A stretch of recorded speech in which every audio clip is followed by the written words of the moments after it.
Good morning, everyone. Welcome to Anglesey. Welcome to a sunny Anglesey, I'm pleased to say. The Race of Remembrance 2025 is underway, indeed has been underway for the last day virtually. We started qualifying yesterday and we get the racing action underway in the next 5 or 10 minutes. The cars coming out onto the grid now for the Club Sport Trophy, a regular support race now for the Race of Remembrance. It's the 6th time that the Club Sport Trophy has been here at Anglesey supporting the Race of Remembrance, and we're delighted to have a full grid of cars lining up. 34 of them hopefully will be taking up positions on the grid for the rolling start. It'll be a 45-minute race for the Club Sport Trophy. There's a mandatory pit stop in the middle, sometime after 15 minutes and before half an hour of the race have elapsed. As I say, that will be a 2-minute mandatory pit stop. Some of the teams have 2 drivers to get through, so they'll be coming in for a driver change. Some are just single driver efforts, so they'll just come into the pit lane to twiddle their thumbs for a couple of minutes. I'm joined up here by Scott Woodwis, who will be helping me out. And so good morning to you, Scott. Good morning, and good morning once again, Anglesey. Good morning, Race of Remembrance. It's my 3rd appearance at this race, and it's now become one of my firm favourites in the calendar. I think regardless of anything else, I wouldn't miss it for the world, and I'm sure you're the same. We've got a great field again for the Club Sport Trophy race coming up, some 30-plus cars on the grid. Great variety from everything from your typical VW Scirocco's, loads of 6EGs and BMW Z4s down to, would you believe it, even a Daewoo Nexia. I didn't even realise they existed or still raced it. But even so, it's a good grid, and also a great entry for this weekend's Race of Remembrance. 50 teams getting set for 12 hours across 3 parts across this important Remembrance weekend. So lots of fun in store. Of course, we've got the Biathlon of Foolishness to come up as well. We've had qualifying and warm-up. We've had a supercar Saturday as well, really well supported. And I think what's even made it even better, Paul, is that even for today, actually, for a November day, beautiful weather conditions. There's sunshine out there, clear blue skies. I can see it's the water, the RSC shining. It's a beautiful day to go motor racing here in November. Yeah, make hay while the sun shines, I think, is the yes. Motto for today, at least. I'll go through the grid positions, and we've got a fairly significant gap up at the front. But let's talk about who's on the front row. Feroz Bilimoria with the VW Scirocco is on pole position, car number 27, familiar car for those of you who have watched Club Sport Trophy races before. In fact, Feroz was a winner in the Club Sport Trophy on the Silverstone Grand Prix circuit just a couple of months ago. So he'll be starting on pole position, and alongside him on the front row will be the Lotus Exige S2, car number 30, which is to be shared by Neil and Lloyd Huggins. They are also a previous race winner in the Club Sport Trophy earlier this season. So that's going to be 27 and 30 sharing the front row. The second row of the grid will be number 777, the very rapid VW Golf of Rob Andrade, and alongside him is the 501 VW Scirocco of Ben Walkinshaw. So that is 777 and 501 on the second row. On the third row, we have a gap where Richard Goodall is not. The Mini Cooper, which went 5th fastest in qualifying, has not managed to make it onto the grid, but we do have car 888, Graham Price, with his Renault Megane. So a good mix of cars, as Scott was saying, at the front of the grid. A gap on the inside, but 888 is on the outside of row 3. On row 4 is car number 77, the car of Darren and Joseph Dukes, the BMW Z4, having been the fastest car in Class B in qualifying. And alongside him is car number 121, Jason Hennifer, with the Ford Fiesta. So that is 77 and 121 on row 4. Row 5 is another 2-driver lineup, Richard Elliott Nowobilski and Krzysztof Nowobilski, sharing car number 91 and the BMW Z4. And alongside them is the 271 Mini of Gary Wardle. So 91 and 271 is row 5. Row 6 is car number 4, the Mazda MX-5 of Michael Sanford and Andrew Gilligan. They're going to be out in the Race for Remembrance as well, so they've got a busy weekend ahead. The cars set off on their pace lap. So number 4, the car of Michael Sanford and Andrew Gilligan on the inside of row 6, and on the outside of that row is car number 37, the Renault Clio, which I was about to say had problems in qualifying. Well, it then has problems as well as it gets off the line for the pace lap, and it's going to join in right at the back, and I just wonder whether that was actually deliberate. There was just something about the body language of the car that made me think that all was not well with the Renault Clio. As I said, it had a couple of offs in qualifying this morning, lost its bumper. It was being worked on during the break, and whoever is starting it, whether it's Daniel Parsons or Corey Webber, I'm not sure, but the Renault Clio then is going to have to start from the very back behind the BRSCC Poppy car Jaguar F-Type safety car. Anyway, it should have started, that number 37 Renault Clio, on row 6. Row 7 would then be car number 45, Andrew Stacey, to be joined by a certain chap called James Cameron. Whether he actually is going to drive it or not, we'll probably find out after the event when we see how well it does. Anyway, they're starting on row 7 with alongside them car number 123, which is the Audi TT, Tim Evans and Stefan Oates. Then on the 8th row we got 176, which is the Rob Phillips and Angus Eddowes car, and alongside them number 34 is the budget racing Daewoo Nexia that Scott referred to, of Ian Cooper and Fraser Gillen. And then on row 9, number 20 is the Nissan Almera of the Cogswell family, Daniel and Stephen Cogswell sharing the Nissan Almera, can't miss that car. And alongside that is number 16, which is the Trevor Hancock and Brian Watson Honda Civic. Next row back, the 10th row, will be car number 88, and that's Philip and Matthew Adcock with their BMW Compact.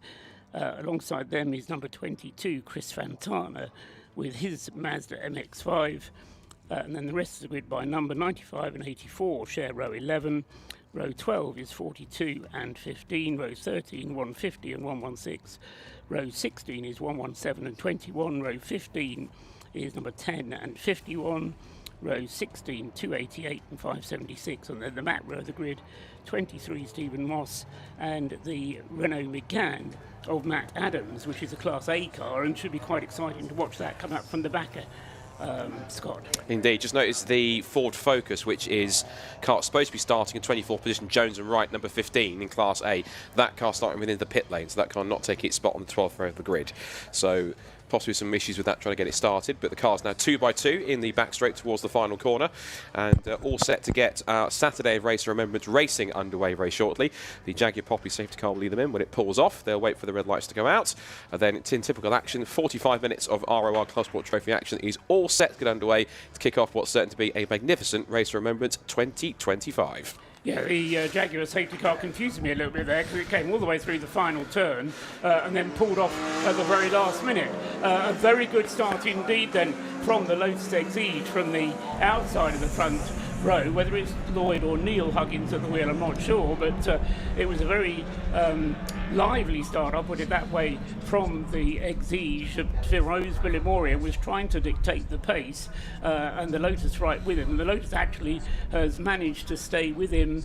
No, it's not, it's dropped back to 4th place. So Feroz Bilimoria with the Sirocco is leading them out of church and along the back straight for the first time. And up into 2nd place has come Ben Walkinshaw with the other Sirocco, and then back into 3rd place is Rob Andrade then with his Golf. So it's Volkswagen's very much to the fore as Feroz Bilimoria then gets the best start and pulls away. But as I say, having made a good start, the Huggins Exige then dropped back a little bit, and as I say, as it went up towards Rocket, down in 4th place, but it was certainly charging along the back straight, but coming out of Rocket back into our sight, down into the corkscrew. Huggins still in 4th place, so it's Bilimoria leading the way, Walkinshaw in 2nd place, in 3rd place is Rob Andrade, and then as I say, it's the Huggins car next up in 4th place. Also saw a strong start, a couple of places up and ready for Jason Hennifer in the Fiesta ST180. Looked there was a change on for 2nd. The background looks like Rob Andrade was having a look up the inside into the hairpin to try and take 2nd position as they head down towards the final corner. end the first lap of racing. And yeah, Walkinshaw's held on ahead of Andrade. Lotus still in 4th position, Hennifer 5th. There's also a change on with the 1-2-3 Audi TT getting past the car that did start in initially 7th on the grid on the 4th row. That's the Dukes in 77. They've dropped back a little bit and they're being chased by the Novobilskis in their BMW Z4. So it's, as you mentioned, Volkswagen's 1st to 3rd. The Lotus into 4th position. Jason Hennifer's Fiesta is into 5th place. You got Graham Price in the first of the 2 Megans in the field in P6. Evans and Oates in 7th place in the Audi TT. I think that was the original development car for what we knew as the Audi, now know as the Audi TT Cup at this point. That was the original car that used to develop that. And it's Dukes and Dukes, Elliott and Mobilski, and then we have the 176 in the field as well, which has come up well actually from when it started 15th place on the grid. Phillips and Eddowes in the Honda Civic, up for 5 spots from where it started in 15th now into the top 10. Yeah, so in terms of class leaders, we've got the 77 car of Darren Joseph Dukes leading in Class B. In Class C is another Z4. The Novobilski driven BMW is leading in Class C. Class D is being led by number 4, the Michael Sanford Andrew Gilligan Mazda. And in Class E, the Nissan Almera that did very well and started on the pole position for that class has started in... is leading that class as well. Just looking at the progress being made by Matt Adams from the back of the grid, he's come through in 28th place, so he's already moved up nicely. And the Renault Clio, which pulled off at the start, started at the back, he's also been working his way through the field. Number 37 is in the hands of either Daniel Parsons or Corey Webber. They've managed to move up to 24th place, so making good progress as they cross the line, completing lap 2. Also making good progress is the VW Golf there in 3rd place, or which started in 3rd place, Rob Andrade, and he is trying to close up on Ben Walkinshaw's Sirocco and close in on him there. Yeah, and after the Lotus started in the front row of the grid, he got swamped by the 2 Volkswagens on the 2nd row. Because of that, he managed to have to fall back, and he's now falling back into the clutches of both Jason Hennifer and the Evans and Oates Audi TT, and they're also being chased by the Graham Price 888 Megane, because that did actually get passed down at the final corner, I should mention, by Evans and Oates. That Audi TT up now confidently into 6th position. Side by side between the Novobilski Z4 and the Civic that's up into the top 10 now, which is the Phillips and Eddowes car, trying to pick up 9th place into Rocket, trying to go around the outside, and has done. So that's a move position, a move completed. And one of my favourite cars in the field I'll keep an eye on as well is the Daewoo, which is the Daewoo Nexia of Cooper and Gillen. That's currently sat in 16th place at the moment and 5th in Class C at the moment, so not doing too badly. Problems for one car coming into the pit lane there is the number 22 car, which is Chris Fantana's Mazda. That was well placed on the grid, but they've got problems, and he is pulling into the pits, and whether that's going to be retirement or not for Fantana, I'm not sure, but it's certainly a big disappointment for Chris, having started, as I say, top or very near to the top of his class. Oh, we've got a number 37 Renault Clio pulling off the road. That's the car that was back in 11th. That's the Parsons and Webber car that's pulling off the road. It looks like on the approach down towards the corkscrew, by the looks of it. Yeah, that car already having had its moment in qualifying this morning when it was on the grass at Church. It then pulled off at the start of the race at the beginning of the pace lap, and it's now pulled off, yes, just coming out of Peel, as Scott described, to the left-hand side. It's causing a yellow flag to be shown up at that part of the circuit. Leaders already onto their 4th lap. Side by side at the moment is the Nissan Almera, having a bit of a battle there with the number 34 Daewoo, isn't it? That's the car Ian Cooper and Fraser Gillen, who are out in the Race of Remembrance as well. Not in the Daewoo, I'm pleased to say, but they are doing well, having a little bit of a battle. In fact, exceeding Scott in getting past the Nissan Almera as they come down into Church. They are 2 of the more unique cars on the grid. You don't often see a Nissan Almera or a Daewoo Nexia on the grid at all, but it's good to see them. And my dad used to sell Nexias back in the 90s when he was at a car, he's still in the car sales trade. It's coming back at him though, through the right-hander towards the Rocket Complex. The Daewoo's got some poke in a straight line, beats the Cogswells on the brakes before they even get there, and also beaten under brakes by the Renault Clio that was behind it as well. That would have been 95. Mark Jones, yeah, who is in a Class D car, so punching well above its weight.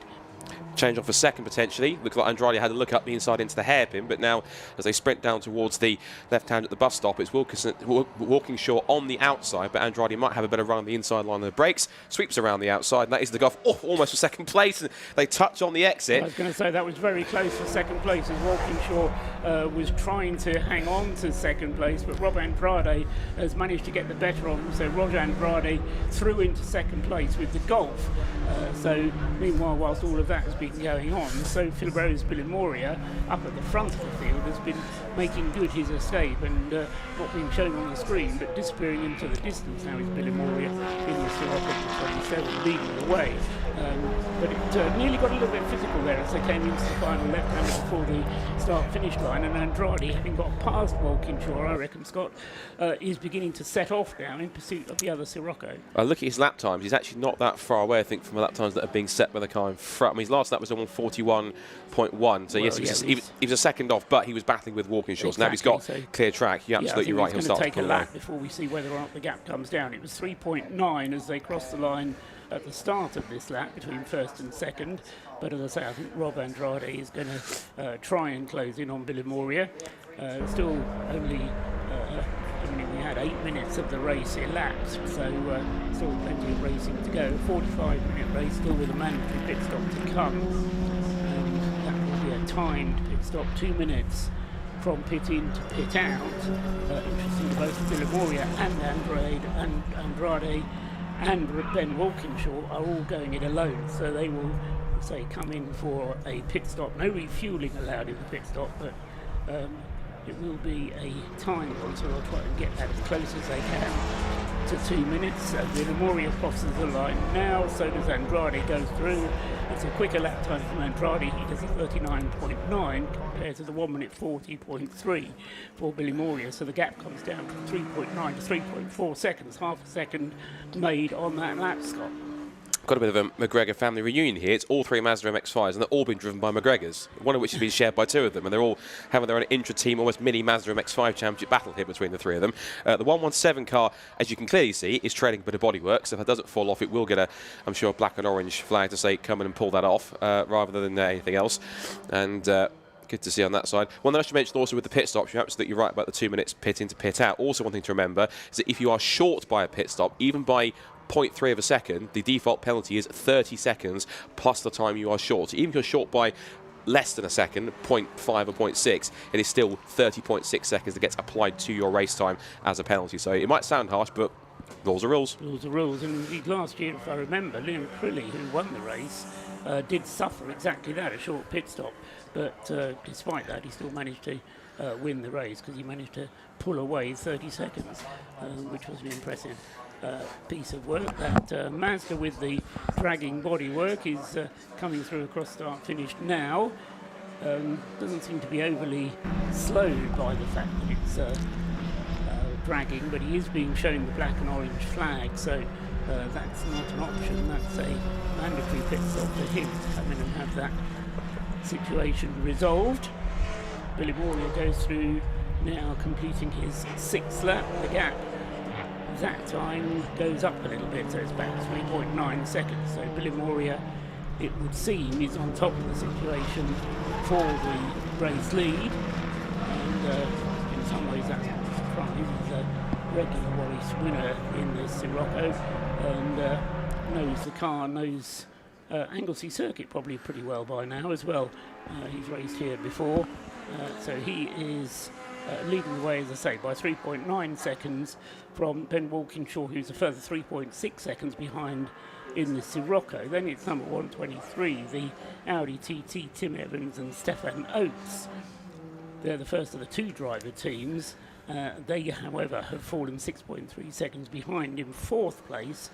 Then in 5th place is the car that started on the front row of the grid, Neil and Lloyd Huggins, but perhaps the quicker driver is due in the car second, because at the moment the best lap that the number 30 Exige has done is 1 minute 41 compared to the lap time in practice for that car, which was a 41 as well. So the pace very rapid at the moment. Indeed, cars lapping at the moment considerably quicker than they did in qualifying, although was a bit damp first thing this morning. So Yes. they did have a slightly damp track to contend with at that stage. Yeah, it certainly did. One car watching and keeping on the track, I remember the car started in the pit lane, which was the Ford Focus that was meant to start in 24th position on the 12th row, Jones and Wright. That car's made some really steady progress, actually, from the pit lane up into 15th place. So really good driving in the opening 12 minutes to get that car as high as it has. Leaders come across the line, gap is back out to 4.8 seconds. There's some lappery going on involved here as we see the leaders are coming up this intra-McGregor Mazda MX-5 family outing. I mean, battle on track between the three of them. As Billimore works his way through. There's also an errant Mazda MX-5 Mark III in there, which is the number 4 of Sanford and Gilligan.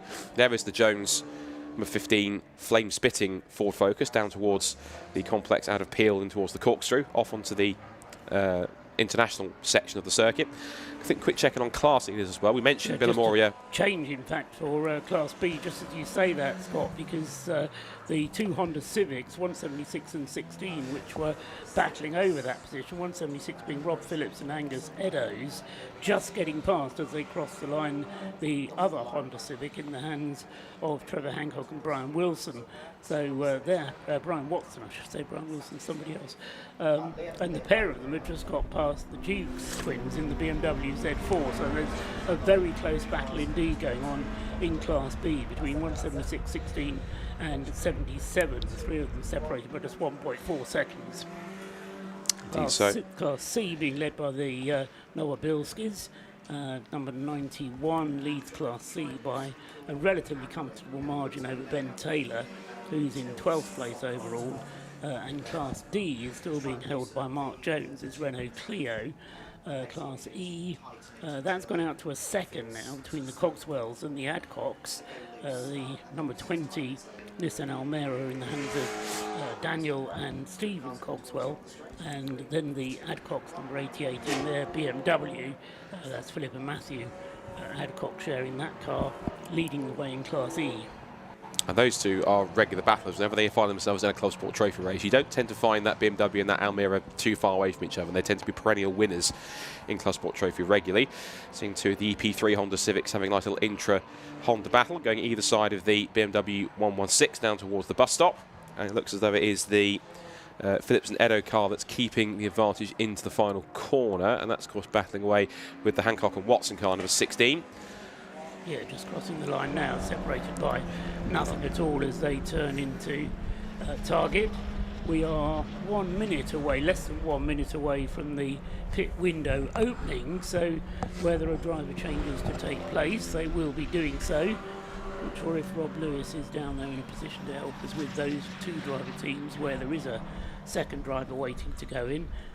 Whether I'll be able to do so privately, he certainly won't be able to do so over the air, but so you may be able to come up and tell us who's doing the driving, particularly as far as the Lloyd and Neil Huggins Lotus is concerned. But in Class B as well, of course, we've got that battle continuing between 176 Rob and Angus, Rob Phillips and Angus Eddowes, who are sharing that. Pit window open board is shown across start finish line.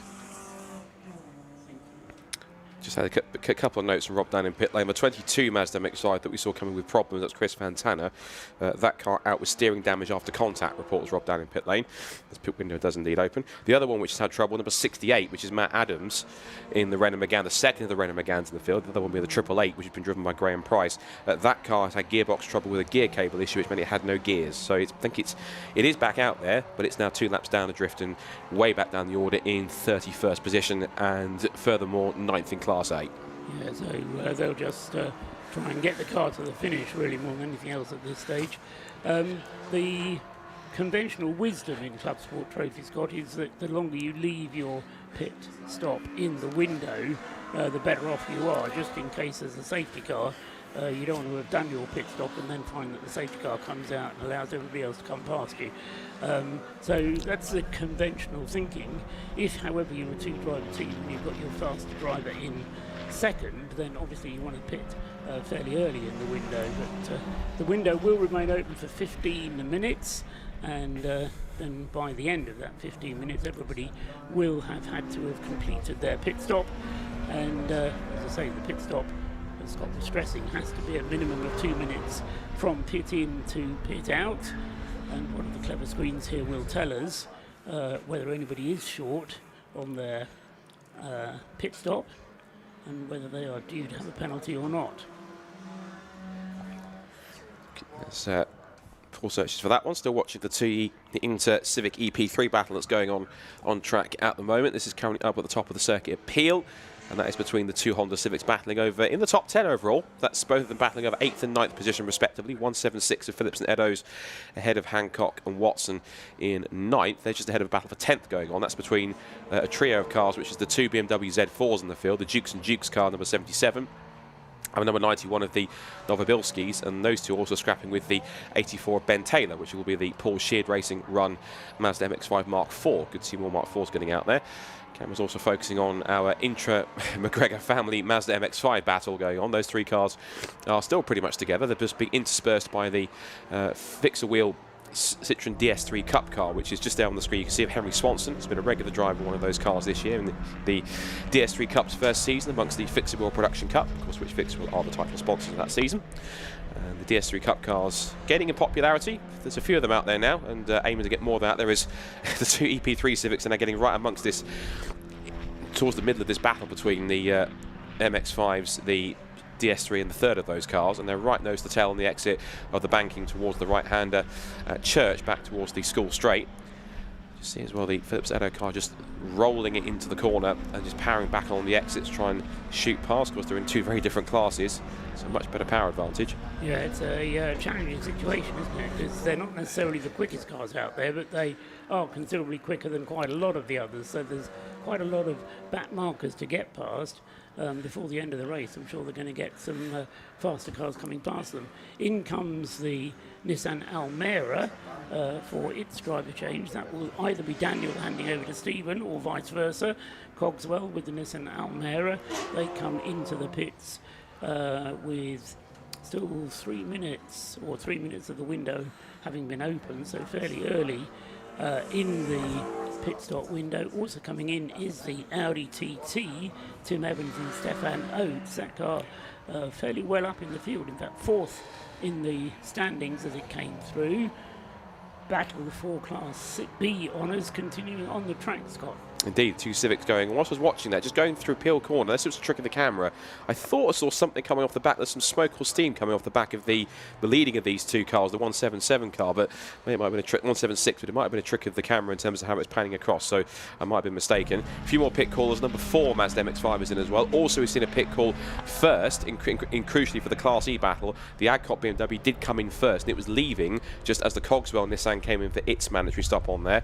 The two Civics make their way back past now make the way through past the Citroen C1 City Car Cup car, which is the car that's started way back down the order at the back of the grid. Stephen Moss, I think if I'm right, is the father of Joe Moss, who's a regular driver in that championship. It might even be that car that he's raced regularly.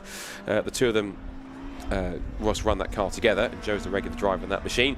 The two Civics are still nose to tail going down past the school straight towards the Rocket Complex, and you can see now the up towards the braking zone at the top of the hill.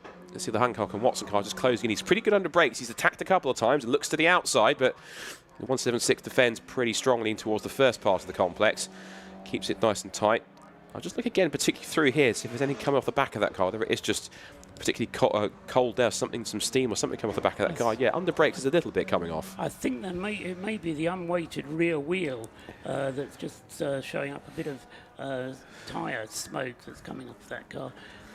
Is what I sense it was, but let's hope it's nothing more serious than that. Because, as I say, when they're on the brakes, the inside rear wheel does get lifted up and doesn't have very much weight on it, and it's easily, it's definitely coming from the inside the right hand side rear wheel.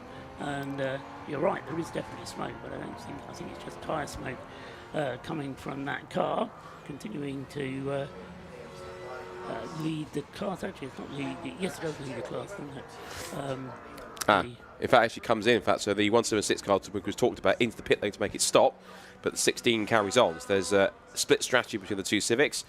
And we've just seen number 15 Focus, which again is making steady progress up the order of the Ford Focus. That car is now currently up as high As I said, I think it has made a pit stop. It's 15th still at the moment, but holding its own, still in 8th in Class A. First of the Class A cars which has made its pit stop in the Audi TT of Stefan Oates and Tim Evans. They've changed drivers. The pit stop time 2 minutes 1.056, so that's as close as you need to get it to being spot on the minimum, so good work from them. The order will get shuffled about a bit now as the pit stops take place. Different teams using different mechanisms to attract the attention of the driver to tell them to come into their pit stop. I noticed somebody there using a pole on the end of it, or a sign on the end of what looked like a broom handle being waved at them. Anyway, as long as it attracts the attention of the driver, gets him to come in to make that pit stop, then all is well. But Limoria continues to lead. The gap now up to 5.3 seconds between himself and Rob Andrade in the Golf in second place, number 777. Ben Walkinshaw still third with his Scirocco. He is 12 seconds adrift of Rob Andrade's car, and then it's the Huggins, Lloyd and Neal with the Lotus Exige just 4 seconds behind now, so don't count the Exige out just yet. It's still on for a potential podium position. Then it's Graham Price with the 888 Renault Megane is in 5th place. 6th place Jason Hennifer with the Fiesta, and then 7th the battle that we've been watching between the two Honda Civics, 16 and 176 being the Trevor Hancock, Brian Watson car continuing to battle with Rob Phillips and Angus Endos. And then behind them is the battle for Class C honours, which is currently being led by Ben Taylor, who has stayed out. Yes, Ben Taylor has stayed out, whereas the other Class B contender, Class C contender is Gary Wardle. No, he's gone through as well. So the two Class C cars moving up at 10.9 seconds apart now between Ben Taylor in the Mazda number 84 and the 271 Mini of Gary Wardle. A couple of cars that have also come in as well, which is 77 cars has come in. That's the Dukes and the BMW Z4. Also, my favourite, the number 34 Daewoo Nexia, also in from its stop. That's actually pitted from quite a decent position. Came in from 14th and only one place off a podium spot in Class C. So good effort from Cooper and Gillen so far to get that car as high as they have. I think that car's regularly raced, if I'm right, in the Armed Forces service, so it's series. But it's nice to see. As I say, you really don't often see a Daewoo racing anywhere. I think the last time I ever saw a car like that racing in any shape or form of a Daewoo, I think, believe it or not, was in the Andros Trophy back in the late 90s, I think it was, believe it or not, and that used to bring up some pretty obscure machines. So this is a series that does bring up some pretty obscure machines in general anyway, so good to see we've got one just racing, and nice to see it represented for once. I'm staggered by your knowledge of Daewoo's racing history, Scott. So that's the only thing I know, to be honest. I wish there was more, but apart from that, that's the only thing I know. There was one that raced in Andros Trophy. Apart from that, that's it. Okay, well, that's a start at least. Yes. How long have we got? 10 minutes remaining for the pit window still to be open. So, beg your pardon, 6 minutes still remaining for the pit window to be open. And by then, all the cars will have had to have made a pit stop. The leading four are yet to stop. The 16 Honda Civic is in at the moment, but hasn't yet completed its stop. Also, the second place car in Class B is now the Dukes. They are in, completing their pit stop, waiting for them to come out at the completion of their pit stop.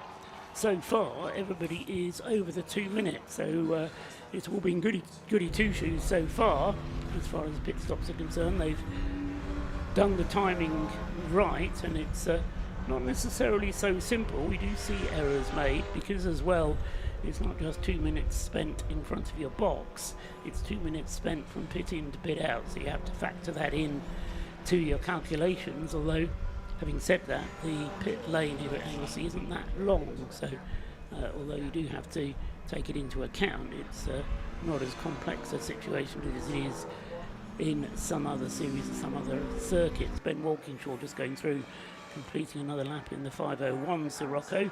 He's dropped now to 10 seconds off the rear of the Golf of Rob Andrade, who himself has now dropped a little bit further off the rear of Feroz Bilimoria, who has not been messing around out there. Bilimoria now ahead to the tune of 11 seconds. So just waiting now for those last few pit callers to come in. As I said, the only cars we haven't had in just yet are Billamoy, Andrade and Hennifer's. We've got quite nice. Jason Andrade Hennifer. in now. Ah, yes. So Andrade's made, or is making his pit stop. Ben Walkinshaw still to stop, and also Ben Taylor with his Class C Mazda, number 84, still to stop. I think the 888 car's coming back in again because the screen says it's pitted in once already. So that's for some reason another stop for one particular reason. Stops for the Renault Megane 888. Yeah. So that's a problem, sadly. Yeah. And a short pit stop, I'm afraid, for the Ford Focus of number 15. Matthew Jones and Stuart Wright, not quite getting their sums right, by 2.5 seconds. So instead of being second, no, they're well done actually. They're in 8th place in Class A. They're going to get pushed further back after that quick pit stop. Race leader in. For the most, Bill brings the 27 VW Scirocco into pit lane, so to serve his mandatory 2-minute stop. Positioning the car, how can I put it, aggressively. Yes. Everybody else comes in like nose in. Certainly if you're going to do a driver change, you want to be parked at 45 degrees, but Billamoria just getting a team member to peer in the passenger door. This is a left-hand drive Scirocco. I don't think it is a right-hand drive Scirocco. I think it is. Saw it assembly. I think it definitely is right-hand drive, yeah. So the assistant just having a look round, checking visually, but no particular worries there.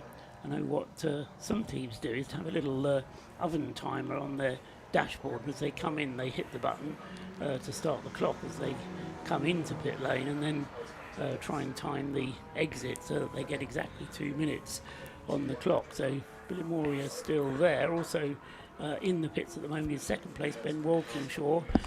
Rob Andrade's pit stop was some 13 seconds longer than it needed to be. So Andrade not going, or will have lost out as a result of a slightly longer pit stop there. We'll see where he ends up when the pit stops unwind. Another short pit stop, Jason Hennifer's Ford Fiesta. Ford Fiestas are not good. Oh no, it's a Ford Focus, the other one. But Jason Hennifer with his Fiesta, another one with a short pit stop. And so he's going to be penalised. And that's going to scupper any chances he had of finishing in the top 6. But he was running 4th at one point, and he was ahead of the Lotus Exige of the Huggins team. But so as a result of that short pit stop, then Jason Hennifer's going to be demoted. Out goes Figueroa's Billamoria, 2 minutes 5. So nothing to worry about there. He was comfortably in the lead anyway, so a slightly longer pit stop for him than was strictly necessary, but he's back on his way. Comfortably ahead of Rob Andrade, because of course he had that longer pit stop than Rob, and by the time he's heading through turn 1, Billamoy's already got the inside of one of the minis going through Church Corner, so comfortably ahead. And actually, Scott, I think he's going to be third because he's not necessarily going to be Andrade. Yes, you're right, because you're looking through the screen here, Walkinshaw has gone through to second, so good spot. He has indeed. Just seen one Megane pass the other. That was the Pat Adams car that's still struggling. It's got Graham Price going past him, but Price has pitted twice, and his car still in 14th position, so where he was. And of course, reminded with the pit stop penalties, it's not just how much you're short by. The default penalty is 30 seconds plus what you're short by. So, for example, Jason Hennifer, for example, was short by, let's say, what's that, 2.7 seconds. So it'll be 32.7 second penalty he will get as the pit window finally closes, and that will drop him quite far down the order, I'd imagine. Yes, he. If you take him 30 seconds back, he's going to be. You're probably only going to lose 4 places in the overall positions, but still, that's 4 places that obviously he need not have lost, and just means that it is important to get that timing right for the pit stop. And so back out onto the circuit for Billamoria completing his pit stop and going through now, completing 17 laps in the lead of the race. Gary Wardley is being shown actually in the lead of the race, but that's because he's not made a pit stop. And the pit window is closed. You told us, didn't you, Scott? Yes, so, correct. Gary Wardle has a problem. Good news, Gary, you're leading the race. Oh dear. But Bad news. Yeah, don't know how to tell you, but you kind of did need to make a pit stop. It's kind of the point of the race. I just mentioned that, just more notice as well, in fact, both of them come in fact. This is not a good race of pure track at all. Both of their Renault Megans are in. The 45 car, Matt Adams, is just about, who's going to pull up right at the pit entry before they cross the line, but the 888 car coming in, and I noticed that the front splitter was flapping around, so that was loose on that one too. So not a great start to the day for Matt Dennis and Sarah Dennis and the pure track team, unfortunately, but it can only go up through some here, of course, when they get into the main race later on this afternoon. Quick checking with class leaders with 13 minutes to go. Now it's all shuffled out. We can kind of, in some ways, ignore Gary Wardle because he will be penalised because he hasn't pitted, and will get a penalty for not pitting within the window. So we can kind of ignore him politely. First, Billamore essentially takes over the back the net lead, and in Class A. Class B is being led by the Dukes and Dukes BMW in 8th position overall. We can safely say, I think, that Class C is essentially being led not by Gary Wardle after he'll get his penalty for not pitting in time, which means it will give the lead to Ben Taylor in the Porsche run Mazda MX-5 Mark IV. That's running in 8th place overall. Class D is currently being led by the car that sat in 17th place overall. Still Mark Jones, no change for him there. And Class E, which is a little further up, which is in 15th place overall, 2 spots up, is the Cogswells in the Nissan Almera GTI in 15th place overall in Class E, and they've got quite a few positions and at least a few seconds over the 2nd place car in that class, which is the Adcock BMW. We've got a battle on for 4th position on the road, at least at the moment, between Huggins and Huggins in the Lotus and the Scirocco of Walkinshaw, and with a neat outbreaking move into the final corner, that is Huggins now up into what is on the road at least 4th position, but essentially it's net 3rd once Gary Wardle gets demoted by consequence of what will be uncertain an incoming penalty. I have seen a Cub Sport Trophy race where the pit stop was missed entirely, and in the end, I can't quite remember how it was, Scott, you may have been there, but in the end, the penalty for not taking the pit stop at all was worth taking in a sense, because the problem is now, if he comes in now and makes his pit stop, it's too late, so it's a waste of time. So you might as well stay out there and keep going. What's the phrase? Go out there and get your money's worth. Go for it. Yeah, I mean, you kept more laps in if you don't have to spend 2 minutes in the pits. Very true. Very true. Get a warning for breaking the rules, but as I say, he will. For Gary Wardle, it is who leads the race 271. He's just coming through now, actually, the orange and white Mini. So he will, assuming he stays there, be awarded the checkered flag. We've still got 11 minutes to go of the race, so the Mini is in the lead of the race. Quick flash on the screen there of the Huggins Lotus Exige, which has dropped back to 4th place now, behind Rob Andrade's Golf. But those two, in fact, behind the Huggins Exige, you've been Walkinshaw Scirocco, which is probably going to put a little bit of pressure on the Huggins before the end of the race. There's only, half a second separating 30 from 5:01, the Lotus Exige and the Ben Walkinshaw Scirocco. I should mention in terms of lap time, we talked about the fact that Gary Wardle's got quite a lead. The last couple of laps, Billamore has been about 5 seconds a lap quicker, given the fact they are 2 classes separated. Of course, the Gary Wardle Mini's in Class C. Billamore, one of the fastest cars out there, in Class A, of course, in the top class. So Billamore is not kind of giving this up entirely. He's still pushing on. The gap was 28 seconds before the end of the last lap. It's now 23. He officially caught him by 5.2 seconds last time by, which means that Billamore is going to keep on pushing regardless. He could well get through and overcome the gap, couldn't he? I think he could. Because what have we got? 10 minutes remaining. That's going to be enough for 5 minutes. Somebody's on the grass at Church. It's going to get going again. It's 288. That's had the one. I think that's one of the Bromley. That is the Bromley Motorsport car that's gone off the road. That's Matt Crozier, Mazda MX-5 regular, spun from 27th place, and what was 8th in Class E. Quite a heavy populated Class E for this one today. Into double figures for that one. Good popular entry for Class E today. And Matt Crozier bringing another BRSCC MX-5 spec MX-5 into the field, and getting onto the grass, but managed to amble his way back on without too much trouble. Yeah, I was told before the weekend, and I was here on Friday, that the grass was so wet that were you to get on the grass, it'd be unlikely to get off it. So he can count himself a little bit lucky that he was able to get off, because the Anglesey grass does have a bit of a reputation of being accommodating and wanting to keep you there. Feroz Bilimoria has gone through now, completing his 20th lap with nearly 9 minutes remaining on the clock. The gap between himself and Gary Wardle continues to come down to the tune of 5.5 seconds a lap, so it's down to 18 seconds now. So another 3 laps and he should be there. There's time enough for another 4 laps. So yeah, there will be time for Bilimoria to close the gap on Gary Wardle and therefore be able to take the checkered flag by right. Andrade is virtually therefore in second place, albeit he is 16 seconds behind Bilimoria, and then it's the Huggins brothers, aren't they, Lloyd and Neil, in the Exige, who are a further 8 seconds, but with the Walkinshaw Sirocco at the moment not lapping as quickly as the Huggins Exige, so the gap's 2 seconds, but going up between number 30 in 4th place and 501 in 5th. Yeah, indeed. So I think at this rate, if he keeps on catching him by 5 seconds a lap, I make it that should he catch him and then pass him cleanly, he should beat him to the flag by, in my head, about 2 seconds. But of course, as we know in motorsport, it's that age-old saying, hate to say it, but catching's one thing, but passing's entirely different another, particularly when it's 2 classes removed. So I have to wait and see if traffic plays a factor as well. But I think you're right, he should catch him. I make it on the last lap. Depends on if he does catch him. 1, if he can actually pass him without getting caught up or anything, and 2, how quickly he can get away if he does manage to catch him at some point on the last lap. Yeah, over 5 seconds made up by Bilimoria on that time around, lapping in the 141s.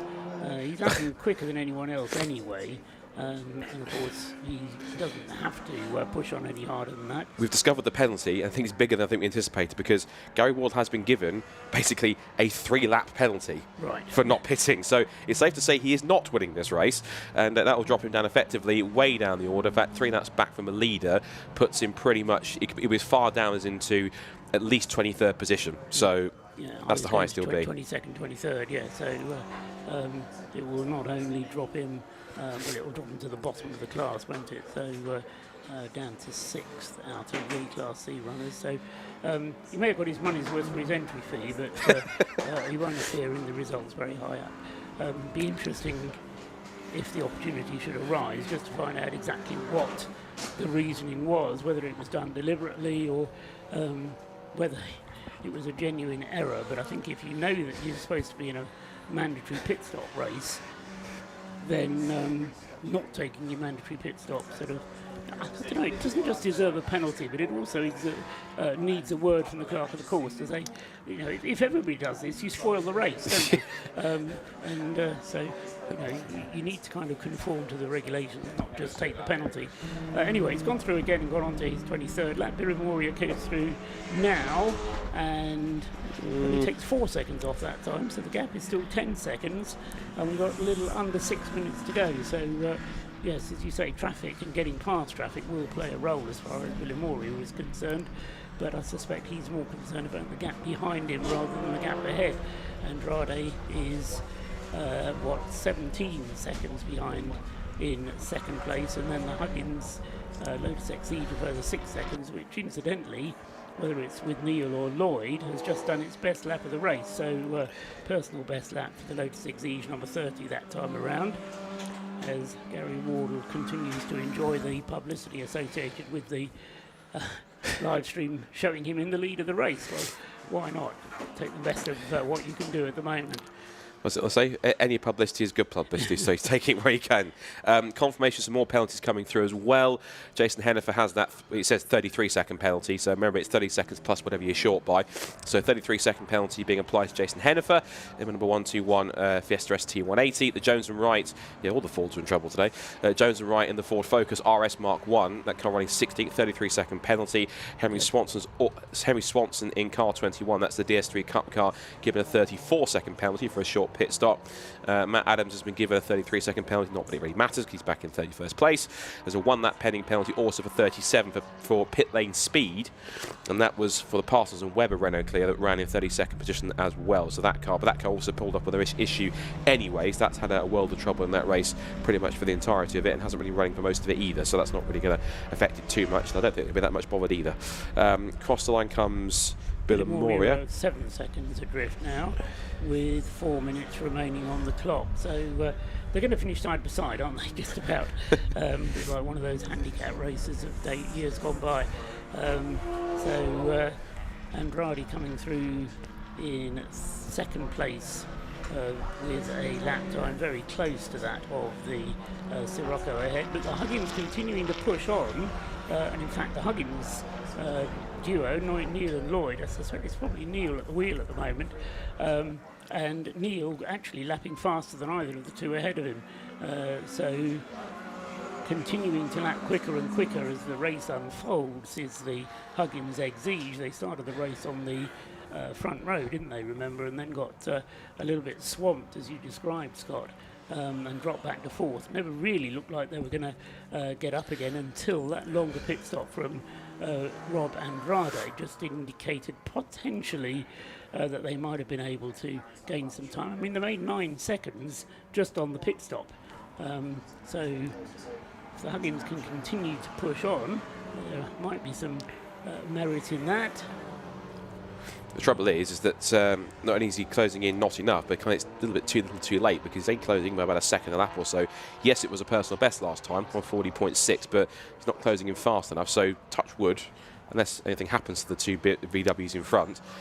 It looks like third in Class A, and, well, he'll be third overall anyway when all the penalties fully applied, is the best he's going to be able to rise, so not quite the front row stuff as he's now practically with him, but he's got lots of traffic in front of him through turn one. Lots of traffic for race leader Rose Billamoria to deal with there as he got to target, managed to negotiate all of it, and is heading up toward the banking now on the inside line there, just tucking himself in front of the darker Mazda as they go through the banking and come down into Church, the right-hander. Very difficult Church because it's pretty much flat out, but you're wanting to use all of the curbing there. You will use all of the track as you come out of the corner, and then along towards School and the completion of the uphill section of the circuit, which takes you to the highest point on the circuit up at Rocket, first left-hander, and then back to the right for Billamoria. He will be able to complete this lap, but then he'll be going on to his last lap at the completion of this one. Yeah, and he has fully caught. You can see the two cars are now together, so this should be, on paper, relatively straightforward. We say hopefully, but there he goes, up the inside exit appeal. Easy as cake, job done. Up into left-hand, little lifted the inside wheel for good measure, and that is Billamoria officially on the road now into the race lead. Of course, Gary will now fall backwards by 3 laps once he crosses the line and takes the checker flag. So, kudos for getting his moment of glory, but at the same time, he will fall back down the order.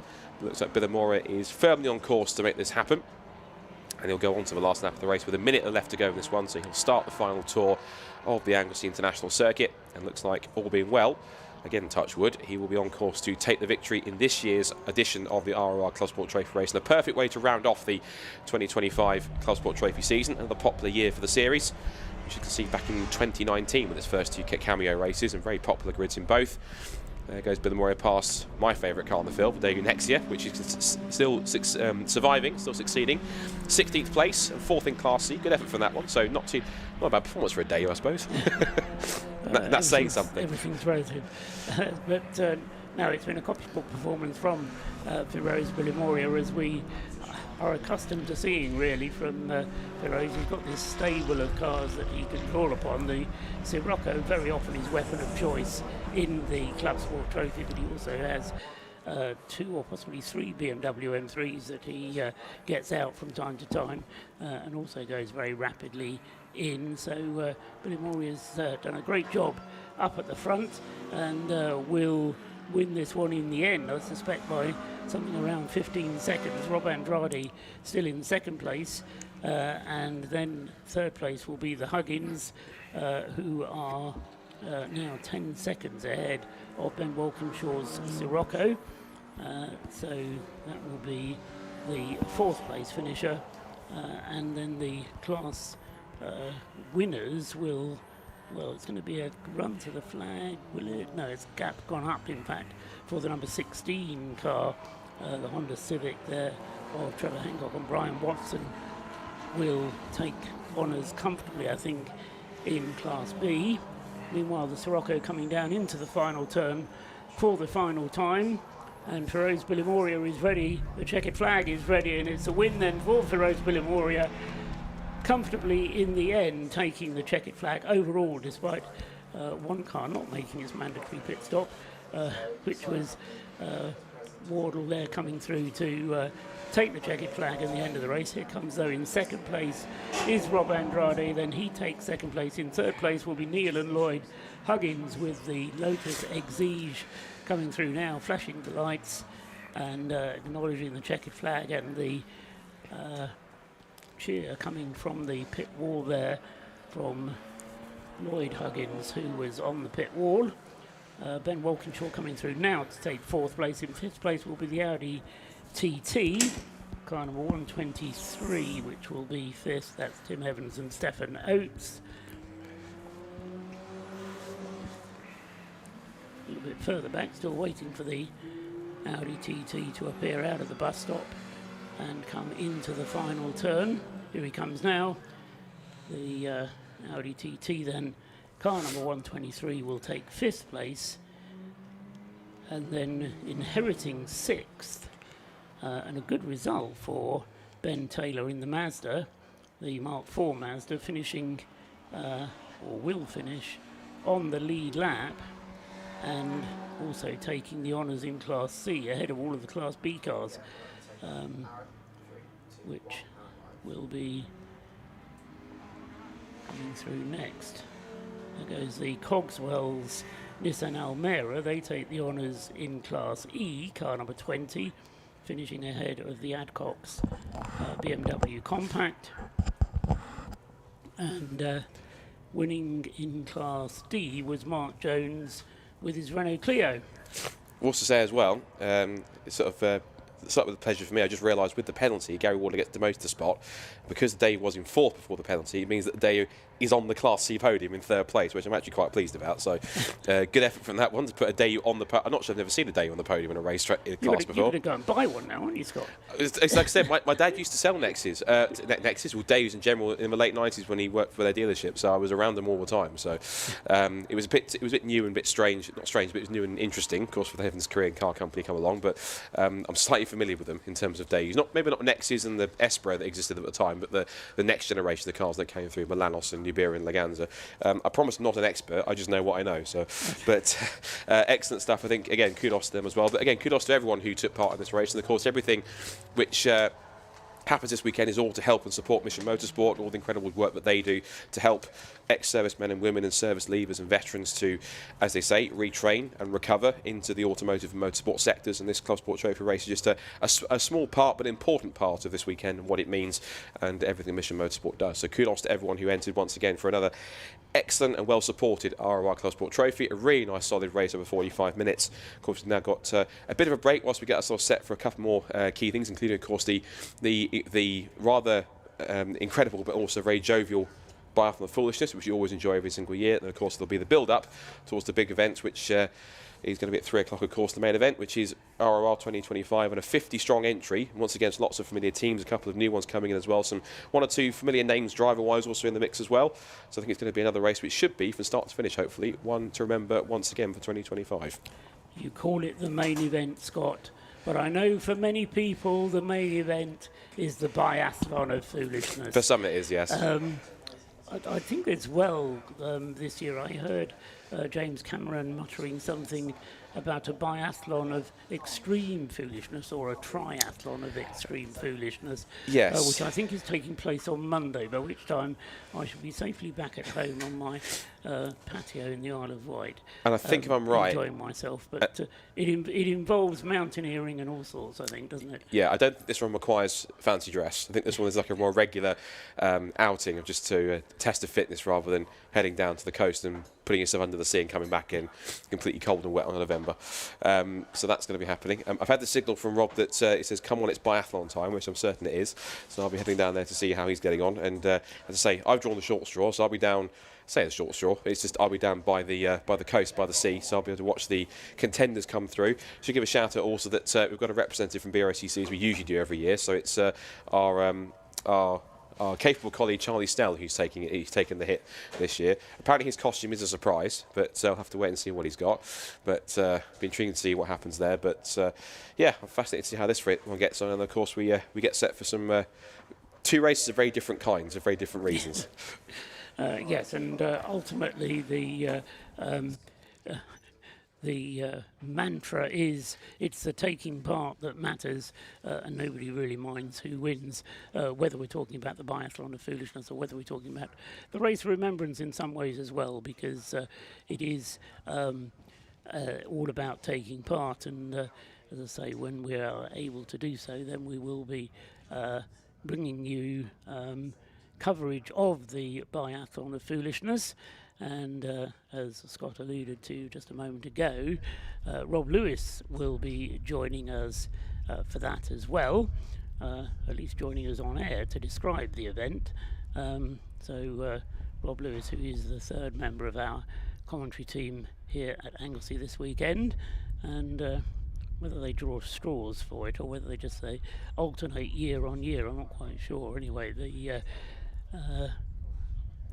Rob Lewis will be joining us, as I say, to describe the runners in their pursuit of athleticism.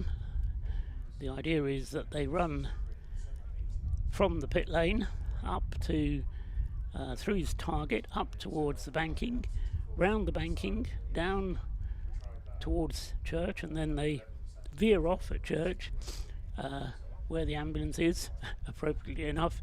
Across the grass, there's then a gap in the tyre wall where they can clamber up onto the spectator banking, and then across the spectator banking down into the beach, where I'll tell you a true story. Not that many years ago, about 5 years ago, my son was here, and he went for a walk along the beach during the Race of Remembrance itself. Suddenly realised that the rock next to him was moving. It turned out there was a seal just having a little doze in the sea, and I don't know who was shocked, my son or the seal, but anyway, they took photos of each other. And but no, so you get a little bit of wildlife. We've had dolphins out in the bay, and there's a buoy out in the ocean which they're supposed to swim out to, although some satisfy themselves with just getting their feet wet, and there's no harm in that as long as the spirit of the biathlon is kept to, and they will then return from the beach by a similar but slightly different route up the it's not exactly a cliff, but up the beach, to return across the grass to the pit lane, where warm clothes and a towel will no doubt be waiting for them.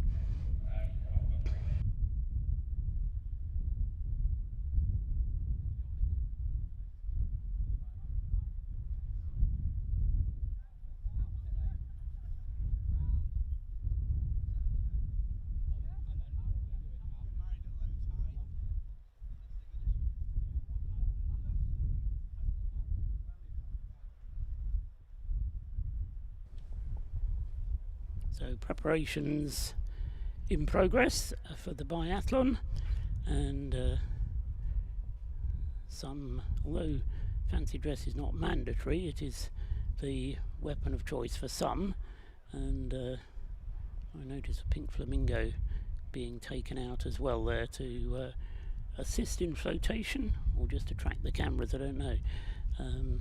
So the gate being opened to allow people to make their way out onto the circuit. Some spectators going out towards church, where they can then watch the hilarity.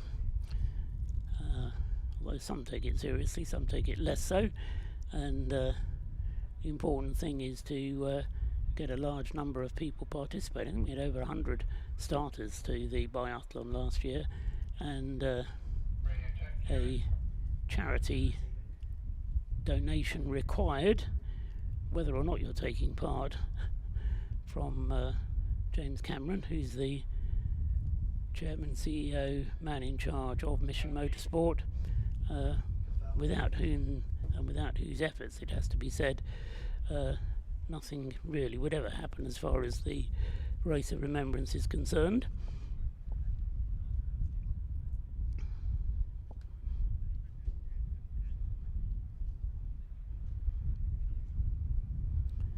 On the subject of James Cameron, he's being, just checking down, he was starter of the Club Sport Trophy race along with Andrew Stacey in that Mini Cooper, and finishing in second place in his class, so no disappointment there. Finished one lap behind the overall leader and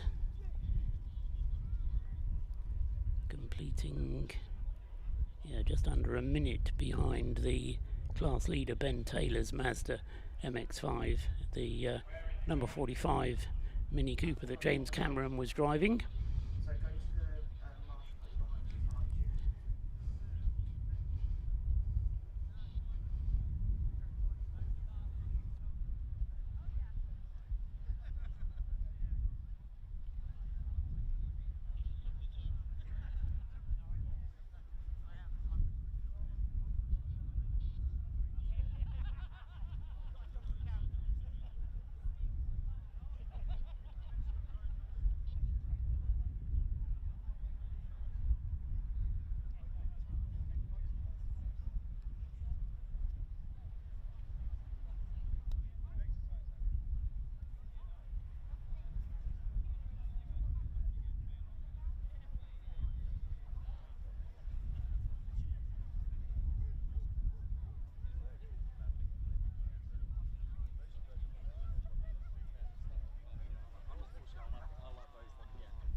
So a large crowd of people is gathering in the pit lane, and I'm sure in amongst them Rob Lewis is down there and will be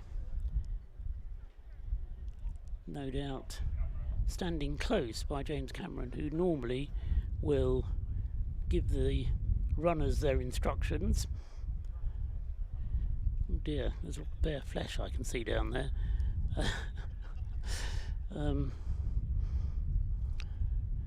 Yes, and Catwoman is there in amongst the pack somewhere. There's at least one banana and possibly a Dalmatian. Not very good on my identification of dogs, but yeah, we definitely got a couple of honeybees as well, or maybe they're wasps actually. Are you ready?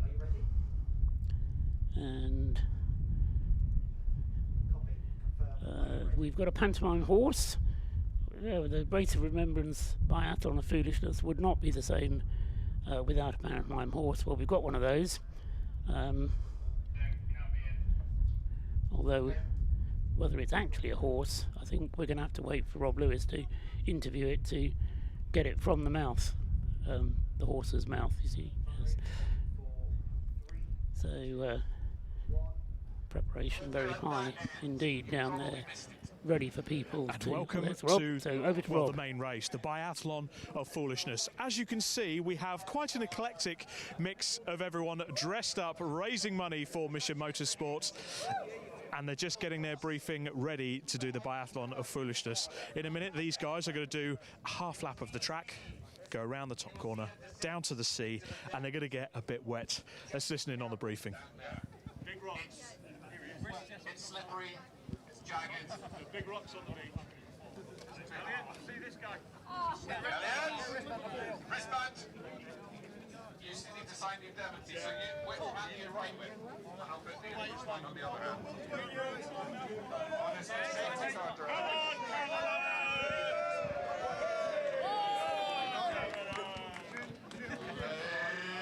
Ladies and gentlemen, it's James Cameron, CEO! Hop it on, hop it on. one.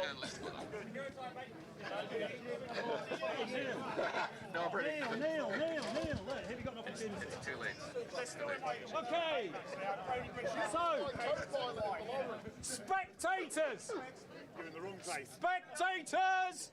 This is the pinnacle of modern athletics, multidisciplinary, motor racing based remembrance nonsense. You are privileged to be here.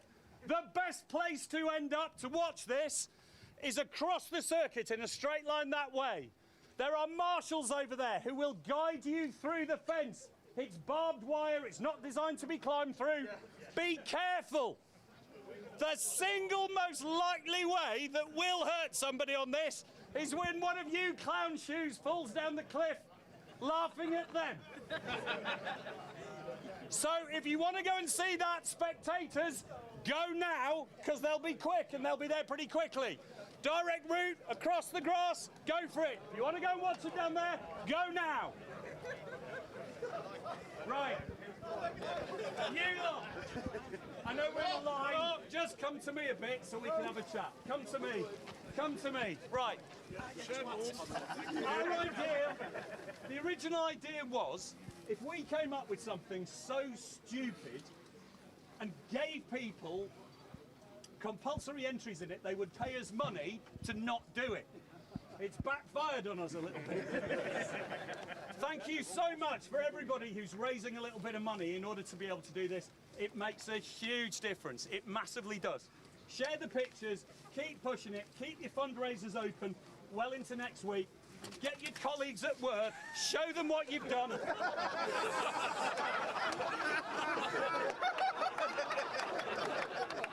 That's a new one.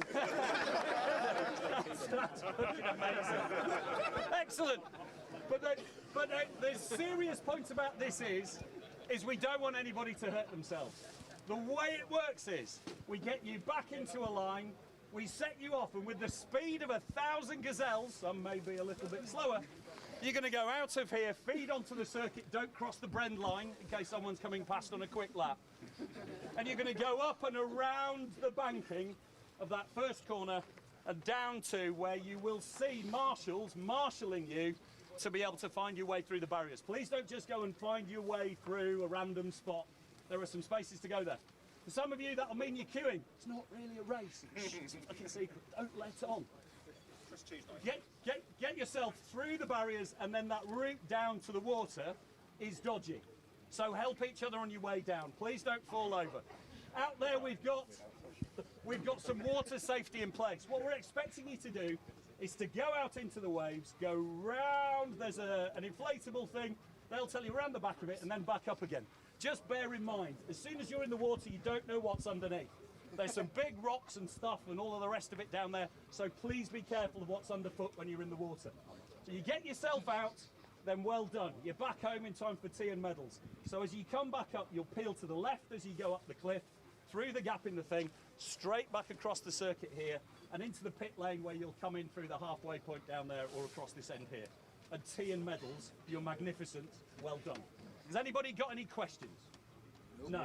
If anybody is genuinely not a runner and they're participating in this going, actually the running bit's a bit challenging, it doesn't matter, come out of here, bear right, make the way across where the spectators have gone, where the first runners will be coming down, looking at you like you're an absolute piece of shit. No question. Mega, not particularly like you. Right. Okay, so here's the straight line. Back yourselves up then, please, into a straight line. Olympic rules for this, please. Join the right, clear the space! Everybody got a pink wristband on? No. Well done. If anybody doesn't have a pink wristband on, you need to go get one of those. Peter, get out of the way. Right.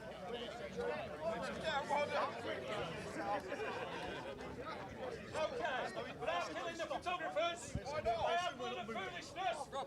3, 2, 1, go!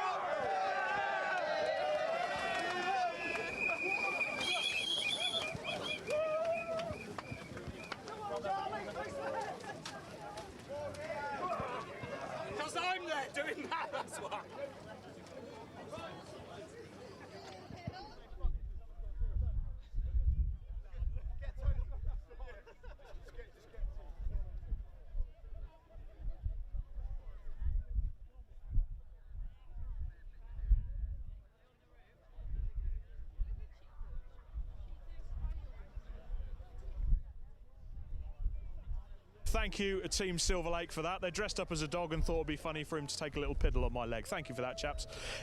Anyway, for those of you that are watching this at home, a lot of these Biathlon Foolishness racers now will be raising various pages, as we also have the air ambulance overhead in a nice air display of solidarity for the event. A lot of these racers will have their own fundraising pages set up. Charlie Snell, who's racing on behalf of the BRSCC, also has his own fundraising page set up. Get yourself online, a couple of quid, drop it in there. It all goes to Mission Motorsport. But I think now it's time to have a look at the roving cameras and see how these nutters are getting on before we hand down to Scott, and then have them back to the finish looking a bit wet.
Come on, Batman!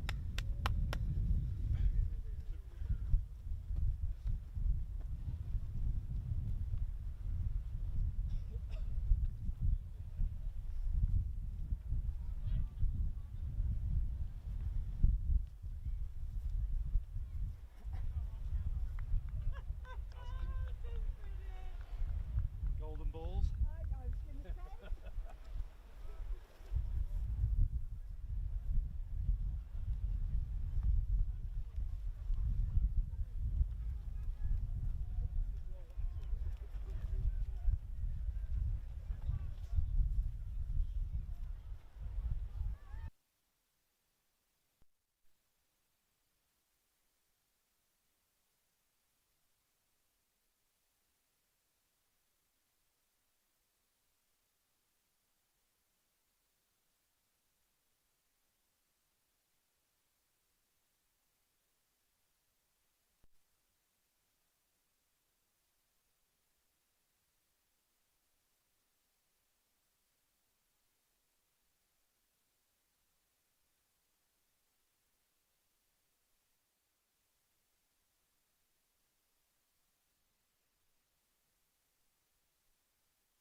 Welcome back to the, what is the pit straight. We've actually got the Mission Motorsport safety car here while we wait for the runners to come through. I can tell you that Batman has won the Biathlon of Foolishness, not their real name, but Batman is just over here with his team getting congratulated now, but I think there's a little bit of confusion on whether they should finish the race, but I will grab him for a quick chat. They told me to come on this way. Well, you're live anyway. It looks like you've won the Biathlon of Foolishness, Batman. How did you do it?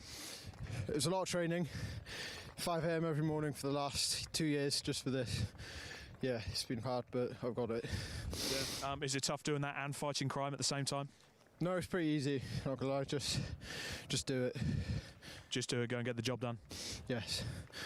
Fantastic. Well, congratulations. I'll let you get back to the Batmobile. We've actually got more runners and riders coming down this way. They're coming out of the water. It's a slightly different route this year. They're coming out of the water and they're coming across towards the start-finish line this way. So let's make our way down.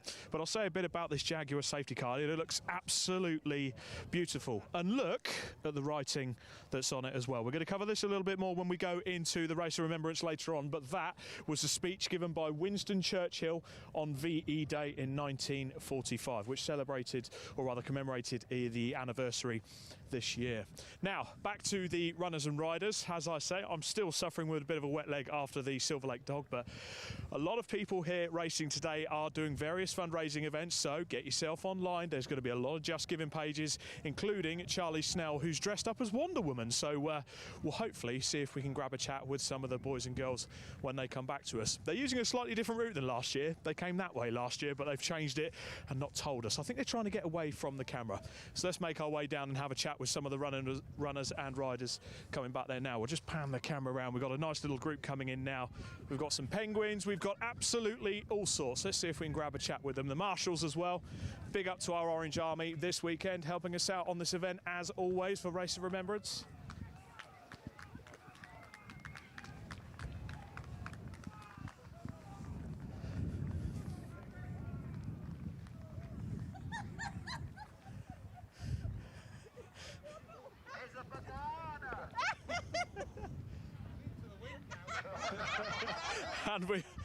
And we have also got one of our favourite organisers and one of the race mechanics for EDF Motorsports this year as well, dressed up as a banana. So we can see if we can grab a chat with him as he comes out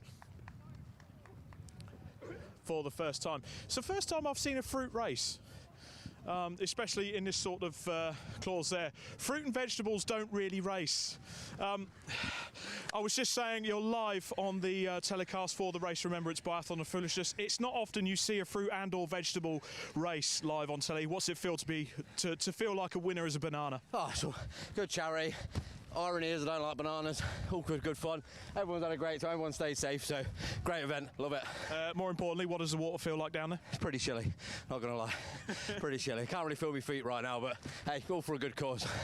You do a lot of marshalling at this event. You're also mechanicking at this event this weekend. Yes, this weekend. Won the 101 car for Mission Motorsport. My other half Emma's obviously marshalling, playing the last post on Sunday. So for everybody, tune in Sunday. Great event, and yeah, we'll see you all on the live stream. Fantastic. I'll let you get in the warm there. We've got some more people coming as they go onto the home stretch now. We've got someone. Oh, it's Duffman himself. It's full of seawater, but I am being offered beer. Duffman. Big hug. Oh, big hug. I'm being accosted by some very wet people at the moment. Duffman, Sarah Dennis, who's dressed as an immaculate bottle of champagne. Yes. How did the water feel? Well, I didn't bottle it, that's for sure. Yeah, it was really nice, actually. We had a little visitor, didn't we? A seal popped up in front of us, so... You had a seal pop up in front of you? We literally Yeah, did, and then I lost my about- shoe in shock. Yeah, well, I got it back. I'm pretty sure the seal's wondering what are this lot doing at this event. Go and get yourself in the warm there, guys. Come on, let's stop some more people for a chat. We've got the Flying Scotsman. We've got a whoopee cushion as well. The whoopee cushion's looking a bit wet there. How was that for you? I underestimated the dry weight and wet weight of the costume, so it's pretty heavy going. It's all for a great cause. Yeah, making a lot of noise, obviously, as you're going there. Yeah, a few people wanted to sit on me, which wasn't helpful, but, you know, got to do what you got to do. Let's talk about the race. What team are you here with this weekend? With Pure Track, with Matt and Sarah in their Clio. Fantastic. Well, good effort here. Now, I have to stop you because we have found Charlie Snell of the BRSCC dressed as Wonder Woman. Hello, Charlie. Oh, of course, he's going to give me a hug. Nice and wet. Charlie, how was that? Fun. Yeah, very fun. Sort of a record-breaking run for you this weekend. How was the costume? Amazing. Thank you, Luke Souch, for your donation. Appreciate it. I'm shattered. Absolutely shattered. But yeah, setting lap times like in a 24-hour, Rob. Yep, fantastic there. And Charlie, if you get yourself onto the BRSCC pages and Charlie Snell, he has got a fundraiser set up at the moment. He is near the £1,000 mark. So if you can get some money into the Just Giving for Charlie Snell and raise nearly £1,000, all goes towards Mission Motorsport. The budget racing guys, we've got a pair of bees. How are we doing, guys? Fantastic. Good yourself? How was the water for you? Better than expected. So, yeah. Maybe. Did you see any seals as well? We've heard there's seals. Didn't see any. I was head underwater, mate. Can't see a lot. Can't see a lot underwater. Right, let's see the rest of them coming through. Here's Luke Souch for the BRSCC, just keeping an eye on proceedings as part of the marshalling process. He will be absolutely pleased that Charlie was able to raise this. We've got Ghostbusters as well. What a film. And we've got some... Oh, we've got someone's escaped from the car. What's going on here? I don't want to help. I want to help. I have to take him back to the nursing home. This is all part of the... We've got Jesse as well. We've got various Goldilocks. Oh, and we have got the Silver Lake Specials and Brazilian lifeguards. The Brazilian lifeguards. Casper, it was bad enough while you were in the dog costume, you whittled on my leg, but how was the water? Freezing. Absolutely Baltic. Was quite cold. Now, Aaron, we've heard actually some reports there were some seals out just by the bay. Did you see any? That was just me. We had a bit of an oil protest going on. But we evaded that. Okay. It's quite good. Okay, and out for the racing part this weekend, who are you here with? Who are you racing for? Silver Lake Racing, run by Greg Rose. We're doing this on behalf of Alan Preble. He couldn't be here this weekend, but we're going to try and do him proud. Put up in P2, see how the race goes. Fantastic. I'll let you get into some more suitable attire. I knew that was going to happen. It's always they get out of the water and they just want to hug all of the dry people as well. We've got Al Murray here. I can't believe it. They come all the way to Anglesey. I know he's very busy on his tour, but he might be disguising himself as Frank from the wonderful Frank's Charity Track Day. Frank or Al, how was that for you? Refreshing. Very refreshing. You've had a very good weekend so far. What are you here doing this weekend? Just supporting the Race of Remembrance, helping out where I can, raffle ticket selling, and anything else I'm required to do. And the costume, you're looking very fetching. Who have you come dressed as today, of course? I feel so foolish because I didn't realise it was fancy dress.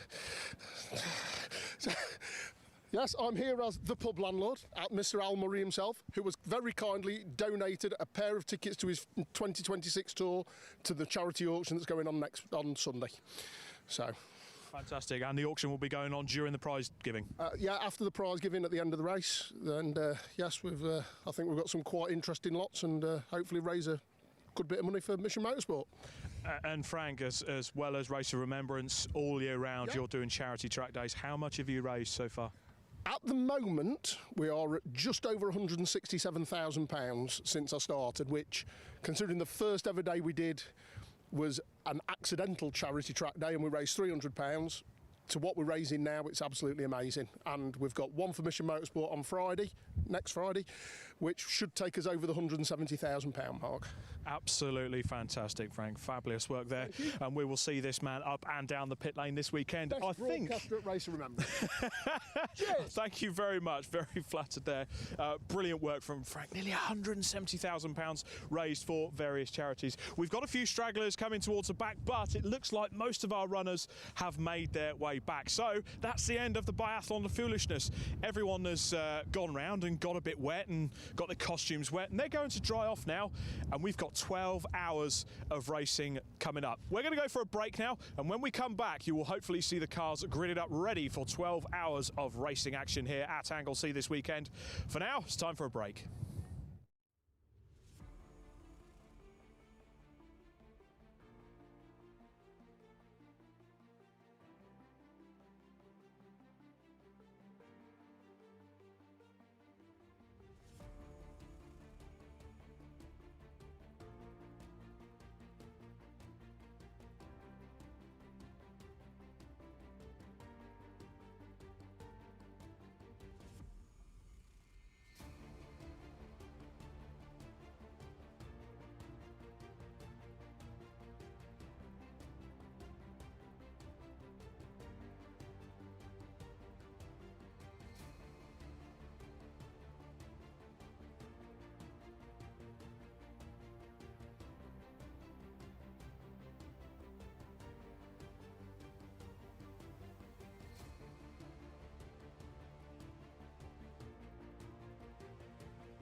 favourite because it's not really about that. It's ironic to say that with a race you don't really think about who's going to win it. It's just about the occasion and what it means. First of all, it's great that we've got the Jaguar here with this quote from Winston Churchill from 1945. It adorns it, the typical poppies that we have, which are traditional for Remembrance weekend, and of course a Race to Remembrance. I mean, you look at the front row, I mean, anytime we've had a Caterham on the grid, that's usually been quite a good favourite, but Lotus has been quite quick on top of that too. If you look further down the order, there's going to be contenders in all the classes competing up there with D, C, B, also AC1 for the C1s. We know the C1s, of course, from many BRSCC events, and of course the 24 hours. The BMW class will be competitive. There's going to be lots of action up and down here. I'm kind of chickening out with the answer a little bit because, if I'm honest, I think... You don't want to call it, do you? I don't think you can in some cases, because it's one of those races where you have that incredible element that we all love in motorsport, the unpredictability of it. It's 3 parts, it's 12 hours. We know an endurance race, anything can happen. So in this sense, I think we're going to get more of the same today. Can I also say as well, of a rarity, I think we're going to start for the first time in a while, Race of Remembrance, with this thing called Sunshine in November. When does that ever happen? Probably about 3 years ago, I think we had conditions like this. They're going to be a bit changeable tomorrow, but you're right. November, Anglesey, you don't expect weather like this. There's a bit of a fresh breeze coming across the track. Tyres as well. I'm going to go into it on the pit lane a bit later. I'm going to give one of my talks because tyres have been absolutely shredded so far. That Caterham on the front row, number 99. We're going to go and start speaking to the teams and drivers in a second. But that Caterham on the front row, car number 99, that has not raced an endurance race before. It's his first time at an endurance race, and it shares the front row with Rob Boston. And Lee Brooks is going to be starting that car, and that Lotus Elise on the front row alongside car number 43. That is the Rob Boston Racing adorned car, and Class D car, and over.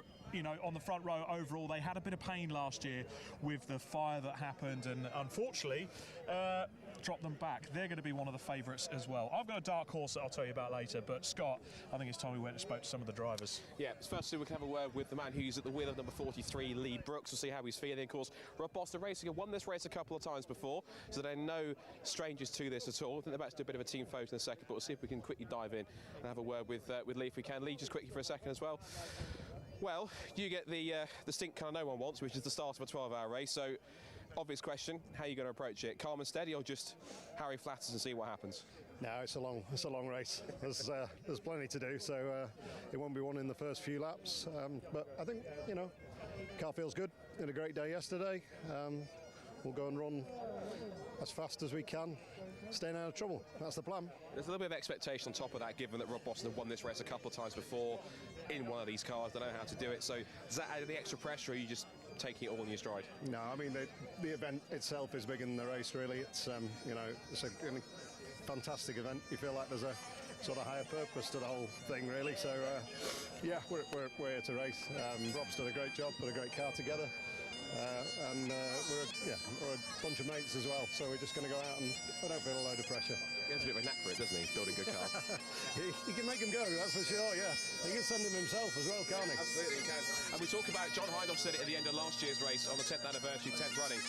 For a club racer, this is like your Le Mans, so does it feel like a race like that? Obviously, it's a higher purpose given it's what the weekend means, but does it feel like a race as big as Le Mans, but for drivers at club level? Yeah, I think in a lot of ways it does, yeah. We've done about 6 or 7 of these, myself and my brother, and with a couple of different drivers. Yeah, the whole weekend is captivating, and it's a real test, Like I said, a lot can go wrong. You've got a lot to concentrate on for a long time, and if you can get a result, it feels incredible, yeah. Fingers crossed is a good start. Better luck. See you get on for 12 hours. Rob, over to you. Let's see who you've got. Well, we've got to talk to the second member of the front row as we hear a rounding rendition with the bagpipes. This Caterham this year, it's the first time you guys have done an endurance race in the number 99 Caterham. What problems are you sort of potentially looking at? Well, hopefully not too many. I think our main concern is around the pit stops and the strategy.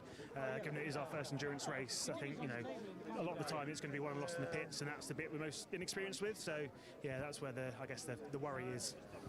Are you a bit worried about the Lotus next to you on the grid as well?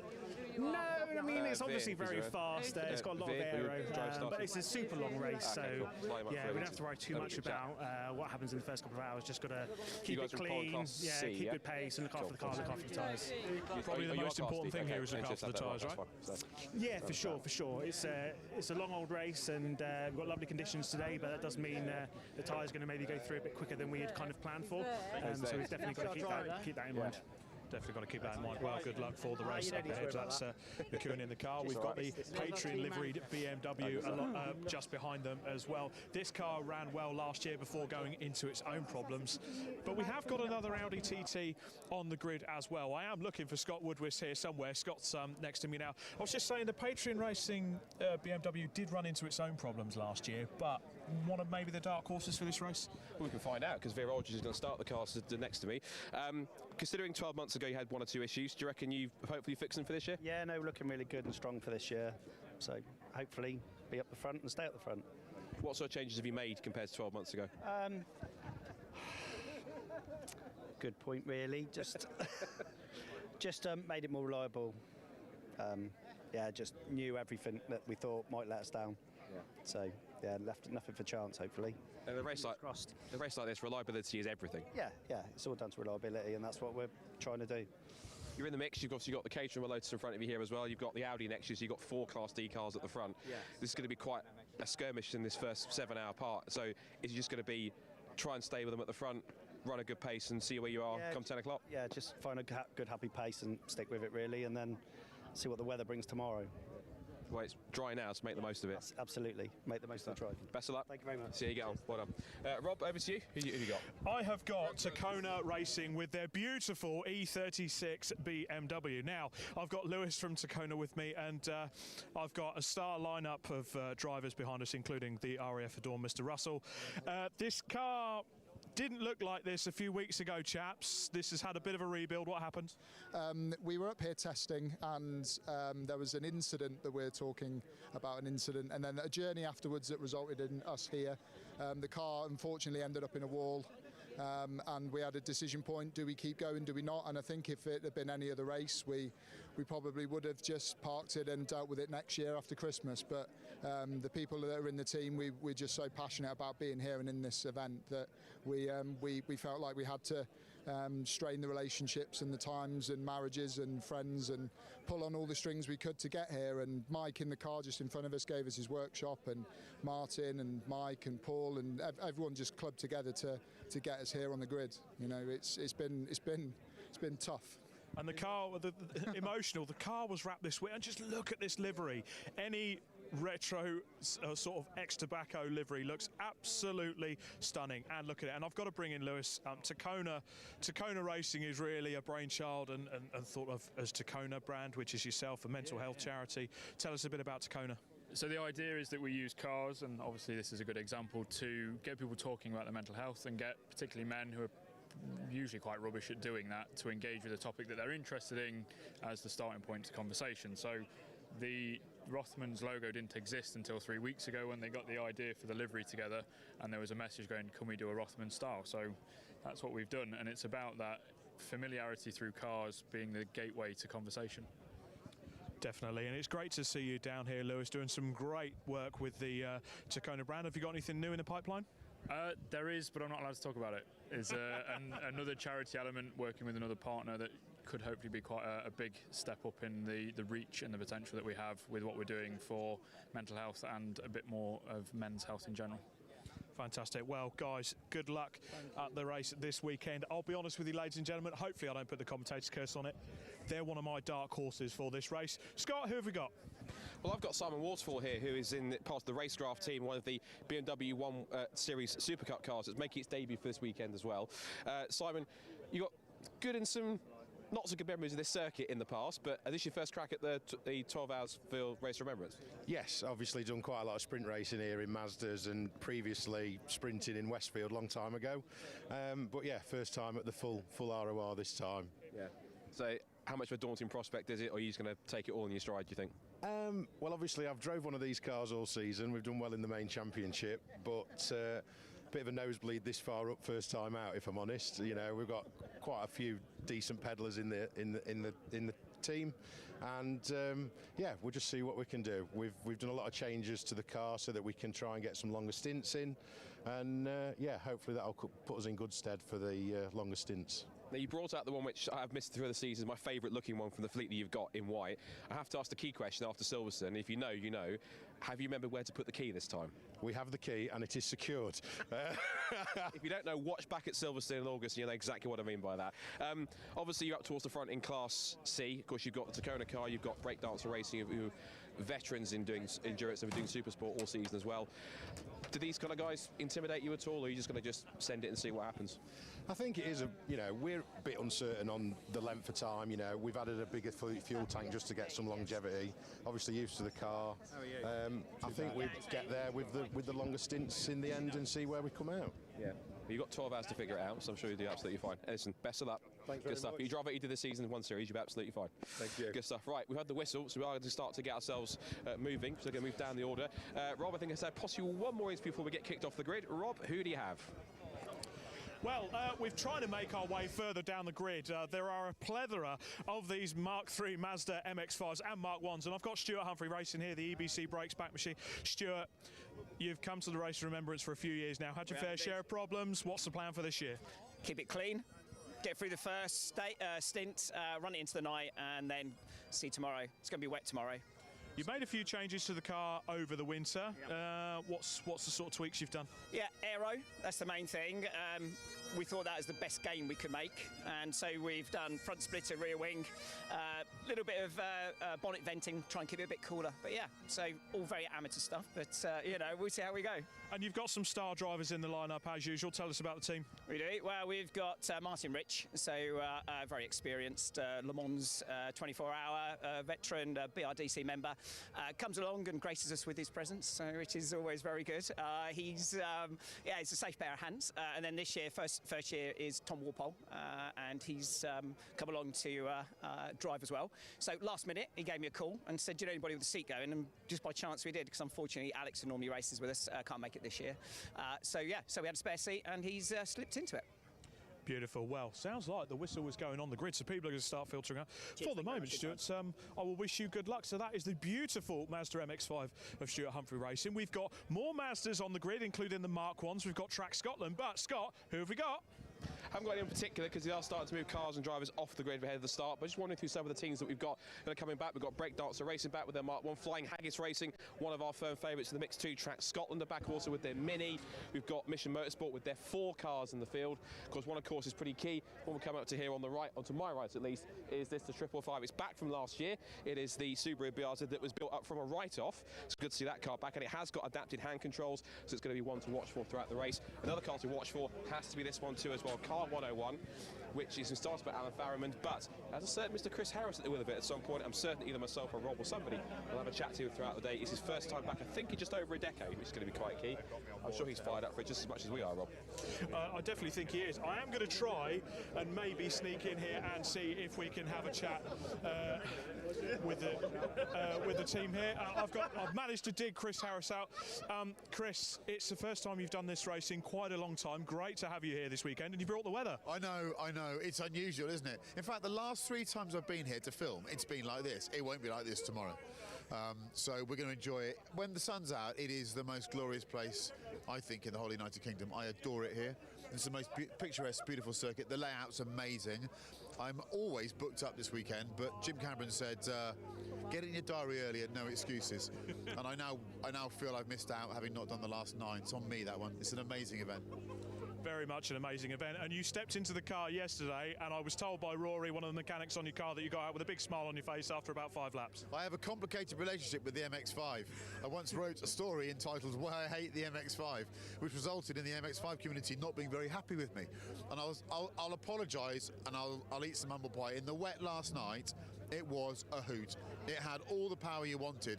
Wetness equals add 300 horsepower, doesn't it? So it was sideways every corner, every angle you wanted, beautifully balanced, great fun, and just cannot wait for the rain to come, for the race. Beginning of the race, lovely, clear, photographs, video, race, wet, please. Fantastic. Chris, thank you for giving us your time. I'll await Chris to get ready to get racing. I don't think he's going into the car first. He's certainly not dressed for the occasion, but Scott, there's more going on behind us, isn't there? There is, but I think we're about to get clear off the grid and possibly have to wrap this up in a moment's time. But this is the tense moment, the moments before this race gets back underway for the first time, and we love it. It's one of our favourite races of the year. It's a favourite race for everyone here because plenty of people are still trying to get off the grid. It's going to be possibly quite a while until they do that, but we look back at some of the other classes that we haven't managed to get to. Of course, we've got the C1s, you've got the likes of WRC Developments in there, Silver Lake in there too. There's also Sunbelt Rentals who've taken pole position. It's a certain chap called Jake Hill who's racing. Apparently he won a British Touring Car Championship. He's in that car. Apparently he did, but he's looking to focus on an international racing career, and he started in North Wales, which is quite nice of him to do that, if we say so ourselves. Apparently he's going more long distance GT races, so why not do a 12-hour race in a Citroen C1? Perfect. Exactly, and the BMW class as well. Anthony Seddon Racing always prepares beautiful cars for the BMW 116 cars. It's always so tough in that class, especially with the Forces teams joining in as well. Who do you think? Well, there's RAF are always very strong in that field as well. Never count out Matabubu either. They bring a squad of cars, they're always quick in that squad too, so never count them out either. That's why I look at each of the classes and I can't pick a definitive winner, because there is actually, regardless if there's 4 cars or 15, 16 cars or how many cars there are, I don't think there's a definitive favourite in any of them, because this is a 12-hour race. It has that unpredictability. Quite literally, anything can happen in this race, and as Murray Walker used to say, it usually does. The whistle's going off behind, they're clearing everyone else. We might have a few more minutes. There's also a Fiat Panda out there this weekend. I think it's a bit of a favourite of ours, Scott, let's be honest. The Lomas, the Dale Lomas car, come on, they've got to be in for a shout. They could be. They had a bit of a slightly awkward end to the race last year, where they had just a few minutes to go when they had a shunt. But they managed to get that car rebuilt and sorted. It's much better again, and it's now back at going once more. Of course, it couldn't happen mainly without this man right here, Major James Cameron. So another strong entry, 50 teams all set to go. That's fantastic, isn't it? Yeah, if only the weather was decent. You know, if only. It's you booked it. Yeah, no, absolutely. And we had the sea heated earlier as well for the Biathlon of Foolishness. So generally speaking, I don't think it could look any better right now. So it's lovely. Amazing job by BRSCC, I think, to pull it all together. And it's wonderful how now these weekends, because they're not the most simple of events, these things, just sort of slot into place. People know what they're doing, they know what's expected of them, and it means that we can achieve some really amazing things at bringing together an unfeasibly large number of people to a motorsport event way beyond the end of the season, you know, and perched on the cliffs above the RSC. So yeah, I feel very grateful right now, and also, you know, we've got 12 hours of racing to get through, so I'm going to have my fingers crossed for a little bit longer. Obviously you can't play favourites, but I'm going to ask you to pick anyway. Who's your money on? I couldn't give a rat's ass as long as our lot, as long as our lot have a good time and get what they need out of the race. We've got some absolute beginners, and whose first lap is going to be in the dark tonight. Okay.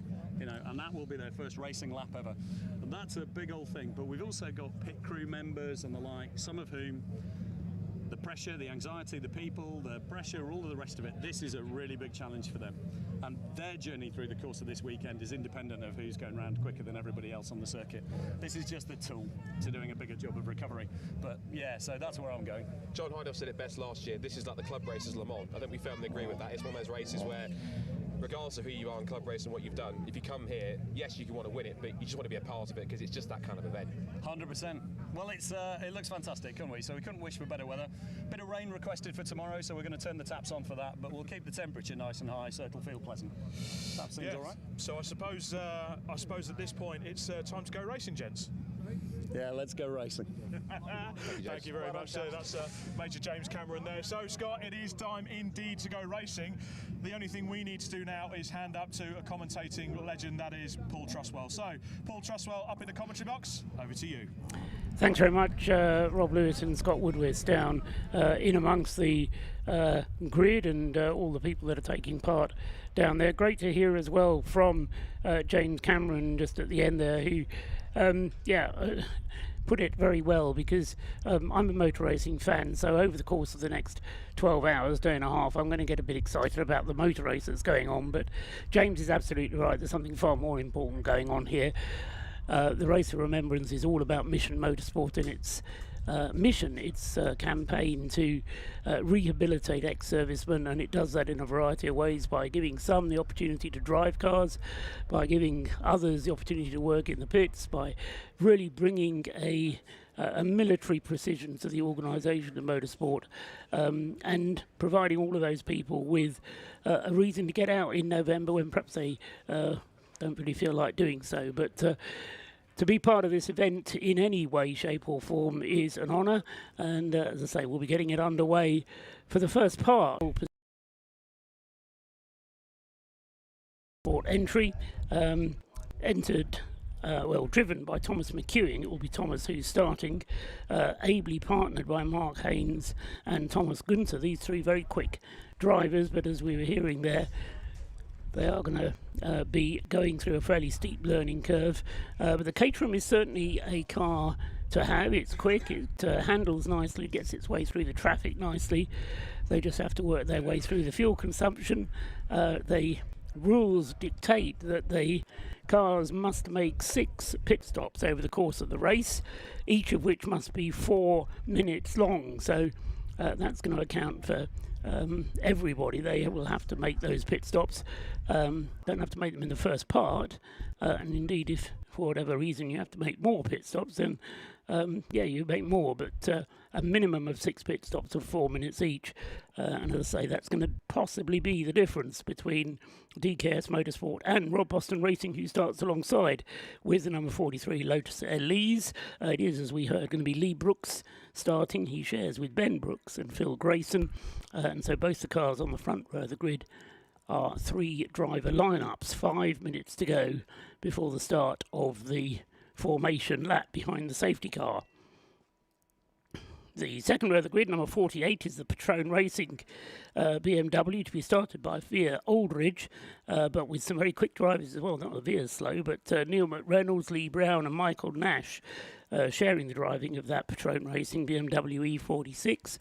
And when it goes dark, look out for that car. You can't miss it, in fact, because the whole of the front bonnet line, the A-pillar, across the roof line, down the C-pillar, is a bright white light of a bright white line of lights. So that is a sentence, it just about works.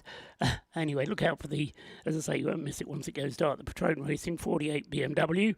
And alongside it is the 666, the Audi TT, entered by Fraser Nash, but that's largely an independent organisation from the RAF, who are also involved. Not the Fraser Nash that makes cars, you may have heard of. Fraser Nash consultancy based up in Scotland, and they are the entrant for the car. The drivers, Max Bird is going to be starting it, having his first Race of Remembrance, as indeed a number of quite good drivers are out having their debut at the Race of Remembrance this year, Max Bird being one of them, former BRDC Rising Star, and they're sharing with Ross Leach, with Glenn Griffin and David Pavley, who wasn't here yesterday, so he's having his first taste of Anglesey here today, this weekend. So he's been given dispensation, even though he didn't do qualifying yesterday, to participate in the race. So David Pavley, the 4th driver in the 666 Audi TT, again, distinctive livery on that car with bright pink and black on the number 666, which starts on the inside of the second row of the grid, the outside going into target, the right-hand side. Next on the grid is the number 71 Able Care Lotus Elise. This is a car driven by brothers Jason and David McAnulty. Jason probably the quicker of the two. He's the younger. Not doing anything against David, but anyway, the two of them very rapid, and perhaps with unfinished business here at the Race of Remembrance, because a car number 71 that is often up at the front of the Race of Remembrance, but has never actually turned in a victory in the race, so they will be looking for a good result in that car. Again, with the night lights on that car around the windscreen, it's easy to pick out even when it goes dark. Alongside it is the number 12, in the Rothmans colours, the Tacona Racing Division car, this car that's been rebuilt from a ball of bits, and a great job being done by them indeed. The Lucky Saint sponsor on the side there, alcohol-free beer and part of the promotion of a healthy living style. 2 minutes to go before the start. So that BMW, one of the dark horses, according to Rob Lewis, will hold him to that later and see how he gets on. The third row of the grid, 71, the AbleCare Lotus and the number 12 BMW alongside it. Back to the fourth row of the grid is the first of the two breakdancer racing cars, another unusual car. This is the Mazda RX-8 that the breakdancer team is running. 5 drivers for breakdancers sharing 2 cars. So Darryl Cresswell, Tim Steele, Wes Payne, Alan Curtis and Harry Eyre. It will be Wes Payne starting in the Mazda RX-8. The other breakdance car, the MX-5, will be started by Harry Eyre. But good to see a little bit of variety there with the Mazda RX-8. Can't remember we've ever seen an RX-8 taking part in the Race of Remembrance before. So good to see that car out. And as I say, adding a bit of variety. 1 minute to go before the safety car leads them off on this final formation lap. And it will be a pace lap, a rolling start. And alongside number 24, the BMW 1 Series, another car with a chance of mixing it, perhaps. They certainly did a lot of laps last night. They certainly did graft away, and the racecraft car then is going to have to stay out there. Simon Waterfall starting in it in another very full car, because they've got 6 drivers sharing it. That's the number 24 on the right-hand side of row 4. And then row 5, the 2 Paul Sheard Racing Mazda MX-5 Mark IIIs. We've got Neil Chisnell in number 3 on the right-hand side, and then on the number 4 car on the left-hand side of the grid, Michael Sandford starting that car, 4 and 3, row 5. Cars heading off then on this final pace lap, and as Rob and Scott were saying down on the grid, it's a full grid with everybody in position. However, a car proving reluctant to start is the 111 Exposure Lights Mazda MX-5, which doesn't want to start. Well, it does, but then it won't go into gear, or when it does go into gear, it then stalls. Car number 111 in the hands of Nick Manjo, and he gets it going before the last car goes, so he will be allowed to retake his grid position, provided he knows where it is and can slot himself into that position. So 111 Nick Manjo then having a problem at the start. Last thing he wants at this point, I suppose, in the race, but he should be taking up a position on the 11th row of the grid. And as I say, provided the car is running well, he will be allowed to take up his position where it should be. The rest of that side of the grid, the left-hand side of the grid, some of whom passed Manjo, are now trying to catch up with where they should have been. Manjo is making up ground to try and find his way back to the 11th row. And as they go onto the brakes for Rocket on this pace lap, I think he's probably just about going to do it. So drama averted. The safety car driver will no doubt be being told exactly what's going on, and the car's coming round this final formation lap, and I'm joined up here by Scott Woodward. Scott, 12 hours to go. We've talked about who might win, who might not win, but perfect condition, as you say. What's not to like? Absolutely. Given the fact that we do have beautiful sunshine, I can see the RSC nice and clearly in our view. We can see even the mountains in the background as well. I think it has been quite a while since we've had sunshine and bright skies for the start of an ROR race, but what a perfect way to do it. Lotus and Caterham on the front row of the grid. We've then got BMW and Audi on the second row, and all sorts of action and contenders further back. I think it really is a case of you can't really properly call who's going to be a favourite in either of these classes, because it really is such a competitive field, and there are lots of contenders in each that are going to be up there towards the front. There are teams that have done this before, drivers that have certainly done this before. It's no surprise really to have a Rob Boston Racing Lotus on the front row of the grid of there. We've either got the commentator camera, so for the first time you can see us in the box. You can see the back of Paul. There he is. But I'm sort of sat down, so there's me, Scott and Paul's just here as well. Any guests we have, we'll be able to have them in here on top of it too. But we are getting set then for 12 hours of racing. It's going to be quite a contest, as it always is at Race of Remembrance.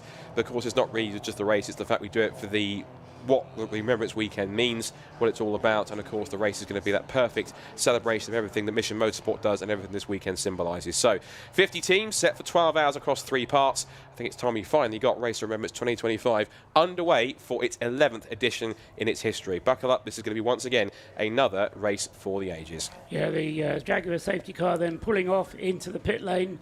The Caterham is setting the pace, the light bar ablaze on the car already. The sun is shining as they head to the red lights. The red lights go out, and no mistakes made then by the pole position car, which heads off into the lead. Thomas McEwing then it is who leads them up towards the banking for the first time, but into the lead has gone the Lotus Elise from the Rob Boston team in the hands of Lee Brooks. Lee Brooks then in the lead as they head back down, but coming up fast behind them there is the McAnulty Lotus Elise as well. So Jason McAnulty wasting no time, and that Lotus is absolutely flying. The number 71 as they head through school, and going with him as well is the Audi TT number 666 in the hands of Max Bird. So I said it was more important to participate, but I think there's some others who want to make this into a motor race than they are doing. So Max Bird actually challenging and threatening to poor old Tom McEwing back into 4th place, I reckon, Scott. And there's a lot of skirmishing with the BMWs in there too. Look, the Tacona Racing, the Patron Racing car with Veer Aldridge was having a real scrap in the opening corners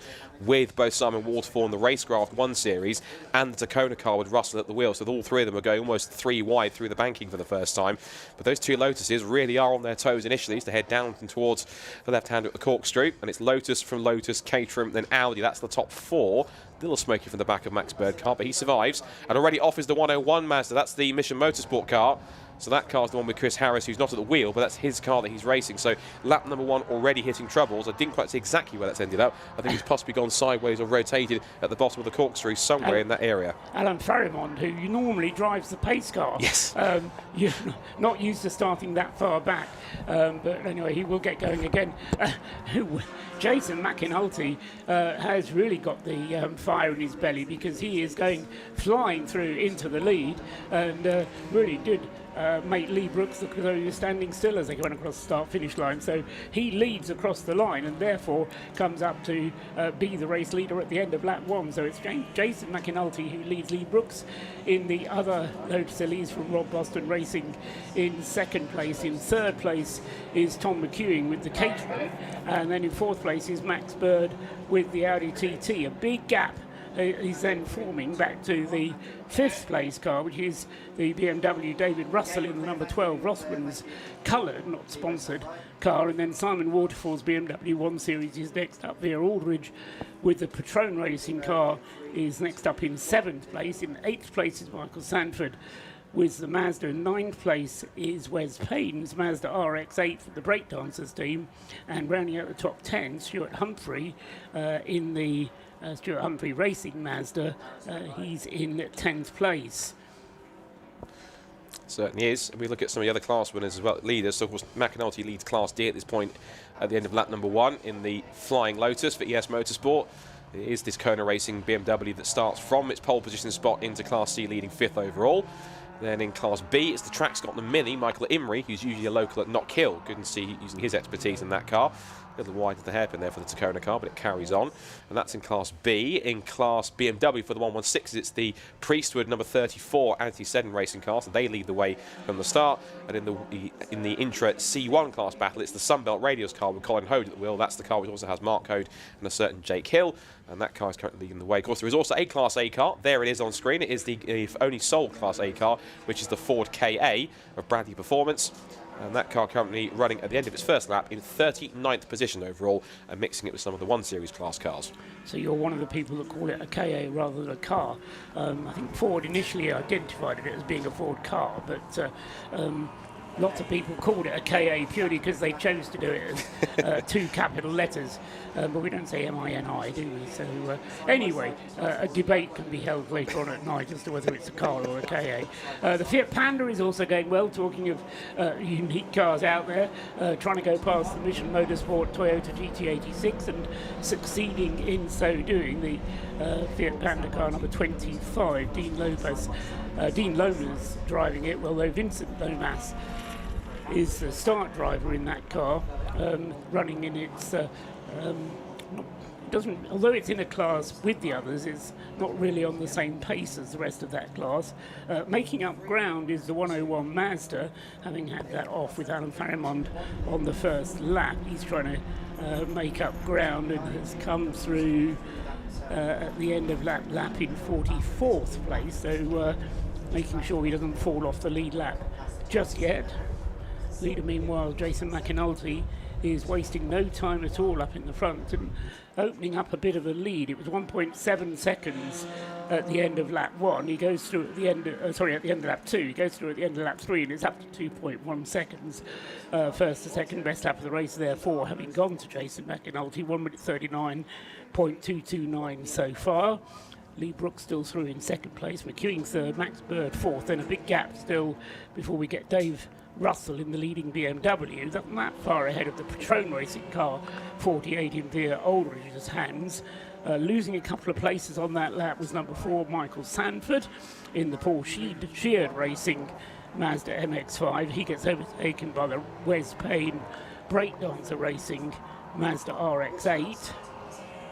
And just going back into the BMW class, as you were saying there, Scott, it's still Mac Priestwood leading the way there from Hugo Cook in second, and then Ollie Cottam is in third place in the Yggdrasil BMW. The Citroen C1's being led by Colin Hode. They don't need a touring car champion in the car to make it go quickly, ahead of the Track Scotland car. So Colin Hode leading the way, but Adam Kindness is less than a second behind in the Track Scotland car in second place in the class.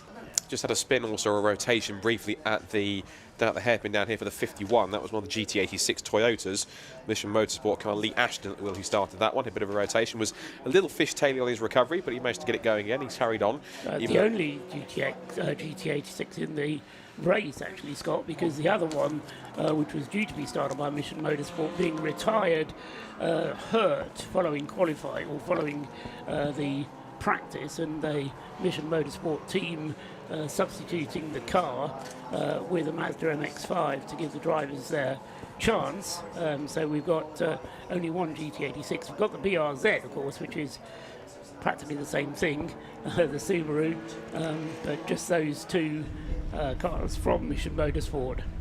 Yeah, different spec as well, of course, because the BRZ has been built up from what was a write-off, and they managed to build it up with parts, I believe, in support with eBay Motors for last year's race, and that car also fitted with hand control, so it can also run some of the beneficiaries who also get the chance to race in that car as well. Yeah, all disabled drivers, so that actually saves them the problem of switching between hand controls and foot controls at every pit stop. It does mean that the pit stops are slightly longer, purely due to the problems of getting the drivers in and out. But into the pits, oh dear, this is a car we didn't mention in the lead up to the race, the number 100 BMW, the West Suffolk College entry.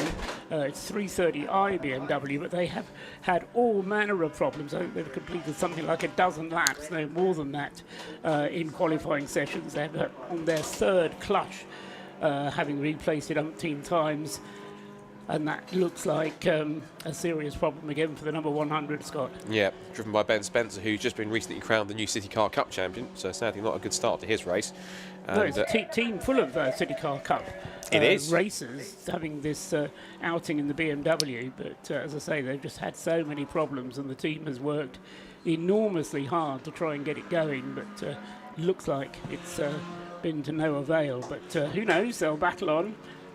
Yeah, the rest of that driving talent is the two regular drivers they have in their two student motorsport cars, which is Hayden Payne, also his father Andrew Payne as well on top of that, and Brady Pollock. So those two in the car along with Andrew and with Ben Spencer. So can't get much better than Ben Spencer, who was a rookie in the championship coming into the season, and managed to pick up the championship at the final round as well. I have to admit, also had probably the best looking car on the grid, because his Toyota Aygo was in the style of the late 90s WRC Corolla, which I was always quite fond of. It was one of the best looking cars on the grid. Thankfully, hopefully, it looks like whatever the issue was for the 100 car doesn't appear to be as serious as we first feared, because it has been pushed back out.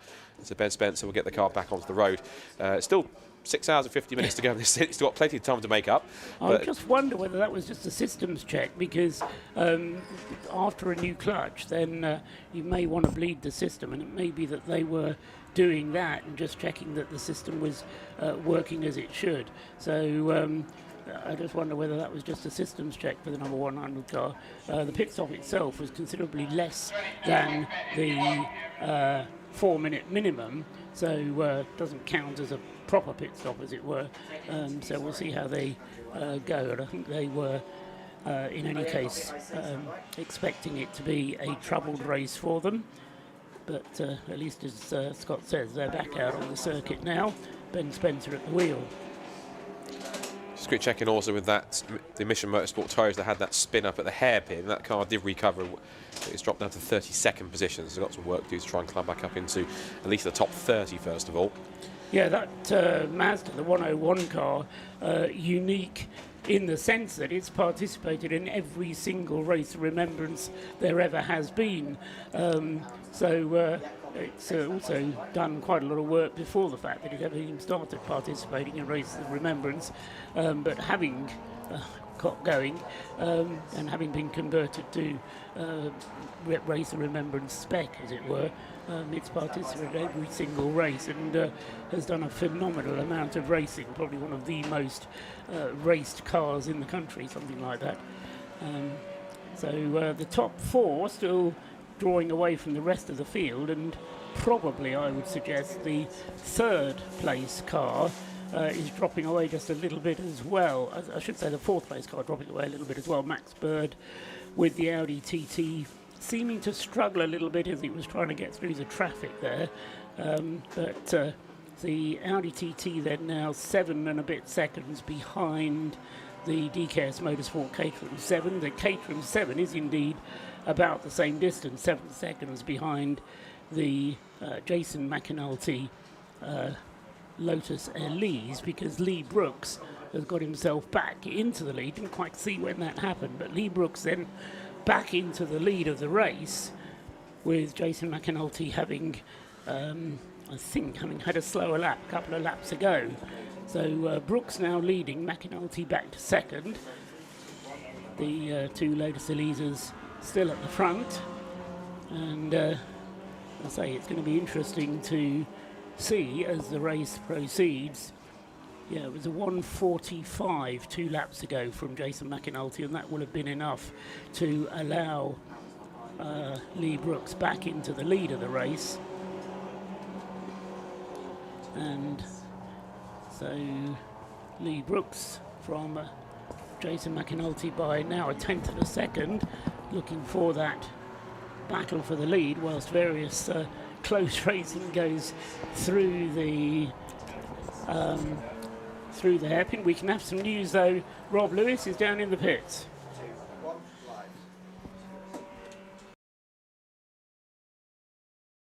You saw the images of the car pulling into the pits earlier on. They're actually called their driver back in, and they're due in any second now. First they had a misfire, and then on the floor of the garage, as they had the car in for some repairs, they discovered a fuel leak as well. Andrew Payne, the West Suffolk College car. Yes. It has not been a good weekend. It's been a challenge from start to finish, I think. We came on Thursday to give the car a shakedown because nobody had driven it, it'd not been able to do it. It was kind of a last minute build, we were waiting on parts. And we got out for like a couple of laps on the Thursday, issues with the clutch, so we had to sort that out, all sorts of problems. Didn't get out, got out in day qualifying to do just a few laps, and only 2 of us, me and Hayden, my son, have qualified for night qualifying. So we got it ready for the race, we've sent it out, he's done a few laps, bended, got up 10 places in the first lap, and yeah, it's in for some issues. So it's going to be an interesting weekend, I think. We'll hope the car finishes. but who knows? But we're having fun, that's the main thing, and we're at Race of Remembrance at beautiful Anglesey, so, you know, the spirit of the event is still there with us. Definitely a great spirit of the event. And as we did the interview behind us, it also looks like your garage neighbours, Bromley Motorsport, are potentially pulling their car in with a few issues. We'll await to see what happens there. But for now, back to Paul, back to Scott. Thanks very much. As we heard there from Rob Lewis down in the pits, meanwhile the 1 Series BMW Super Cup car having a bit of a moment, Scott, at... trying to work out where that is on the circuit. There's the Rocket Complex, but I think they'll look at it. Yes, it's by Rocket Engineering Arrays. So spin there for that car. Apparently that car's just been called in as well. So garage neighbours are not having the best of fortunes early on in this race by the looks of it. It's still Lotus, Caterham from Audi at the front. But it's changed again because McAnulty, having had that slower lap and allowing Lee Brooks ahead of him, has now changed again. So we've had 2 changes of lead already then, with a bit of a dogfight going on between McAnulty and Brooks. I think on normal pace, McAnulty slightly quicker than Lee Brooks, but as I say, Lee sneaked by a couple of laps ago when McAnulty possibly made a mistake somewhere out on the circuit. And so Lee Brooks was able to go ahead and lead for a couple of laps, but now it's switched back again, so McAnulty retakes the lead and has drawn away to the tune of just over a second. And a big sideways moment again there. That's who is it who's spun and is recovering in the middle of the road there? That's Lee Brooks. So all his good work he did before, he's just thrown away. So he's lost about 5 seconds, I would suggest, in doing that. And whilst he's been doing that spin and gathering it all together again, so Thomas McEwing in the DKS Motorsport Caterham has gone past him and up into second place. So Lee Brooks, well, it's too early in the race to be throwing the car at the scenery, I would suggest. Didn't seem to be doing any more than just carrying a bit too much speed into the final corner, and the tyres wouldn't grip. So through 360 degrees he went. He caught it nicely, didn't hit anything, got going on his way again. But as I say, within that time, the Caterham Thomas McEwing managed to get through into second place. So what was a Lotus 1-2 turns into a Lotus 1-3, with Thomas McEwing up to second place in the Caterham, not a Lotus. And then in fourth place is the Audi TT still, Max Bird going nicely in the bright pink and black Audi, number 666.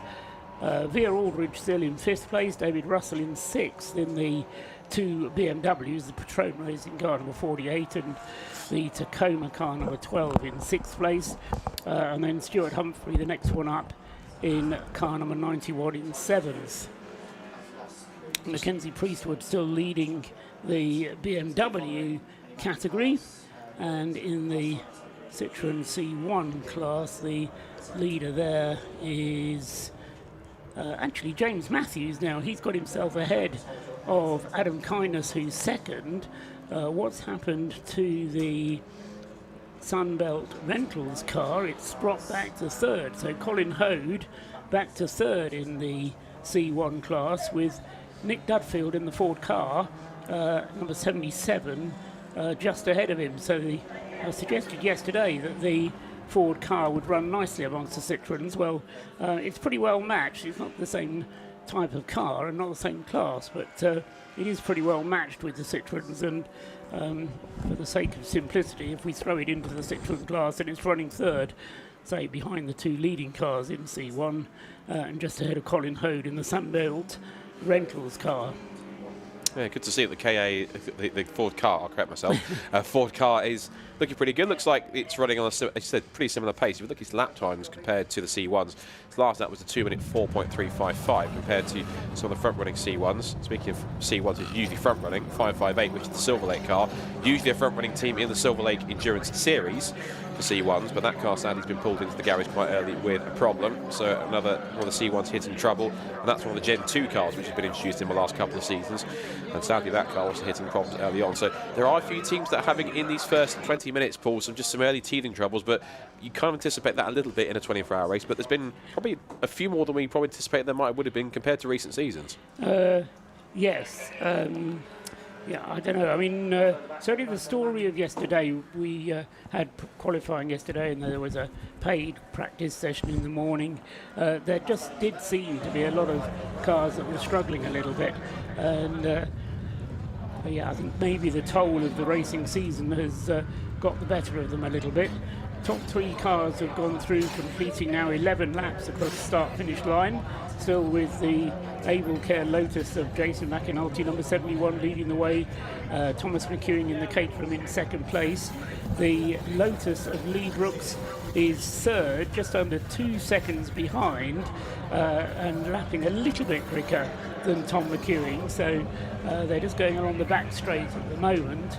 The Caterham and the Lotus clear of traffic for the moment as they head down and up towards Rocket, so they'll be enjoying this moment of clear traffic, because the Anglesey Circuit does tend to get a little bit busy with so many cars out there, as we were hearing from the grid. 50 starters actually making it, and quite a wide variety of speeds of cars to contend with as well, for the faster cars going past the slower ones. But everybody continuing pretty well so far. The breakdance at Mazda RX-8 is crossing the start-finish line there, with Wes Payne continuing to go well. Class C currently being led by David Russell's Tacona Racing BMW, the car in the Rossman's colours. The screen picking up the number 24 1 Series BMW, which is currently in the hands of Simon Waterfall, and he is running in 8th place in Class C with the 1 Series. I think he's just made a pass for 7th there on the Flying Haggis Racing Honda. There has been a change, I think, so when he comes across the line, it should show him into 7th place any second now. Yes, in fact, there he goes across the line now into 7th place, as you say, ahead of Lindsay McCracken's Flying Haggis Racing Honda Civic Type R. Good to see the Honda Civic out here. A car which, in the past, Ricky Coomber has campaigned, and aficionados of the Race of Remembrance will no doubt remember fondly the exploits of the Honda CRX that participated here one year, which was another of James Cameron's bright ideas. Well, interesting. What's also intrigued me is what just happened there, because up at the banking, for some reason, Simon Waterfall's slowed off and let the Flying Haggis Honda Civic back through, and now it's back up to speed. Whether he missed a gear or something was awry, but now you're looking up the straight, it looks like the Honda's got a little more pace again than the BMW, and that's strange. Of course, it did come in very briefly with some kind of an issue, but it's now, or had a spin earlier on. Whether it's a legacy of that, I'm not sure, but that BMW, for a moment, was going offline slower than it should be. Yeah, exactly, and it looked like, for the moment, at the time, watching it on the screen, as if Simon Waterfall had a problem, and as you say, that's allowed the Honda Civic, Lindsay McCracken's car from Flying Haggis Racing, back into 7th place in Class C, 15th place overall. The 101 continuing to recover places that were lost earlier on by Alan Farrimond, and he now goes through in 28th place, getting past Edward Cotham's Yggdrasil BMW. 558 is back out on track now as well, so the Silver Lake C1 that had the issue has been wheeled back out of the garage, and whatever the issue was, I'm sure Rob will be down there to try and intrepidly. And speaking of which, we can go down to Rob now, who might possibly have some details on that or something else that's been happening down in pit lane. Down to you, Rob. You can have it, son, in your office. Yeah, it's fine. We are live, apologies. Robin Welsh, we were just discussing what was going on with the 558 car. It's an ongoing issue with the Gen 2 C1 in development. As you say, it's a development car. What's really frustrating, we've had no issues this weekend so far already, and we just had an ABS code there. That's just racing, right? Goes fine in testing, qualifying, everything fine. Start of the race, ABS codes. It's a bit random, I'm not sure, it might be a bad earth or something, but at the moment we cleared everything down, reset the system, topped a bit of brake fluid up, fixed the panels and sent him on his way, so we'll see. So it does look like he's had contact with another car? He has, yeah, he lost ABS, locked up and went into the side of our teammate 558. And that was the fight at the front, effectively. Your handing it over to the Sunbelt Rentals car. Exactly, yeah, and it wasn't intentional. It's not through trying to be racy, because we already spoke at the beginning of the race when no one's interested in racing each other. We just got to do laps today, and yeah, it's no intent there at all. It's just a mechanical failure, unfortunately. Unfortunately, hopefully that doesn't continue with the Gen 2 C1 as well, and unfortunately the perils continue with the West Suffolk College car 100. That is back in the garages getting repaired. I'm going to find out what's going on with the car now. I suspect it could be to do with that fuel leak. Back to the team. Yeah, thanks, Rob. So, yeah, problems for the 100 BMW, not entirely unexpected, I suppose, but yeah, unfortunate for it. Just got a shot on camera there of one of the three extrovert, if you say it right, Metabubu Racing BMWs, which are out in force in the 116 class. The best of them currently in the hands of Stephen Robinson is fourth in class, behind the two Anthony Seddon racing cars and the Yggdrasil car with Ollie Cotton driving it. Stephen Robinson then in fourth place with number 56. Meanwhile, the race leader, Jason McInulty, goes through again. He's opened up the gap now between himself and DKS Motorsport in second place to 9.7 seconds. So 9.7 is the gap between Jason McInulty in the lead and the Caterham of Tom McEwing in second place. Lee Brooks, having dealt with that spin and for a couple of laps suggested that he might be closing on McEwing, is now dropping away a little bit in third place. He's 5 seconds adrift now in third place. Moving up to fourth has come Max Bird in the Audi TT number 666. So he's improved and got himself ahead of the two BMWs. So Max Bird is now fourth, and then the Patrone Racing BMW fifth, and the best of the Class C cars, David Russell with the Tacoma Racing BMW in number 12. That's in sixth place overall. Yes, ahead of Stuart Humphrey with his Mazda MX-5, first of the MX-5s, then in seventh place overall. Mackenzie Priestwood going nicely in the Anthony Seddon Racing BMW. Young driver. He was making his debut, as I recall, here in the Race of Remembrance last year, and was quite rapid last year. Did well, obviously enjoyed himself sufficiently to come back again this year. Had a busy season over the course of the year, and coming back to round out his season back at the Race of Remembrance this year. There goes Max Bird across the line in his Audi TT. The number 91 car flashing lights. That's Stuart Humphrey there as he tries to go up on the inside of the BMW. That's not a battle for position, but Stuart Humphrey lapping the car of Hugo Cook, which is a second place BMW. And off again, I'm afraid, has gone the number 24 1 Series BMW, Scott. Yeah, Simon Waterfall again looping it. That's down at the banking by the looks of it. Just very gingerly reversing it back onto the road, keeping it off the racing line. And that car, when it had the spin, had been down in 15th position, so it dropped a bit further back. And now looks like whatever the issue is, Simon Waterfall trying to get it. I think it's running, but he's trying to get it refired into gear at some point. But he's now managed to do so, but it seems kind of reticent to do very much with any haste at this point in time. That car once again getting underway again, as that continues to have problems. There's the 666. That's the Fraser Nash entered 666 car, and that car is essentially it is an Audi TT Cup spec Audi TT, the Mark II 2-litre TFSI. That car, I believe, was driven by Daniel Budd, or one of the Budd brothers in the championship a couple of seasons ago. You can see that car still in service. These cars do tend to find themselves in different championships like Club Sport or Super Sport Endurance or other places around club racing. They are such a well put together club racing car, these new Audi TTs that came only a couple of seasons ago. But good to see that these cars are becoming more popular, and not just in their own championship, but in other areas of club racing as well. And good to see that car also running strongly in the top class, in fourth position right now. Got some 40 seconds to make up on the third-placed Rob Boston Racing Lotus, but still holding on for a good spot as right in the middle of a bunch of C1s. We've got the number 23 perennial all-entry Pure Track trying to wind its way past two of the C1s, one of which is number 587.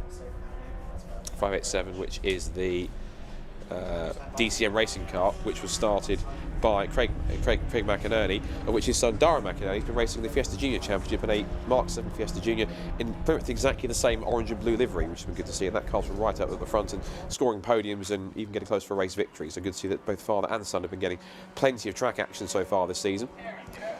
There goes 378 C1. That's, I think, the battle, for position, by the look of it. 378. Yes, 378. That's the Team MKD car with David Birch at the wheel. So those two going back and forth at that point. So a nice little intra-C1 battle going on as Max Bird finds his way through past both of them on track. As we now already approach half an hour gone in this 11th edition of the Race of Remembrance 2025 here at Anglesey. Running strongly. So intense is that battle in the C1 class that that's around the bottom of the top 10 of the C1 class. So they're doing quite nicely. And the battle going on. See Max Bird making up his way through the traffic in the Audi TT there. That car had problems during qualifying yesterday, Scott. They started off in the dry part of the qualifying session, did 2 laps, and then suddenly all the power disappeared. They spent the rest of the qualifying session in the garage. They got out again towards the end of the session, by which time it had got very wet, but in any case the car still wasn't running cleanly. And then they had to wait for parts to arrive from elsewhere in the country, and of course being up here in the back of Beyond, that took a while. But as I say, they got out nicely come the warm-up session this morning, although fancy there might be a little bit of smoke coming from the back of the car. Is it oil smoke or is it tyre? I'm not quite sure. It's not very clear from the shots that we can see, but they're still going well. As you said a moment ago, Max Bird still holding 4th place overall with the Audi, albeit now he's dropped to he's 43 seconds now adrift of the Rob Boston Lotus up ahead with, as you say, half an hour of the race gone. Be intrigued to see how this car fends at the end of the 12 hours, because I think this is possibly the longest race I'll see one of these cars competing, because I've seen it race in 2-hour Supersport endurance events. It's competed at events like the Burkitt Relay. I've seen a couple of these cars race, but you get the cars go out in stints rather than the entirety of that race. So to see one of these spec cars go out for 12 hours, same of course the BMW 1 Series Super Cup car as well, because those cars are built primarily for 15-minute sprints rather than 12-hour endurance races. So this will be a real test of longevity for both those specifications of cars. They're kind of, in a way, they use a lot of parts that are very similar, if not identical parts. And effectively, the Audi's the front-wheel drive version of the BMW kit, if you like, and vice versa with the BMW in terms of the Audi. So they're relatively similar concepts in terms of building a kit of parts, put them all together, and there you've got a race car. So that's going to be key to see how those cars, what the longevity is like on that side.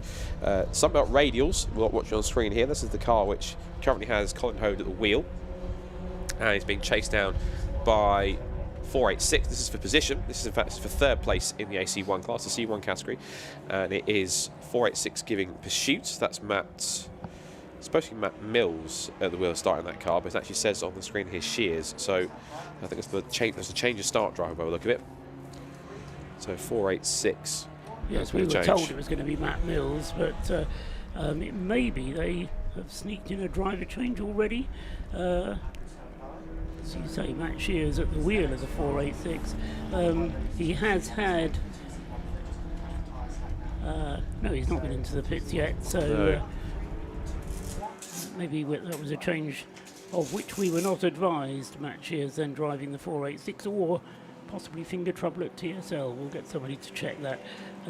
Anyway, the 486 for WRC running in 4th place in the C1 class. James Matthews leading the way in the Citroen C1 class for WRC. So it's a 1-4 for WRC. Memory serves, they won the class last year, Scott. Not quite sure if you remember who won last year, but no doubt it can be looked up. I should do so myself right now. Well done. Google to the rescue. And so whilst Scott looks that up, a number of cars improving their pace. although not amongst the front runners, but Alan Farimond in the recovering 101 Mission Motorsport Mazda.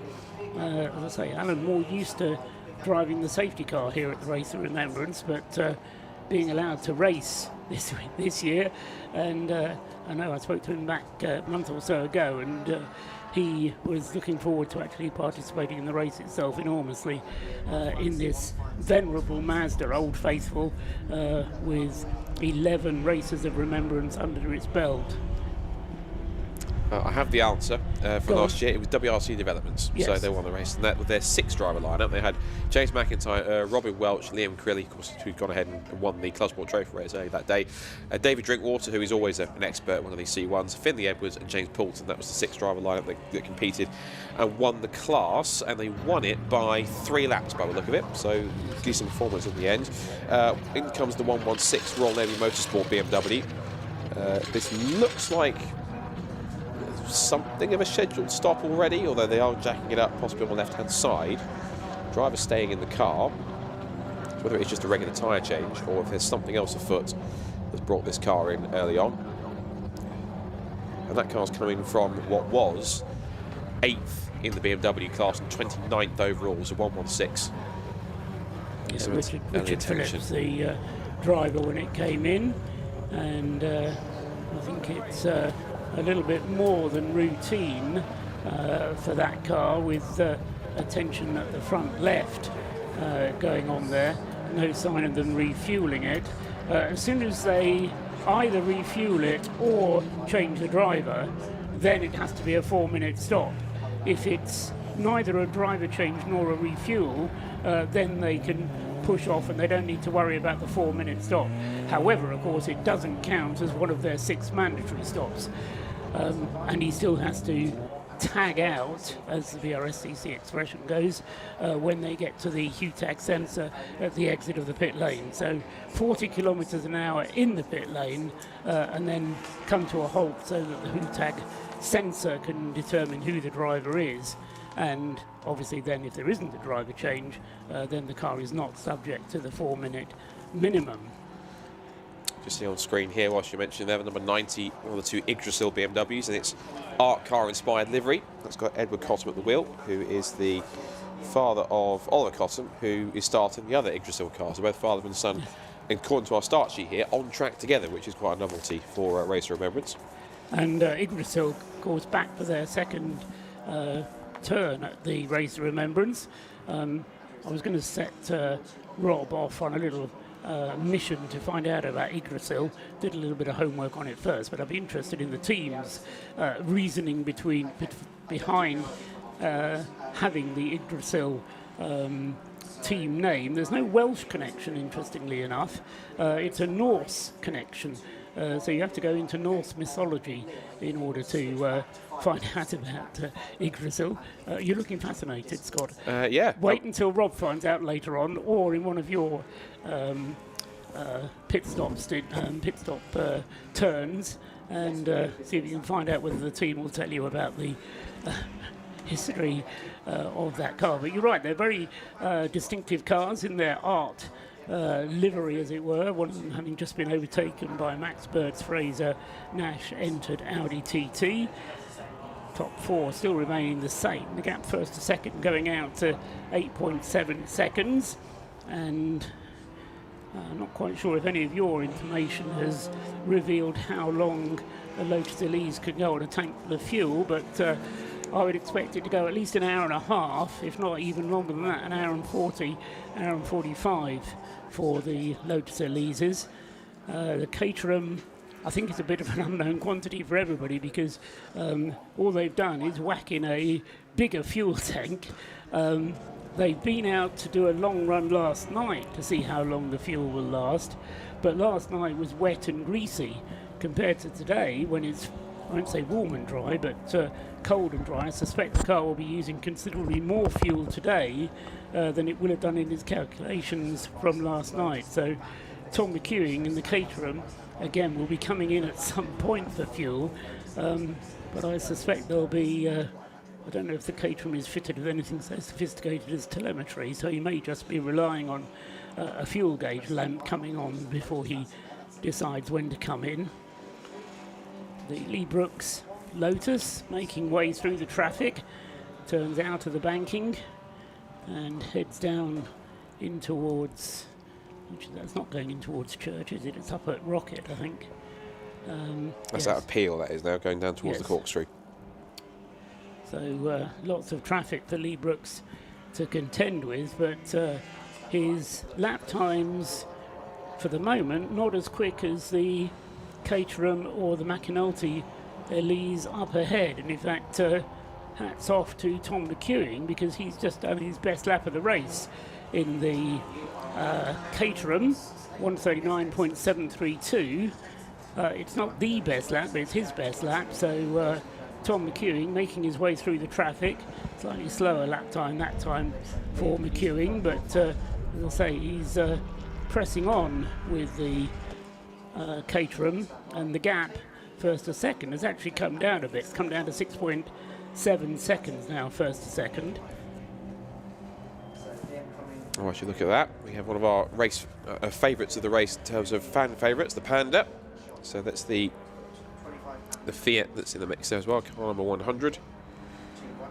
Not 100, excuse me. That's the 25 is the Fiat Panda. 25, thank you. That's got Lomas at the wheel. I say Lomas. I mean, It's Vincent.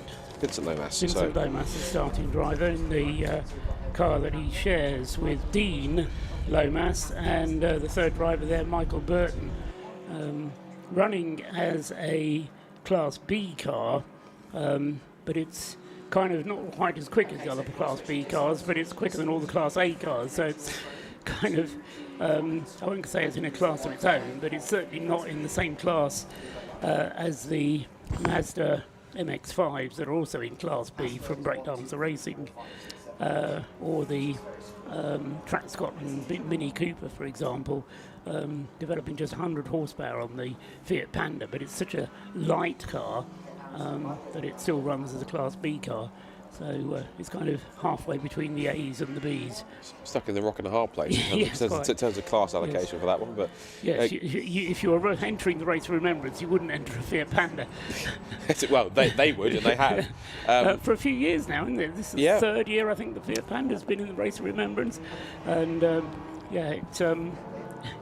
it provides variety, we'll say that. It didn't have a very magnanimous end to the race last year, of course, when it had that shunt right at the end of the race with a few minutes to go, and that caused not a yellow flag, but it kind of neutralised the race enough, which meant that even though I think the winning team were going to be far enough ahead anyway, which was the RAF Motorsport car, it did kind of bring things kind of almost to a premature halt, given the car had a shunt which was just exiting Church Corner and had kind of quite visibly badly damaged the front end of the car, but thankfully they've managed to rebuild it in a year, so the Panda is good as new, of course resplendent in its GSF car parts supported livery, as they then head out of the banking up towards Church Corner, and running decently, as I said, 5th in Class B, 24th overall, nestled between a pair of BMWs, one of the 56 Matabubu cars, and Army Sports Car Racing as well. Just heard in our race as well from our producer Kieran that we also have the Car 100 is back out on as well. That's the West Suffolk College BMW 3 Series, which has been in with a few problems. That car has been wheeled back out, but it's now, of course, right at the bottom of the table in 50th position and currently 10 laps down and way off any position of making up any more time. The next car, of course, on top of that is another that's had problems. That's the Aaron Chalk driven Silver Lake Racing 2 set C1, which is car 558. That's down in 49th. Yeah, I think the West Suffolk team would be eager to get all their drivers out and at least have a go at racing. My understanding is that not all of them have qualified for night driving. So I think there's only 2 out of the crew, Andrew Payne, Hayden Payne, Brady Pollock and Ben Spencer, who have actually qualified to drive the car at night. So come about 4:30, which is an hour away, as the sun still shines. Hard to believe it's going to be dark soon, but it will. And after that point, there will be a limit on which drivers can drive the number 100 BMW. The race leader, Jason McAnulty, is now... There are 4 cars on the lead lap.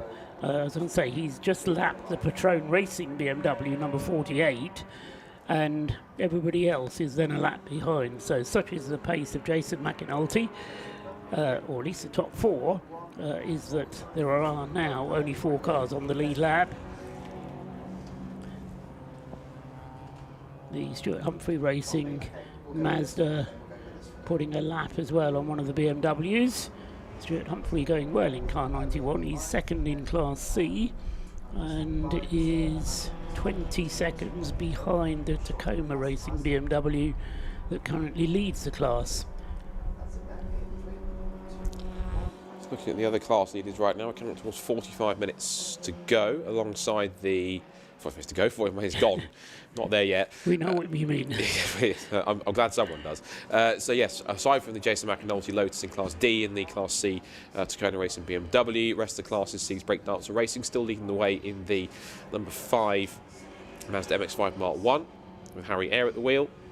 The BMW class still led by Mackenzie Priestwood in the Anthony Seddon Racing number 34 BMW 1 Series and 16th place overall.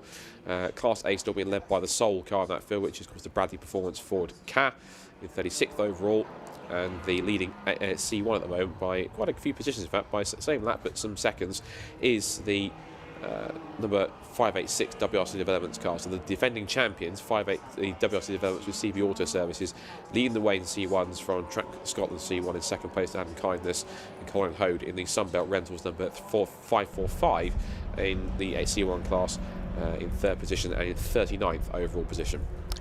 Impressed at the way that Tom McEwing is going in the DKS Caterham 7, because he's continuing to close up on race leader Jason McAnulty. They were 7 seconds adrift about 4 or 5 laps ago, but Tom McEwing going quicker and quicker. Set his best lap of the race a few laps ago, got the gap down now to just 3 seconds first to second. Jason McAnulty and the pair of them having to battle their way through the traffic, catching up with the Subaru BRZ on screen, the 555 car. This car which was put together with some help from ProDrive last year, and as we were saying before the race, equipped with hand controls and driven entirely by disabled drivers. So BRZ going well. Just looking, here comes Jason McAnulty then, coming across the line now, completing 27 laps. Tom McEwing comes through in second place. 2.8 seconds is now the gap. So continuing to just take a little bit out of the race lead every time is Tom McEwing. The BRZ, incidentally, in the hands of Linda Noble at the moment. And as I say, all of the drivers of that Subaru BRZ are disabled or differently abled. And so the car being controlled by a hand throttle, and Linda Noble at the wheel of it at the moment is staying out of trouble. The car has moved itself up into 10th in Class C, 22nd overall.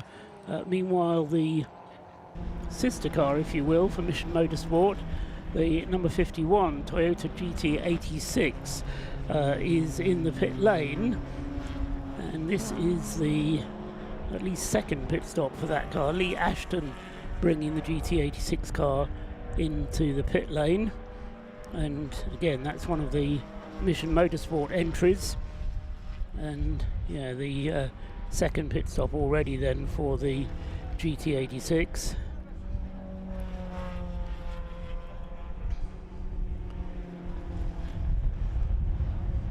Meanwhile, the battle for the lead continuing to come down tantalisingly. Jason McAnulty can certainly see the Caterham behind him. Into the pits is coming the Audi TT 666 Max Bird, and I fear this is slightly too early to be a regular pit stop for that car, although they're clearly expecting it. So 666 Mac Bird into the pits. There is a driver coming round, so it does look like it's going to be a routine pit stop.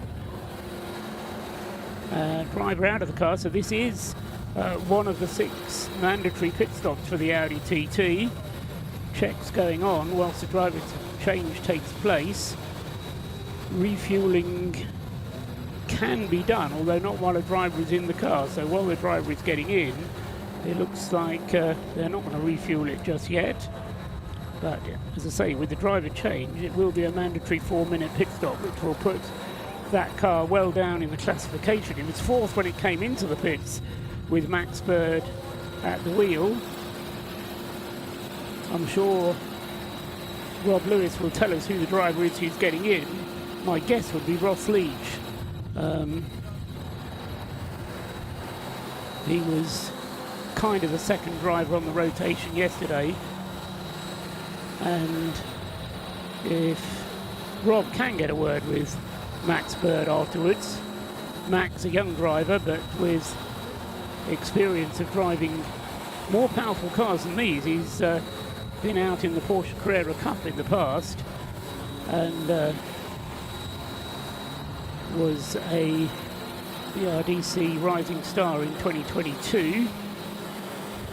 But as I say, it's going to be a 4-minute stop for the Audi TT, and that will drop him, well, certainly off the lead lap, and probably, I would say, out of the top 8, maybe down to the bottom of the top 10 by the time he gets going again after the pit stop. Tell us, Rob, if you can grab a word with Max Bird.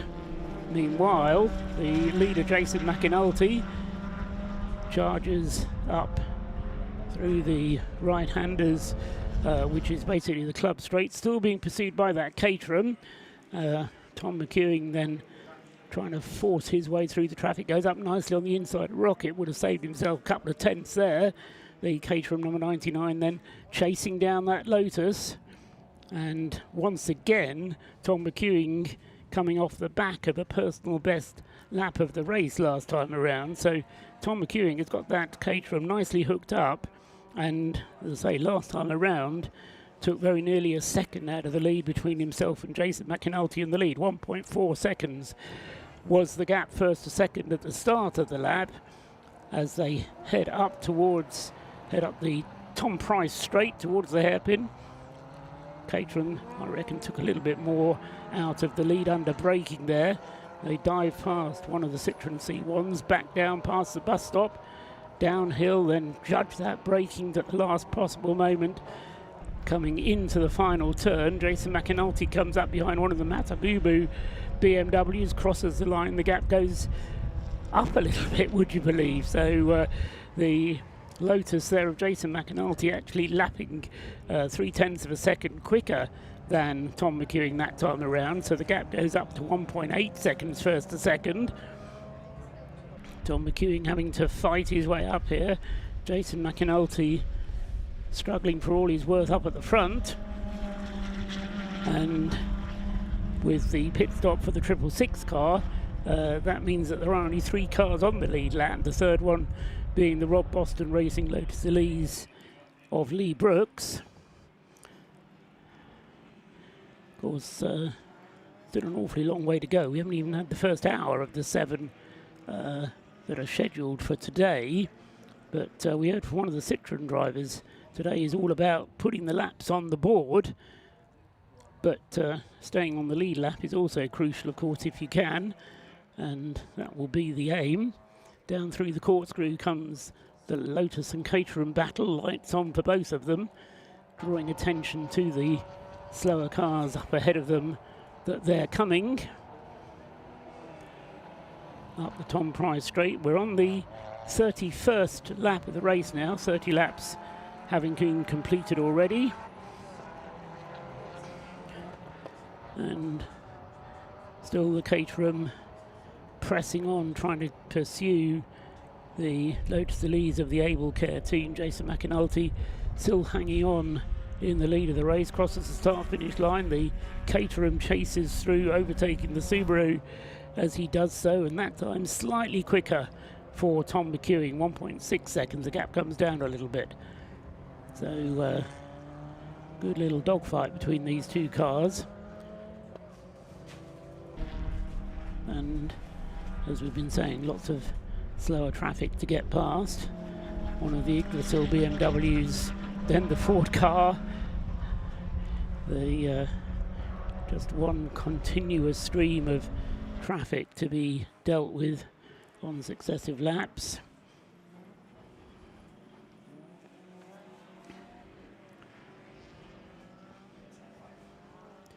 And as I've been suggesting, it's still must be at least a third of a tank of fuel left in most of these cars, I would think.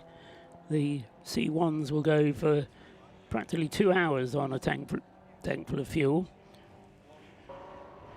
as long as we're at racing pace, which we continue to be at the moment. Oh, threading the needle between two slower cars there, Jason McAnulty, taking no prisoners at all, but it's important for him to keep the pace up, and yes, he achieved that, threading the needle as they went up to the hairpin, back down again into the final turn, and the Caterham still chasing on behind there. Crosses the line this time, 1.6 seconds becomes 1.9 seconds as Jason McAnulty laps again 0.2 of a second quicker than Thomas McEwing behind him. Still Leebrook third. Fourth, 1 lap behind, is the Patron Racing BMW. David Russell in the Tacona BMW E36 is leading Class C in 5th place overall, and he is 24 seconds clear of Stuart Humphrey, who's second in Class C, and then 34 seconds back to Chris Knight in the Tequila Racing Mazda, who's third in Class C. Still the Max Bird Audi is in the pits, and yeah, there's clearly problems there.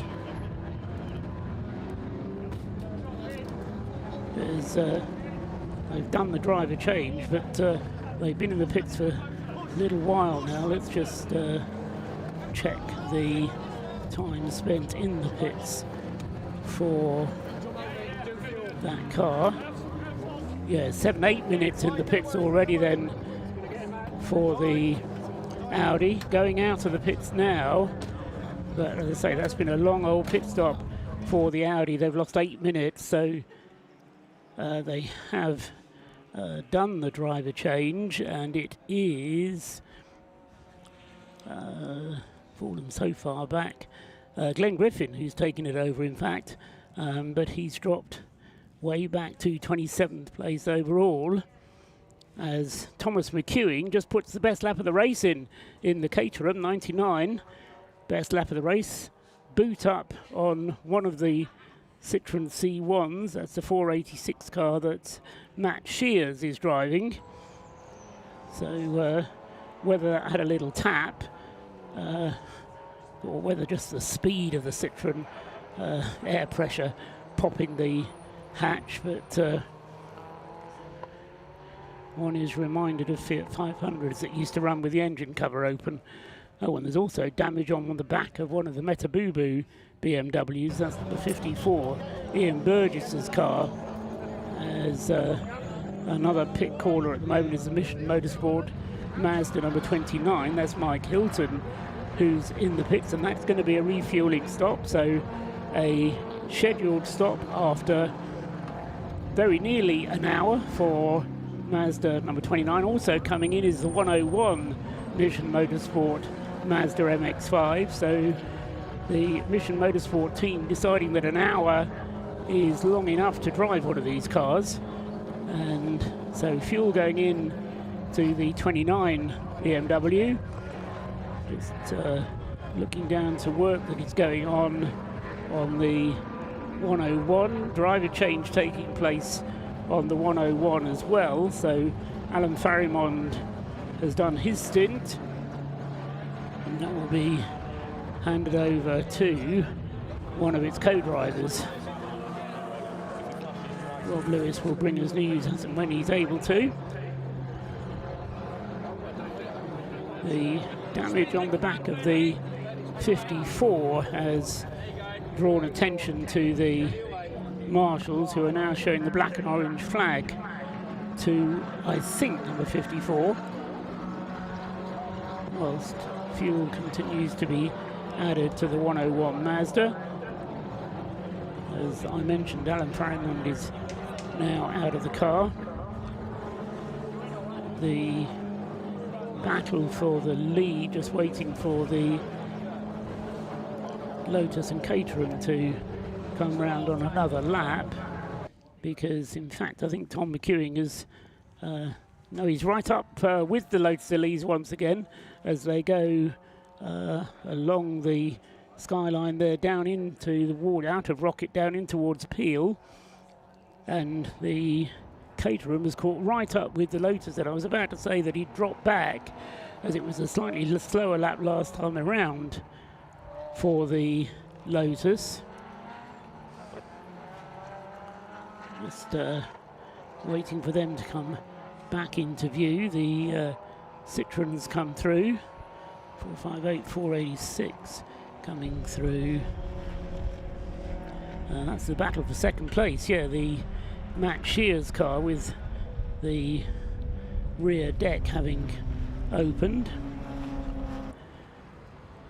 And coming down through the hairpin now, for the moment at least. I reckon Jason McAnulty has just got the legs of the Caterham once again. Last time around, the gap up to 0.8 of a second. That's as big as it's been for a lap or two, but there's more traffic ahead for McAnulty to fight his way through.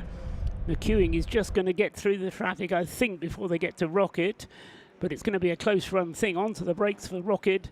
McAnulty there acknowledging the blue flag as he gets there, and just about gets through the traffic, but McEwing is right there with him. They're side by side as they come through Rocket and along the skyline. McEwing takes the lead, so into the lead has gone the Caterham. Then Tom McEwing, he's been threatening to do that in the last few laps. Jason McAnulty then has been caught and now passed by the Caterham as they turn through the left-hander of the corkscrew, head up the Tom Price straight towards the hairpin. We've got a new race leader, and it's not a Lotus Elise. Earlier on we had Rob Boston, Lee Brooks' car, or Lee Brooks driving Rob Boston's car, leading the race. Now we've switched back again. McAnulty has been in the lead for a long time, but a new leader as they come through to complete 36 laps is going to be Tom McEwing. Pit stop complete for the 101 Mazda. That's ready to go back out onto the circuit. Hear it revving away in the hands of Anthony Isles. It is who's taken that one over. And into the pits comes the Citroen with the boot open. That's Matt Shear's car. And I think that'll just be a quick tape job and they'll send him on his way again. The leaders heading along the school straight through the right-handed school pass, and Jason McAnulty coming back at Tom McEwing as they head up towards Rocket once again. There's no gentlemanliness going on here.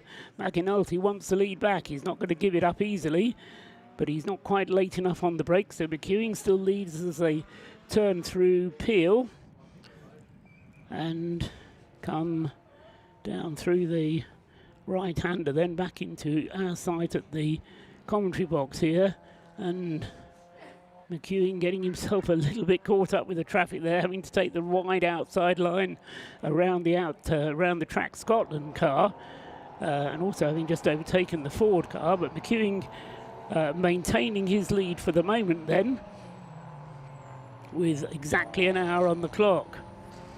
So 1 hour and 2 minutes completed. Thomas McEwing leads for DKS Motorsport, having started the race on pole position, but having only led the race for the last 2 laps. Turns through the final turn, comes through, crosses the line. Jason McAnulty right behind him is just 0.641 of a second behind in second place. Lee Brooks is a further 30 seconds behind in third place. And then a lap down is fourth place man via Aldridge in the Patrone Racing BMW E46 car number 48. Top 4 cars all in Class D. In fifth place overall is David Russell with the Tacona Racing BMW E36 car number 12. In sixth place and second in Class C, Stuart Humphrey with the number 91 Mazda MX-5. In seventh and third in Class C is the Tequila Racing Mazda with Chris Knight driving, and in 8th place, Fourth in Class C is the car number 4, Paul Sheard Racing and Michael Sanford. Ninth now is Harry Eyre for Breakdancer Racing in the leading Class B car. That's Harry Eyre, the Mazda MX-5, ahead of Nick Manjo, who had that problem on the start line, but eventually managed to get going. Car number 111, he's 10th. In 11th place, Michael Imrie in the second place car in Class B, the Track Scotland Mini. And in 12th place, third in Class B, is James Larmony in the Pure Track Racing Renault Clio. James will be driving a Citroën as well later on in the race.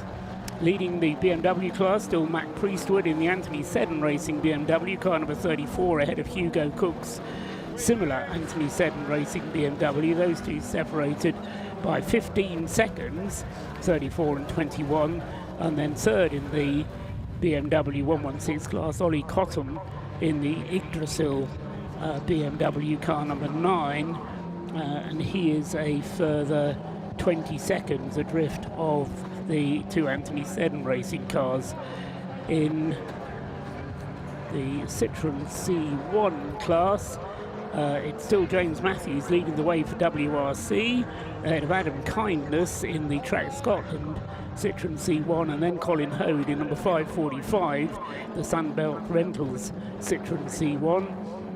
And the Ford car, Nick Dudfield, is actually obviously leading his class. He's the only one in the class, but he's ahead of all of the Citroën C1s except for James Matthews in the leading car in the class.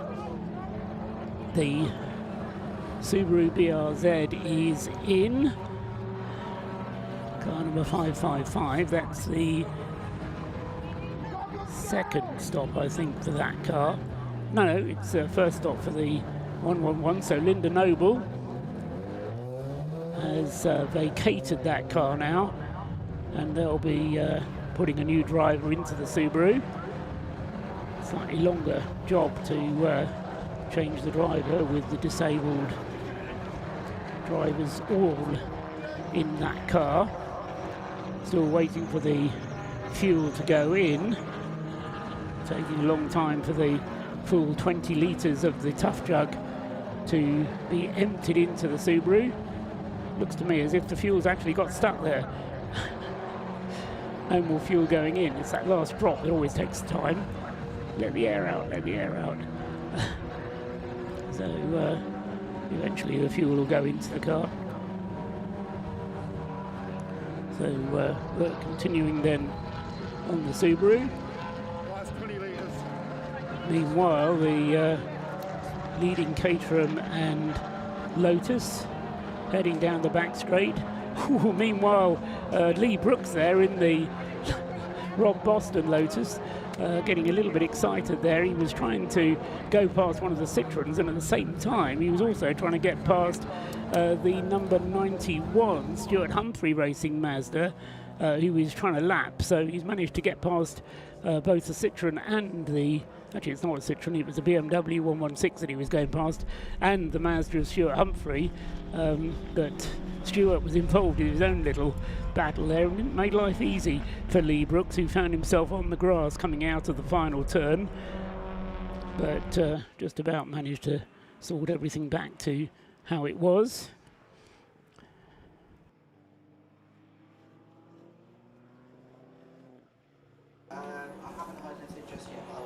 It's just inside, just over an hour gone in Race of Remembrance 2025. And still watching the number 43 Rob Boston Racing Brooks car. Only 1.1 seconds between the top two now, so that could be closing in pretty shortly between the pair of them, given that their current lap times last time by, if I can actually get the right part of my laptop. McAnulty was in fact about 7/10 quicker, so he actually closed pretty quick. In fact, it's 4/10 now across the line between the two of them. Yeah, it's been a good battle the last few laps actually between those two. McEwing having passed McAnulty, what about 5-6 laps to go, and has been in the race lead since then, but the gap ebbing and flowing as they go past Strapping, and McEwing getting a little bit held up by a Mazda MX-5 there, and he got onto the back straight. He wasn't able to get the throttle down quite as quickly, and McAnulty didn't need asking twice. And McAnulty back to the lead of the race, So McEwing's lead was a brief one, and so back into the lead goes Jason McAnulty. McEwing was actually in the lead 5 laps, and now back to the lead of the race then goes Jason McAnulty. The gap less than half a second as they cross the line. Just looking back because the screen goes green for Mackenzie Priestwood. Mac Priestwood putting in his best lap of the race then as the fuel load lightens in the Anthony Seddon Racing BMW 116. That's car number 34 from the Anthony Seddon team. As into the pits comes one of the BMWs. That's the Royal Navy car, isn't it? The 116. So into the pits comes Richard Phillips for what will probably be a routine pit stop for that car. I think I also saw coming behind it was the 23 Pure Track Renault Clio coming in as well. That's coming for a scheduled stop. So that's out of third place out of Class B. So, yeah, that car's been going well in a quiet, sort of unassuming way, the Pure Track Clio. Not a car that's a car of choice for many of the Race of Remembrance entrants, but it's nice to have the variety that's offered by the Clio. Yeah, Pure Track have had mixed fortunes over the last few years, but good to have them back, and they usually do turn up as they have done once again this year in an old school kind of fighter plane inspired livery, and they have done once again, including with added bullet hole effects just for added authenticity. Yeah, and that's got one of their regular kind of stack of drivers that they usually rotate through in the season where they compete in either Club Sport or Super Sport Endurance or other series on top of that. And James Larmony was the driver that started that car, and that car, as you say, is coming from 12th position, third in Class B. So a solid start for Pure Track Racing. Some years it doesn't really work out for them, other years it goes quite well. So far, fingers crossed, touch wood, and all other extremities you can use to wish them good luck, is that currently 12th position is running well for them. Fingers crossed it goes better than the Club Sport Trophy race did when both of their Megans had hit problems. At one point were in the pit lane together, which was never a sight that you want to see at all. Especially when the Club Sport Trophy race only lasts 45 minutes. Yes. And we're way past that now. We're past into the hour and 10 minutes, so it's kind of well exceeded that. So they've passed the Club Sport test, they've done quite well. James Larmony also out in one of the Citroens, in fact one of the WRC Citroens, although that car that Larmony due to drive later on is the one that had to come into the pits with the boot open. The Subaru BRZ is ready to go back out on the circuit, the driver change having taken place, and that means we change from Linda Noble at the wheel of the 555 to Stephen Whitehead now. So Steve Whitehead goes out in the Subaru. I would be uncertain without the advice of James Cameron beside me whether Stephen Whitehead has raced before, but it would be entirely appropriate for Mission Motorsport to put somebody out in the car who's never driven it before. So the remnants of daylight for Stephen Whitehead in the Subaru BRZ. Remind you that car configured to run from hand controls, hand throttle, and brakes also operated from the steering wheel or from a sequence of levers behind the steering wheel. Really complex bit of electronics on that car, but as I say, it's been put together by the team, and good to see that car going well so far. And we can go down now to Rob Lewis in the pit lane. Rob Lewis, back to you. I've managed to grab Fraser from the RAF Motorsports team. Now, Fraser, you guys are coming into this as effectively reigning champions from last year. You haven't got the TT this time. How's the team going? What are the preparations for this year? So basically, we're mainly looking at reprofiling the team to make sure that it's more towards novices, and that's the reason why we've got a novice car this year. We really want to stick our second 116 out, so we've not necessarily gone for the let's go for gold. and we're actually more, as I say, just focusing our team members around bringing people into motorsport, and again, that's really our primary aim. And I could see Chris Slater working diligently in the background. How's the weekend been so far? Yeah, it's been really good, and well, I say really good. We've already had an engine change, which was just, it is one of those things, but I'll go with the fact that we've had our bad luck, so we're going to be all right. He says, touching wood. Yeah, but Chris has been, he's been on the data with all the novices. We've seen some real big improvements from them, and again, I can't say enough, that's what it's all about for us. I did see one of the 116 trophy cars come into the pits early with a bit of front end damage. It's getting a little bit touchy-feely out there. Yeah, it is. We all know the magic of Race of Remembrance, and what happened there was an incident that was akin to the magic of Race of Remembrance. So we're all good. We're fine. The driver's fine, and the car's still going. So that's what matters. Yeah. And more importantly as well, I suppose it's good to get one up on the likes of Royal Navy, the Army and the Marines, right? Yeah, it's natural that we always have a bit of competition, and ultimately we are going to win out of those 3 services. So we'll just lay the gauntlet down. It's all good. You're a great sport, Fraser. Great to talk to you. Right, so I'm going to line up some more interviews up and down the pit lane. For now, back to the team. Thanks very much, Rob Lewis down there in the pits. Meanwhile, the lead changing back again up at the front because Tom McEwing has got himself back into the lead ahead of the Lotus Elise. Just looking down there at the screen, we can see that lead having changed, the change of lead having taken place, and so the Caterham back to the front. Last time across the line, 1.6 seconds was the gap between those two. And still Lee Brooks hanging on the lead lap in the 43 Rob Boston Racing Lotus Elise, and that will just keep Rob happy. I'm quite sure that that's what he wants to do. Now there's a car stationary in front of the school, is that? It's car number 111 that's ground to a halt. So that was the car that had a problem getting off the line at the beginning of the race, and I fear Nick Manjo has a repeat of that problem. Trying to pick out where it is as he gets passed by the leader. It's going up the Tom Price straight, isn't it, just before the hairpin, so out of our view going up the hill, but Nick Manjo unable to get the car going at the moment. Anyway, I've been joined up here in the box by the first of our guests here, Ian Walford from Werra Tools. Delighted to have you here, Ian. And tell us a little bit about Werra Tools and the involvement that you now have in the Race of Remembrance. You must be delighted. Absolutely delighted to be part of this. We have been involved in motorsport really since 2016 when I was approached by one of my partners now who is the owner of Alliance Racing, and he suggested that we should get involved, and timing wise it was perfect. So we started off, and we've come to the point now where we run 2 championships, which are title sponsors of the British F4 Series, title sponsors of the British Kart Championships. We support 16 young drivers now in across 11 championships, and this season we've managed to, with our young drivers, managed to collect about 109 trophies this year.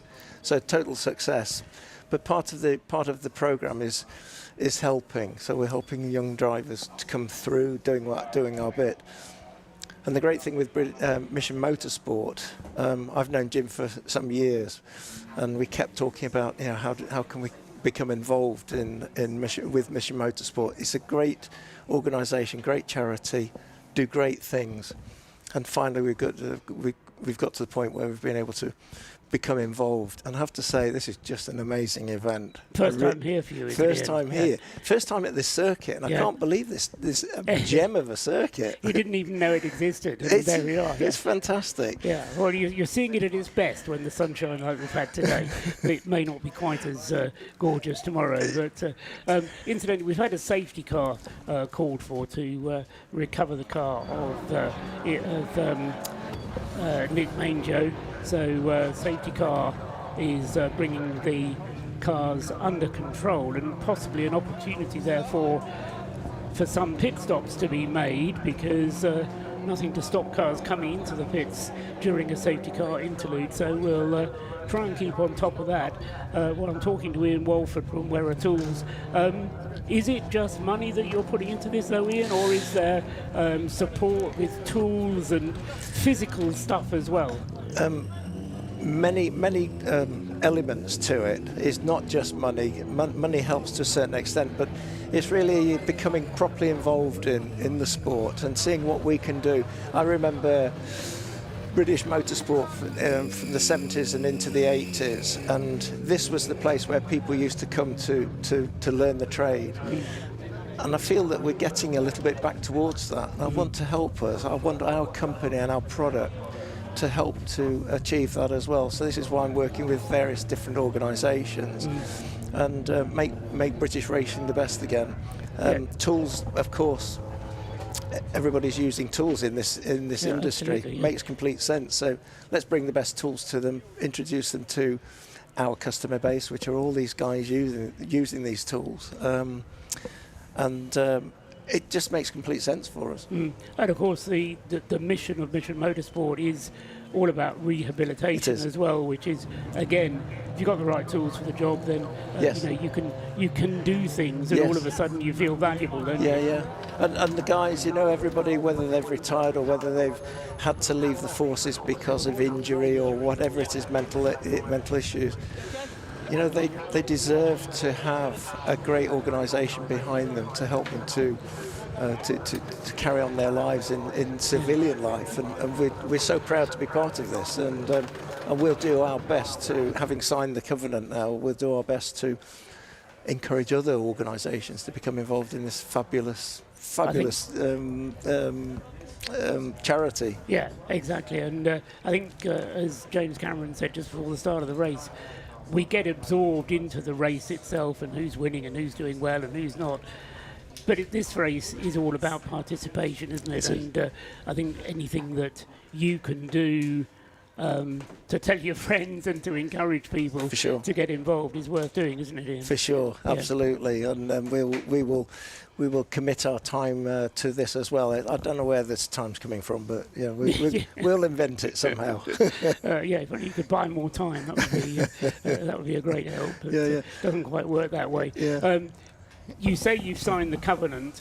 Anybody who's been involved with Mission Motorsport knows what that is. Tell us briefly, what does that commit you to when you sign Mission Motorsport's covenant?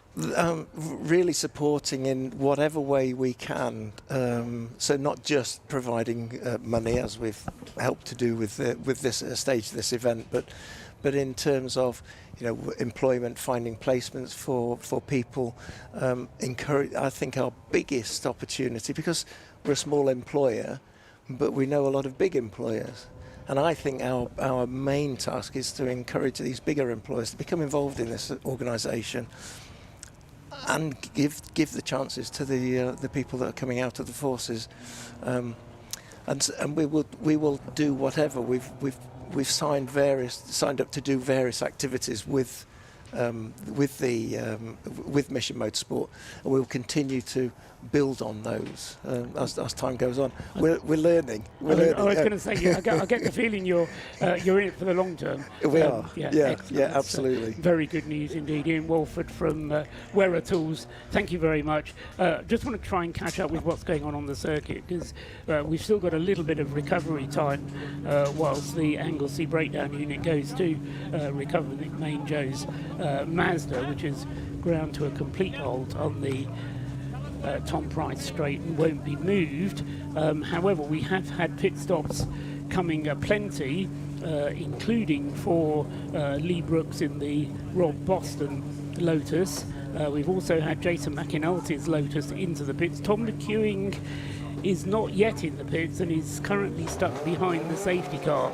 That's not to say it's stuck there. It can come into the pits if it wants to, but it could be a disadvantageous move to stay there, because if it does come into the pits, I think by the time the Mazda has been recovered, which it is now being done on all four wheels, so the breakdown truck isn't actually required.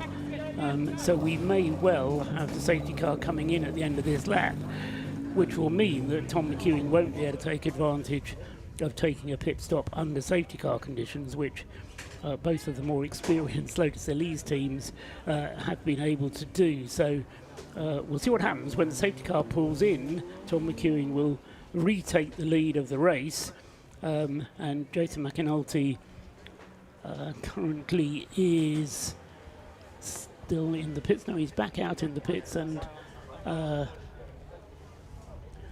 not the screen I want. I'll have to switch over to that screen over there. Sorry, Ian. So, yeah, so the car's coming through then with safety car still lights on. Quick final word then from Ian Walford before the safety car comes in. And, yeah, the lights out on the safety car. So Tom McEwen, new race leader, is following through, but as I say, he now is pretty empty of fuel, whereas the two Lotus Elises will have a full tank of fuel. This type of racing, Ian, the kind of endurance element to it, I find absolutely fascinating because it ebbs and flows, and you know, here we are getting excited, and we've only had an hour and a half. We've still got 10.5 hours to go. It's like a horse race. You've got no idea what the end result's going to look like. I mean, it's just amazing. And as you say, so many little things can happen that changes the order. Fantastic, you know. And I have to take my hat off to you guys, because I don't know how you do this. There's so much information that you're having to look at and deliver at the same time. So brilliant job. Thanks very much. We'll try and keep on top of it. It gets more complicated. This is the simple part, the first 7 hours. It gets more complicated when we move into the second day. And then we have another break tomorrow, of course, for the Remembrance service, which, are you staying for tomorrow? Yes, we're here. Because that is the highlight. I mean, people talk about the Remembrance service on Sunday morning. I promise you that won't disappoint you. If Anglesey hasn't disappointed, the Remembrance service is equally memorable. Yeah, I've heard this. I'm looking forward to being part of it, and in the future, same thing. We're here for the long term. Excellent, good news. Thank you very much indeed. Thank you, Ian Walford from Werra Tools. We're glad to hear that you are here for the long term, and as I say, enjoy the rest of your weekend. Enjoy the racing. Thanks very much. So Ian Walford there from Werra Tools, and we'll be hearing from various other guests as the weekend proceeds. And I'll also take the opportunity just to lean over onto Scott's side of the commentary box to put his screen back to how it should be. So pit stops having taken place for David McAnulty and for the Rob Boston racing car, and oh dear, I think, let me just double check that. No, 4 minutes for Rob Boston Racing in the pit lane. 4 minutes 25 for David McAnulty, slightly longer stop for Jason to hand over to David McAnulty. And as I say, in the Rob Boston Racing car number 43, that has been handed over from Lee Brooks to Ben Brooks. So surnames stay the same, but as I say, we've got Ben Brooks now at the wheel of the 43 Rob Boston car, and the 71 Lotus Elise goes from Jason to David. Only two drivers in the ES Motorsport, the Able Care car, Able Care the company which Jason and David McAnulty run, and so they are, as I say, dropping down, or have dropped down to third place now, having made their pit stop. And what I really need to do, just move that to there. And welcome back to Scott Woodworth, who has taken over the seat next to me. Darkness beginning to fall here, Scott. But in some ways, I reckon that was a fairly fortuitously timed safety car, because after an hour, just over an hour of racing, it was kind of the time when the Lotuses were due for fuel as well. So it certainly worked to Lotus's benefit. Of course, we still have the Caterham in the lead by currently 2 laps, but of course, look at the Caterham that has yet to make a scheduled stop, whereas, as you rightfully said, both of the Lotuses have taken full advantage of that safety car to pit, and so therefore that will keep them on their beneficial cycle. One car that's continuing to entertain me quite plentifully enough, I think we see two of the Matabu, no, a couple of BMWs in the mix, but the car that's still entertaining me a lot is the car that's currently sat at the moment in 16th place overall, 7th in Class C, which is the Mazda RX-8 being driven by Darrell Cresswell for Breakdancer Racing, mainly because it likes to shoot flame out of the back of its exhaust. I've seen more than one Mazda MX-5 RX-8 in racing spec do that. Just watch as it comes out of the hairpin, see if we get any more shoots of flame towards Church Corner. Camera cut away before we could get to that, and also we get car 101, which is the, as we talked about, the most experienced car in the field, because this is its 11th ROR. We've had 11 RORs, so you can work out math that it has done every single ROR race, and so far completed every single one, as far as I'm aware. So hopefully looking to make it 11 from 11 in terms of races finished. Although that car did have an early spin on the opening couple of laps, and it's been clawing its way back up the order. It currently sits at the moment in 24th position. And in terms of class, it's currently sat in 8th in Class C. So that car, which is the class, see if I can scroll back up on my entry list, 101. And that's the car that currently has Harry Isles at the wheel. Anthony Isles at the wheel, but Harry Isles will take it eternally. Alan Faramond, or Faz, as he's known to some people, which is the safety car driver, is there. Now, the car looks like it's reappearing from the pit lane after having been in for quite a while, is the Racecraft number 24 BMW. That's the car that's right at the top of the pit lane in the first garage. It's just tagging out. I'm presuming they will have changed drivers from Simon Waterfall, which means that jumping into that car will either be one of 5 other drivers, which we'll find out when it finally does tag out and switches over on the system. It'll either be Michael Close, Chris Winstanley, Matt Crozier, James Riley and Josh Bromley. And I was actually corrected in the Clubsport Trophy race. It was actually Stacey Crozier, his other half, not Matt Crozier, having her first race in Clubsport Trophy. So I stand corrected. She did have the spin, but apart from that, completely unscathed, and think she kept on with that, on the same lap as everybody else in her class, which is a key thing, so that's a good start to go on. But Matt is the one tackling the main race.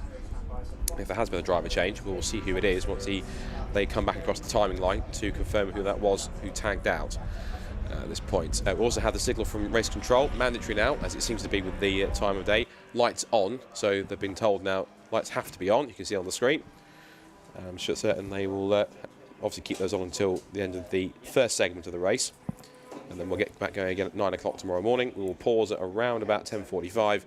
Everyone will park up on the pit straight, everyone will head to the pit lane, and then we have the all-important the Remembrance Sunday service, which takes place every year.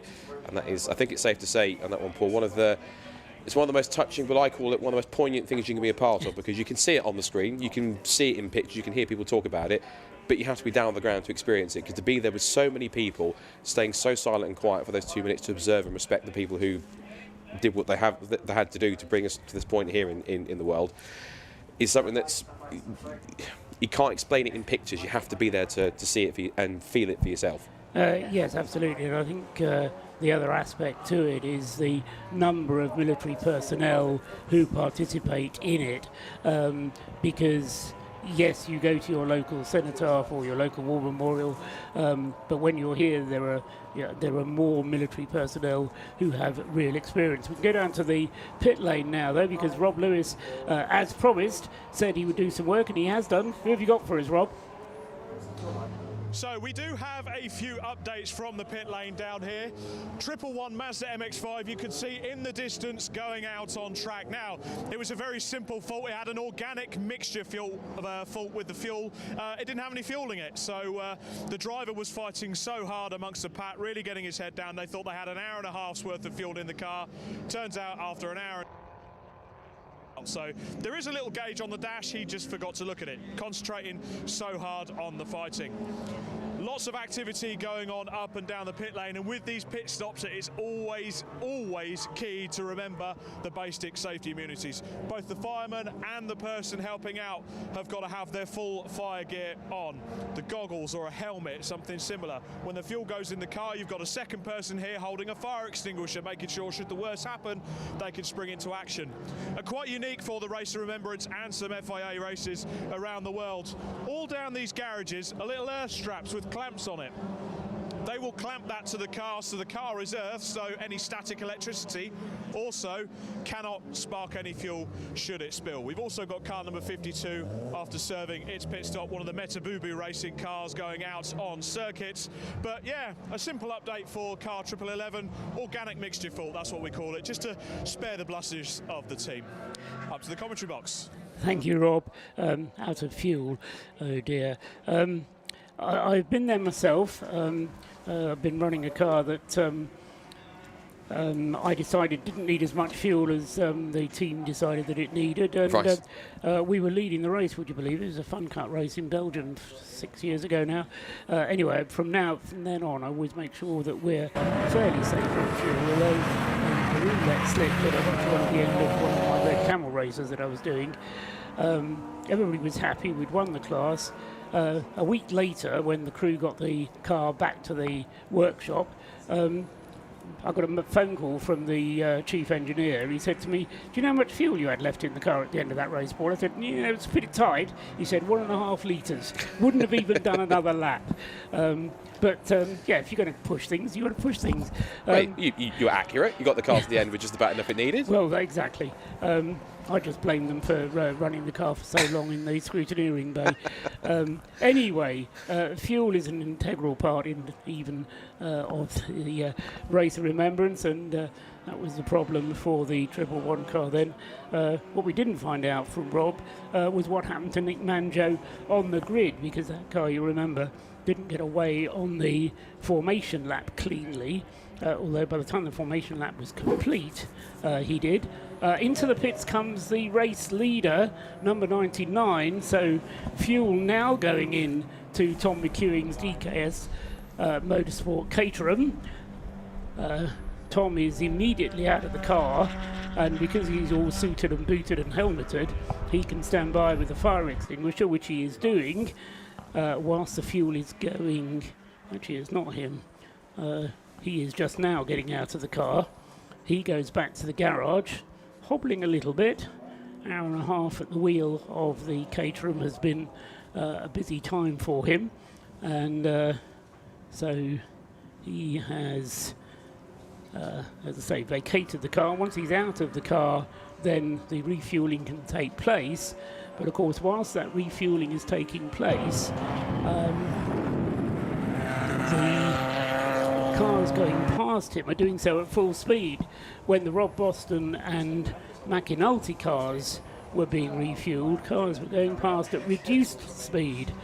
So once the pit stop for the 99 is complete, Scott, I think we can expect to see the two Lotuses back into 1 and 2 positions, and it would be interesting to see quite how far back the DKS car has fallen, but I wouldn't be at all surprised to see it actually having dropped off the lead lap. However, more drama because there's a slow car coming down into the bus stop at the moment, Scott. Yes, 44 Flying Haggis racing car that's coming to a crawl, and it is, in fact, yes, it has just got into the pit lane. It's in the pit lane, yeah. So whether or not, do you want to whisper it, but whether it's possibly run out of fuel and it's made fortuitously done so right to the pit entrance, where it is a legitimate problem. I'm not going to immediately blame it. It's a lack of motion lotion, shall we say.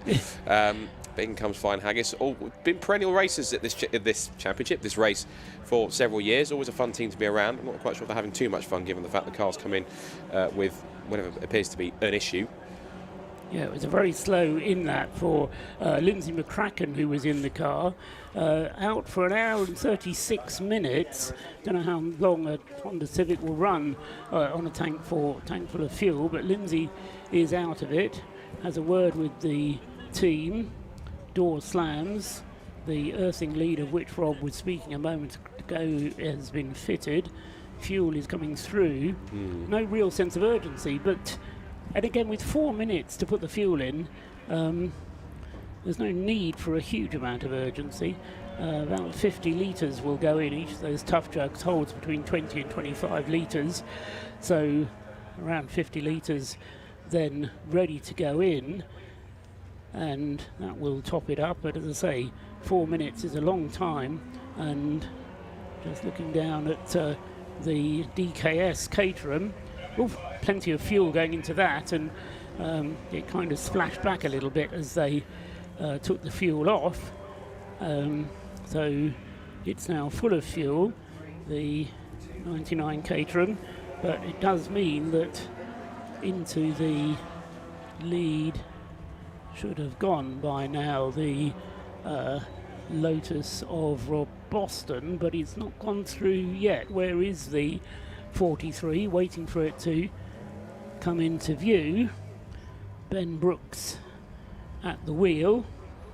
The Caterham still stationary. The Audi TT is coming in also slowly. The pit lane speed limit 40 kilometres an hour, but it's kind of before the 40 kilometres an hour speed limit comes into effect. Yeah, you're right. That was coming a little slower than anticipated as it came into view. So you're right. Maybe that's another one that was a little too lean on fuel, potentially, shall we say? Yeah, I think the first pit stop is always a difficult one to make because you never know quite how long the fuel's going to last you, and we did have an awful lot of fast dry running before the safety car came out, and so I think fuel probably was used fairly heavily in the early stages. So Ben Brooks goes through in the Rob Boston Lotus. He takes the lead, 55 laps completed for him now. The Caterham is still being refueled at the pit entrance end of the pit lane, whilst the Audi is getting its fuel 3/4 of the way down the pit lane.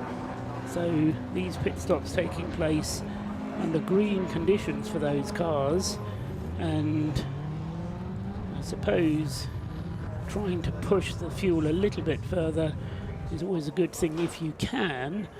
The Caterham is on its way as round comes the McAnulty's in second place, but they're not. They're in third place because the Caterham is already out of the pits and heading on its way, with Max Haynes now taking over from Tom McEwing. So Max Haynes at the wheel of the DKS Caterham, back on his way again, and actually he's not in second place because David McAnulty has gone past him. Yes, because of course the start-finish line is halfway down the pit lane, so the Caterham crossed the line and lost a place as it did so. So Max Haynes back to third, currently on his 55th lap, whilst Ben Brooks and David McAnulty are both on their 56th lap, with an hour and 40 minutes of the race elapsed. Once again, the Rob Boston Lotus being forced onto the grass, or the escape road as he came through there, trying to avoid running into the back of traffic. Ben Brooks there ensuring that he pushes on. So Ben goes through. He's 51 seconds clear of David McAnulty, and at least 20 seconds of that due to a quicker pit stop for the Rob Boston team. I spoke to Rob yesterday about his chances in this race, and although he wasn't driving, he was keen that he would have driven had the opportunity arisen, but there wasn't quite a deal that could have been put together. He said to me, I was looking around for a third driver to share between myself and Peter Mansfield, and you know, I phoned 30 people and none of them could drive. So that's why why Rob Boston's not racing.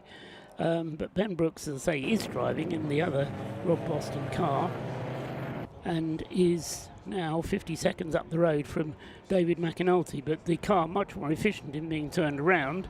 And as I say, the McAnulty is spending an extra 20 seconds in the pits at their last stop. Up to third place overall has come Rob Lewis's dark horse, the Tacoma Racing BMW E36 car number 12, resplendent in its Frostman's livery, but it has yet to make a pit stop at all, number 12. So we're still waiting for that car to make its first stop, leading Class C by a country mile now. Then in fourth place is the Caterham, Max Haynes at the wheel of the DKS car 99. In fifth place is the leading Class B car, which is the Track Scotland Mini, Michael Imrie at the wheel.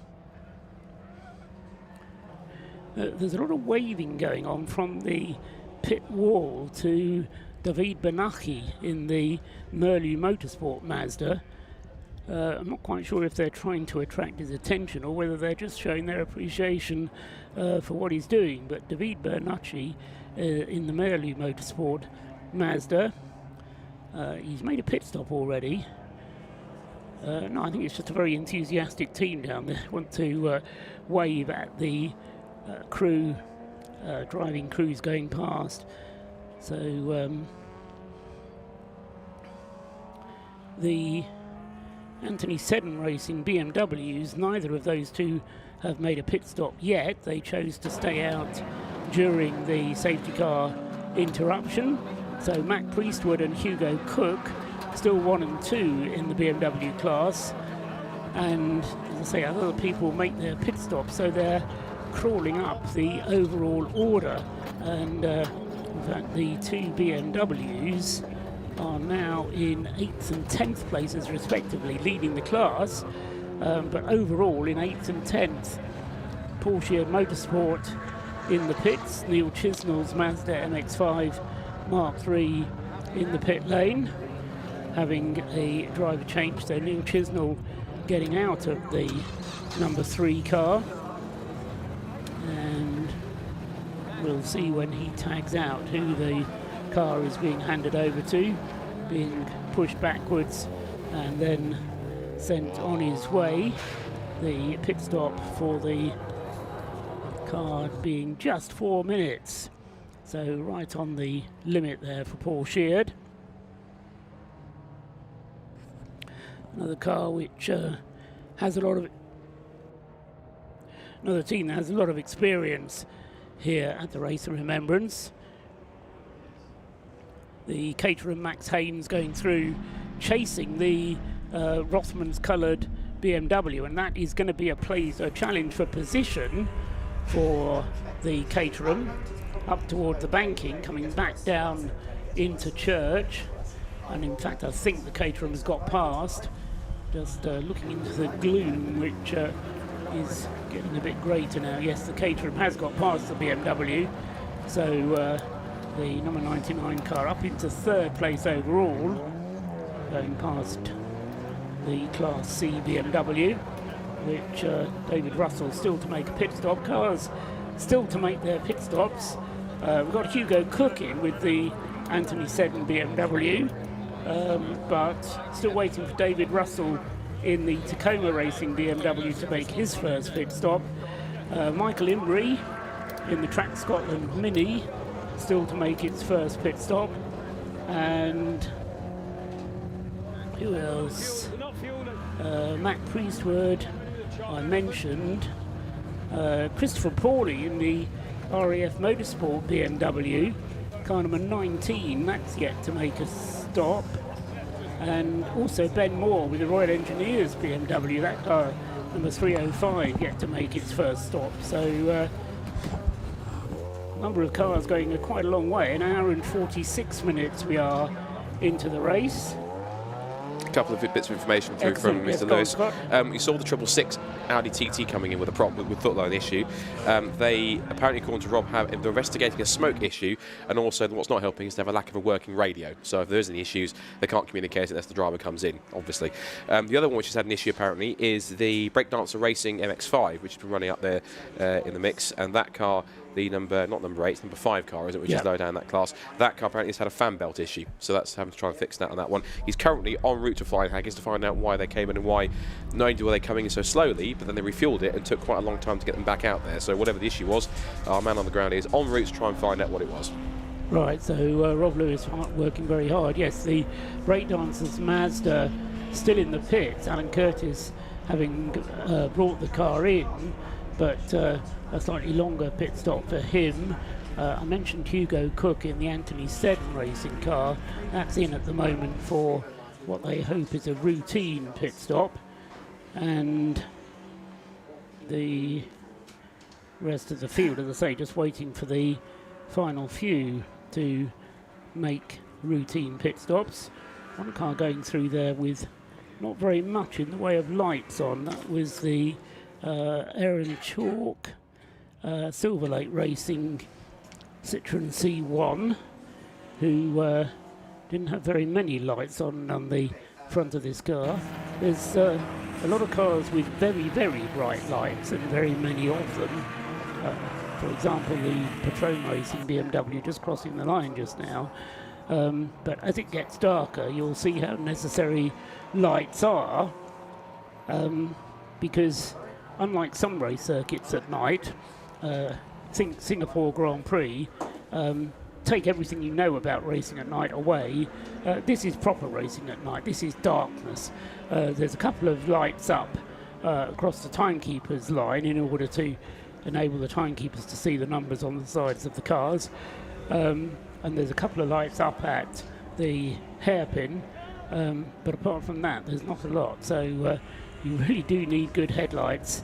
And it'll be interesting, actually, if Rob gets the chance to talk to some of the drivers after completing a night stint as to just how much or how little you can see out there. Some drivers actually enjoy that kind of tunnel vision that you get, and can respond well to the focus that is required of you under those conditions. Say others, I spoke to one driver who best remain nameless, who said, racing at night at Anglesey, no, I think I'll leave it till Sunday morning. Could see no joy at all in doing it. Anyway, Ben Brooks continues on his way, dives up on the inside of the Audi TT there, which number 666 was challenging quite well, but as Scott mentioned a moment ago, with the issues for that car, the Audi TT run by Fraser Nash, or at least entered by Fraser Nash, has now dropped out of the top 20, in fact down to 32nd. David Pavley has taken over behind the wheel of that car. He's 5th out of 5 cars in the class, but is well down the field, so bit of a shame that in a way, because when the car is quick, it's very spectacular. Another car stopped out on the circuit there, Scott, though. It's one of the Citroens. It's one of the BMWs, I think. In fact, I think. There we go, 305. And 305 is, that's the, yeah, it says 305, but I'm looking at the wrong class. That's the reason why, because I'm stupid. Yeah, because it's in the Citroen kind of range yes. of cars, isn't it? That's the Royal Engineers Motorsport car, which currently has, at the moment, 305. Currently has 305. That's the kind of 12th place. That's the kind of second in the class. That's the second place car with Ben Moore at the wheel. And that's how it looks like. I think it looks like at least just a rotation up at Rocket. So that car's got going again. We'll tell them the next couple of shots whether or not it's ailing with something, or whether it's back up to full speed. It looks like it's back up to full speed, so just a rotation. Yet to make his first pit stop. Bit of driver fatigue, therefore, possibly. Unless that was no irony. So that was the literal wake-up call for him to come in and actually make the pit stop. We'll see if he turns left into the pit lane. Another BMW heading out. That's the 19 going. Another one of the V1 Series cars, and one of our regular RAF Motorsport with Fraser Nash cars. Into the pits comes an Yggdrasil BMW as well, and they are serviced behind the pit garages, so a slight disadvantage for them, because rather than pitting in front of the boxes, they have to go behind the pit garages. That's car number 90, which has just come in for that car's first pit stop. That's Ed Cotton. He mentioned that his son Ollie Cotton was out in the other Yggdrasil car. He's already handed the car over to co-driver Tim Crichton. The number 9 Yggdrasil BMW in 4th place, the number 90 car in 5th place in the BMW class. Major development, our race leaders have been given a stop-go penalty. Haven't been told exactly the reason why, but car number 43, stop-go penalty. My guess would be for track limits, because I've observed it coming across the line on at least 2 occasions, well beyond the track limits on the exit of the corner. Although, to be fair, he could give the excuse that he was trying to avoid an accident because of a slower car. But yeah, you had the choice of tucking in or going slowly. We're talking of going slowly. There is a slow car going along the Circuit out of Church towards school. It's that BMW again, 305. Yeah, 305. And also the race control board sits on our screen for some reason 30 seconds, whatever that means. That's how long the stop-go penalty is, or something to do with 30 seconds. I would guess it's the stop-go penalty. Yeah, the BMW then, I would suggest, is out of fuel, but whilst that sorts itself out, I would guess that we're going to have a safety car. We can go down to the pits and Rob Lewis. One of the reasons I love covering the pit lane for the Race of Remembrance is just the sheer variety of teams up and down the pit lane and the fun they have. One of those teams in question, Flying Haggis team, have come once again in their Honda Civic FN2. I've got Mark from the team here. Mark, you guys are back. You had a really good time last year. You've got a great team behind you. How's it been? Oh, yeah, it's been really good so far. We come in a little bit earlier than expected, so we're running a bit more fuel, or we're running a bit more of a higher fuel rate than we were thinking, but yeah, the car's running well, driver's happy. Scott Woodward did say to me in the commentary box it did look like it crept in a little bit. Did you run out? Not quite. Was it coughing a little bit? It was starting to get there. Yeah, it was starting to get there, but no, we're fine. We're good. Tell us a bit about this awesome team behind you and these characters. Well, I don't think you've got long enough to tell you about them all, but we're from literally all over the country and Europe. So we've got 2 guys in from Germany. Obviously, the team itself is from Scotland. We live in Wales, although most of us are English. So, yeah, get that one. Truly an international team. Say again. Truly an international team. Absolutely international, yeah, 100%. And we love coming every year. It's the one thing on the calendar that I count down to. Not Christmas, not birthdays, no. And aside from the fueling issues, the car that's come in this year, exactly the same as last year, any modifications? We removed the handbrake. Well, that would help. Yeah, that was it, yeah. To be fair, yeah, we just removed that. We didn't really need much else. Usual thing, oils, fluids, new brakes. That's it. And your overall targets for this race, you've got to go for that win. A win would be nice, but I think we'd need a lot of the faster cars to have trouble. And this kind of race, you don't want anybody to have trouble, but yeah, winning would be fantastic. Fantastic. And are you already thinking about next year to come back and do it again? We are, yeah. We've already started laying plans for next year, so yeah, we'll be back 100%. You'll see more from Flying Haggis and TWP. Fantastic. Great to see you guys here once again. This is your Flying Haggis racing team now in their Honda Civic FN2. They just caught the fuel on time, Scott. That was the story behind that rather slow crawl into the pit lane. For now, back up to the commentary team. I'm going to find some more stories up and down the lane. Thanks very much, Rob Lewis down there. As you can see, the safety car is out and he's caught the leader. The Anglesey flatbed is going at a good pace across the start-finish line there. He's having a great deal of fun. He wants to join in, clearly. He's keeping up with the Citroen C1s. Now he moves over as they turn through target, but the flatbed having a good run there. I'm not quite sure RY's ready for a flatbed class just yet. Maybe he's the pioneer, but maybe not quite that just yet. Don't tell James Cameron. Put a support race in for them next year if you're not careful. Yeah, was it sound Top Gear? I'm not saying you should do that, just saying you can do that, but nonetheless. Flying Hag is currently 7th in the class in their Class C Honda Civic, as Rob was describing. The class currently being led by Rob's dark horse, as I say, I'm going to hold him to that, which is currently in 4th place overall. They are 1 lap behind the leaders overall, but of course they do have a 1 lap lead on the 2nd place car in the class, which is the Stuart Humphrey Mazda MX-5, currently in the hands of Tom Walpole. They're waiting for the proper night time before they put Martin Rich behind the wheel of that car. Meanwhile, Ben Brooks, well, what have we had? An hour and 54. They were last in the pits at just over an hour, so I think it's probably a little bit too early for the number 43 car to come in for more fuel. Ditto, the McInulty's Able Care Lotus, I suspect, is going to stay out. And so I suspect that through this safety car interlude, we'll stay with the leaders at least out on the circuit. An opportunity for Mac Priestwood to come in, though. In fact, he already is in.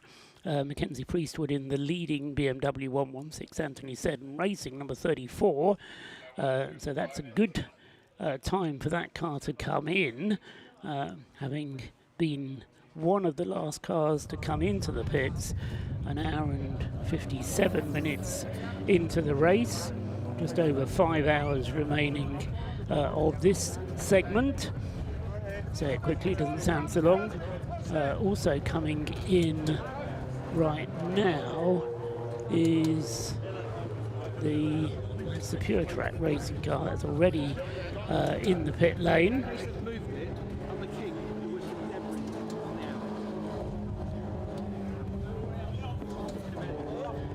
So the car which stopped coming round and out of harm's way, just waiting for the queue of cars to form up behind the safety car. Once they come from behind the safety car, then that'll allow those cars to cross the circuit. The Anglesey rescue units, along with that 305 BMW, which caused the safety car in the first place, Ben Moore's Royal Engineers BMW, and the gap appears, so the rescue is completed. And I turn to my left and suddenly see that Scott Woodward is no longer there, instead of which I've been joined by Christopher Tate. Chris, we talk to each other twice a year. Yes. Once in France, once here in Wales. They're both huge events in their own way. The other one being Le Mans I'm talking about.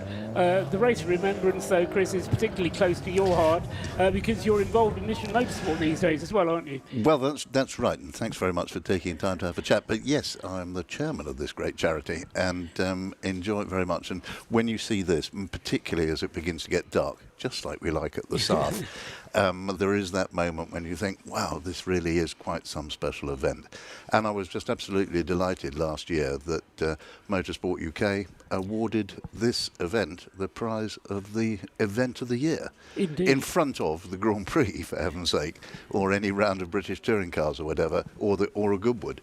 And that's just a tremendous compliment, both to James Cameron and the entire team from Mission Motorsport who do all the work. They're just one of the trustees, but also to the BRSCC and to Annette and the team here at this circuit. And it just makes such a great combination of efforts and different skills to make this event happen. Look at the number of cars that are here.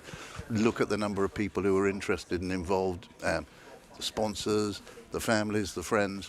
It really is. It's an extraordinary event. It is indeed. I'll come on to that in a minute, but drama has happened on the circuit because the McAnulty Lotus Elise has ground to a halt behind the safety car. And so we do get drama as the night falls, but I don't think the AWOL Care car was expecting to have problems this early on, but it has indeed ground to a halt and is stuck there on the circuit at Rocket.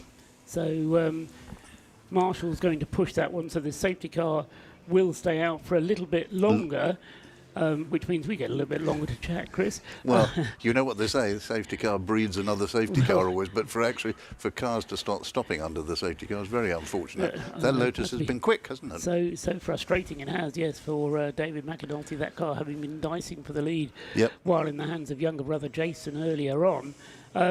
But coming back to the race, I keep on falling into this trap of getting involved in the race, involved in the strategy, involved in the battles for the lead and things. Yes. And then James Cameron, who is someone like yourself, comes up and reminds me that this event is so much more than a race. It's a major step on the path to recovery for so many people. Not just people who are able to get in the car and drive, but people who are involved in the pits and the garages and rebuilding their lives. And that's the charity element of this. Yeah. But it's so important. Isn't But it? you're so right, Paul. I mean, as you say, yes, there are about 12 beneficiaries, as the phrasing goes, for people who've come to Mission Motorsport in order to embark upon the whole road of race, retrain, recover, which is the charity's mission statement, if you like. But sort of 12 people at some stage in the course of this race will be holding a steering wheel and getting down to it. But there are dozens more who are working in the pit lane, who are just maybe supporting the team or any particular team. And that's just an opportunity, really, to get away from some of the problems of daily life and really get involved in something that's interesting and challenging and so on, whilst acknowledging that this is obviously a high emotion weekend in the year for all veterans and for families and many of us involved in the whole services sector, if you like. But it's just such a unique and special occasion that's what provides this special buzz that Race of Remembrance does for so many of the people who are been in need of help and are now providing help to others. Yeah, and I think that's right. I mean, particularly when you talk about people who get involved in the garages doing the work. I've started doing a bit of that work myself when I'm not in a commentary box, going to races and helping them in the pit garages, making strategy decisions and things. Yes. But when you're involved with a team, you then become an important cog in that whole machinery that puts a racing car out on the grid and enables the drivers to then perform whatever small part that is, whether it's cleaning the wheels, putting the balance nuts on, whatever it might be, you're playing a part. Yeah, or you know, where everyone started in motorsport generally is, as you say, is right at the bottom. In my case, being second assistant truck driver to a British team at Le Mans longer ago than I'm prepared to confess to. Did they have trucks in those days? Yeah, a very small truck it was too. Mostly it was bringing sort of spare parts and the sponsor's product, which was Mars bars. But anyway, through the Le Mans heat. No, you're so right. It's that part of being part of a team. And of course, a lot of people who've come through, if you like, Mission Motorsport in the sporting sense, have then gone on to work in the motorsport industry, in the automotive industry. I mean, JLR has been fantastic, Bentley Motors has been fantastic, the whole Stellantis group also, all deeply involved in working with people who've acquired a training, a skill and an interest, and have brought their skills and their training from the services. What wonderful employees they go on to make. And this is part of what Mission Motorsport's mission is to provide those opportunities to work with manufacturers like Jaguar Land Rover, and in order to give positions beyond just the Race of Remembrance. You know, you're actually not just rebuilding somebody's life by creating an event that they can participate in, but in rebuilding their lives as well after, in some cases, fairly substantial changes, life-changing events have taken place. Absolutely, and we've had the Public Affairs Director of Jaguar Land Rover here today because he's interested and so on, but also because he was a veteran. He came through Mission Motorsport and he's now risen up within Jaguar to become the Public Affairs Director. He's the poor chap who has to stand in Westminster and explain what's going on with British automotive manufacturing. Now, isn't that that's a remarkable story in its own right? Yeah, absolutely. And I mean, just going back to what you were saying about the Motorsport UK nominating this event last year as the event of the year, they didn't do so blindly. David Richards came here, saw the event for himself, and made his decision advisedly, not, as I say, just with a few emails saying it would be good. He was here. Yeah, and I know he was not only greatly impressed by all the organisational work and happy to see the number of marshals who want to come and volunteer for this event really dwarfs almost any other national racing or club racing event any time in the UK. And David Richards, as the chair of the whole governing body, saw that. He saw how many people also want to work in race control, how many volunteers there are making this whole thing work, plus the fact of what it is and what it does. And I know he was also profoundly moved by that whole day. Yes, indeed. The only thing that had me slightly worried is if you remember how bad the weather was after the service last year, he then took off in his helicopter and I thought there was a risk we'd never see him again. Disappearing into the clouds over anyway, he went safely back to Bicester with the right impression in mind. Yes, that's right. Excellent news. I mean, Mission Motorsport itself is quite a large organisation as well, isn't it? I mean, well, large in its outreach and small in its numbers of people, and that's one of the remarkable things. The core professional team is quite small. One of the things that really makes such a difference, Paul, is the number of people who volunteer to help and support and make the track days happen, whether that's at Goodwood or at the wonderful Three Sisters up in the northwest, or whether it's at Croft or wherever it might be, making the event happen. And, you know, people who want to volunteer and help, sometimes they may just be organising the car parking, but often they are playing a very active role in making it all happen, and are absolutely dependent on volunteers, like the whole of motorsport is dependent on volunteers to make it happen. True enough. Are we back live again? Yeah, well, yes, we've gone back to green flag racing. So I think for the moment, Chris, thanks very much for coming up and having a chat.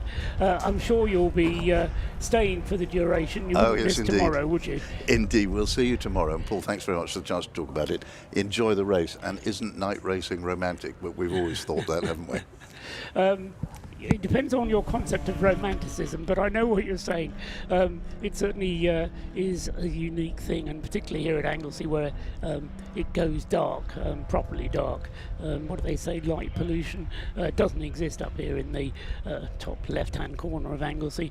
Anyway, thank you, Chris. Great to talk to you. Christopher Tate, one of the trustees of Mission Motorsport. Great to have a chance to talk to him. As he noticed rightly, the green flag has waved. Ben Brooks took the opportunity for a pit stop during that safety car interlude, but didn't do anything, if you see what I mean. He basically just came in for a short pit stop, so that doesn't count as one of his 6. But what he has done is to hang on to the lead, and with the McAnulty Able Care Lotus Elite having ground to a halt out on the circuit, I haven't seen whether or not that car has been returned to the pit lane or not. I can see Rob Lewis actually hanging around down there in the pit garages where the Able Care car is, and he may well be able to bring us an update in the fullness of time. But for the moment, David McAnulty then, with the Able Car Lotus Elise being shown in 5th place, but dropping down the lists like a bit of a proverbial stone at the moment. So our race leader, Ben Brooks, at the wheel of the Rob Boston Lotus Elise, now has very nearly 2 minutes of an advantage. In other words, very nearly a lap. In fact, it is just over a lap, because he's very nearly a lap ahead of the rest of the field. So down in the pit lane, we can now join Rob Lewis for news, I think, from the Able Care team of the McAnultys. Rob. Well, we were watching here in the pit lane, looking at the safety car train, and we did notice up on the hill that one of the cars was slowing down. That turned out to be the ES Motorsport Lotus. Now, we haven't found out any issues with that car yet. I am going to find out. They're based around the back of the pit, so it's difficult to get to at this moment. I have, however, got Rob Boston with me, and Rob, if I'm not mistaken, I have just seen your Lotus Elise leading the race but coming in to take a penalty. Yeah, so we had quite an eventful start to the race. We lost radio communications quite early in, and I think Lee was sort of trying to fluster with the comms button, had a little bit of an incident with a BMW, so unfortunately we got a drive-through penalty for that and incurred some damage as well. So we had to do some repairs at the first pit stop, which we managed to do on the safety car, which is fine, so we didn't lose any time there. But yeah, like I say, unfortunately we've incurred a stop-go penalty, and yeah, to be honest, I think we've got a few more small dramas. Again, communications and some of the functions are just not working on the car. So yeah, it's all a little bit. We're trying to do it the old-fashioned way now. Trying to get the pit board back out and do it the old-fashioned way. Yeah. I'll tell you what, Rob. It's a race you always want to come and win. It didn't go your way last year. Qualifying, it looks promising, but it's just throwing these little tests at you. It is, yeah. I mean, you think you've absolutely thought of everything, and then you get into the race and you realise there's another variable you haven't. So that's why we love coming. You know, we've been coming here for 12 years, and yeah, it never gets boring. There's always a little something else. You know, you think you've crossed the T's and dotted the I's, and yeah, it's exciting. It's good fun. Yeah. 100%. I'll let you get back to it. You're being very busy with your team trying to diagnose some of the issues there. Well done, Rob. Yeah, so lots going on up and down the pit lane. A bit dramatic for the leaders. It's been all action in the first few hours of this race. Back up to Paul in the commentary box. Thanks very much. Rob Lewis down there in the pit lane, and he will now be scurrying around behind the garages, see what's going on with the McAnultys. The bird's eye position we have here doesn't actually stretch round as far as seeing where the Able Clear car is, but still being shown as being in the garage.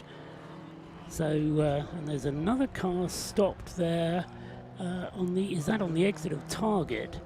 Turn round.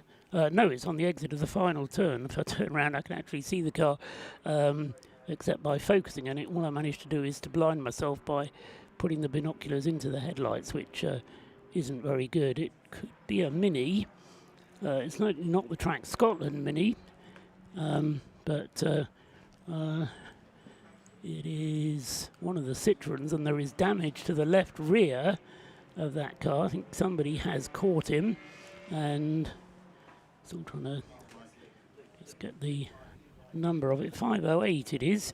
The Alpha Live camera is finally getting it being the Flying Felix racing car.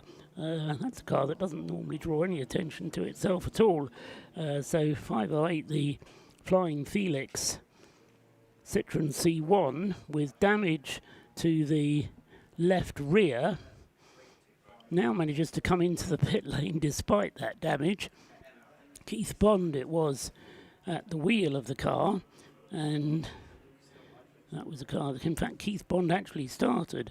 So I wonder if that car had actually made its way all the way here. Chris Tate has lost something. Somebody can help Chris find what he's lost. So not quite sure. Anyway, we'll press on regardless. We are going to have a safety car. Yes, with the Citroen C1 having pulled into the pit lane, I'm led to think that there must be something else out on the circuit, possibly coming down the past the bus stop, in effect, returning from the hairpin. So third safety car of the race, and what started as a very clean race. We had an hour and 15 minutes of the race with no safety cars at all, but now in the last hour we're on to our third safety car. So somewhat of a messy interlude, but of course this will play into the hands of the DKS Motorsport team, although they have dropped no, they're not, they are on the lead lap. So I think Max Haynes and DKS Motorsport will benefit from this because they will get back onto the lead lap, and so that will be very good indeed for them. And the gap, which was very nearly 2 minutes, will squash down to, well, it will be a number of cars separating them, but it will certainly help the 99. There he goes across the line now. The Flying Felix car already in the garage and is up on the jacks whilst mechanics get underneath the car and assess the level of damage on that Citroen.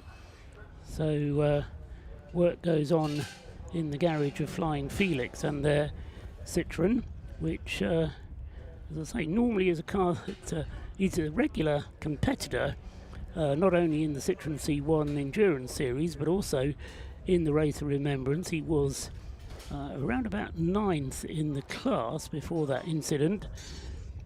But as I say, with the safety car out, despite that car being in the pits, I'm just tempted to think that there must be another car out on the circuit which has possibly caused safety car to be shown. Of course, with diminishing light, it's difficult to tell what's going on. Shouting I can hear in the background. and that's due to one of the other BMWs in the pits, and cars in the pits at the moment. The 24 Simon Waterfall Racecraft BMW is in the pit lane.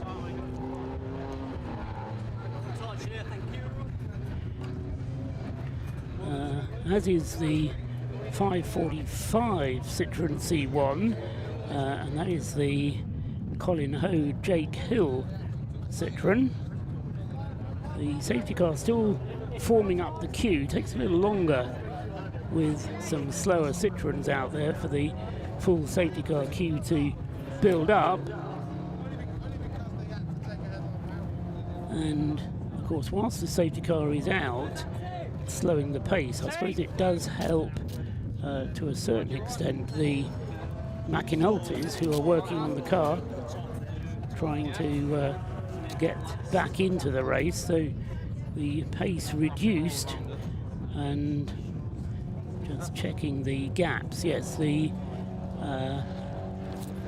so in fact we've gone to, with the, what's happened is, of course, with that stop and go penalty for the Rob Boston Lotus Elise, although they were able to maintain the lead through the stop and go penalty, the consequence has been that 3 cars have got back onto the lead lap. So we now have 4 cars on the lead lap, and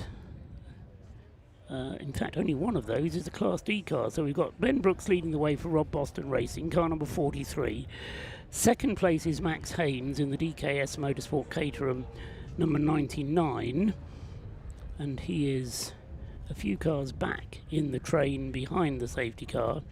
Then it's Tom Walpole in the leading Class C car, who is a lap behind.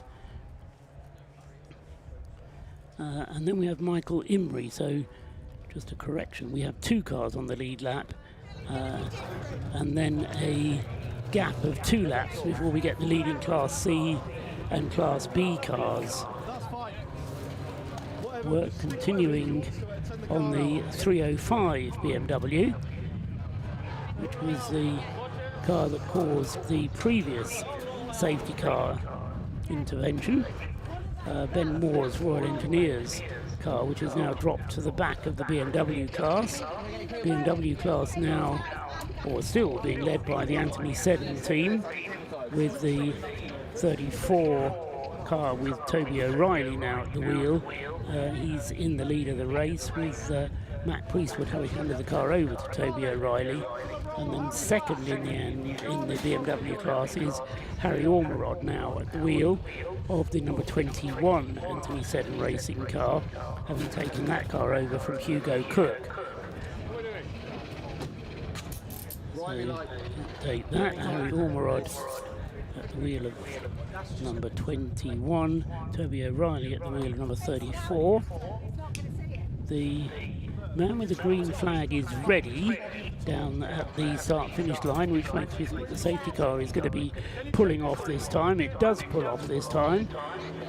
The Rob Boston team rush out with a pit board, as Rob Boston was describing there. I think that was actually Rob himself who holds out the pit board. Yeah, I think it is. So if you want somebody to hold out the pit board, get the boss to do it.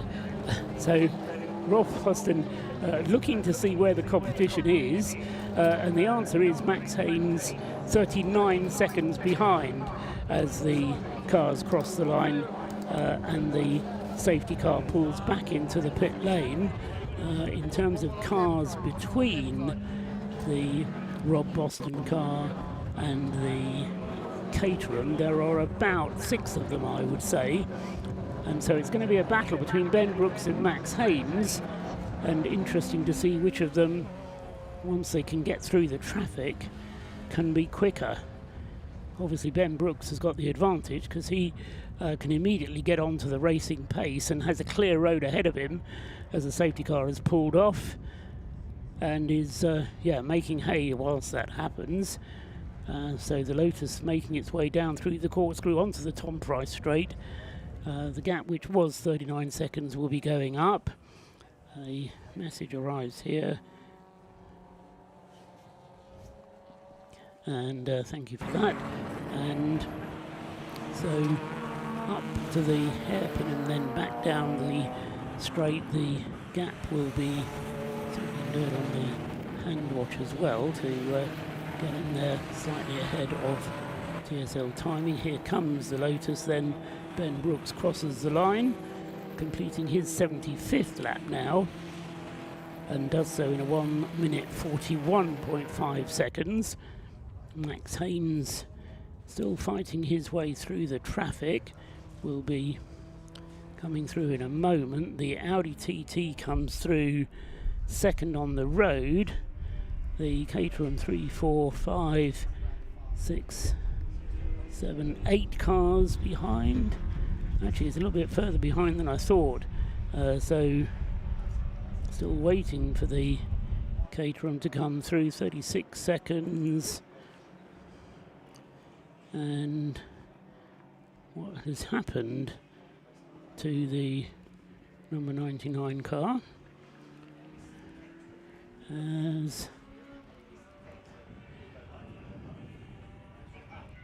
still waiting for 99 to come through. He has come through now, so 45 seconds. So it was a considerably longer lap that time for Max Haynes. I just wonder if he made a little mistake in the traffic, or he got caught up behind some other traffic as he rejoined after the safety car. So a good restart then following that safety car interlude from Ben Brooks. So he and Max Haynes continue to be on the same lap. Just want to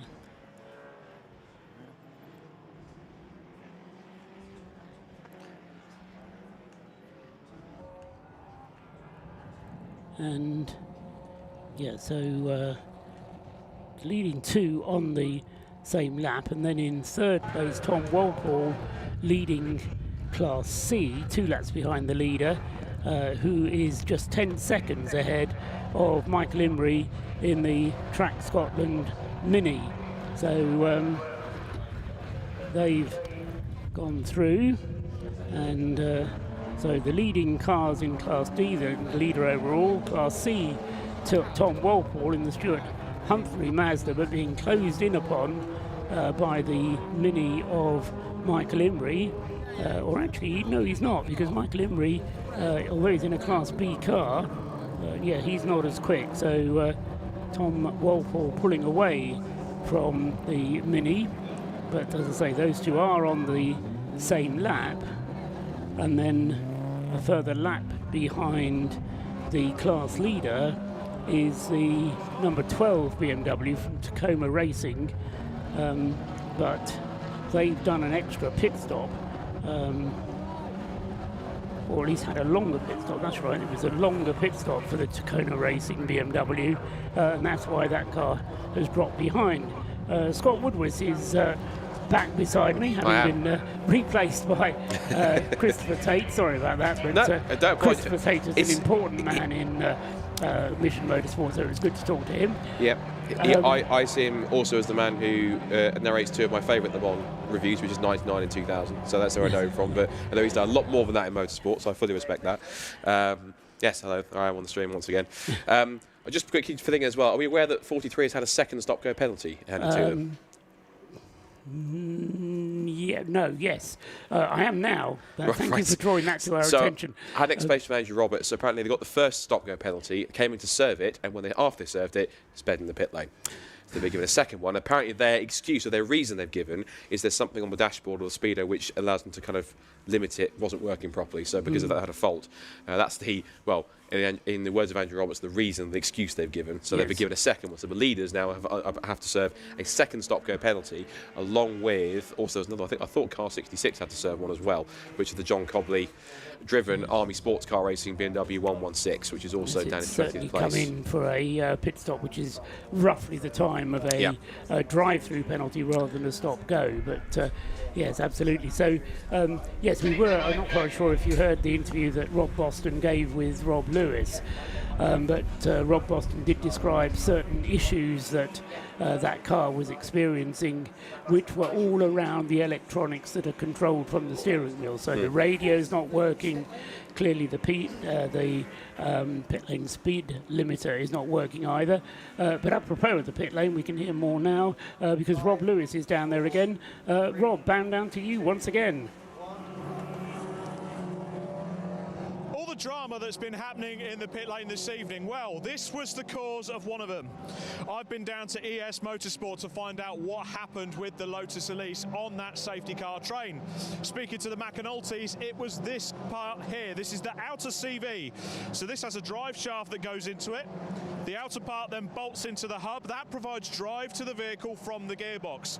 That sees solid, sheared, and there was no drive in that car. That's why it had to be towed back. So the team are very hurriedly getting another drive shaft in it. And this got so hot, they had to cut other components out to get it free, so it's taken them more time. You've also just seen another stop-go penalty for the Rob Boston Racing Lotus. Now, when it came in, myself and my lovely cameraman Luke was stood here, and he left the pit lane a bit hot, shall we say, to put a colloquial term on it. And straight away, the marshals got on the case with the speed gun. He was clocked at 44 when the speed limit is 40. He was banged to rights, and he got a penalty. Back to you guys.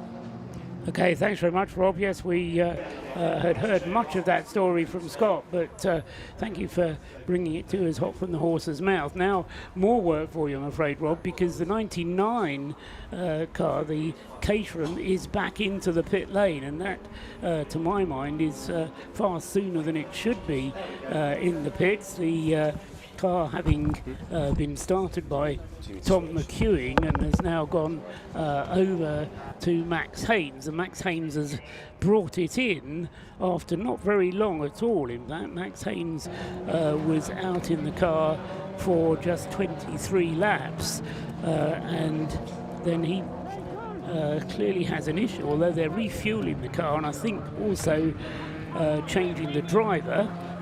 So Max Haynes down in the pits, and that is, well, nobody's without their troubles. Clearly there's something going on with Rob Boston's car, and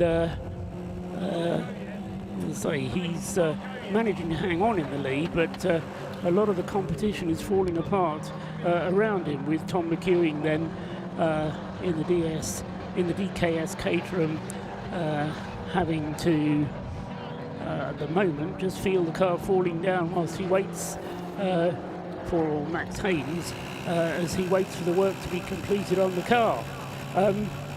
Whilst that goes on, I'm enjoying up here in the box. Now, Joe, you can answer a question that I was asking earlier on. Yeah. How do we pronounce your surname, first of all? Bagley. Bagley, okay, that's it, right, very okay. simple. Well, it is, but it's one of those words. Anyway, no, I was wrong, Scott was right. So, Joe, you are Matabubu Racing. I am, yes. You're running 3 cars here. First time, yeah.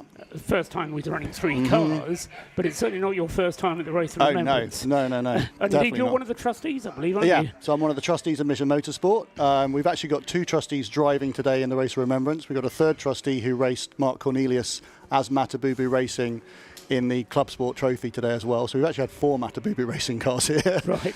And this is our 4th Race of Remembrance. We started in 2022 with 1 car. Then we came back with 2 cars in 2023. Last year in 2024, we came back with 2 cars but had a beneficiary in the car, with a sponsor that paid to put a beneficiary in the car. And this year we're back with 3 cars and 2 beneficiaries, thanks to Extrovert, our sponsors, who've paid to put those 2 beneficiaries in the car. So it's a phenomenal thing. I've got 3 cars, 12 drivers. It's mad. The cars look fantastic, I have to say. The Extrovert. Yeah. It's one of those things you sort of see it and say, oh, Extrovert, I see what they've done there. Yeah, it's very cool. Yeah, it is. Matabubu. I mean, what a stupid name. Where does that come from? It's the world's worst joke, Paul. It literally is. You look around for a name for a team, and it was a joke we had between us when we were much, much younger.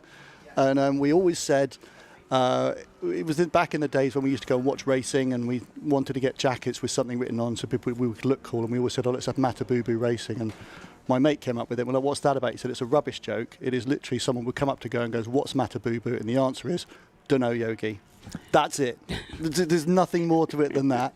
And it's why we do the Biathlon of Foolishness dressed as Yogi Bear and all that kind of stuff. It's pointless but fun. When I was 6, I had a Yogi Bear punch bag. It was one of those things that you had sand at the bottom. I remember that. Yeah. Hit it on the face. Yeah. So it's just fun.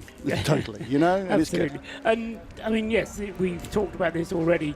You come here to go racing, but you also come here to have fun, don't you? Completely. It's a bunch of people that I'd raced before, and I got 3 of my friends back in 2022 when I was a trustee and said, come on, let's go racing. How hard can it be? Got them here, we had fun, and now it's about us getting together as a group of people once a year and having an amazing amount of fun in the best racing event, because everyone comes here, and every time I bring a new driver, by the end of qualifying, they're already asking me if they can do it again next year. You know, so there's that, and I think it's so much fun. It's friendly. The camaraderie in the pit lane is just like no other race on earth.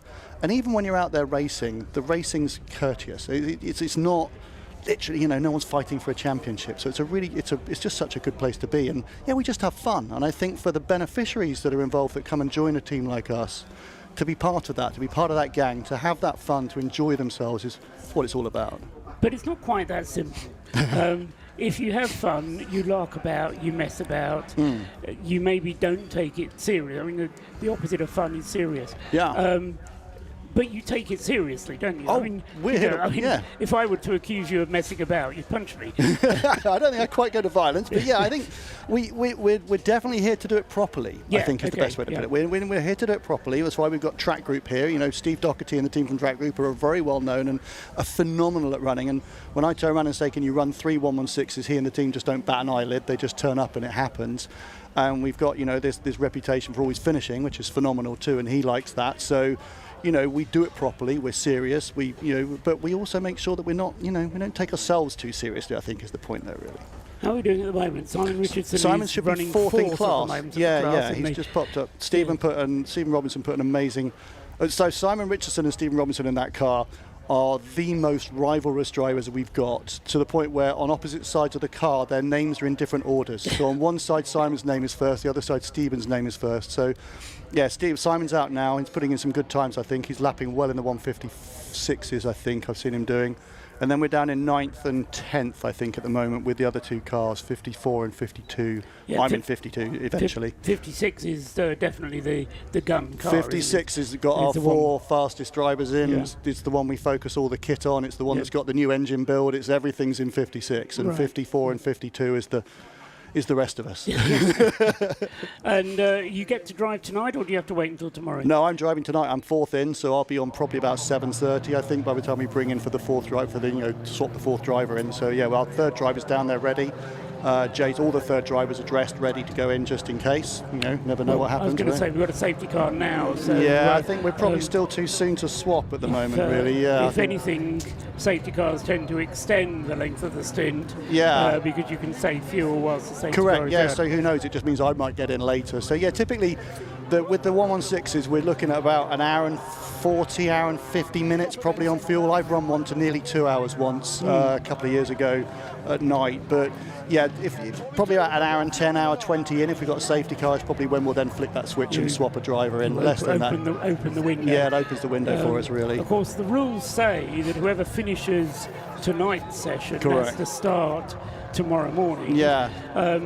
Could be you, couldn't it, Joe? It could, but the way we're going, it could be me, and that's happened before too. So yeah, I always like running 4th. I don't know, it's just a thing. I like being the 4th driver in. It's just how I do things. But yeah, so I could actually probably end up starting tomorrow morning, depending on how it goes. Or we might be swapping Danny back in again, who started first, and he'll start again tomorrow. So if it gets towards the end of this evening and you come in early, that'll be because you decided you don't want to start tomorrow morning. You want to have a lie in, is it? No. I'll be here whether I'm starting or not. Trust me, you'll be here the whole time. I don't mind either. I think that the most challenging starts actually is not the start when we start at 3 p.m. The more challenging starts actually at the start on Sunday morning and the restart after Remembrance, because I had it one year, I was doing the restart after the service, and I'm in a 1:16, and I was third on the grid because that's how the thing stopped, and I literally had 4 laps with my like ears folded in. It was just people were coming past. Complete. Yeah. So actually, that's more chaotic than an actual 3 p.m. start. And I mean, the other thing actually, which I find about this event, obviously the Remembrance service is a key part of it, and that's why I'm absolutely here. unique. Yeah. I tell you the other point at the race, which I get a bit choked up, is during the presentations at the end of the event, because you get to hear about some of the stories that have happened, and for the people who are finishing not necessarily on the top of the podium, but in the classes finishing third, and you hear what they've done through the race. And I find that just as moving in a different way, because it's effort. It's all about what you were describing, taking it seriously, doing it properly, and getting the car to the finish, because again, that's what it's all about as well, getting the car to the finish. I tell the team this every time, the people that win are the ones that get it over the line, right? And 2 years ago we got a podium, and you thought we won the World Cup. It was unbelievable. And so, especially with Anthony Seddon here, a phenomenal, built incredibly quick 116s. They've got drivers that race all year, proper drivers. So it's really, in the 116 category, we've got 12 cars here, but I would absolutely, we'll be over the moon if we get a car onto that podium, and when we did get a car on the podium, it was because literally in the last hour of the race, 2 cars, I remember one went off, one had an engine failure, so it's just, you say to the guys, you get in that car, you go out there, you give it the best you can, but you bring it back in. That's the important thing, because someone else has got to get in and get it across that line. So if you're out there, it's a 50-50, hold back. The guy will probably pull in for a pits next time, or you might get to take him on the next lap or whatever. It's all about getting to the end, as you well know. Yeah, absolutely right. Good. So you're going to be fourth in the car. And then you'll get another go, presumably, before the end of the race on Sunday? Should do, in the wet tomorrow, I believe. Yes, as well as doing all my other trustee bits that we have to do around here while we're here as well. So talk us through that. What else is involved in being a trustee of Mission Motorsport? This weekend's obviously the pinnacle from our motorsport calendar for us, and obviously we're doing things all through the year, as you'll hear other people tell you about as we do this. But as a trustee, we obviously have both legal and financial oversight over the charity, so it's our responsibility to sign the accounts off and other things, but also we have a responsibility to the beneficiaries and the charity commission for the thing to keep going. And for the thing to keep going, we need money, and for the money to come in, we need to make sure we've got the right people engaged with the charity. So here we've got donors coming here, we've got organisations, companies that are coming and sponsoring, and it's all about making sure that those people understand the passion and the excitement of what this event is all about, and I think it's only when you get those people here on the ground and they see, as we just saw, someone with a prosthetic leg lifting another driver out of a car, at the end of their stint. It's just like, that's what it's amazing, so to get people here to feel this, to understand it, is really what it's all about. And so even the sponsors we've got for our Matabubu racing, I've got them here, and they've just you've watched them yesterday and today, and their brains are just clicked already, and they're already like, what are we doing next year? So as a trustee, our role is to make sure that everything's happening right, and we're supporting Jim and the team there, the incredibly strong team in Mission Motorsport, in their mission of making sure that we have the funds, the events, the structure, the people in place to make sure this thing is happening in another 10 years' time, and I think that's really what it's about. Well, we're into the second decade of running the Race of Remembrance now, so it's fantastic, and I think long may it continue. I really do. It's an awful lot of effort goes into this. I think from hundreds of people, but there's a core team that we need to make sure is thankful for everything they do here and well supported. So as the trustee and the board, we're here to support the charity and make sure everything they need to be successful and the long term is there for them. Last question for you, Joe. You're up here, you've been talking to me for 5 or 10 minutes now. Who's running the team? Steve Doherty, he's in charge. It's never me. It's always Steve, and trust me, he's the scariest of them all. He knows how to herd cats. He knows how to herd cats, and he knows how to. The one thing with him, we've got a sweepstake, and I remember one year, I think we had a particular driver who was collecting a lot of penalties. Jason Batten, he's in a minute. And Steve actually joked at one point he turned up to the stewards so often he brought his own chair. So, we've got a sweepstake this time on how many times he's going to come to the stewards, but hopefully not as many. Well, but quite the other formula for success in racing like this is staying out of the penalties. Correct. There's been a lot of briefs on that. Quite. All right, Joe. So Bagley, thanks very much for talking to us. Lovely to see you again. Success to Matabubu, and may you get 3 cars to the finish and then show up next year with 4 cars. That's part of the plan. Brilliant. Thank you. Brilliant. Thanks very much indeed, Joe. Nice to have you here. Bye.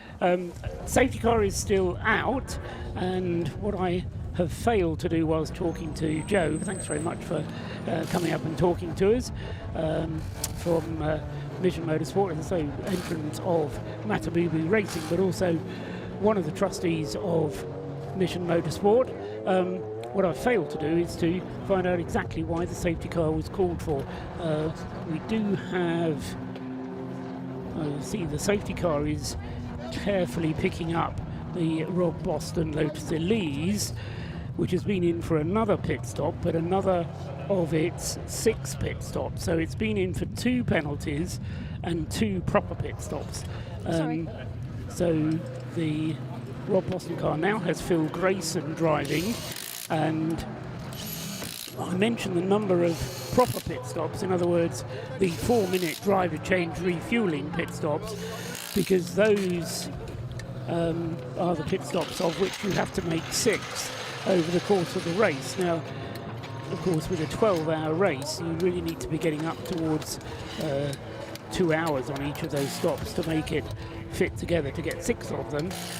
But Rob Boston thinks that by getting 2 of them out of the way already, he's perhaps putting himself in good stead and hoping that the fuel will now last for another couple of hours, possibly getting away with 1 or maybe 2 more pit stops before the end of this segment of racing. As I say, when we get to this end of this segment, we'll be up to 7 hours completed.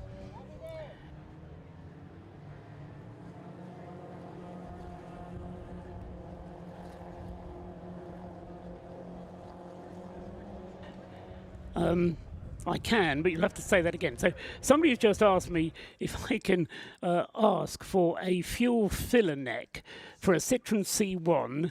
Please, can you go with that spare fuel filler neck to garage 9? Because there's a man with very dirty hands here who feels the need for a fuel filler neck. He's wearing Polo Racing kit, but not quite sure which car it's for. Which car is it for? Don't know what number it is. Okay. Anyway, if you have a spare fuel filler, goodness sake, it sounds like bring and buy or something.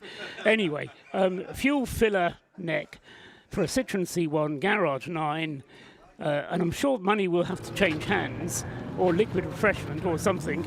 It will be worth your while. Dear oh dear. Right, safety car is still out, and a board is being held out as well, although the wind down the start-finish straight is so strong, can't quite see what that is for.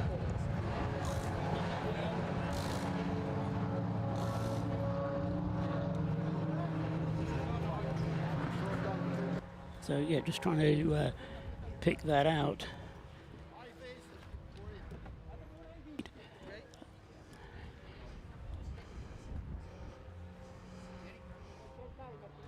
So the Rob Boston car then now in the hands of Phil Grayson, 2 pit stops having been made, both of them under safety car, and so as I say, Phil Grayson should be fueled up to go at least until 4 hours are complete of this race. So 1 more fuel stop required for him before the end of this segment.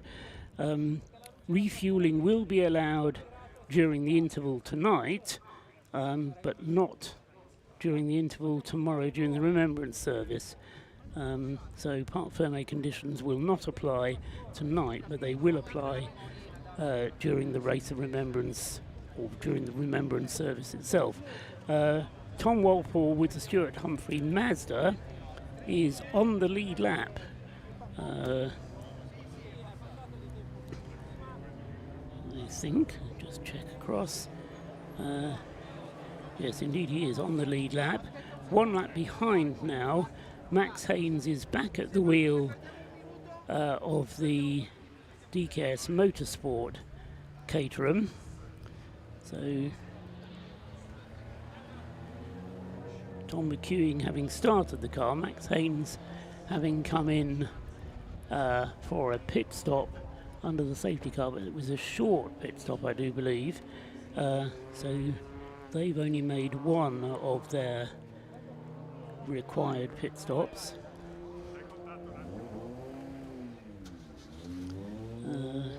No, indeed, Max.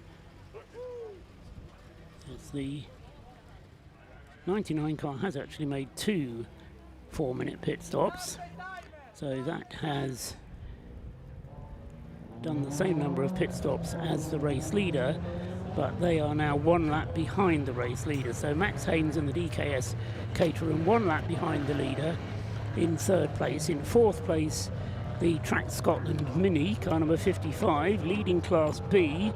Stephen Somerville going nicely in that car, and so car 55 in 4th place overall and 1st in Class B. In 5th place overall and 2nd in Class C is the Tacona Racing Division BMW E36 with Paul Sweeney driving, and then in 6th place is the Patrone Racing BMW number 48, and that currently has Michael Nash behind the wheel. And then in 7th racing, a remarkable performance from the fastest of the BMW 116s. We just heard from Joe Bagley.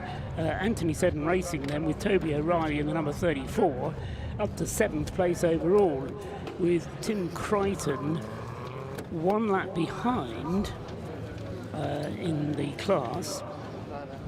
And then Harry Ormerod in the number 21 BMW is just tucked in behind the Yggdrasil car of Tim Crichton. So 2nd place for BMW, very close indeed, between 9 and 21. In the pits is one of those 3 Matabubu Racing BMWs, and it is, as we complete the green flag, complete the safety car period, it's number 54, which is in the pits for Matabubu Racing. So not their quick car, but Ian Burgess in the number 54 car, which is currently 9th out of the 12 cars entered in the BMW 116 class. So back to green flag racing, and Phil Grayson in the Rob Boston car, now able to just use a little bit of the cushion that he's managed to build up, despite, as I say, having to deal with those 2 penalties.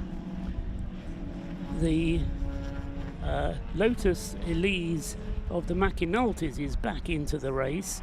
That's car number 71. David McAnulty has got the car going again and is back into the race now, and that pit stop to replace the broken CV joint costing it in the end over an hour in the pit. So that was an expensive pit stop for them. So over an hour spent in the pits for David McAnulty to replace that CV joint that broke when the safety car came out.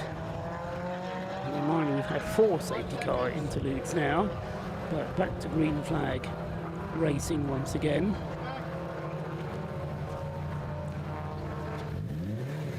So the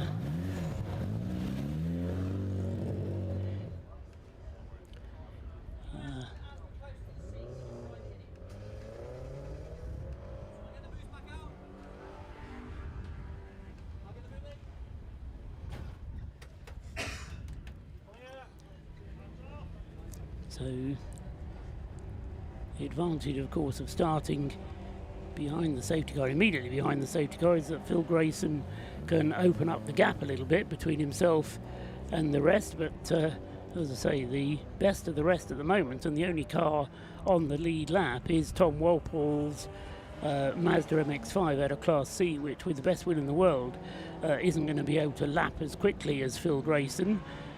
And apart from anything else, Tim Walpole having to deal with traffic. Just going through now, And his lap time, very reasonable, despite the traffic. The lap time from Tom Walpole's Mazda, almost identical to that of Phil Grayson in the leading car. So a 149.4 for Phil Grayson, a 149.4 to Tom Walpole in the Stuart Humphrey racing car, which makes a little bit of a concern to me for Phil Grayson, because he should have had a clear track ahead of him, and I just wonder whether the problems that Rob Boston wasn't really telling us about but was hinting at with that car might just be interrupting its progress a little bit. We'll keep an eye on the lap times, but just considering that perhaps we have a car in the lead of the race that might be slightly troubled. Scott Woodward is back up alongside me. Scott, this is a funny old race, because I'm just noticing this. Phil Grayson going through again, lapping slightly quicker that time around, 1 minute 48.5. But the car in qualifying was lapping down in the 1 minute 39. So he's... have you been outside? Is it raining or something? It's not raining, it's cold, but it's Right. not raining. So obviously cooler temperatures means it's going to make the track a little bit more, not slick, but it'll make it more tricky to try and handle in that sense. But it's not raining. I can't feel any precipitation Right. when I'm out there, so it's dry at the moment. Yeah, so no, my weather forecast suggested there was a 20% chance of showers into the evening, but hopefully they're not going to come until tomorrow. But as I say, I just worry a little bit about Phil Grayson's pace in that car, particularly bearing in mind what Rob Boston was telling us, or telling Rob, and we were listening, about the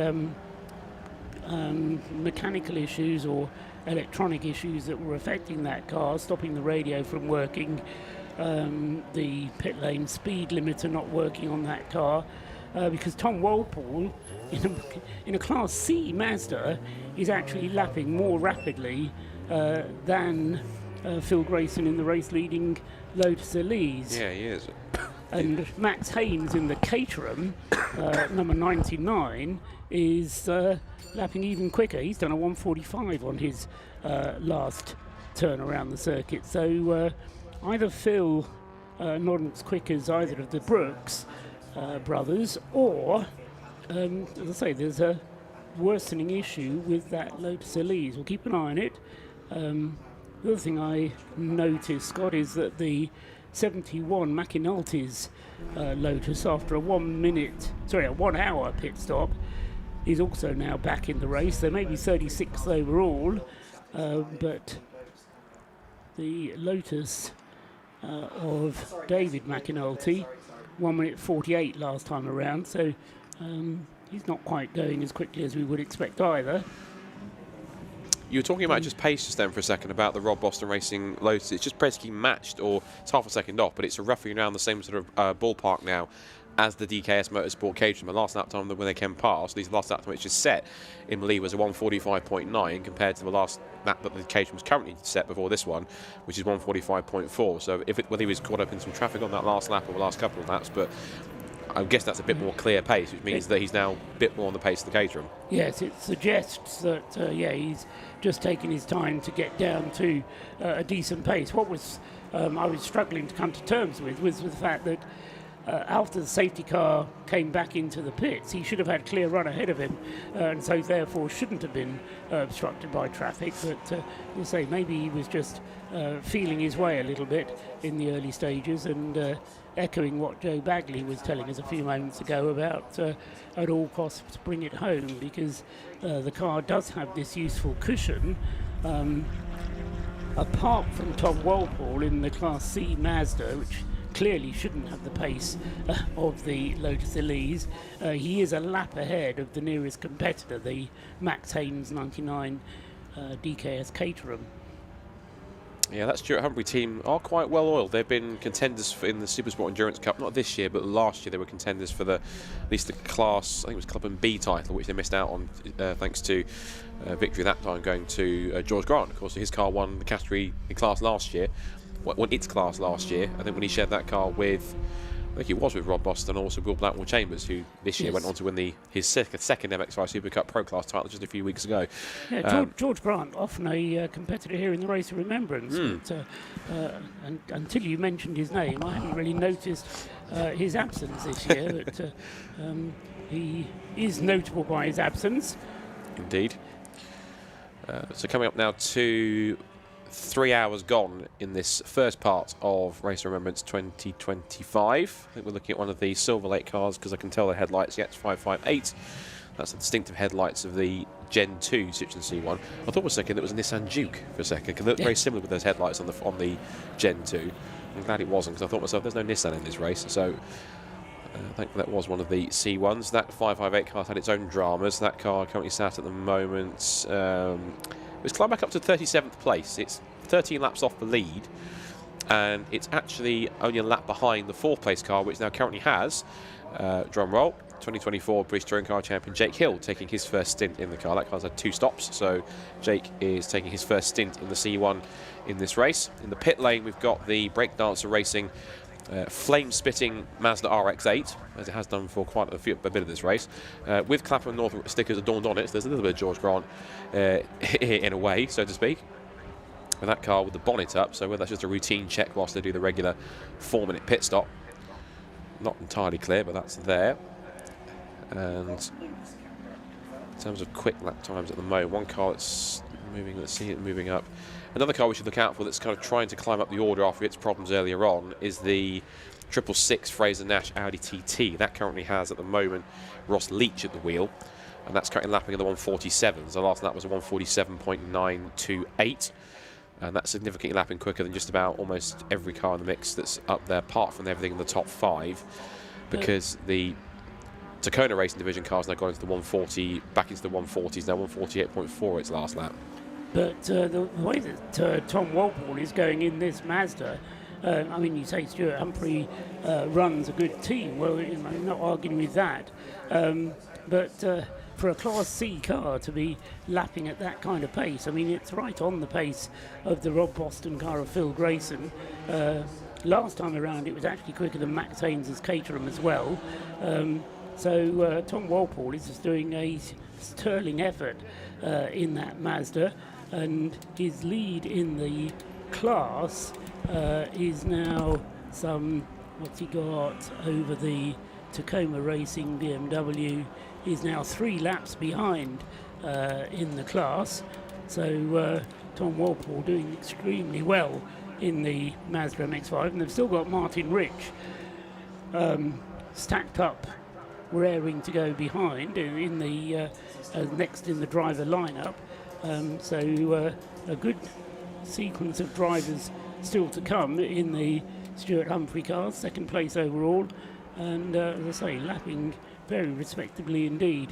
The gap between himself and Rob, the Phil Grayson driven Rob Boston Racing Lotus Elise, is just over 40 seconds, and as I say, that's pretty much what it was when the safety car withdrew, so no gain made at all by Phil Grayson in the Lotus, although any concerns that I was expressing seem to be not well founded, because in terms of lap times, although the Lotus was quicker during the qualifying sessions when a full tank of fuel is put on board, then Phil Grayson driving it with a little bit more circumspection. It reminds me a little bit sometimes when we get, sometimes in Supersport or in Club Sport Trophy, for example, as mixed, you do get the top class cars are typically the ones on paper that are expected to be the ones that are out there at the front of the field. But you can sometimes get a well-driven car in the next class down, which will actually do quite well. Now, Rob's pointing downstairs to something that's happening. So, 2nd place car is in. Thank you, Rob. That is in fact Stuart Humphrey. So the Stuart Humphrey Mazda MX-5 is in.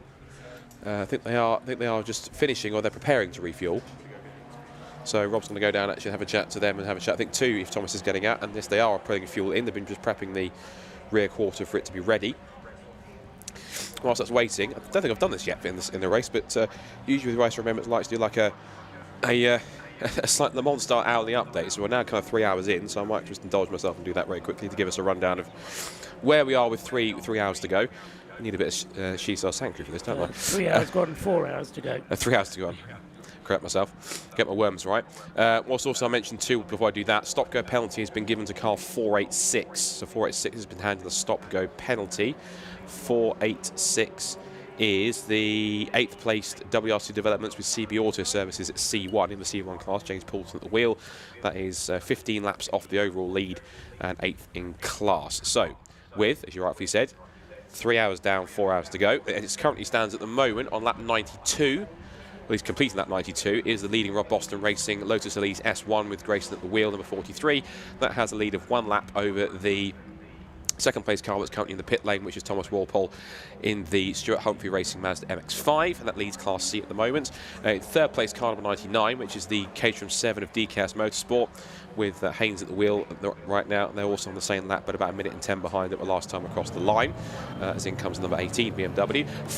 Up to fourth, leading Class B, a good effort so far, having only stopped once, is the Track Scotland Mini in car 55. So 55 in Class B is, that's currently got at the moment at the wheel of that. That is Stephen Somerville. Fifth position, in second in Class C, is the Tacona Racing Division BMW E36, and that currently has at the moment as well Paul Sweeney at the wheel, Tacona Racing. Yep, Paul Sweeney, that's currently fifth position. P6 at the moment, in third in Class D, is the number 48 Patron Racing BMW, and that currently features at the moment in Class that currently throws Michael Nash. Seventh place at the moment, and leading the BMW Class 1-1 Series trophy, is the number 34 Anthony Seddon racing car. So that car's running quite well with Toby O'Reilly at the wheel. Eighth place in second in BMW class. In fact, the actually next two cars are both BMW class cars. That is the Yggdrasil car number 9, which currently has Tim Crichton at the wheel. And in 10th position, rounding out the 9th place, rounding out the top 3 in BMW class, the second Anthony Seddon racing car with Harry Ormerod at the wheel. And rounding up the overall top 10, rising up into the top 10, third in Class C, is the number 3 Paul Sheard Racing Mazda MX-5 Mark III, and that currently has at the moment in Class C. That has Mesmer at the wheel, but he was Nicholas Mesmer, who's in the little bit, Robin Yao, Daniel Harding, and Neil Chisnell, who started that car. So that car's actually risen up quite well, actually, considering it had some problems earlier on. So that's ridden quite quickly. 7 laps off the overall lead, but it's back up into the top 10, which is a good effort on that side. Another car we should mention has only stopped once, but actually risen quite well considering where it is in class. Excuse me, second in class is one of the fan favourites, the DC Lermas Racing Fiat Panda 100 horsepower, which is in 11th place at the moment, car number 25. That currently has Michael Burton at the wheel, so well done to them so far. And then we'll quickly run out the rest of the top 15 before doing more class top podiums and stuff. 12th place is the Tequila Racing Mazda MX-5 Mark I, 4th in Class C, and that currently has at the moment John Georgia at the wheel. 13th place and 4th in BMW class is the Matabubu Racing 3 car number 56, and that car currently has at the moment 56 in BMW class, different number than I thought it was going to have, but that car currently at the moment holding 30th place, Richardson at the wheel. 14th place, the third in Class B, is the Merlin Motorsport car. That's the Italian entry. That's the number 47 Mazda MX-5 Mark I in Class B, and that currently has Marco Agem at the wheel. And running up the top 15 is the Flying Haggis Racing Honda, which is a little bit tight on fuel earlier on that we saw after Rob spoke to them. That's car 44 in the Honda Civic Type R FN2. And in Class C at the moment, that currently has right now Keith Rose at the wheel. And in terms of any other class podium runners at this point that we can also point out, the ones we haven't pointed out yet are the C1s, and currently at the moment is car 586, I think the defending champions, WRC Developments with CB Auto Services. That car with David Drinkwater at the wheel. And that car is 25th overall and leading its class.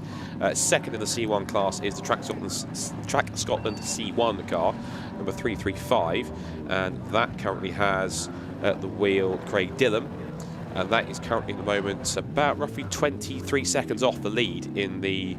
no, sorry, more than that, in fact. In fact, a lap off the lead, so it's a lap off the lead from its C1 category. Third in the class in C1s is the Radiation Racing car number 363, and that currently has Adrian Williams at the wheel. Fourth is the car that sat on pole at the beginning of the race, the number 545 Sunbelt Rentals car, with 2024 BTCC champion Jake Hill at the wheel. And then rounding up the top 5 is the AC1 class car in that class, which is Robin Welsh in Silver Lake Racing 2. That's had some problems, but it's climbed back up to 36th overall. The other car I can really talk about is going to be the only car in Class A, which is the Ford Ka of Bradley Performance, and that currently has Clark at the wheel in 26th position, and of course the only car in that class as well. So 3 hours, 53 minutes and 50 seconds to go, and we can well tell on that side of things. I think it's obvious to say darkness has fully descended on Anglesey, so we are properly into, not the witching hour yet, but we are certainly into proper darkness hours. I think the moment we all enjoy, which is, for me, there's nothing better than motorsport at night in the dark like this, because it just brings it a little more alive, so to speak. Yes, and 4 hours of such darkness to keep going. Just to mention the Ford car, 77, as you say, the only car in Class A, but if it would be a Citroen C1, then it would be second in class. So, it's behind one Citroen C1, but ahead of all the others.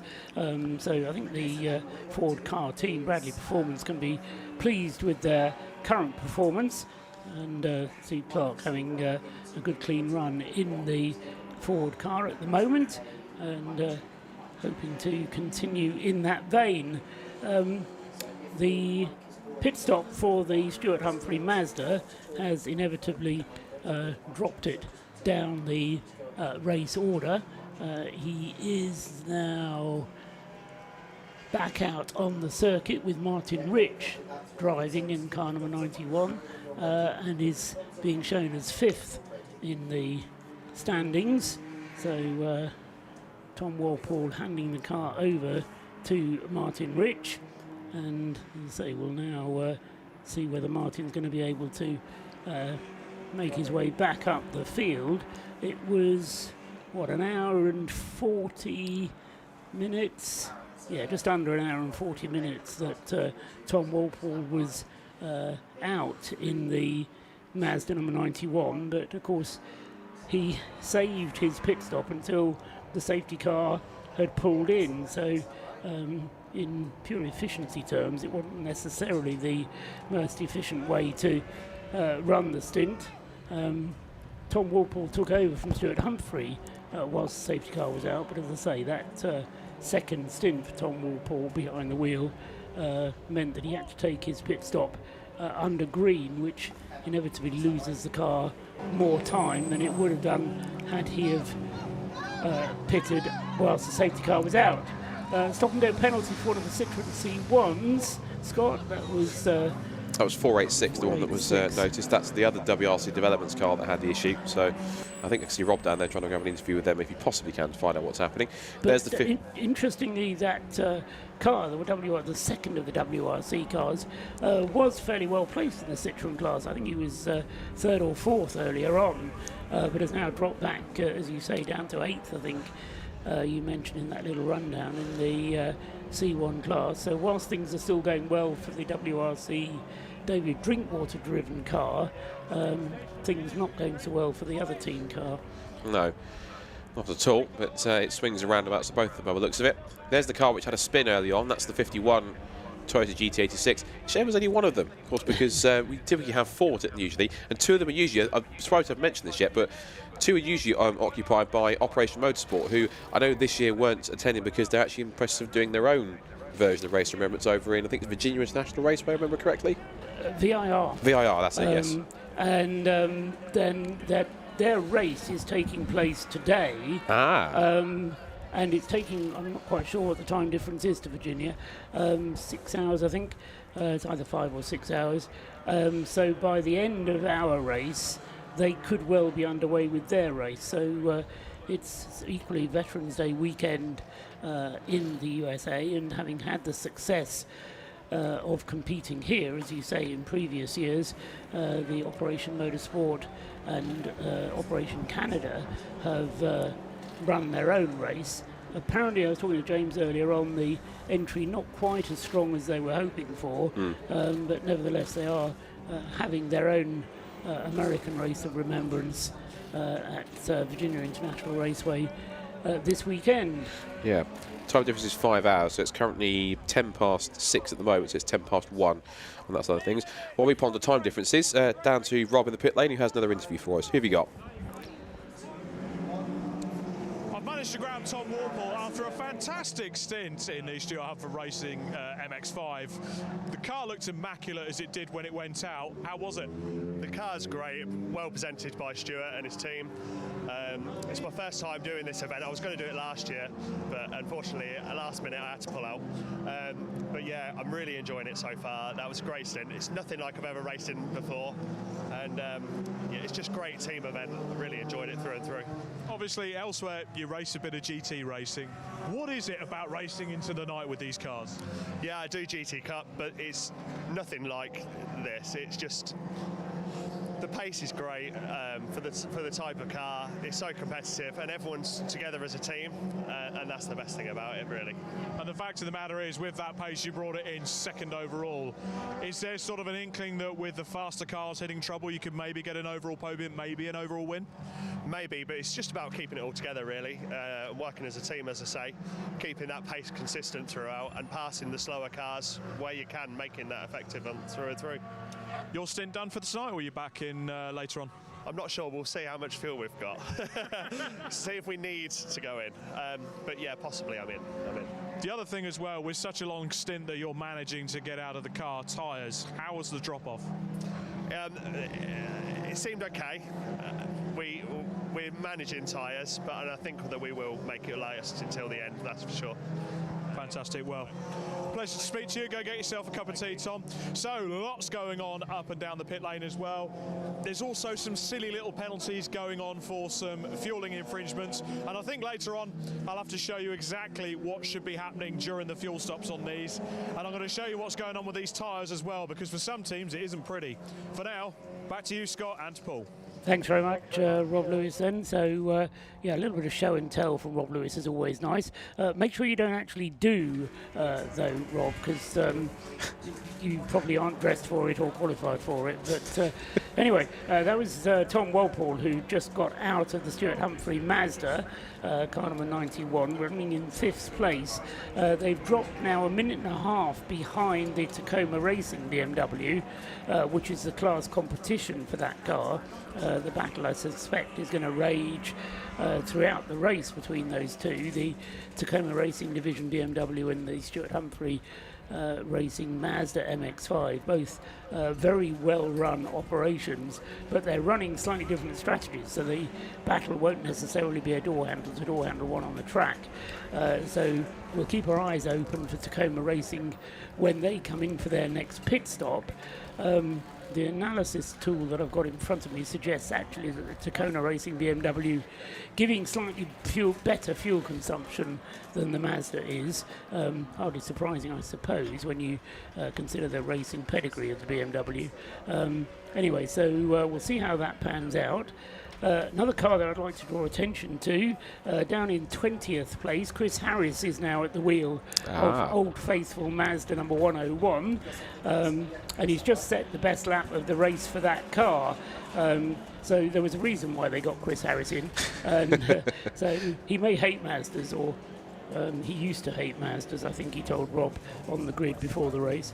But he enjoyed it in the rain in night qualifying, and although it's not wet now, he's enjoying it right now. A 1 minute 51, as I say, last time around for Chris Harris in the Mission Motorsport Mazda number 101.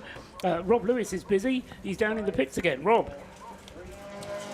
Well, you've seen behind me there's more issues with the Bromley Motorsport car. Simon Waterfall, you were spoken to on the grid by Scott Woodward, so I'll blame the commentator's curse on Scott ultimately.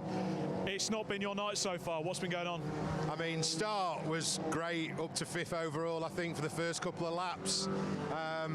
Unfortunately, we lost the auxiliary belt, so temperature went through the roof.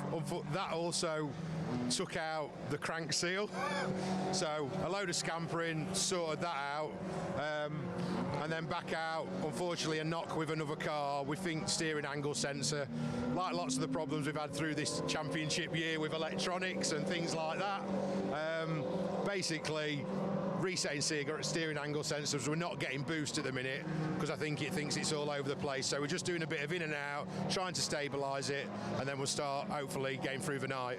And team owner Josh Bromley's in the car. Is he just trying to get it out, try it for himself and see what repairs you do overnight? Yeah, so we did a little bit of like resetting out there when I was still in the car.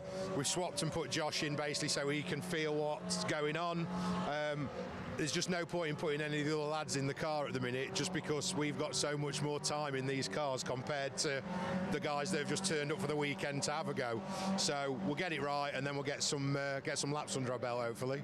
You got some fast lads in the car there, James Riley and Mr. Crozier among them. Yeah, absolutely. You know, and even Mike, you know, from the Mazda days, great bunch of lads, and yeah, hopefully we can give them some seat time. I do apologise, I forgot to mention Mr. Mikey Close. He's too busy controlling the car somewhere behind and making sure everything's okay. And Lindsay, if you're watching at home, hello. Unfortunately, from the BRSCC, she couldn't make it this weekend. But Simon, what's the plan for this car moving forward?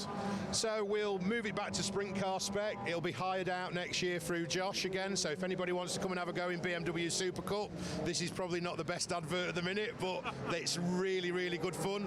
We're hoping to get more and more cars on the grid next year. We've got 3 cars. We're building another one for another customer over winter. So hopefully we'll get up into the teens and, you know, low 20s in the next year or so, have our own grid. It's absolutely been fantastic this year, and yeah, looking forward to carrying on in the BMW Super Cup. Superb, Simon. Thanks for chatting to us. So hopefully Bromley Motorsport can get this beautiful, or what was beautiful BMW Super Cup car back out onto the circuit. For now, back up to the commentary box. Yeah, thanks very much, Rob. I've got another job for you, though, Rob, and it's not in the pit lane. You're going to have to dash behind the garages, I'm afraid, because the 99 Caterham, Max Haynes, has brought that car in, and that's, to my mind, not a scheduled stop. It's been in the pit lane now for 7 minutes, so problems for the 99 Caterham that was doing so well, was in second place, but has now dropped back, and as I say, is continuing to fall back down the race order behind the pit garages. The 99 Caterham, one of those few cars that doesn't get a slot in the garages. So, as I say, if Rob wants to find out the story, he may have to go behind the garages, get the story, and then come back and tell us from the pit lane, depending how well the systems work for us. So, problems for cars continuing. We've now got 100 laps in the book, and we've achieved that 100 laps inside 3 hours and 18 minutes now elapsed. Fuel is going into the Mazda, which never should have been a race car this weekend. That car, number 29 it is, having fuel put into it.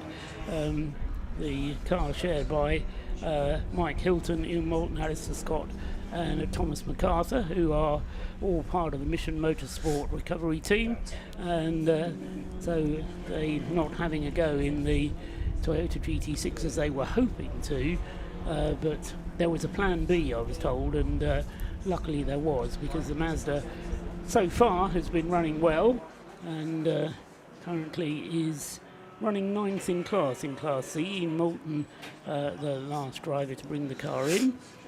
So I think 2025, Scott, may go down as the race of remembrance of attrition, won't it? Yes, in some ways, yes. One thing I also spotted whilst you were talking there as well is that I think the number 18 BMW has one of its, well, I call it main headlights out. I think its light bar and its driver's right-hand side headlight is still on, but its left-hand side headlight has been either not punched out, but it's not illuminating, it's not on. So that's something I noticed there, unless it's going to pop back into view some point, but that car's had an issue there so far.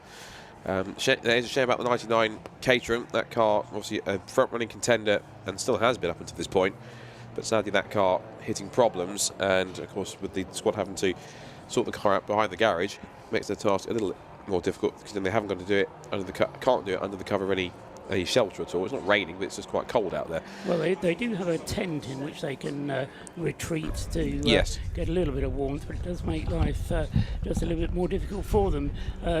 Yes, Thomas Gunter yet to get out in the car, having been started by Tom McEwing, and very respectfully too by Tom McEwing, although I spoke to Tom before the race, and it was clear that there was a bit of a concern there about the reliability of the Caterham. Clearly it has the pace, but up against the likes of experienced runners like Rob Boston Racing, they realised that they were going to have to keep the car reliable as well.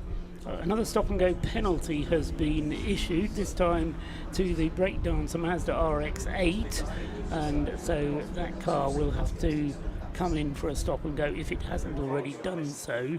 I'm just looking down, its last pit stop could have been a 30-second stop-and-go from the number 8 car, so it may well be that RX-8 has already taken its penalty. Quite a few penalties having to be served. Best lap of the race so far for the Yggdrasil BMW 116, going through with Tim Crichton behind the wheel, 154.6, as he closes in on Harry Ormerod. A bit of a battle going on there in the BMW class for second in class between 21 and 9. We'll see if we can pick that one out in the darkness. But two BMWs then. We said the BMW class was going to be close, and I say it's not much to choose between those two, with Tim Crichton lapping the quicker of the two at the moment and trying to get past Harry Ormerod's BMW. Toby O'Reilly, you mentioned in your rundown a little while ago, doing a great job in the leading Anthony Seddon Racing BMW, Scott, running in 6th place overall. Yeah, it's a great performance. It is excellent stuff from not just one of them, but there's 3 BMWs up there in the top 10 at the moment. You've got both Anthony Seddon Racing cars are up there because Harry Ormerod's car is in 8th, and then Tim Crichton's car, the leading Yggdrasil car, is up there in 9th position. The one car that's caught my attention is one you pointed out earlier, considering it's got a certain drive. In fact, it's on the screen right now. I'm glad the synergy of speaking about it and being on the screen has worked out. But it's Chris Harris. He is one of the fastest cars out there on track at the moment. Case in point, his last lap was a 150.666. The only cars that are faster than him at the moment on track right now are literally everyone else, everyone who's in the top 4. Apart from that, he is faster than everyone else ahead of him from 15th place up to 5th. So he's one of the fastest cars out there, and I suspect this is with a stint where that MX-5 starts making some moves up the order. He's got, he can probably make up a couple of laps or so where he can, lap time wise, if he's quick enough. Considering the pace of some of the cars that are in front of him and what some of the cars are, including fellow Mazda MX-5s, you've got the Fiat Panda 100 horsepower, you got the BMW, one of the BMW 116s, that's the Matabubi Racing 3 car, and others that are lapping slower, including all 3 of those top 3 116s. I have a feeling that car, before Chris gets out of it, is going to probably start making some moves by the time he hands it over to somebody else at the end of the night. Yeah, he's on his 10th lap of his stint at the moment. When he got into the car, he was 21st, and as you say, he's just come through in 16th place overall. So, Chris Harris may fancy himself as a television personality these days, but to be fair, he was a racing driver before he became a TV personality, and he's one of those drivers a bit like Tiffany Dell, that everybody thinks, oh yes, Tiffany Dell, famous TV presenter. Well, he started life as a racer, and Chris was regular at the Nürburgring 24 Hours. I remember meeting him first at the Nürburgring 24 Hours, and it was only after that Top Gear were looking for another presenter, and I think the choice was between John Hindhaugh and Chris Harris, and they went for Chris Harris, bizarrely. And also have to remember that he has done top-level GT3 racing. He has raced in what was, I guess, then when he was doing it, the Blancpain GT Series. I was going to say, he did the Spa 24 Hours. Indeed, he did as well. I worked with him on that occasion. So, I think I'm getting the signals to switch again, so I'll hand the mic over. But I think, to be fair, it is the boss man himself, so that's a fair trade, I think. So Chris Harris continuing to lap quickly. As I say, he's up to 16th place overall, 5th in the class. But I'm sure James Cameron will be biting his fingernails, actually, with the pace that Chris Harris is going, saying, don't damage my car, don't damage my car. This is the car that has participated in every Race of Remembrance so far, so he wants to keep going. Anyway, I have been joined by James Cameron. James, you spoke to us yesterday. You spoke to us down on the grid. I call this the Mission Motorsport Annual Jamboree. Is that fair? Yeah, I think it is in a way. I mean, it is a culmination of a lot of things, and a lot of that then comes together. We also have a lot of friends that then come together at this time. And so there's a bit of sort of a reunion of people, and there's some new folks, a new narrative every time. We'll be bringing new folk into the sport, and also at lots of different levels. Everyone kind of focuses on the drivers, which is easy to do. You know, at the moment we've got Chris Harris out in the 101 car. He's currently gone up 5 places, I think. 21st when he got into Sky, he's now 16th. Yeah, it's annoying, isn't it? He's really good. Yeah, he is. He's a proper racing driver. He really is, and he's also, you know, I'm really happy to say, you know, a mate. 10 years ago, he was here in the first ever Poppy car, that beautiful Mark IV MX-5 that we'd built in the workshops, and then he came. The weather that year was apocalyptic. I mean, it was so wet, it was untrue. And so for him coming back 10 years on, it's been lovely seeing his perception of actually just how this has grown. Yeah. And also actually how the charity's matured, how the way in which it works, and you know. And you notice that kind of thing after a gap of 10 years, yeah, which you, with your hands-on approach, haven't got a maybe clue. don't notice, because it's like watching your children grow. Yeah. You just don't see them growing up because you see them every day. Absolutely. And so it's really nice, it's sort of, you know, getting a bit of that, and what an amazing community of people that comes together in order to deliver Race of Remembrance from BRSCC, who do such an extraordinarily good job of, because it's pretty complex, to be honest. It's not a normal race weekend. There's all sorts of weird stuff that happens, and they just take it in their stride, you know, and their flexibility and their keenness, that sort of spirit of motorsport to be able to keep people in the game and going is phenomenal. It's just second to none, and the fact that they do it and completely, they pass on all the proceeds of this race. Once costs are paid for, all of the proceeds BRSCC pass on to the charity, and that is an extraordinary act of charity by them as a sporting club, which we're incredibly grateful for. You are by nature a fairly modest chap, but you have that talent which all good managers have, of not actually doing anything yourself, but putting people into place who can do it. BRSCC being a case in point, but the people who work around you and the people that you delegate to. I mean, as I say, I'll give you the credit for putting them into position, but thank you. You always give them the credit that they obviously deserve. But you know, this is, as you say, a complex operation to make happen. It really is, and you know, sort of back in the day and at the start of the charity, you did lots of things yourself because. And so, because nobody else would. I mean, I think you're very kind. I think in a way it makes me an absolute nightmare because I've done every job in the charity at some level, and therefore can do it, and therefore have an opinion about how it should be done. But the reality is, I can't do any of those jobs because I've got too much to do. It's too broad, so I can't do them anything like as well. And I think the real tribute actually is to the Mission Motorsport staff and the volunteers, and we have some incredible people who give so much of their time that they're very much part of the team. And it's lovely, and I get to sit back and bask in the reflected glory of others, which it's not the hardest job in the world. You are right. You were out in the Club Sport Trophy, weren't you? Yeah, I went and drove around. Yes. Yeah. Third in class, second in class. Second in class. Second I in think. class. Yeah. That was all right, wasn't it? It was. I loved it. Had an absolutely fantastic time. So Andrew Stacey is a great mate of mine for a long time, and it's funny because I've got so many friends here that go all the way back to, you know, sort of 20, 30 years, who are people that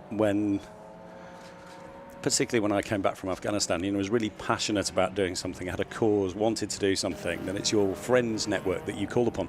Absolutely. And it's everybody from, you know, well, Chris Harris, a really good example, you know, and he'll sort of tell stories of how he knew me back before the charity was a thing, you know, and then he lent in when he saw these great things happening, and there's loads of people down the pit lane. And Andrew Stacey is one of those guys, you know, he's a personal friend of mine. And I had the most extraordinary opportunity with him. We raced his car together here last year, and at the end of the weekend he said, I'd been invited to his wedding. which was September just gone. And he said, I need to ask you a question. I said, okay, you need me to get you a car, because that's normally what people ask for weddings, you know. They want a lovely wedding car or something. And he went, no, it's not that. That's not the thing. He said, actually, we've already got married. They'd done it in a registry office, but they had this perfect venue, perfect thing. The family's coming together. Nicola, his wife, wanted to, his wife. Wife as it was then, yes. Wife as it was then, yeah, absolutely. Wanted to do the sort of perfect white wedding and all of the rest of it. And I think they looked up how much it is to get a celebrant to come along and do it for them. And they said, would you do it? So the last time that we were together was actually when I married him and Nicola, which was extraordinary. Congratulations. Well, yeah, to them, absolutely, the madman, which was great. So, and then I drove his Mini around the circuit. And came second in class. Oh, yeah, we did all right. You then went out and did the Biathlon of Foolishness. Yeah. So again, you got your hands dirty, you got involved, you did it, you competed. Was that fun? Oh, it's. I love it every year. I absolutely look forward to it. We designed that as a stupid thing that we thought no one would want to do. And that people would then have to, because if we made all of the teams and we gave them a compulsory place, we figured they'd pay us so that they wouldn't have to do it. Yeah, and like a few of us would do it and they get to watch us and laugh because it's stupid. And then, gosh, how many people did we have? I mean, you probably had a better parachute view than I. Something 150, something like that. Yeah, exactly. And the most fantastic costumes, all of the rest of it. And then I was in the water doing, well, because I enjoyed dunking people. And I looked round, and 5 feet behind me was a seal, as in a real seal. A real seal, yeah, who was just bobbing in the water, absolutely, with his head up, just watching what was going on. with his mobile phone out, no doubt. Yeah, I heard back in September that you were organising a biathlon or a triathlon of extreme foolishness this year. Well, we thought we'd take it up a notch. Is that happening, the extreme foolishness? It seems to be. So, of course, we kind of focus on the race and the people who are here who get to do it. It's and I talked about BRSCC's donation, which is extraordinary. But we have to leverage a sporting year and an organisation that's there and has the depth and breadth to be able to support those individuals and their families for the other 360 tiddly-pom days of the year when we're not here celebrating Race of Remembrance. And to make the point to people that for charities like us to exist, we have to rely on fundraising. And it's something which, to be honest, I think I'm not good at. It's never been the thing that interested me. It's certainly not why I ever wanted to end up running a charity. Absolutely didn't. I love the output, but the reality is, for those who are sort of watching through this, it's a little bit like, sort of children in need, and you're reminded every so often, hey, this is how you can do something, how you can pay, how you can help to make this a thing. And we're so grateful for folk who lean in, they click on the fundraising links, they do the text to donate, and some of them needed something a little bit higher level. Actually, Tony Ailes, who's in the car with Chris Harris, childhood friend of Chris Harris, they went to school together. Tony's done our water safety for the last goodness knows how many years. And he was saying to me, no one's going to sponsor me to do the Biathlon of Foolishness because he's in there doing water safety anyway.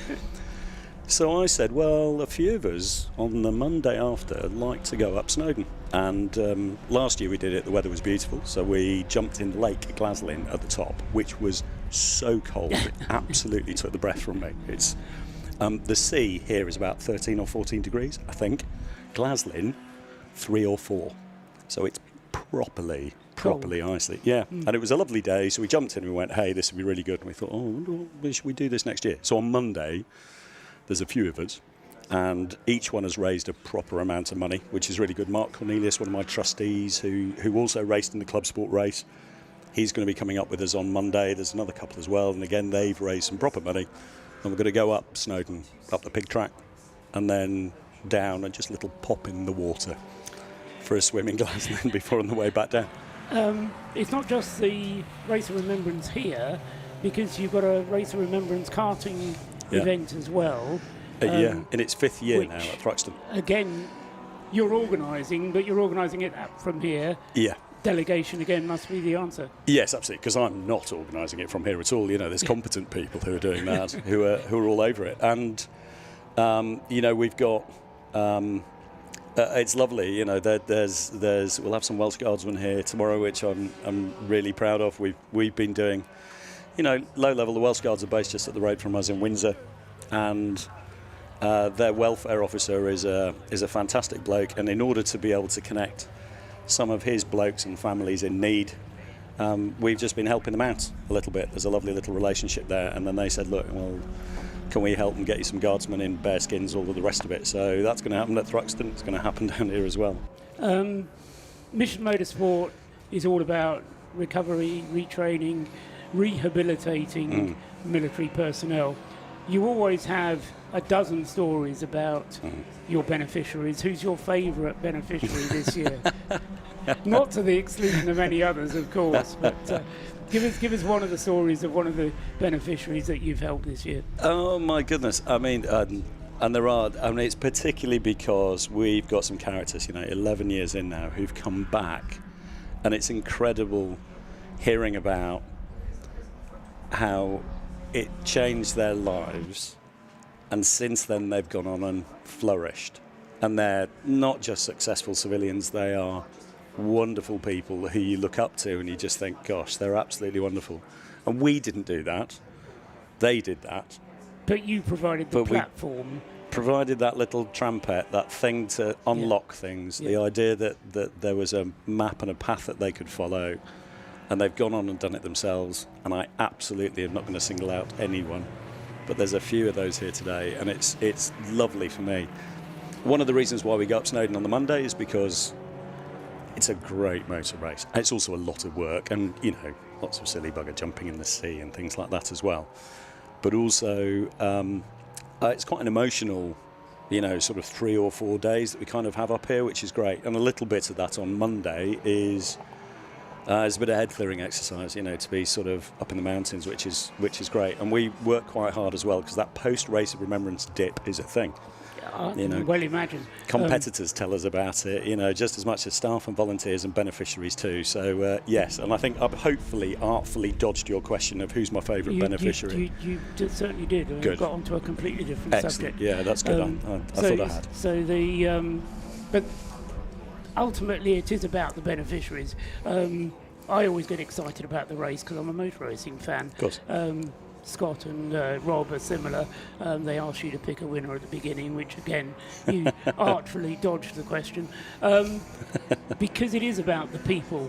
It is about participating in the race. I mean, who won the Biathlon of Foolishness? I have no clue. Actually, it was a 15-year-old son of a parachute regiment guy who clearly good lad. Been in training for a long time. Absolutely. But no, I mean, as I say, this event is all about the people, and you rightly single out no one, but draw attention to the people who are working behind the scenes, helping to clean the wheels. Some of them are helping in the catering. They're all playing a part. I said to Christopher Tate earlier on, they're becoming a wheel in that cog of the machinery which enables something like this to happen. No, and it's lovely. And we've got a big population of people here. There's someone else as well who doesn't get thanked, or an organisation that doesn't get thanked. It's a beautiful part of the world that we're in up here, but we're helped hugely by the circuit, clearly. But RAF Valley, just up the road, is an amazing place where they're teaching the fighter pilots of tomorrow. It's where a lot of Red Arrows early training is done as they fly the Hawks out of here as well and things like that. Station commander of Valley, Jez, has just been absolutely fantastic. And without the support of them and the Padre, who will be here tomorrow, who's bringing with him for the first time veterans from the region who are sponsored through RAF Valley, so we now have Valley veterans, and that's been an initiative that's been started over the last couple of years. So for that Remembrance service tomorrow, we're going to be missing our American and Canadian cousins, who today I think they should just about be coming towards the end of their 6-hour race that they're doing at VIR, and we miss them in person. But I'm very proud that we've got a proper cohort of veterans from the local community who are going to be here and are going to be front and centre for that service tomorrow. Yeah, I mean, obviously the service is the the keystone, if you will, of the event. Yeah, I mean, that's the key thing. We just drape a bit of motorsport over the top of it. I said to Christopher Tate, one of the things that we've gone safety car again, by the way. The Pure Track Clio has stopped on the circuit.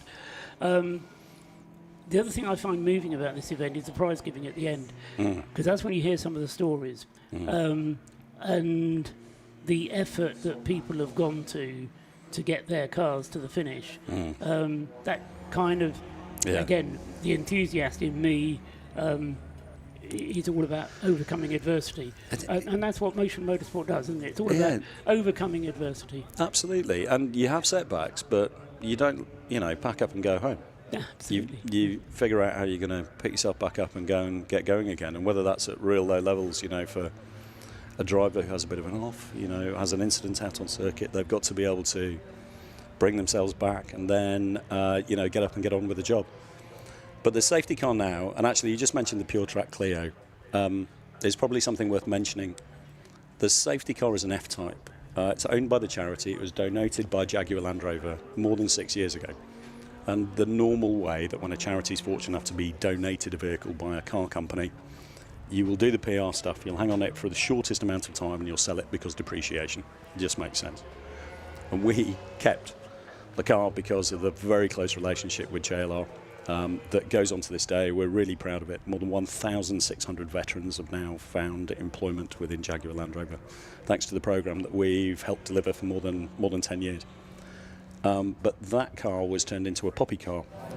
Back in 2017, we did something pretty cool, and made a poppy car that had a poem on it. But this one was done for VE Day, and it's got Churchill's speech from VE Day in 1945, and it's absolutely stunning and beautiful. But on the bonnet of it, it also has the names of those who did the actual project.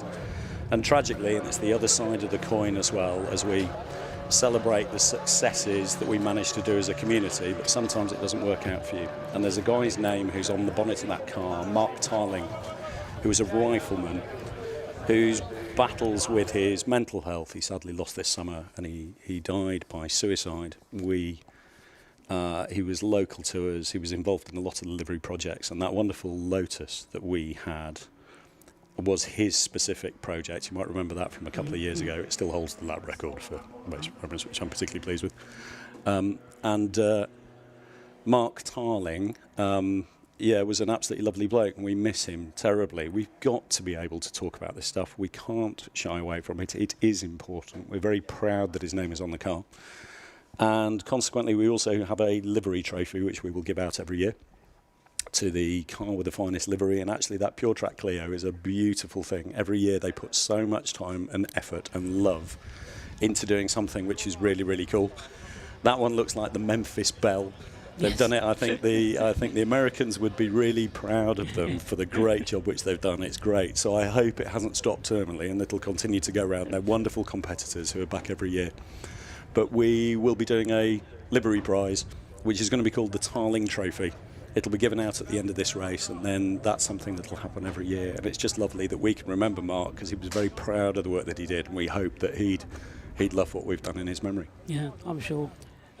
Somebody said to me once, start from where you are, use what you have, and do what you can.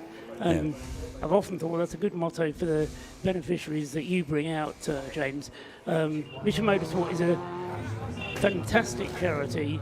It's not just a charity, it's an organisation. And as CEO, I think you can justifiably be very proud of it. The screen is showing us Chris Harris getting out of his Mazda, having done a very good little stint in that car. I thought you might have been biting your fingernails a little bit when Chris was wheeling it round. No, not really. I mean, you trust him, do you? Oh, 100%. Oh, yeah, okay. I mean, I thought he might throw it at the scenery at one point. No nonsense. No, he's quite the guy. And that car has done every race of remembrance. It has completed every race of remembrance. It's the only car that has. Was originally built. It was built to do ice racing originally, and then it was rebuilt by Jota to be a 24-hour car. It's done full 24-hour races. It's done a ton of short circuit racing. It's done a ton of sprint racing and stuff. And then it's done every Race of Remembrance. This will be its 11th. So I've said to Chris, hey, no pressure, but you've got to make sure that you bring it back. You've got to bring it back. But it's also such a sweet car. It's a lovely, lovely thing to drive. So I know he was loving it last night, particularly in the wet. He was having a great time. So he's brought it up to 14th then. Yeah, that's a great stint. Where he started when he got into it, as I say, I think it was 21st or 22nd. 21st when he took over, and he's brought it up to 14th. So great performance from him. Yeah, genuinely, yeah. And I would suspect, actually, he could have stayed out longer. The fuel would have given him longer behind the wheel, but I think the team is playing it strategic, bringing the car in whilst the safety car is out, and making the benefit of the refuelling whilst the safety car is out, because the recovery of the pure track car is taking a bit of time. James, thank you for your time. Absolute pleasure. Thank you. You are the voice of Race of Remembrance. I was telling Heindor only last year, just how important to the race that you are. We're very proud of it, and it's one of those things that you hear that voice and you think, oh my goodness, I'm at Le Mans or Race of Remembrance. Or Anglesey, yeah. Yes, thank you. It's a pleasure to be here. And as I say, by all means, if you want to stay up here and watch for a little bit longer, I'm hoping that now Chris Harris is out of the car, that Rob Lewis might be able to go down there and get a word with him, and we'll find out what Chris's thoughts were of the Mazda MX-5, because he was quite rude about them in something that he wrote a few years ago, but I think he's changed his tune now. Do you know, he wrote that, so I know the backstory to that. He was away abroad at the time. This was a long time ago, and it's when you had blogs, and I think there was a blog on piston heads which he wrote, that he thought, yes, I'm going to be a bit controversial. So I wrote a blog, and it was why I hate the Mazda MX-5. And he got death threats on the back of it. And his MX-5 owners are not generally the sort of people that you would expect to be issuing death threats, but they've sold a lot of MX-5s, so that's a lot of people that you're then setting against you. And of course, as he'll admit, that they're just absolutely great things, and particularly when you tweak them a bit and you get them a bit lower down. And get them at the world's best-selling sports car. What's not to like? And a lot of people having a lot of fun in them here today. He enjoyed himself last night in the night qualifying when it was horrible and wet. And he greasy did.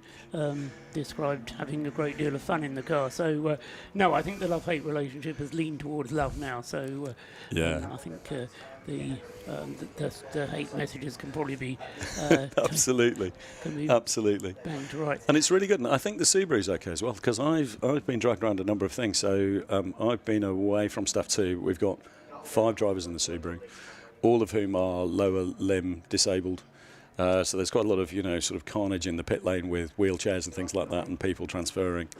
That car has been fantastic. It's its second year now at Race of Remembrance, and in summer we were able to take a bunch of people to the Nürburgring who would never have believed that they would have been able to do what they would do. And there's a car driving around with DN written on it, one of ours, the GT86. That's Darren Langeveld of Destination Nürburgring. Runs the most amazing UK-based English-speaking track day. He's got a very international audience. And thanks to Darren's generosity, for many years, we've been able to go out to the Nürburgring and do that ultimate red letter experience. This year was so special to be able to go out there with the car on hand controls and be able to help some people just experience the insanity of the place and get a real look behind the scenes with the, we spent time at the Jaguar Land Rover Test Centre, for example, looking at those. The new Type 00 was there for testing, things like that. It was amazing stuff. But then to actually passenger rides with some extraordinary people behind the wheel, and then some tuition, and then that's it. They're behind the wheel, off around the ring themselves. It's a real privilege to be able to get to do that. So that car's unlocked a lot of stuff for us. It's been really cool. And it is only hand controls, isn't it? So and I'm glad you asked. So we also had here earlier today, the car's got BAE systems on it as well. Some of the apprentices from BAE systems have been helping us to develop our next sort of layer of hand controls to be able to put additional functionality onto the steering wheel. And those apprentices have been involved in the project over a period of time. And we're just, and so it continues to evolve. It's all about accessibility. Ultimately, with that car, we're not trying to make it go as fast as it possibly could. We're trying to be able to help it to be a device to help us allow people to access a level of performance and excitement or sport that otherwise they wouldn't have been able to do. And it's really powerful. I'm lucky. I mean, Christopher Tate, who was just here talking. I mean, Christopher is the chair of Motorsport UK's council. I sit on the EDI committee and lead up a lot of the disability and accessibility work over the last few years for Motorsport UK. And to be able to help the sport that we love, Trussers, be open and accessible to as many as people, regardless of ethnic, financial background, anything else, or any form of disability, whether that's mental or physical, absolutely, it's something that I think we can really make some great strides with, and it's wonderful seeing it in place. And it's out there cutting it with the best of them, including some very, very brand new drivers who are learning in the dark. And that has to be good for self-esteem. Yeah. When so much of what you're doing is restoring self-esteem. Yeah, and I'm trying not to single out beneficiaries. Linda Noble, who's in there. Linda's amazing. Started the car. She was the one that was out there first. And Linda had got 2 young boys. She's a full-time carer for her husband. She served and was medically discharged. Her husband served and was medically discharged. And she looks after him. And her world had kind of shrunk. And she came to us through her love of Formula One. She was a race maker. So Tony Compton, who's our crew chief down there, was our beneficiary trustee for 10 years, did an amazing stint for us, and Tony had flagged her up and said, there's this wonderful woman, she just doesn't know how wonderful she is. Yeah. And you meet Linda now and she's a racing driver and she's an instructor. She helps us run a lot of our events at Three Sisters that we run one a month for a lovely local community of people who are struggling, and at the centre of it, running the pit lane and making it all work, Linda Noble. She's amazing. I think you're all amazing, to be honest, Jim. No, it's great to have you here. Thank you. As you say, it's an event like no other, and it broadens my horizons because I tend to think about motorsport a lot, and this makes me think about other things as well, which must be a good thing. No, it's it's very cool, and I think also it's great for Anglesey, isn't it? We've got such a wonderful asset. We're incredibly fortunate in the UK how many race circuits we've got and the sheer variety that we've got from the former RAF base, perimeter track jobs, through to real historic venues and places like Brands Hatch, previously anti-clockwise motorbike circuit, wasn't it? Just on grass. Cycles, originally. Cycles, really, yeah, absolutely. And it's important for the world to know that, perched on the cliffs above the RSC, on an old MOD site, is this absolutely wonderful facility that just delivers great racing time after time, day and night. Yes, I think that's probably enough, because otherwise we'll end up talking all night. Yeah, indeed.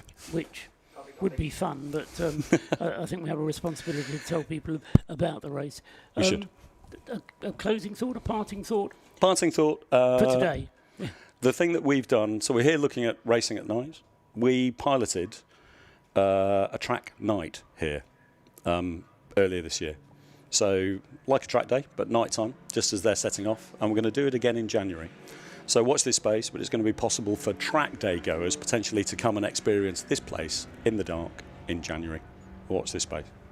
Excellent, and you'll be announcing that through Mission Motorsport's normal outlets, presumably? Absolutely. Good, excellent. Thanks, Thank you my for friend. That. Well done. James Cameron, CEO of Mission Motorsport. I'm very grateful to you for coming up here and giving us your time. And we will see you back here, no doubt, tomorrow morning. And James will no doubt be following what's going on.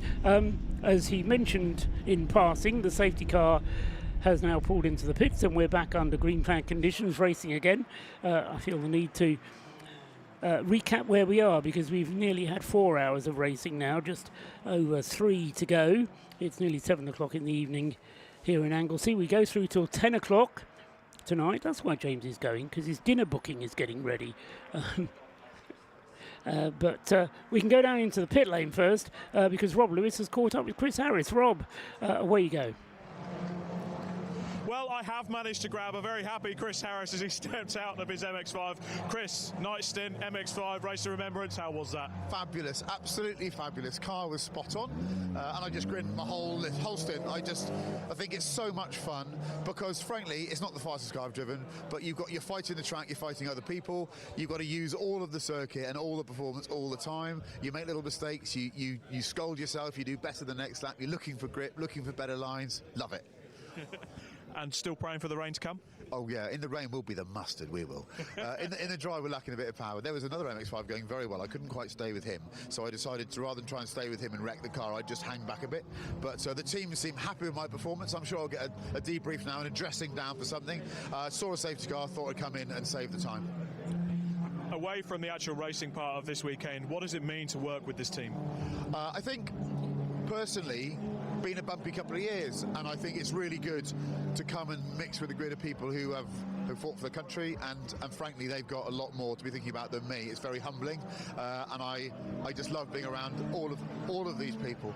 They're inspiring, they're great fun, they're full of sense of humour, everyone's laughing, and it's a cracking event. It's exactly what a charity should be. Exactly. And tomorrow then, so you've done your stint for tonight. How many more are you going to do for the rest of the race? Just one more tomorrow. I'm hoping I'll be absolutely lashing with rain. It'll be sideways everywhere then. And I want a wiper for the side window. That's what I'm aiming for. But no, I honestly, for Jim and his team have put together an awesome event, and I just love all the happy smiley faces. It's brilliant. Brilliant. Back for one more next year? I think an entry next year. I think I'll enter a car next year with some pals. Maybe I like those C1s. I want to go slower. I see 5 of them dusting each other up, and I think that looks like great fun.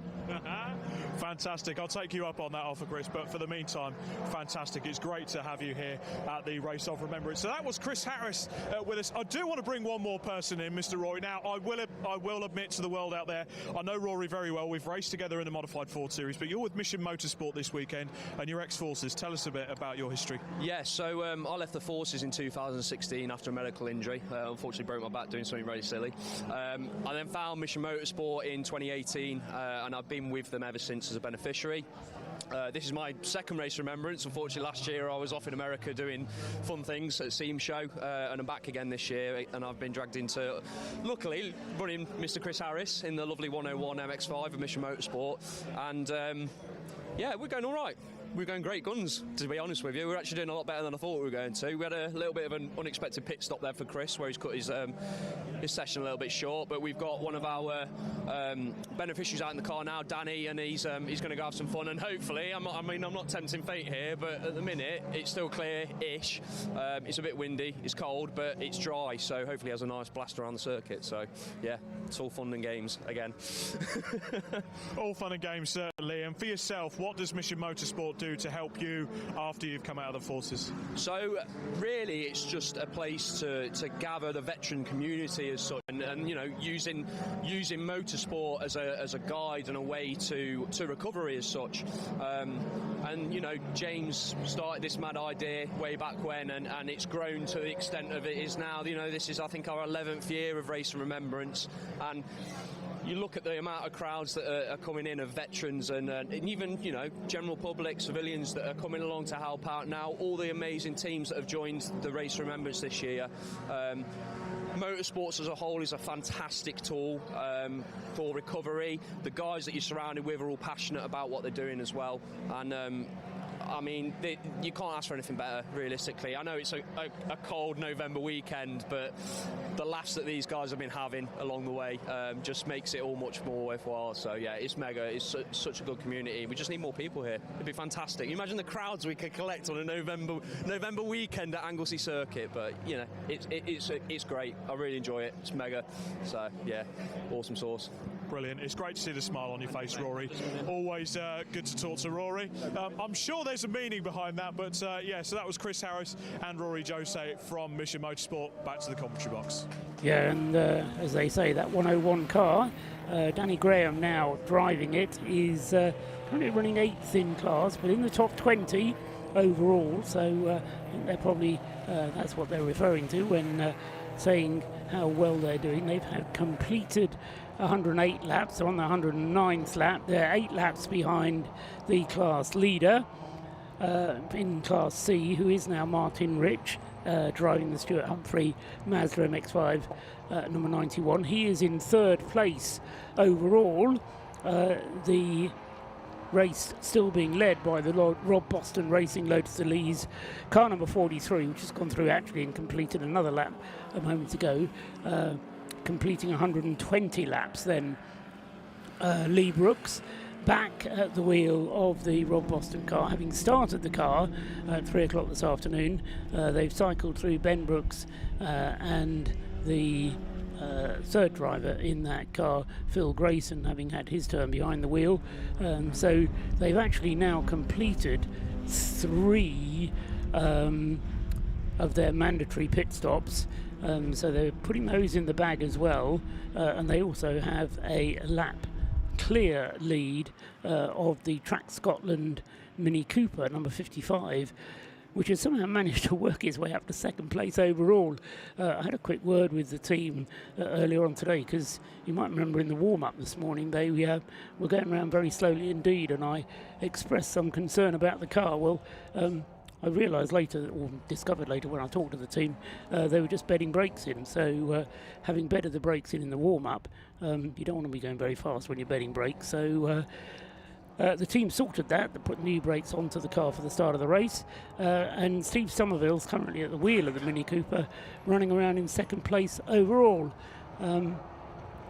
So they're doing all right. Now there's a black and orange, or is it a stop and go? No, I think it's a stop and go penalty to be served by car number 66, which is being shown on the start-finish line. This is the Army Sports Car Racing BMW 116, which is currently in Ben McLaughlin's hands. No, number 66 is Paul Chapman in the Army Sports Car BMW. So he will have to come in and serve a penalty. There is one car circulating without any lights. Number 24, the BMW 1 Series, the Super Cup car. So we'll keep an eye out for that. Not wanting to get anybody into trouble, but when race control spot it, then they will probably want to have the car in to have those repaired. So hopefully that is something which is easily done. So the top 3 cars, all from different classes. The leader, Lee Brooks, leading overall and leading Class D. Steve Somerville in the Track Scotland Mini in 2nd place, leading Class B, 1 lap behind the race leader. On the same lap is the 3rd place car, which is leading Class C. That's the Stuart Humphrey Mazda MX-5 in the hands of Martin Rich, car number 91. And then the next car up in 4th place is the Tacoma Racing BMW, which has now slipped back again into 2nd place. I mentioned earlier on that there was a race going on between the 91 and the 12 for Class C honours. I was pausing there because the marshals, I think, have had their attention drawn to something and are very eager that their message gets through. I think they're just no, they're still indicating the stop and go penalty, which is required for car 66. So that penalty still to be taken. The marshal's getting a little bit agitated down on the pit lane to make sure John Cobley sees the message and reacts to it.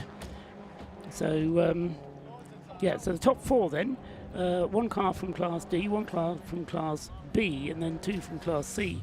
Second in Class D at the moment, Lee Brown in the Retrain Racing BMW, number 48, is only 5th place overall, and they are now some 6 laps behind the leading car in Class D. So Class D turning, as we thought it might, into a bit of a benefit for the Rob Boston Racing Lotus Elise, with the battle being taken to it, as I say, by the cars from the lesser classes. The Caterham 7, Max Haynes, who started from pole position, or whose car started from pole position, car 99, that has recovered to 6th place, and that car, having had a rather longer pit stop, about, how long ago was it? It was about an hour ago, just under an hour ago. They had a 12, nearly 13-minute pit stop for the number 99 Caterham. We mentioned that it was in its tent. What we didn't do, Scott, as far as I know, Scott Woodward has joined me back up here in the box. What we didn't do was to find out exactly what the problem was with the 99 Caterham, although you may have a message. I might have had something from Rob on that one. What are you telling me? He's standing behind you. Right, okay. Can you answer the question, car 99? What happened? It was losing power. Losing power, we have. Any reason why it lost power? No. They don't know. Right, that helps. That's one of those awkward ones to fix, isn't it?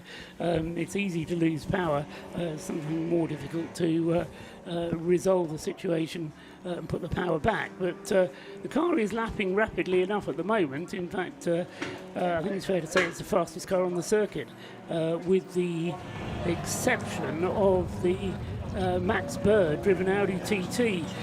Max Bird, having started the 666 Audi TT, has been very rapid when the car is going well, but that is another car that has lost a lot of time in the pits.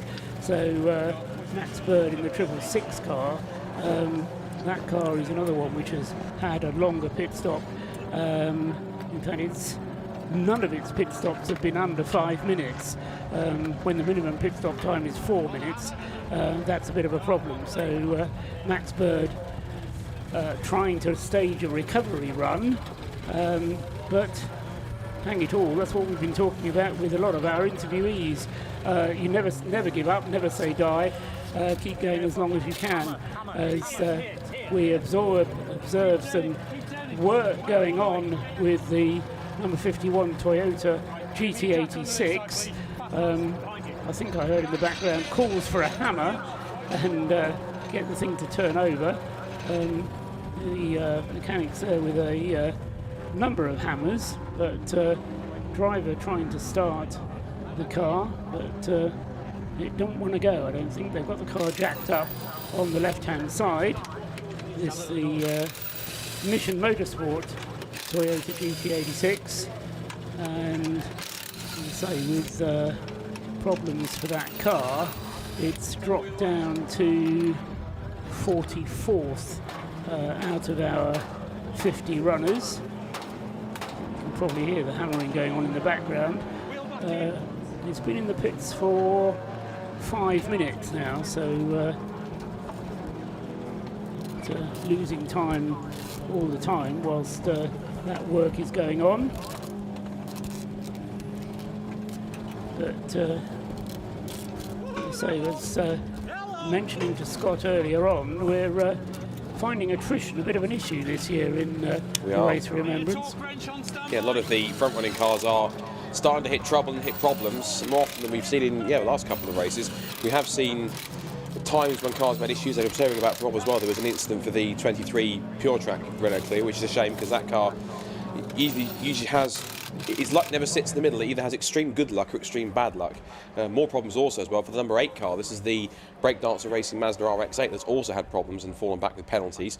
That car has come into the pit lane, currently sitting at the moment on the timing screen as shown as being right now in, where we got to right now, 20th place, and okay, it's 8th in Class C, but in the top 20. So that car also hitting problems. So I think you're right. It's one of those races where we're not getting to full Monaco 1982 yet, but we're getting to the point where kind of people seem to be dropping out left, right and centre with issues and dropping backwards, and it's allowing some of the other cars in the field that maybe you might have looked at them initially and thought, all politely to them, they might have considered them as front-running cars initially, are in the mix as well. I think two big cases. One is the Martin Rich-driven Stuart Humphrey Racing Mazda MX-5. The other one that's surprising me, because it's only done apparently one pit stop, and almost find that hard to believe, but it's Stephen Somerville in the Track Scotland Mini Cooper up in second place. Yes, it's 2 laps off the lead, doesn't matter, it's a Class B car, running up in second place overall, which I think is quite extraordinary. It's a great performance from them so far, and that's a really good run, at least, particularly for that current driver, which currently has Stephen Somerville at the wheel of that car at this point in time. Yeah, and that's quite a lot of Scottish talent. Just the one pit stop, Michael Imrie, having started the car, went for over 2.5 hours before his first pit stop, did 80 laps in the car, and then handed it over to Stephen Somerville. By the same token, Steve Somerville will probably still be in the car for another hour yet. So, yeah, they are following the formula of staying out of the pit, staying out of trouble, and, well, there's a long way to go yet, I'm the first to say that. But it's doing a very good job indeed. As I say, I hope that doesn't put the curse on it, but the Track Scotland Mini, then 55. One of the cars in the dark that is easy to pick out because it's got pink lights adorning virtually every folded surface on the car. So across the bonnet and across the roof line of the car, the Mini is picked out across the sky. Halloween was 8 days ago. I think some people have forgotten that. But of course, it's Flying Haggis Racing. Of course it is. They're spotting themselves on the TV now. We love Flying Haggis Racing because they always pull off some kind of practical joke or what have you. One thing I should mention, I'm not sure if you mentioned it on the stream or anything else, but Austin was out quickly to grab myself an early dinner whilst we were talking to the good Major for a second. Yes, I was refuelling early. But I took the opportunity. But I noticed some very crucial, and it actually ties into one of your earlier forecasts. I did feel some spots of rain. So I think there is some rain that's around in the area, and it was only very light spots, but if it's dissipated or not, or it's still very, very lightly, if you'll use the term, spitting, then it certainly is in the area somewhere, but even though it's incredibly light, if not barely affecting anything on track, it's just the low temperatures might be doing something at this point. I have to say also as well, looking at the fact where the Track Scotland Mini is, as we see that's the 458, that's the other Silver Lake C1 that's been pulled into the box and pulled all the way towards the back. So that's the 458 car, which was, where were you initially? That was in 9th anyway, that was rocked backwards. That's Greg Rose at the wheel of that car that's brought that in with an issue. And again, regardless of the fact that it's a Class B car, looking at some of the lap times, in fact, believe it or not, I think actually, currently, the Stuart Humphrey, that's the Stuart Humphrey Racing Mazda MX-5, just brought some here that ran stopped. But in terms of lap times, the Track Scotland Mini is lapping the 1:50s. The last lap was 1:50.788.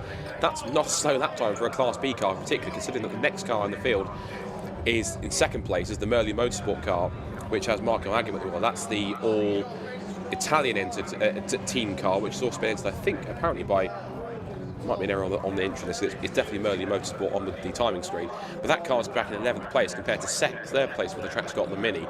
And that's currently lapping at the moment some 5 or 6 seconds off the pace of the leading class car. So not only is it an impressive performance for a Class B for that car in the lead of its class, it's an impressive performance full stop considering it is 2 classes removed from the lead of the Boston racing car, and that car's won this race overall at least 2 or 3 times. Absolutely right, and certainly it often happens in endurance racing that the car which is leading the race isn't necessarily the one that's the fastest on the circuit. But that's certainly the case here at Anglesey at the moment. The Rob Boston car then last time around did a 1:48. There were several cars lapping more quickly than that. Just looking down at the timing screen, there is not very much to choose for second place overall. 2 cars from different classes, but Martin Rich and Stuart Humphrey's Mazda, number 91, is only half a second ahead of the Track Scotland Mini. He's just got past the Mini, so here comes the Mini now, as I say, easy to spot in the dark, and has he got himself back ahead of Martin Rich? No, he's dropped back actually. He's 5 seconds behind Martin Rich. So Martin lapping more rapidly, and indeed is one of the faster cars out on the circuit. So Martin Rich with the Class C car. I suppose a Class C car should be quicker than a Class B car. The car's defined by power to rate ratio, and the Class C is for up to 180 brake horsepower per tonne. The Class B cars up to 140 brake horsepower per tonne. So the Class C cars, theoretically, 40 brake horsepower to the good. But as I say, I just get the feeling, I don't know if Rob Lewis is still down in the pit lane, but doesn't necessarily need to subject Rob Boston to another grilling, but by hanging around he may well be able to discover whether or not that car number 43 that leads the race is carrying some kind of problem or not, and whether or not they're just playing things safe at the moment on the grounds that they do have a comfortable lead, and maybe just going to spend the night just getting as many laps in the books as they can, and then there's no Parc Fermé overnight, so it may well be that there'll be some work done by Rob Boston and his team. They don't have to sleep. They can spend the night working on the car if they want, and they may well do so. So I just get the feeling that, as I say, the pace of that car is not quite what we would expect. Lee Brooks just going through and completing another lap in the 1 minute 47s. Martin Rich in Stuart Humphreys Mazda laps in a 1:46.6. Max Haynes in the Caterham in 5th place, still going great guns, and has just done a 1 minute 43. So quicker lap times are certainly possible, and a 1:43 is as quick as anybody has gone that time around. So Max Haynes in the Caterham number 99, having had that longer pit stop because of a loss of power, but with a diagnosis more complex than that, can't tell you, but it did lose, as I say, very nearly 13 minutes in the pits whilst that happened, and as a result of that it has slipped down to 5th place, and well, at 6 laps behind the race leader. I think it's probably too much of a tall order to get back into the race lead from that, but stranger things have happened. Problems may befall the others ahead of them. A question for Scott that he may not be able to answer, but you can put into your memory banks and try. I'm surprised that you remember the 1982 Monaco Grand Prix, to be honest, because you're surely not that old. I'm born in 1990, but I'm a motorsport animatic like you, so I know these things. You can remember things before you were born. Yes. Yeah. It's just called good research, I suppose, and a ADHD and autistic brain. And that's a fact. You can use those things to your advantage. Go on. So the question is, has a Race of Remembrance ever been won by a non-Class D car? From a car from the... it's been won by a relay car in the past. That I can remember. But I don't know that it's ever been won by a non-relay or non-Class D car. I don't know the immediate answer, but I'm the kind of person who will go and find out. Yeah, well, so that's exactly the thing I like to do with you, Scott. Send you off in chasing rabbits down holes. I can still talk whilst I'm doing it, though. Good. So I believe it or not, I somehow in these situations can multitask. Don't ask me how, it just happens. Anyway, 2 3/4, just under 2 3/4 hours to go, and it's still Rob Boston racing in a very familiar position, as we tend to see them often in this race in recent years. It wasn't not to kind of try and poke the bear or kind of tempt fate, but it wasn't. I think it was getting towards this point where we're starting to get to the situation where Rob Boston were looking quite comfortable in the lead, and then the fire happened that we don't talk about from last year. So at the moment, I don't want to say it's nothing like deja vu whatsoever, but I think Rob Boston Racing, they've been here before. They're just hoping that it doesn't happen again. Yes, as I say, I just have the feeling with the Rob Boston car that it's being nursed a little bit. And as I say, there may well be, I doubt whether they would admit anything to Rob Lewis, but I don't know, sometimes by standing around the garage you can get an impression of what might be happening. The BMW class still very much the going the way of Anthony Seddon Racing, with the 2 cars, 34 and a 21. Ethan Hall having taken over at the wheel of the 34. Alan Caulfield in the 21 car in second place. They're separated by a lap, so the Ethan Hall 34 car has got itself a lap ahead of the sister car, and third in the BMW class, as it has been throughout pretty much, is the number 9 Yggdrasil BMW 116, which is in 12th place overall. And then fourth is Matt Eddles with the Matabubu BMW, number 56.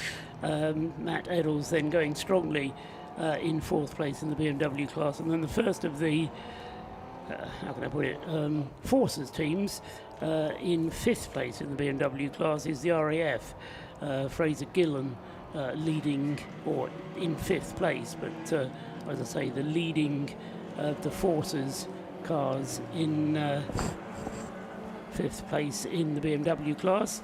The Citroën C1 class is, things are going well for Track Scotland, because their Mini Cooper leading Class B, the Citroën C1 is leading the Citroën class with Craig Dillon behind the wheel, and car 335 has taken over the lead of that class from the 586 WRC team car, and I didn't actually spot when that happened, but 586 then was in the lead of the Citroën class, but has now dropped behind Track Scotland, and just trying to work out when or why that has happened.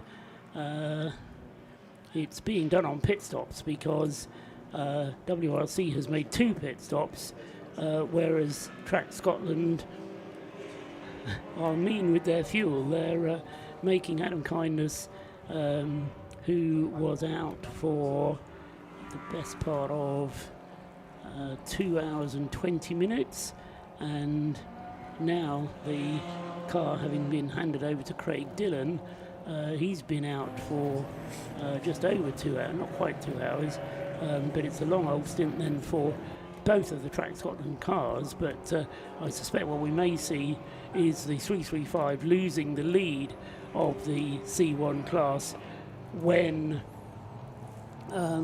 it comes in for its next pit stop, which will be due before David Drinkwater's car comes in. Max Watt currently at the wheel of the 586 car.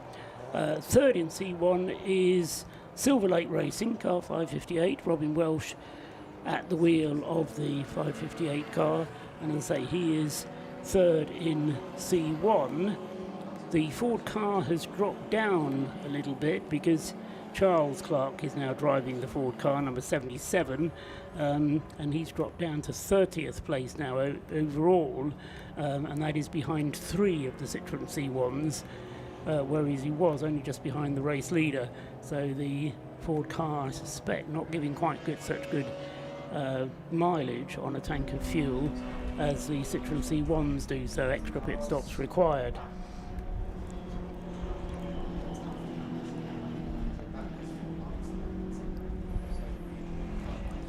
The Yggdrasil cars still running well, with Freddie Tatham in 3rd place in the BMW class.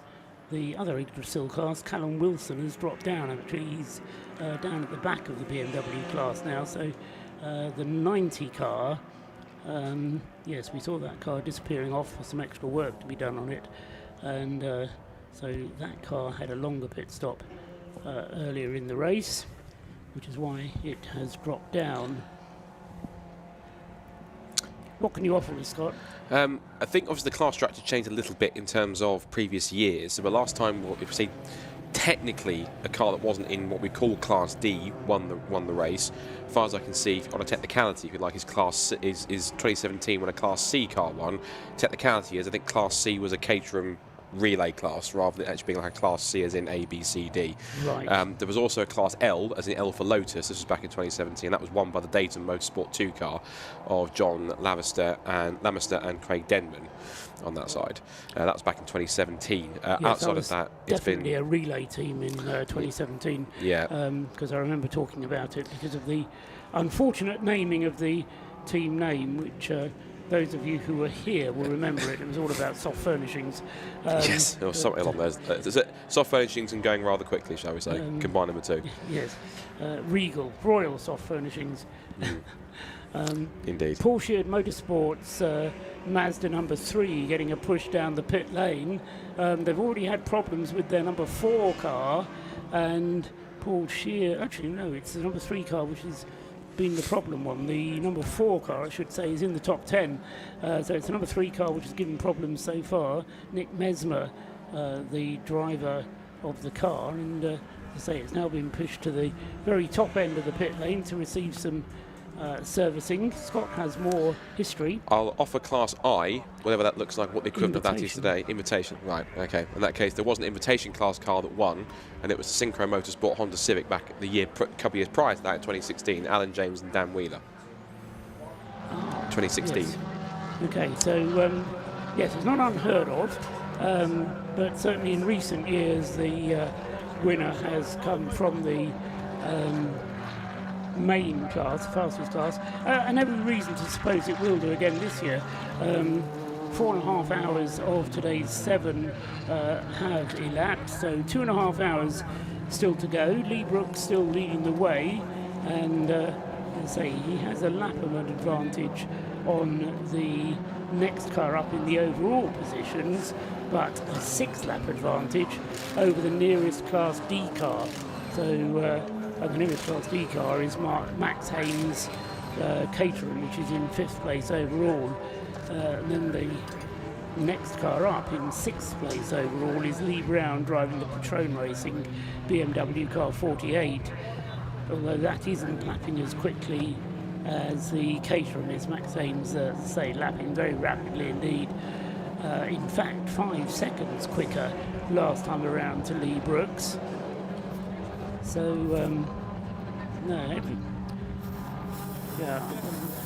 the more I look at it, the more I am convinced that Rob Boston are covering themselves, going as fast as they need to, but they would really like to go faster if it were possible. The McInultys are still out. They're still going strongly in number 71. Their car following a long pit stop earlier on. Jason McInulty is now back in number 71, but as I say, they lost over an hour replacing that CV joint earlier in the race, so really no chance for them to do anything but just enjoy themselves out there lapping as quickly as they can. And say Jason McInulty last time round lapping in 1 minute 43, which is again quicker than anybody else is out on the circuit. In the pits at the moment is the Tequila Racing Mazda with the stripes on the nose. We're impressed with that light bar arrangement around the gap between the top of it and the top of the chassis, or the bodywork, and the front bumper. It's quite an ingenious way of putting that in there, rather than just a straight up light bar. They have got light bars across it, but they've got those. You can see there's one. I thought it was a trick of the light, but it's a one continuous kind of light panel that's filling in the gap between the panel gaps on the front of the car. It's quite smart. I quite like it. And of course, the advantage is that it puts the lights out of the car at an angle of not quite 45 degrees, but close to 45 degrees, which is actually where you need lights when you're driving a racing car, because you need to be able to see where the apex points are. So yes, the Tequila Racing Mazda ready to go back out onto the circuit. Anis Sutawalla brought it into the pits, and it's ready to go back out on the circuit now. And Tequila Racing now, actually it was John Jorga who brought the car into the pits. Anis Sutawalla was in the car earlier on, and it is now in the hands of Chris Fellows who takes the Mazda back out onto the circuit. Third in class. Just spotted something interesting. Currently, at the moment, the Stuart Humphrey Mazda MX-5 is lapping quicker than the race leader. It has been for some time. Oh, it has been. Right, Yes. I've been so focused on finding Yes, non-Class D winners and that sort of thing. Speaking of MX-5s that have been doing interesting things, that's not so interesting with the 111 car. That's the car that stopped on the back straight earlier on that brought out the safety car, if I'm correct. Yes. And that car has again, looks like it's pulled. This is around the rocket complex, I can figure out, and it's coasting around the 111 car, which had the problems earlier on. The exposure lights, entry Morgan Sparrow currently at the wheel, and yellow flags up there at Rocket to draw drivers' attention to the fact that there is a car having problems. Yellow flags rather than white, but that's probably fair because it is causing a danger and he's not travelling very quickly. But 111 currently in 8th place in Class C, the Mazda MX-5. So, yes, just to emphasise that point about the pace of the Rob Boston car, because although, as you say, Scott, Martin Rich is a quick driver and is going rapidly, there's no way that a Class C car should be able to keep up with a Class D in that way, unless Rob Boston's car is carrying some kind of problem. And as I say, that's my suspicion, that they're just keeping going today, doing as many laps as they can safely, and then they're going to work on the car overnight, because there is no part ferme overnight. Come the break for the Remembrance service on Sunday, there will be part ferme conditions, but overnight they will be allowed to refuel the car and work on the car. And Rob Boston has done this before, of course, following problems on the car last year. They worked on the car and practically brought a new car onto the track on Sunday morning. So, as I say, I think there's probably a plan afoot to get this problem investigated, whatever it is. And as I say, it's not a bad problem because it doesn't always affect the car that much, but just occasionally the Lee Brooks driven car puts in a pretty slow lap, and it's a slow lap from the Rob Boston car that seems to happen, rather than a quick lap from Martin Rich, who's generally pretty consistent out there. Yeah, good to the 555 car still running drama-free. I think there was one car which I did see initially that was going to enter, I think, but decided to pull out, which I was hoping to see again, which was the Jaguar XF that we saw last year, which was obviously another one of the Mission Motorsport cars, but something that didn't make the entry list, which is unfortunate. In the pits is our BMW leader, number 34. That is now number 34 car that has made its... This is now currently making its third scheduled stop. It's the BMW which currently came in, number 34, with Ethan Hall at the wheel. So I imagine they're probably going to hand it over to Matthew Heiko, I think, because Toby O'Reilly's had a turn, Mackenzie Priestwood's had a turn, and Ethan Hall's jumping out. So I would, by process of elimination, determine it is Mr. Heiko's turn to jump in and have a go himself. Exactly right, yes. The Mac Priestwood having started the BMW. Anthony Seddon Racing, I have to say, very impressive turned out team. Always. Don't draw attention to themselves over much, but just get on with the job, keep out of the pits, keep out of trouble. I'm just looking down to see if we have any candidates as retirements so far. I think there is one that Rob actually confirmed to me earlier on, sadly, and it is one car I was hoping I wouldn't see being retired, and it is the car that hit the barrier earlier on. It's number 23 Pure Track Clio. It has officially been declared apparently as a retirement, I'm afraid. Oh, okay. So and case in point, the engine simply left me the last message she left me was 4 simple words: engines in the bulkhead. So I'm afraid that car's going absolutely no further, and it just almost cements in some cases that I do feel for Pure Track, because they're a great little team, and when it works for them, they are one of the best teams out there, and they do put some great performances in. But the luck that they get sometimes is absolutely horrid. They had both cars with problems in the Club Sport Trophy race. They've had problems before in Club Sport races and in Super Sport races, simply just reliability or just pure bad luck or bad fortune. And ultimately they always compete. They've always got a smile on their face, and they always enjoy themselves no matter what. It's just, I think motorsport tests them more than they'd like it to in some cases. I'm not sure whether you were listening to James Cameron when he was talking to us earlier on, but there's a Martin Tarling Livery Award, which is being presented at the end of the day, and I have a feeling that it was going to be awarded to the pure track car. I see no reason why that car shouldn't still get the award. The livery is still stupendous, even if it's been thrown at the wall. The other one, so I'll accept your offer of the Pure Track Clio then as our first retirement, but I also put into the mix the Breakdancer Mazda MX-5. Car number 5 has been in the pit lane now for very nearly 3 hours. Now that doesn't mean it's a retirement, but if Rob is listening, and I know he does, but occasionally he goes off and has something to eat, but if he is listening and able to establish whether the Breakdancer Mazda MX-5 is being worked on still, or whether they've thrown in the towel, it would be good to know. As I say, they've been in the pits for 3 hours, which is what would we normally think of as being a slightly longer time than a normal pit stop. Anthony Seddon Racing ready to go and are pushing the car backwards.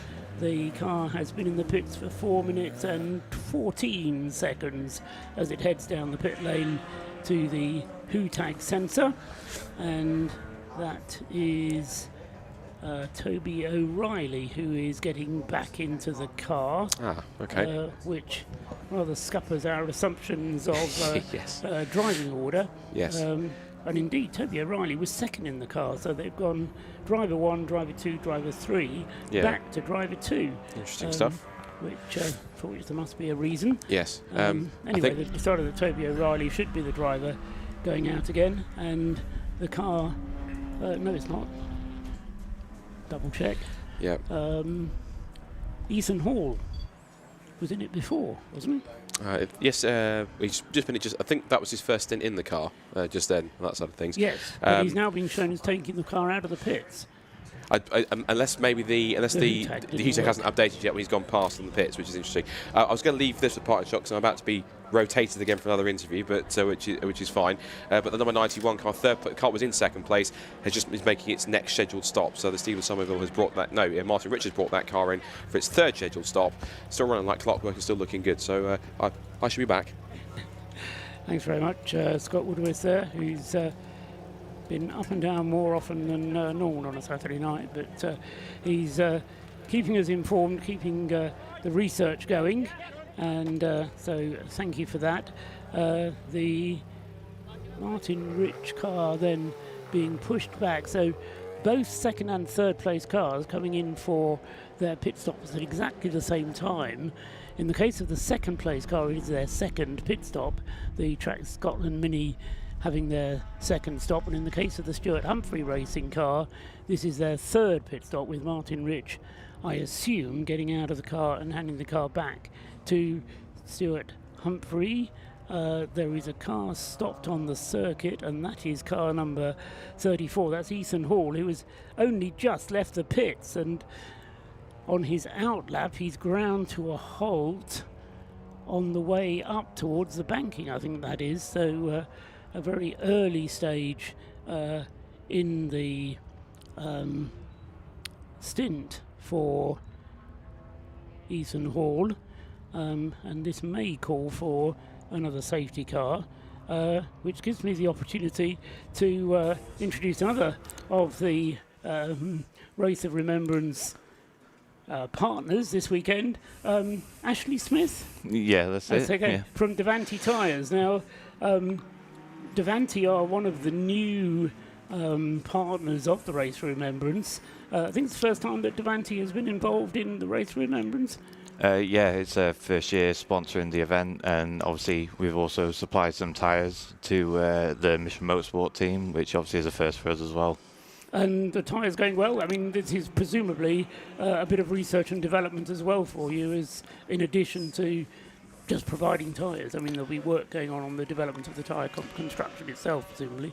Yeah, exactly. This is our new Pretoria race tyre. So we launched it in 2023 after a long, obviously, initial development phase. But now after this year, we've had a few race series running the tyre as a control tyre. But now, obviously, this kind of event is really good to get the feedback on it, so then we can further develop the product onwards from where we are now with it. I'm told there's 2 different compounds that you offer. There's the Pretoria, as you described, but then there's a slightly more road tyre version. Is that right? Yeah, the Pretoria race is the track focused. It's still road legal, but it's a semi-slick tyre. But we also offer a Pretoria Sport, which is a more road biased tyre, which is more of your everyday kind of performance UHP tyre. And should it rain tomorrow, perhaps, everybody's saying it might, which is the tyre that you should be using for the wet? Does Davanti make any suggestions in that direction? In this scenario here, it would still be the Pretoria race, because the Pretoria race is designed as a track tyre. It's designed to obviously handle the wet, being a semi-slick. The Pretoria Sport is more of a road-based tyre compared to obviously the Pretoria race, which is track-focused. Right, so you're predominantly looking at the track day tyres to be used here. And does the feedback then give you the opportunity to change compound, change tread pattern? What sort of things are you looking at? Yeah, obviously the feedback we get from the drivers on how obviously the tyre lasts will influence the compound, and obviously any feedback they give should it rain on the wet performance, we can obviously use that when we further develop the tyre from obviously its current compound and tread pattern.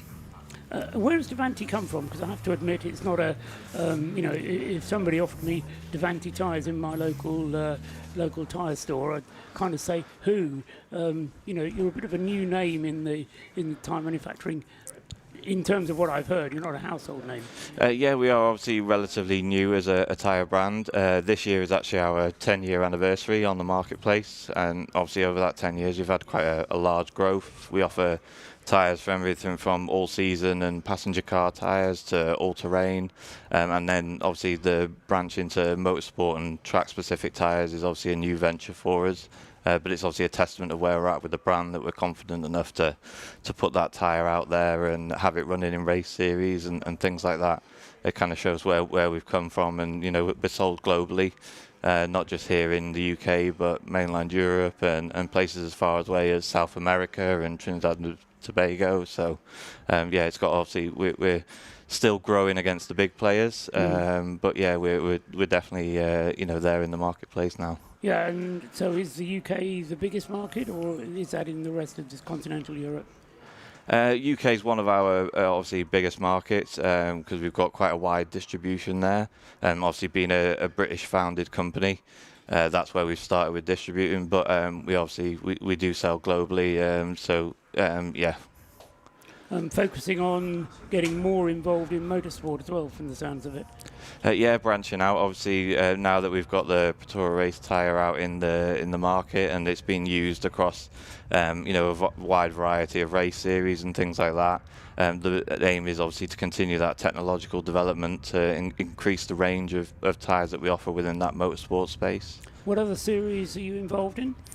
So this year we partnered with the Mini Challenge Club Sport and the 750 Motor Club Swift Sport Challenge, which was the first year they'd run that championship. So entry-level sort of club racing series. Yeah, so happy with the things you've been doing so far, and presumably wanting to build on that. Yeah, exactly, and the feedback that we've got from both of those race series from the drivers, whether they're novice or experienced, has been really good on the tyre. So obviously that's great feedback for us, and we'll continue to grow from there. And as far as the Race of Remembrance is concerned, is this your first time at Anglesey? First time for the Race of Remembrance. I've been here before to Anglesey Circuit, and we've been here as a brand with the tyre and everything before, but not with Race of Remembrance. And obviously it's great to be a part of such a special event. And yeah, obviously from what we've seen out on track already, it's been a fantastic event. How many people, how much equipment, how many tyres do you have to bring to an event like this? I mean, is it a big logistical operation? I think we've provided the tyres to the Mission Motorsport team. I think they're running 4 cars in total, and I think they've got over 70 tyres that they've obviously brought here for the event. So we've provided the tyres to them, but obviously they're doing the logistics in terms of looking after. So they actually bought the tyres off you elsewhere and then bring them. We've provided them with the tyres obviously for this event, so that they can run them on their cars. But that's logistically we don't have any mechanical team or anything here. That's all with Mission Motorsport themselves. So you don't mount tyres here or anything like that? No, not ourselves. Right. No, not as a brand. Yeah. Okay. Would that be something that you would get involved in should you be running, for example, a control tyre on a series where you're then actually providing race service at a race meeting? Because that's when the involvement starts to ramp up, isn't it? Yeah, exactly. With the likes of the Swiss Sport Challenge and the Mini Challenge Club Sport, we have distribution partners that are Davanti retailers in the UK already, and they obviously support us with the race side fitting. From a commercial point of view, obviously they are one of our customers and do all the fitting for the teams at the track days. So your job here as Davanti representative is to try and stay in the background, presumably, and not have to do very much work. Yeah, from our point of view, the team that we've got here this weekend, we're purely capturing content, obviously to help strengthen that partnership, and obviously on our own channels show that we're here supporting the charity and the event, and capture as much as we can alongside obviously what the team are doing here this weekend. And it's great to have Davanti as a named sponsor of the event. We see the name coming up on the screen in the top corner as it cycles through there. So it's nice to have your support providing more input into the whole Mission Motorsport cause, which no doubt, as you've been hearing, is a big cause and is important to many people in many different ways. Yeah, exactly, which is, we're incredibly honoured to be here supporting such an event that helps so many people, and the great work that the Mission Motorsport and the Race of Remembrance does, and be alongside other great partners as well. I should warn you that with James Cameron, with Mission Motorsport, once you get involved, it's like touching glue. You can never get it off. You'll be in it forever now. Yeah, well, it's exciting. Obviously, if that is the case, then that's fantastic, both from a personal level and obviously from the brand. Great. Ashley, thank you very much for coming up and having a chat with us. Thank you. Safety car, as I say, is still out at the moment whilst we collect that Anthony Seddon BMW that ground to a halt for reasons unknown, barely out of the pits. So quite what the reasons were. So it's far too dark for us to find out at the moment, but Scott is on his phone trying to contact whoever it is that knows, and as I say, as soon as we get the message through as to exactly what the problem was for the Anthony Seddon BMW, then we'll bring it to you. But a bit of a disaster by normal Anthony Seddon standards, I have to say, because the car dropping from the lead of the class wasn't that long ago, is already down to 6th place in the class. The BMW class is a close one. You can't afford to make little mistakes, but Scott looks a little bit like that might have been a pit stop problem for them. And that seems a bit uncharacteristic given how well drilled and how well sorted that team is, which is interesting. As you can probably tell on the screen as well, one piece of important information, it's only started raining, but raining rather heavily. So it's getting heavier, shall we say. So the rain you predicted has arrived, fully arrived. I've also got to try and find out, I've asked Rob to try and find out exactly what's happening with that Breakdancer MX-5, because Kieran tells me apparently that it's an alternator problem, but they haven't actually declared if they're properly out of the race or not. You're right in that they've been in the pit lane for about 3 hours or so, but I've asked them, can you go and find out if they're fully out, or if they're doing a whole try and get parts, wait for the overnight fix, get it fixed and get it back out and just get it to the end of the race job type thing. When my road car goes in with an alternator issue and it needs a new alternator, it's invariably a long job because you have to take various bits off the car before you can get the belt off and then get the alternator replaced. So they also tend to be situated in awkward places these days as well. Well, good luck, Rob, in finding out that information. The Ford car we saw in for its pit stop and that has headed back out onto the pits, out of the pits onto the circuit once again. The safety car goes round and completes another lap. Not only is it raining, but as a couple of people have mentioned as well, it's pretty windy out there as well, so challenging conditions, and still just over 2 hours remain of tonight's segment.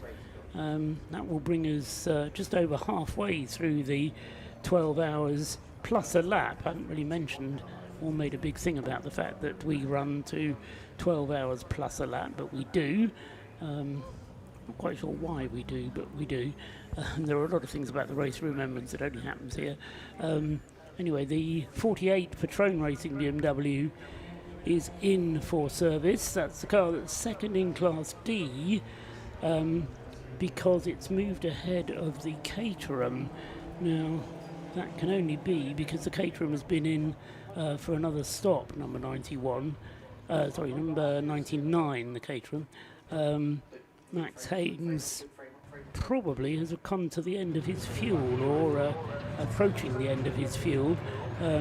So he is, or has been in for a stop, and the car has resumed with Tom McEwing now back at the wheel of it, and I suspect he'll be able to take back 5th place and second in Class D, whilst the Patrone Racing BMW has his pit stop. So what goes around will come around, and the Caterham will then pick up a position again.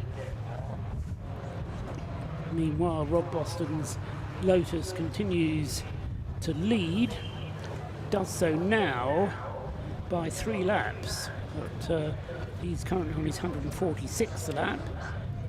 The Tacona Racing Division BMW number 12, resplendent in its Rothman style livery, is in second place on his 143rd lap, and then the Mini from the Track Scotland team, Adam Kindness back at the wheel of that car, has got 3rd place and has the lead of Class B.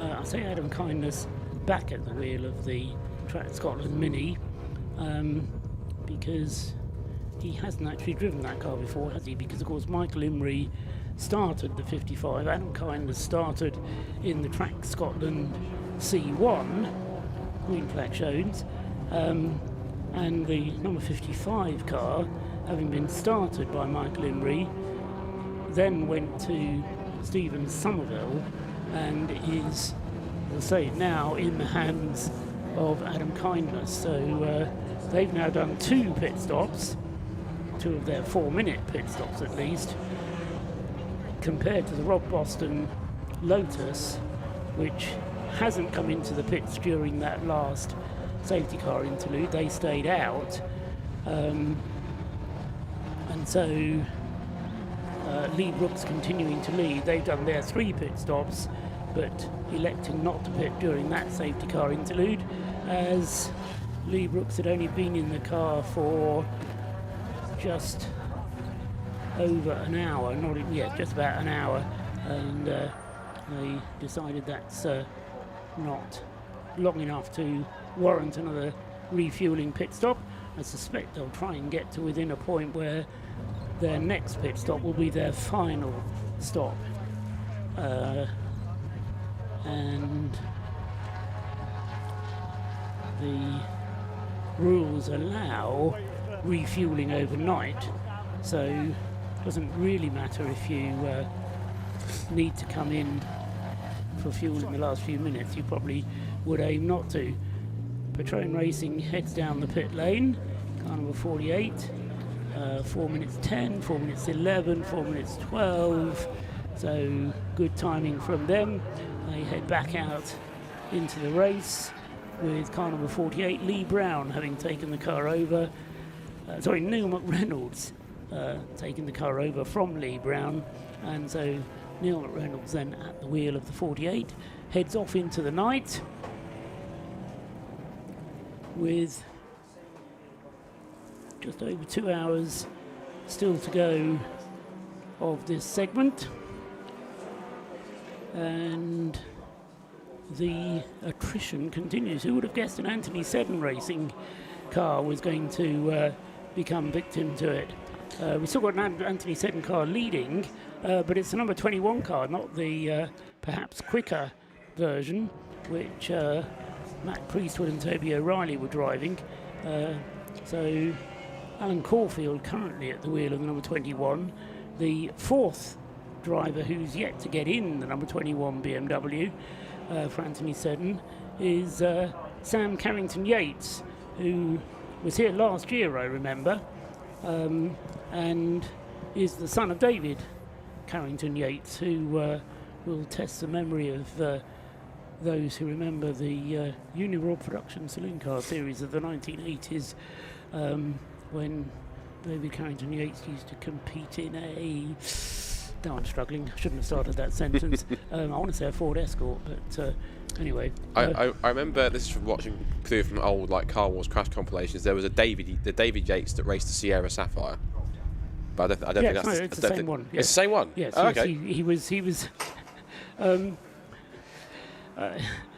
it's probably, we'll tell the story, and I'll be corrected if anybody's listening who knows the correct story, but the Carrington-Yates bit, he got the Mickey taken out of him remorselessly by people like Jerry Marshall, Tony Lanfranchi, against whom he was competing, and I think they christened him the Reverend, because David Carrington-Yates sounded a bit like the chap who would come and look after us during the Remembrance service. So he tried to drop the Carrington in order to resolve his reputation, or at least to stop the teasing that he was getting. No, he was, yes, in a Sierra Sapphire as well, yes, you're right, back in the 1980s.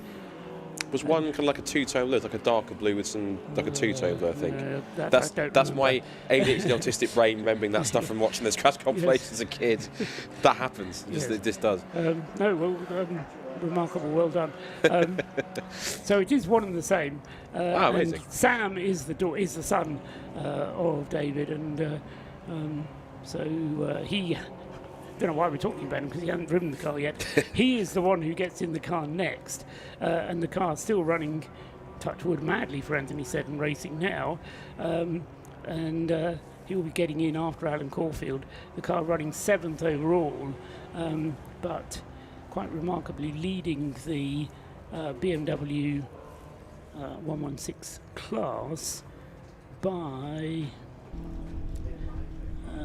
2 laps. At the moment, from the Yggdrasil car number 9, which Ollie Cottam is now back at the wheel of. So in many cases, we've got the start drivers back at the wheel of many of the cars. Certainly the 3-driver cars have their starting drivers back at the wheel now. Yeah, talking about Sam Carrington-Yates, I first came across him because I've always known him racing BMWs particularly. When I first came across him, he was racing in BMW Compact Cup, and then in more recent years has got into the 116s and kept that BMW theme going. Speaking of BMWs that are quite impressive, I'm quite impressed with the fact that the Tacona Racing Division BMW, which I would also offer as a potential candidate for the livery award, considering that it's sporting quite a nicely inspired, Rothmans inspired livery, and actually seeing it up close myself and Rob this morning, it's genuinely the most impressive looking cars I feel on the grid, just to how well it's been turned out, and they've kind of replaced what they need to replace to get rid of all the cigarette branding naming, but what they have done, it's a very respectable replica and nod to that old school livery. Yes, absolutely, and the story of that car having to be rebuilt anyway from its accident here at Anglesey at the back end of September. The car was never intended to be in that livery, and as we heard from the team when Rob was talking to them before the race, they did go through that thought process where if it hadn't have been the Race of Remembrance that they had to get the car ready for, they probably would have left it until the end of the winter. But the fact that the Race of Remembrance was on the horizon made them make the effort. They did various deals with various people to ensure it got funded. They've got the support on the side of the car from the non-alcoholic beer, whose name is eluding me for the moment. what's the name on the side of the car? I'm sure if our cameras can pick it up, we'll find it. It did very briefly. I was pointing on the screen saying there it is as we talked about it, but it went past and they picked up the Flying Haggis Civic instead. Yeah, so anyway, it's alcohol-free beer that is on the side of the number 12 car. Martin Greaves is the driver of it, and it's going very nicely indeed. And will be coming into view very shortly. Adam Kindness at the wheel of the Tracks Scotland Mini, having taken up the challenge of driving 2 cars here at the Race of Remembrance. Now in the Mini, having started the Lucky Saint, that was the word. I wanted to say another word that begins with Lucky, which is more tobacco branding, but it's Lucky Saint is the name of the non-alcoholic beer, which is all part of the wellness, well-being living that is being promoted by the Tacoma Racing Division. There it is, look, we found it. Yeah, so that's the car going very well. 2nd place overall, leading its class, and as I say, the car will be quite, the team will be quite happy. The challenge we're going to have to sort out is that, as I said earlier on, those 2 cars in 2nd and 3rd places, 12 and 91, the Tacoma Racing BMW and 91 the Stuart Humphrey Mazda MX-5, somewhat different types of cars, running in very different strategies. So one comes in, then we have about an hour go past, then the other goes in, then we have another car, and then the first one comes in again.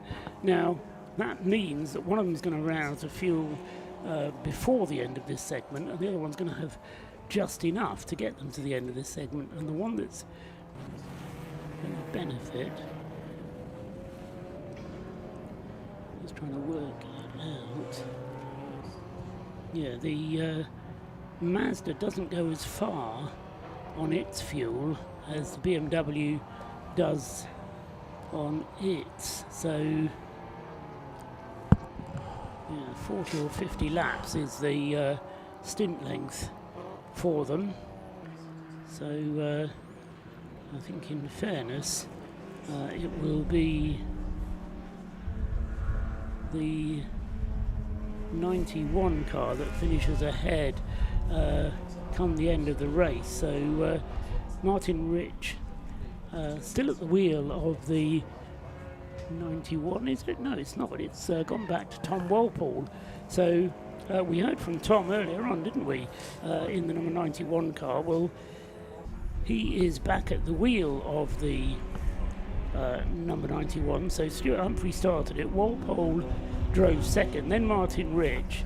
Now we're back to Tom Walpole for stint 3. Stint 4. So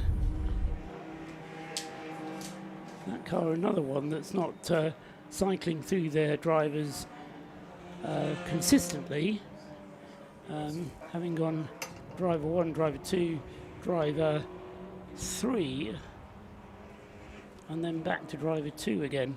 So Tom Walpole, when he spoke to Rob earlier on,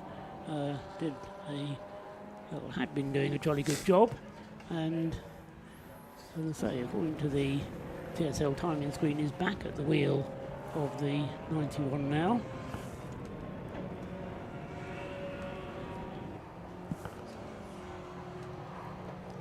Looking down some of the other runners we've got, we've just gone past the 2 hours to go mark. So I may possibly do another little quick rundown of where we are in terms of race order, if you'll indulge me. Oh, indulge away. There we go.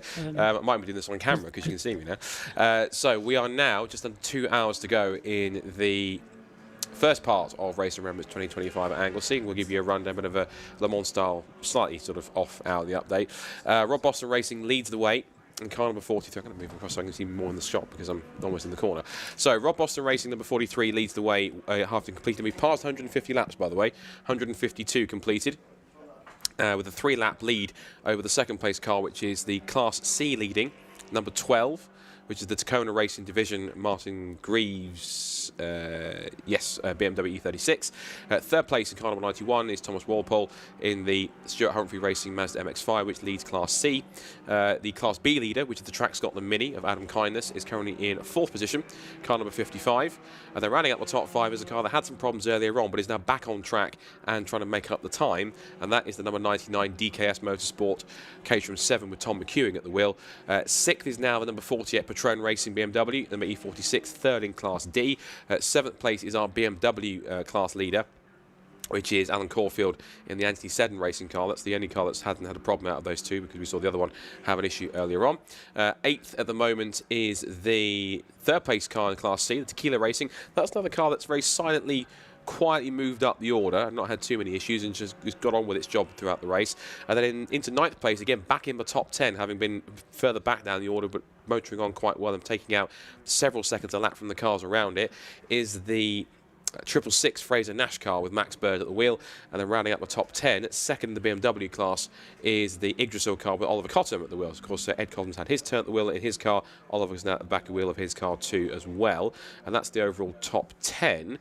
In terms of other cars in their respective classes, we had the top 3 in Class C. 4th in Class C is the car in 12th position, which is the Flying Haggis Racing Honda Civic Type R. And 5th place in class for that is the number 3 Mazda MX-5 Mark III from Paul Sheard Racing. For the only other car we can really find you in Class D, I would offer up, is the 5th place car, which is the ES Motorsport Jason McAnulty Lotus Elise, but that's down in 26th position. Into Class B, where we've had the Track Scotland Mini, and that's just about it. So in 2nd place is the Merlin Motorsport Mazda MX-5 number 47. And that car has, at the moment, that's the all-Italian squad that has been here a few times before, and that has currently Andrea Bonani at the wheel. Also 3rd place in a class podium at the moment, which is quite interesting. I sound surprised, but it's quite a good story so far, because they're 14th overall as well. Big up the DC Lomas Racing Fiat Panda up there, 100 horsepower. D Lomas at the wheel, that's a fan favourite, so that car now into a podium position in Class B. If it stays there for the rest of the evening, it could do so and be in that position overnight. And then in the rest of the class, I think that's almost about it, because I can't see it. I know, the only car we had, well, 2 cars that we think, one is definitely out of the race, one possibly could be out of the race. We're still trying to figure it out, because one car that's definitely retired, we had confirmed, is the number 23 Pure Track Racing Renault Clio, and the other car that's been in the pit lane now for quite a while now, is now 103 laps off the lead, is the car that's still showing as 5th, but it's out of the race almost apart from officially. That's the Breakdancer Racing number 5 Mazda MX-5. Into class, there's only one car in Class A, that's the Bradley Performance Ford Ka, and that's 31st overall, and car number 77. The only other 2 classes that we have are BMW and 1 Series. We've gone through the first 3 cars in BMW class, no, 2 cars in BMW class, because in 11th place overall is Matabubi Racing 3, and that's 11th place, 3rd in the BMW category. 4th is number 19, which is the RAF Motorsport with Fraser Nash car in 4th in class. And then running up the top 5 is Royal Navy Motorsport, which is McLaughlin at the wheel in car 116. And then in the AC1 car, AC1 class for C1s, it's still WRC Developments with CB Auto Services. Their car 586 leads the way. 2nd place then, from up to 2nd now, is Jake Hill, former British Touring Car Champion, in the number 545 Sunbelt Rentals car. Ugaduga Racing are into 3rd now, with the wonderfully named, apparently is his name by Depot, Naughty Bear, which I find incredible if someone has to call him up to the steward's office and say, can you please come and see me, Mr. Bear? And in 4th place, it's the Track Scotland C1 car. So Track Scotland with the 2 cars in their respective class top 5s, and running up the top 5 in that class before I hand over to Rob in the pit lane is Silver Lake 2, recovering after their issues earlier on in car 558. That's the current class top 5s. I'm going to stop talking for a second and let Rob take over, because he's apparently down in pit lane with some more news. Well, you may have just caught the Bromley Motorsport BMW heading back out on track. They've had their fair share of problems this weekend, but Breakdancer Racing, spare a thought for this team. So currently, as it stands, they're RX-8. We commented earlier on how they have to lift the bonnet up every time they go in for a pit stop. Well, this car in particular has a rotary engine, and they are thirsty on pretty much everything, including oil. It is drinking oil at the moment. Car number 5, the Mark 1 MX-5 at the back, has an alternator that broke free free on the bottom bracket. In doing so, because it's spinning, the sheer inertia from that then nicked a coolant hose. So unfortunately, it's caused enough damage with the alternator spinning as it did. It looks like that car's going to be out. There is a faint glimmer of hope for that. They have driven off to get parts potentially from somewhere, but it's a 2-hour round trip. So even if they did get the car back out, it is going to finish stone dead last, if at all. Unfortunately, not the race for Breakdancer Racing, but that's also the case for many cars up and down this grid this race. Back to you, Scott. Thank you, Rob. Just looking down at the cars you've got in the pits at the moment, there's only 3 of them that are actually in the pits. 2 of them belong to Breakdancer, which is not a good percentage, and as you say, not a good day for them. The third of the 3 is the TT, which cameras are focusing on now, having their brakes cooled with an instrument that I would use for getting leaves out of the driveway, but keeping the brakes cool. Then the 666 Audi TT entered by Fraser Nash as well, which is, just in case you're wondering, nothing to do with Fraser Nash pre-war cars that you may be thinking. It's a consulting company in Scotland, so you have to Google that one to find out about Fraser Nash. But anyway, they are really just the entrant because they've got a license to do so. The car being run independently by the TT team that normally runs that car, but it's had quite a few problems over the course of the race, although it's still in the top 10 just, so it's not had as many problems as the McInultys have, but as I mentioned earlier on, the pit stops that they have had have all been lengthy ones. None of their pit stops have been under 5 minutes. The longest pit stop was their first one, which was over 8 minutes, and they've currently been in the pits for not yet 3 minutes actually on this latest pit stop, so they've had a good run. Attention down in the pits for Jake Hill fans, because Jake Hill has just brought the car into the pits, and whether he will disappear into the back of the garage or whether he'll be available for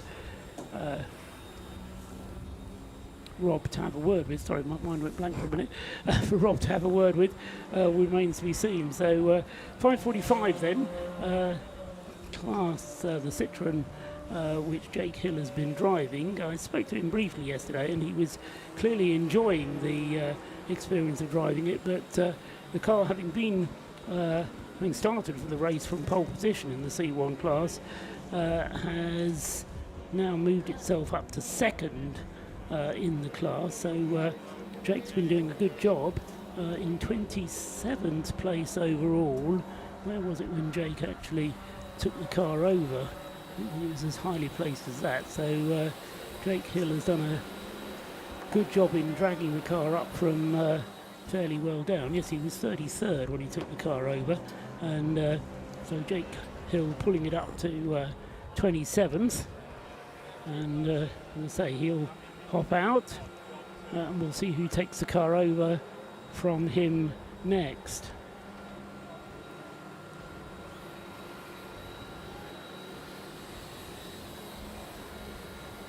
One thing I will say for the Rob Boston Lotus, even if its lap times may not exactly be setting the world alight, it has been very, very consistent, so exactly what the doctor ordered as far as that is concerned. The Tom McEwing now at the wheel of the DKS Caterham, last time around 1 minute 43 compared to a 1:47 for Lee Brooks, a 1:48 for Tom Walpole in the Stuart Humphrey Mazda MX-5. So and Jason Batten, remember we had Joe Bagley up here earlier on. Jason Batten at the wheel of the Matabubu BMW 116 has just put in his personal best. That car's best lap of the race so far, 1:58.993, is as fast as that car has gone all race so far. So that car currently 7th in the BMW class. Not the quick Matabubu car, that's the Matt Eddles one, number 56, which is just moved up to 11th place overall, whilst the Audi TT receives its routine pit stop. going back out onto the circuit now, and doing so again. It was over 5 minutes in the pits though, whilst they turned that car around. So 666 with David Pavely now driving back out onto the circuit. I could hear the voice in the background counting down. I wasn't quite sure if it was our producer counting in the pit lane commentator or it was the countdown for the 5:45 to go back out onto the circuit. So back out onto the circuit then for the Citroen C1 in second place, and that is who's taken over from Jake Hill, Mark Hode. So not sure that Mark's actually driven that car yet. I think it was Colin Hode did a very long stint to start with, and I think Jake Hill has handed the car over to Mark Hode. As I say, Colin started the car, and Jake then out of the car. Seems quite happy with things, looking fairly relaxed down there. I won't say he's sweating profusely, but you only have to get out of the car for 5 minutes and the sweat gets blown off you by the wind. I imagine the effort in a C1 for however long he's been in, an hour or so, let's say, is a little less compared to being in the cut and thrust of a British touring car race, but I could be wrong. Well, Jake's actually making a bit of a reputation for himself in endurance racing these days. He is. He was out in the Barcelona 24 hours not last month, the month before last, in September, and drove the car to a good finish in the races for ERA, Era Motorsport, and as I say, so he's building himself a career beyond the British Touring Car Championship. Would you believe there is a career beyond the British Touring Car Championship? I can, and there is, yeah. But yeah, so he's well able to do endurance racing. I think as much as anything else, it's just getting used to the Citroen C1, which is the issue. The Race Panda is ready to go. The Fiat Panda then, which has kept going quietly, third in its class, which, bearing in mind what I was saying earlier on about it being in Class B but not quite being quick enough for Class B, well, the fact that it's got up to third in class shows what a trouble-free run that Fiat has had thus far. Yeah, definitely. Some insight from Rob actually on our race leader, because you said whether or not he was nursing something or just... that was my theory. Apparently they're simply just keeping the revs low and just backing it off deliberately because they have a 4-lap lead. So they're just they're literally taking it steady at the moment. Which is kind of what I thought. And the team would say that, wouldn't they? If there is a little problem with the car. As I say, what I wouldn't do to be the type of person that stays up all night, go down to Rob Boston's garage and see what happens between 10 o'clock tonight and 9 o'clock tomorrow morning, because, as I've mentioned, there is no part firme conditions overnight, so they can work on the car, and I suspect there may be a quite deep dive into the electronics of that car to quite try and work out what's going wrong. What I haven't done recently is to look down on the pit wall and see if they're still using the pit board to communicate with the driver or not. But certainly earlier on, Rob Boston could be seen leaning over the pit wall with a board in order to communicate with his drivers. They may well have told Lee Brooks just to stay out there until we hang a board out. So anyway, the car then is still in commanding lead of the race. I mean, I'm not knocking that, and it makes absolute sense to nurse the car when they have such a lead as they do.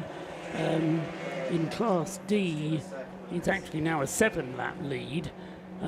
So although Thomas McEwing at the wheel of the Caterham 99 is making progress and lapping more rapidly, to ask him to make up 7 laps in what is rapidly becoming 6 hours to go. We're approaching half distance of this race. So, as I say, that's going to be too tall of an order. And even in the overall standings, their lead is 3 laps over the Tacoma Racing BMW, but of course that car has more pit stops to make. One of the reasons the Tacoma Racing car has moved up so far is that it's only made 2 pit stops, with Martin Greaves currently at the wheel of that car, and in second place. It's, as I say, only made 2 pit stops so far in the race, and the first one being for David Russell to hand to Paul Sweeney, and then the second stop, Paul Sweeney handing over to Martin Greaves. So just to get up to date with that, David Russell to Paul Sweeney to Martin Greaves, the 2 pit stops for the number 12 car. But of course, from the regulation point of view, by the end of the race they will have to make 6 pit stops of 4 minutes or longer, and the Rob Boston team have got 3 of those in the bag already. More information from Rob Lewis down in the pits. Rob, who have you got for us this time? And I have indeed managed to grab Jake Hill fresh from the Sunbelt Rentals car from his stint. Jake, you're starting a new international career, and it's starting in Wales with the Race of Remembrance. How was that? Yeah, do you know what? It was good fun. I mean, it's challenging out there. I mean, this circuit is extremely dark in the dark. I know that doesn't make sense, but some tracks are normally quite well lit, and this one is, you know, there's not much sunshine or light in the sea, is there? So a little bit tricky, but nonetheless, I've had a fantastic time, and yeah, racing the little C1 has been good fun. You've got a good relationship with the team you're racing with, Colin Hoden, Cat DT in particular. How far has that sort of gone back? Yeah, I mean, I've known Colin for like 15 years now, so it's been a long time. You know, Colin's been a great bloke. I did some training with him, driving training with him way back when I first started racing. So, great guy, and his son Mark's a lovely chap as well. And yeah, just proud to be driving the Sunbelt Rentals car. And yeah, so far we're having a good run. Having a very good run. I mean, put it on pole. They're not the fastest car C1s, but that doesn't detract from any of the racing, does it? No, I mean, in lots of ways, driving a car as slow as a C1 means you have to be, millimetre perfect with it, and that has its own challenge. Any car that's underpowered, as these things are, creates its own difficulty. You've got to drive them extremely well, and there's a fantastic host of good drivers in these C1s. So yeah, it's been tough, but hopefully we can just keep it up now for the last hour and a half tonight, and then in tomorrow. This event in particular as well, being at the Race of Remembrance, what's that been like for yourself taking it? It's certainly different. It is. Never done anything like it before, never done a big charity race like this before, and obviously this is for an amazing cause, the Race of Remembrance for all of our veterans and Army crew that are still active, and it's really touching. I've spoken to lots of guys that are both ex-servicemen and current, and it's just awesome to hear their stories. I mean, obviously not all stories are great, that's part of the reason why we're here, but either way it's fantastic to hear their stories, and I'm in full support. Now let's talk tactics. Obviously there's one reason you're out in Colin's car, that's to win. How has it been looking so far during the race? Yeah, so far so good. I mean, we were, it's been tough. The guys are so fast, but I've had some great races out there in my stint with a couple of the Silver Line cars, I think it is, Silver Lake cars further down, and yeah, it's been great fun. Those drivers have come up to me and said, well, thank you for such a great race. But so far we're doing good. I believe we're sort of leading on stops and stuff like that, so we've got 4 of our stops out the way now, I believe, so only 2 to do tomorrow, so I think we're in a good place. We just need to get it through the rest of the night. And the plan for the rest of the race, when are you back in the car? I will finish the race now, so Mark's going to take over and then into tomorrow's race, and then Colin will jump in between the services there, in between the service that we're going to have obviously for the second stop there, and then I will finish. So yeah, looking forward to hopefully bringing our Sunbelt car across the line in a sensible place. Jake, it's great to see you there. Go get yourself a well-earned cup of tea as the rain is started to fall here. This man, Mr. I was watching you dance that car up the top. Dale Lomas for everyone. Then what happened is I absolutely thrashed him down the back straight there. But this is me semi-pro and this is a full professional in a C1. So the Panda is a mighty Panda again. But no, congratulations. You were making it dance over there. It was glorious to see. Right, Mr. Lomas, come on, let's have a chat now. Let's talk about that mighty Panda. You had a mega stint out there. Yeah, so 118 minutes. I'm a bit sweaty now, but other than that, the car is glorious. We've had it mapped by a good friend of ours. Ace has done a great job getting it to track, and he won't let me touch it now. He says, I'm a driver, I'm the meat behind the wheel, I'm not allowed to go near it other than turning. And the car is looking immaculate this year, if I may say so myself. Yeah. What's changed since last year? So, other than putting a new chassis leg on it, because I bent it over there, my brother's got a body sharper, and I said, right, let's get you in there, get it straightened up. But other than that, GSF have supported us and give us a load of parts, and that has been able to get a beneficiary in the car. Mike Burton, absolute legend of a driver. He's really quick, and he can make the Panda sing and play around, and it's phenomenal what he's doing with the car, and it's a pleasure to have a beneficiary in with us. And this event, what does it mean to you? Do you know what? It's the camaraderie. Last night we had a gearbox failure, and we got gearbox pullers, and everyone was pitching in, and it's one big family, isn't it? Now, let's talk about the serious bit. Let's talk about the racing. That Panda is so fast this year. Yeah. All three of you drivers are absolutely caning that car, and you're in a great position. You're going for the winning class, right? We need to finish. Our thing this year is finish. 11 minutes to the end last year, and that was it. So this year we're going for the finish. I think we're second in class. Yeah, third in class, I believe. Well, we're going to take second. We want a little trophy. We don't want a big fancy one, just a little one. And yeah, we're going to just take some glory, but finish. I'll tell you what, we'll come back and check in with you tomorrow morning. So a great Lomas, the DC Lomas team, a brilliantly prepared DSF car parts supported Panda, and that's just some of the camaraderie up and down the pit lane. And as Colin Hode actually sort of said there in the background, it is starting to rain, it's starting to settle, it's starting to get a little bit slippery. As we go into the final part of part one of the Race of Remembrance, this could stir things up a bit. Back to the commentary team. Yes, I mean, I think starting to, the last 5 minutes have been heavy rain, and certainly peering out of the commentary box window is now becoming even more difficult because yeah, not only we have to contend with the dark, but the rain is lashing in across the Irish Sea as well, I'm afraid. So that is not helping matters, making conditions very tricky. And in terms of lap times, if you're Rob Boston, or if you're Phil Grayson, to be more precise, who's no, it's like Lee Brooks, isn't it, at the wheel of the Rob Boston car number 43, makes it just that little bit easier to look after the car. The car's in the pits at the moment, so Lee Brooks has just brought the car in. That's why I got the driver wrong. So Lee Brooks in the pits at the moment. They're getting another of their mandatory pit stops out of the way, so this is another 4-minute stop for the number 43 car, and so the fuel is going in. I'm suggesting it will be Phil Grayson getting in the car next, Lee Brooks getting out, and so there will now be 4 pit stops to the good, and they would seem now, having had those, I think it was 3 penalties in the end that the car had to serve, they've sorted those out, and the car being driven very well indeed by Lee Brooks in that last stint, which was an hour and 20 minutes more or less, but whilst he is in the pits, of course, the gap first to second will come down. Still this interesting battle between Tacona Racing and Stuart Humphrey. They're continuing on their way.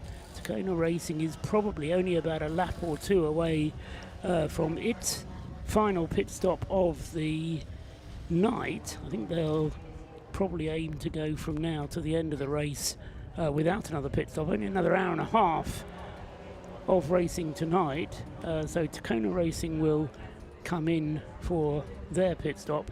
That will leave Stuart Humphrey Racing in the lead of the race, but they will need another pit stop before the end to get them to the finish, whereas Rob Boston's team, I suspect, will also be trying to get enough fuel into the car to get that to the finish.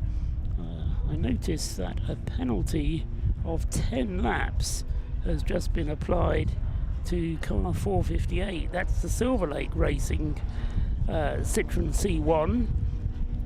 And I'm not quite sure what offence they have committed to warrant a 10-lap penalty, but that is a fairly severe one. So Rob Lewis has contacts with Silver Lake, so we'll be down there and endeavouring to find out exactly what misdemeanour they've committed to warrant, as I say, a 10-lap penalty. But that seems a fairly severe imposition for the Silver Lake team to have to pay. Just reflecting on what we were hearing from Jake Hill there, and I'll say what he didn't mention was the fact that Jake has been participating in long distance racing more internationally perhaps than coming to Wales, but anyway, Scott Woodward's noticing some action out on the circuit just then. Scott, yes, somebody's coming a spin. Just conversing with some of our guests in the commentary box, they're guests of Car 24, and who are very welcome here for as long as they want. Yes, there is. That's what I was referring to. There was an errant C1 going for a spin at the corkscrew. Can't see exactly who it was, but there was one spinning up at the corkscrew. We might have to play the game of spot the lap time that's several seconds slower than the others in that class. With and we'll try and figure it out. conditions the way they are, that's not necessarily going to be easy, because there's quite a lot of cars that are going more slowly as a result of the deteriorating conditions, and I say that is going to keep people rather on their toes for the last hour and a half of the race. The leading Lotus Elise back out onto the circuit, and it's Ben Brooks who's taken the car back out, so the sequence in the Rob Boston team consistent, going from Lee to Ben, and so Ben Brooks has taken over the wheel of the number 43 car, and that most recent pit stop for Rob Boston and his team, again timed to perfection, just 4 minutes and 8 seconds then for the stop for Lee Brooks to hand over to Ben Brooks, and he is now on his out lap, and when he completes it he will have completed 166 laps, and the nearest competition is the number 12 Tacona Racing BMW, which is currently on its 164th, so even despite that pit stop for the Lotus, he still has a 2-lap advantage on the rest of the field, and as I say, 4 pit stops of the 6 now completed, so that does indeed stand them in good stead. As we're hearing from Jake Hill, the Citroen C1s also have to complete 6 pit stops, and interestingly for a Citroen C1 it's actually easier to get around and do fewer pit stops, so you have to kind of make the space to squeeze the extra ones in, which ideally you'll do under the safety car if you can. Mark Hode then in 5th place in the Citroen 545, which was vacated by Jake Hill, but he's only 20 seconds behind the 558 Silver Lake car, currently in the hands of Wayne Chalk. So lapping at the moment more quickly than Wayne. Mark Hode there 2:11 last time around, compares to Wayne Chalk's last lap time of 2 minutes 13, and as I say, they are 4th and 5th in the Citroen C1 class, so whilst Jake Hill can look forward to a podium finish, I think winning the class is going to be a relatively tall order for the Sunbelt Rentals car, although as he rightly says, he's now completed 4 pit stops compared to the only 2 of the WRC Developments team, but the difference in laps completed for the Sunbelt Rentals car compared to WRC, they're 4 laps behind, so 2 pit stops more, 4 laps behind. Well, he's a wise old fool, is Jake Hill, because 2 2 pit stops is probably about 4 laps. So certainly not beyond the possibility of the Sunbelt Rentals car to get back on terms with WRC by the end of the race. When I spoke to David Drinkwater before the race, he was optimistic, saying, well, they can throw Jake Hill at us if they want, but we know how to win this race, and in his own way, he made it clear that was his intention. Yeah, and David Drinkwater has taken a few victories this year. Well, he's done a lot of endurance racing victories this year. I think he won the last 2 races in the doubleheader they had at the C1 Endurance at Snetterton, and he successfully defended the overall Supersport Endurance Cup crown with his good partner in crime in their BMW Compact, Adam Reed. So he's kicking that one, and of course he's got plenty of experience, even racing as far as, I'm sure you know, the Nürburgring 24 Hours he's done on multiple occasions. So he's no stranger to endurance races, and you're right, these guys did also win this race. That his car did win the race last year in the C1 class. So he's absolutely correct. He knows how to do it and do it well and get the job done when it needs to.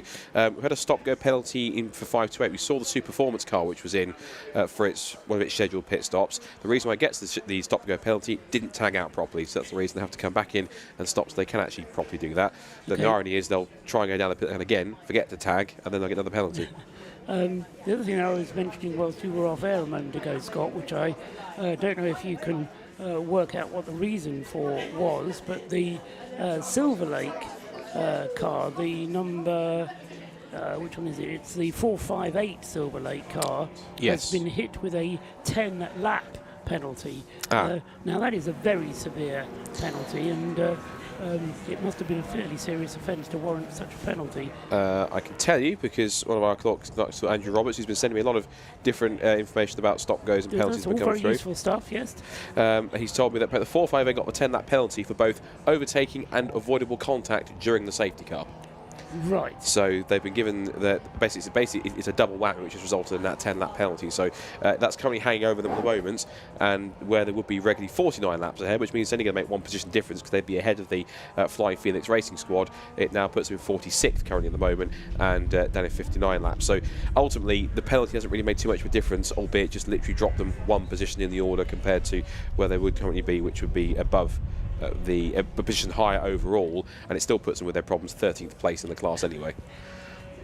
There's a piece of me that says that's a shame, because when you commit a serious offence, you have to give a serious penalty. Now, a 10-lap penalty is clearly a serious penalty, but they're just going to shrug their shoulders and say, OK, we've been penalised, we're already at the back, we'll just carry on. And that's no excuse. You don't learn from that kind of a penalty. Yes, I think a driver needs to be spoken to as well as the penalty being applied. I'm sure he will. Yeah. Because Andy Holly I'm sure he has. Yes. Sure he has, rather severely. So, yes, Andy Holly, an experienced clerk, of course, who's in charge here at the Race of Remembrance, will no doubt make his opinion felt fairly severely to the driver. As I say, that is a serious offence. I've seen him do it once or twice before when he, I won't use the exact word I want to use, but he severely chastised a group of Caterham Academy drivers for fluffing up the start once but twice when they're kind of messing around, and he actually brought them out onto the grid, and I even said when he's walking past, I went, reading the right act, and then he went, I will. So and of course he's someone who with a military back on top of that as well, so even on top of that, to add the further one, he's someone as a clerk of the course that you, in a good way, you don't mess with, because you want to have him on your side. So the fact that he's as tough but fair as he is just testament to how good a clerk of the course he really is. Absolutely. David Pavley just attracting my attention as he went through completing another lap as much as anything else, because it's a very brightly coloured car, the pink and black Audi TT, currently running just outside the top 12 in just in the top 12 in 12th place in the Audi TT. Interestingly, at the moment the Audi not coping as well with the wet condition. You're going to is not as great in these conditions as it would have been otherwise. He's got an excuse for going steadier. I was going slower because of the conditions. I don't want to put the car off the road. Well, quite so. I mean, as I say, he is going slower, but as I say, compared to how much more slowly everybody else is going, then at the moment the Lotus is re-establishing its advantage. That said, the racing gods are listening to us because guess which car has just been handed the 30-second penalty for reasons I don't know yet. Go on. Car 43. Oh dear. Stop-go penalty. It says stop-go penalty, yeah, number 43. I'm sure that Andrew Roberts will tell me exactly what that's for in a second when it comes through, if he's listening. Yeah, so the I'll wait for the car, message. Has already served 2 penalties. One for... Yeah, go on. Incoming. Here it comes. He's listening. I'm waiting for the message. He was typing, then he stopped. So I'll wait with anticipation what the penalty is exactly for. One of my WhatsApp correspondents, where it says, on WhatsApp, where it says what you're doing at the moment, whether it says, I'm in WhatsApp, hello, his message there says, typing, which is very confusing. Clever, yeah. That's very good. I won't tell you who that is, but it's a go. commentator that you will know. Anyway, tell us what the reason for the leader's penalty is. It is overtaking under the safety car, so that's the ultimate slap on the wrist, particularly for the leader. A stop and go for that is possibly a relatively minor penalty, bearing in mind what we were saying earlier on. So now we will see how well communication happens with the Lotus Elise, because, as I say, we were led to believe earlier on that the radio wasn't working so well on that car, and so whether they'll be able to communicate with Ben Brooks that information through the radio, or whether they'll have to hang out a board. I'll keep an eye down on the pit wall to see whether there's a board being hung out or not, and whether, of course, Ben responds to the penalty. The car, as we've said, has a very useful margin over the rest of the field. 2 laps of a lead over the second and third place cars, which are both in Class C. 3 laps of a lead over the 4th place car, which is in Class B. And the lead over the next car in its class is actually down to 4 laps. Remember, that was up to 7 a little while ago. But the DKS Caterham number 99, which is the next car in the same class as the leader, with Tom McEwing at the wheel of it at the moment, as a result of the most recent pit stop for the Rob Boston racing car, that gap has come down to just 4 laps now. And just checking down on the Caterham, the DKS Caterham, that has done how many pit stops? 3 pit stops now. No, 4 pit stops. So they are close on numbers of pit stops. 43 on 5. 1, 2, 3, 4. No, 4 pit stops for the number 43, and 4 pit stops as well now for the 99. So perhaps this is a little bit closer than we maybe thought at first. Certainly it's not beyond the realms of possibility. We've got less than 20 minutes to go. No, an hour and 20 minutes, get it right, to go in this portion of the race. 20 minutes till half distance, that's right. So an hour and 20 minutes remaining in this segment. And the 2 leading Class D cars, as I say, both having done 4 laps. Another incident on the circuit. And it's a second place car, and it's the Class C leader. Oh. It's the Kona race car. It's got back going again. It's I suspect it was just it's the Kona racing car in the Rothmans inspired livery. You're absolutely right. I think it looks like it was just a simple rotation, but I saw it stopped and thought, oh dear. But the thing has got the BMW has got back going again. I think it might just be a consequence of the conditions, I think. Well, yeah, they're certainly not easy out there, and an illustration of how easy it is to make a mistake, and particularly for the faster cars having to thread their way through the slower cars, who interestingly, if Rob can find out from some of the drivers how we heard from Jake Hill how dark it is out there, but when you've got fast cars coming up behind you, very often, particularly with some of the bright lights, it's difficult to see quite how far behind you a faster car is coming.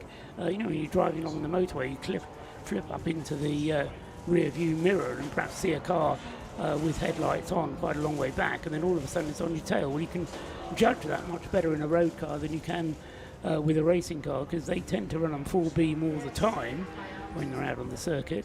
So, as I say, what you tend to see in the rear view mirror is just a blaze of light, and particularly when the conditions become inclement like they are now, then it's more difficult. So mistakes easy to make. Into the pits though comes the Tacoma Racing BMW, so maybe just coming in for a little bit of an inspection is Paul Sweeney. Maybe he was coming in anyway because he'd just completed a stint of 2 hours, so I think Paul Sweeney was probably due in anyway, but he is into the pits. Immediately that allows Tom Walpole up into second place with the Stuart Humphrey BMW, the Stuart Humphrey Mazda.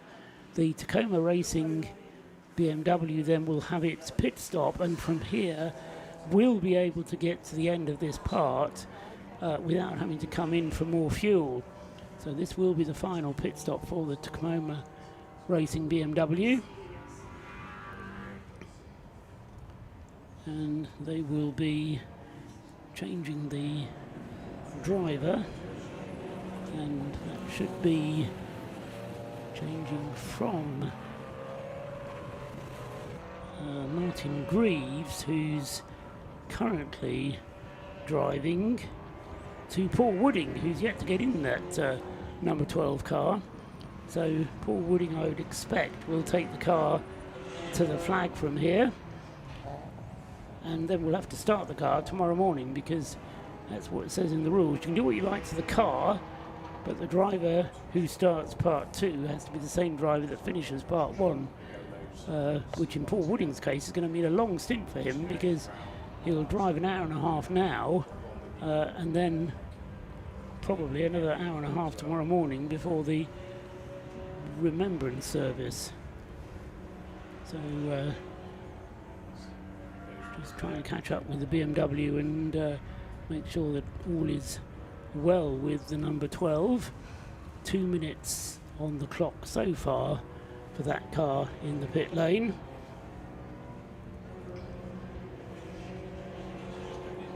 Meanwhile, the BMW of number 19 is being pushed out. The 19 being the RAF Motorsport with Fraser Nash, as opposed to the RAF Motorsport novices car. That's number 18. And number 19 will be Fraser Gillen, probably handing over to James Flint, would be my guess. No, it's Ian Cooper who's taking over the number 19 car. He's back out onto the circuit. The 12 car still in the pits. Another car which has been in the pits for some time, Scott, and I call your attention to it just because you might be able to find out more about it than I can from the information that's at my disposal, is the number 90 car, the Yggdrasil BMW, which is still running. No, sorry, it's the Yggdrasil car that's had more problems, but it's been in the pits for some time. Number 90, fallen fairly well down, so it's currently dropped down to 9th in the BMW class. So number 90 in the pits for quite a while, and as I say, if either you or Rob can chase that one up and see what the issue is. When I say some time, it's about 20 minutes that it's been in the pit lane. Number 12's pit stop should be just about complete. Still waiting, can't actually see where the car is in the pit lane because of my position putting looking down the pit lane, but I think the number 12 is still in the pit lane, and so it's gone over the 4 minutes, and our pit camera focuses in on the 29 Mazda, which has been pushed into its garage to have some work being done on it. Meanwhile, we wait for, as I say, for the number 12 car, because this is a potential issue for the Tacoma Racing Division BMW, which had that spin on the circuit, came into the pits at the end of the stint that it was on. And I just want to have a look to see if I can see down into the pit lane, where, no, the car is actually in the garage, so that's why we can't see the Tacoma Racing car in the pit lane, because that car has been pushed into the garage, which is indicative that it's definitely not a routine stop then. So Rob Lewis's dark horse, having had that issue on the circuit, which Scott Woodward spotted, has now dropping down the order, already down to 5th, and this is very much handing the advantage in Class C to the Stuart Humphrey Mazda MX-5. Tom Walpole not hanging around out there, and is making up some good ground.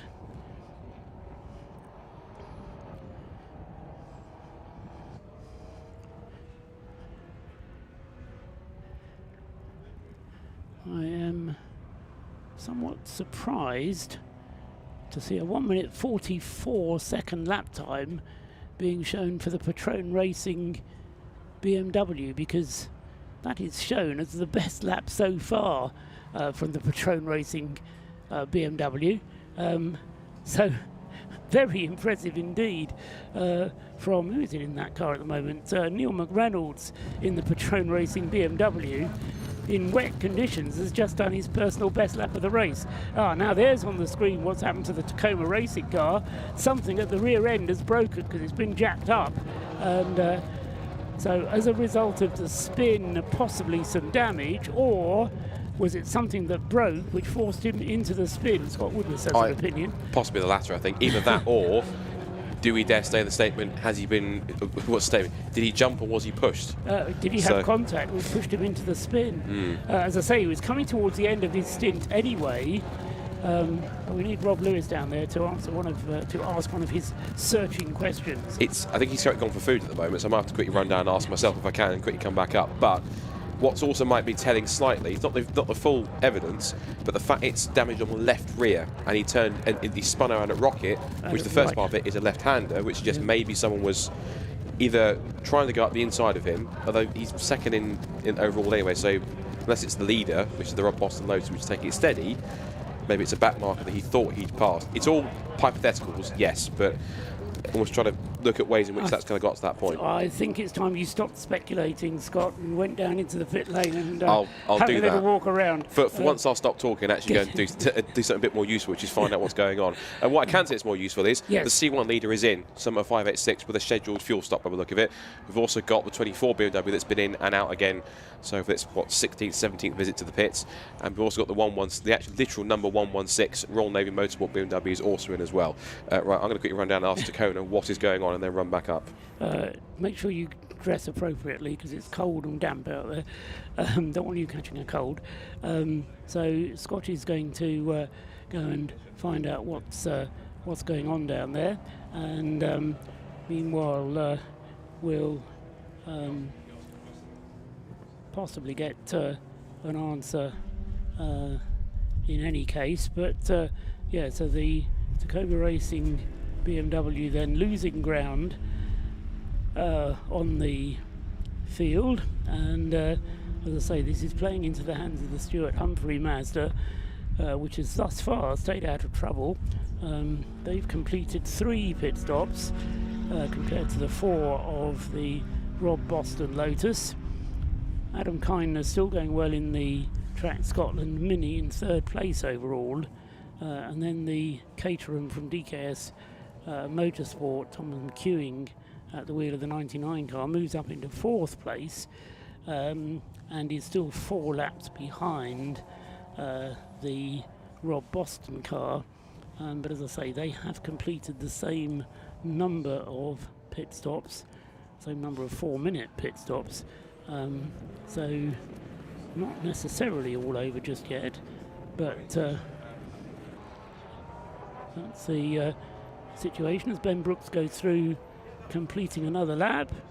As I say, he's revelling in these conditions, has to be said, having taken the penalty that he had a couple of laps ago.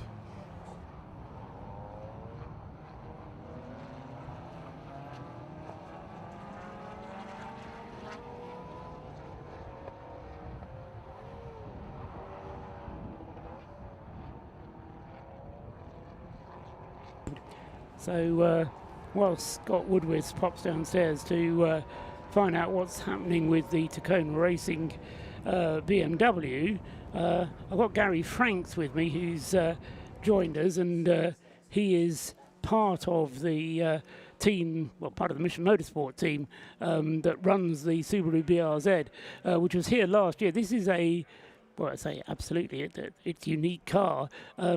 Running with hand controls and so on, and with a team of drivers, none of whom can use their legs. Must be a huge challenge getting that car to run, but obviously very satisfying as well, I would guess, Gary. Yeah, it's a fantastic experience for me. I'm very proud to be part of the team. This year was slightly different, actually. We got 3 guys in wheelchairs, 2 are walking with sticks. We only have 2 guys that can't use their legs, so we have a mix this year. This is the second time we've run this car. Last year we ran it successfully. We have 2 brand new drivers who passed their racing license test a few weeks ago, which is a bit of a challenge. And Linda Noble, who started the race for us, and she's in the car at the moment, has had a break. So it's great to see her back in the car. All her friends are saying that she's never looked so happy behind the wheel of a racing car. She's done a great job for us. Yeah, it's brilliant. It's lovely to be here. It's great to see them all grow. They're bonding as a team. The car has run almost without a hitch, which is fantastic.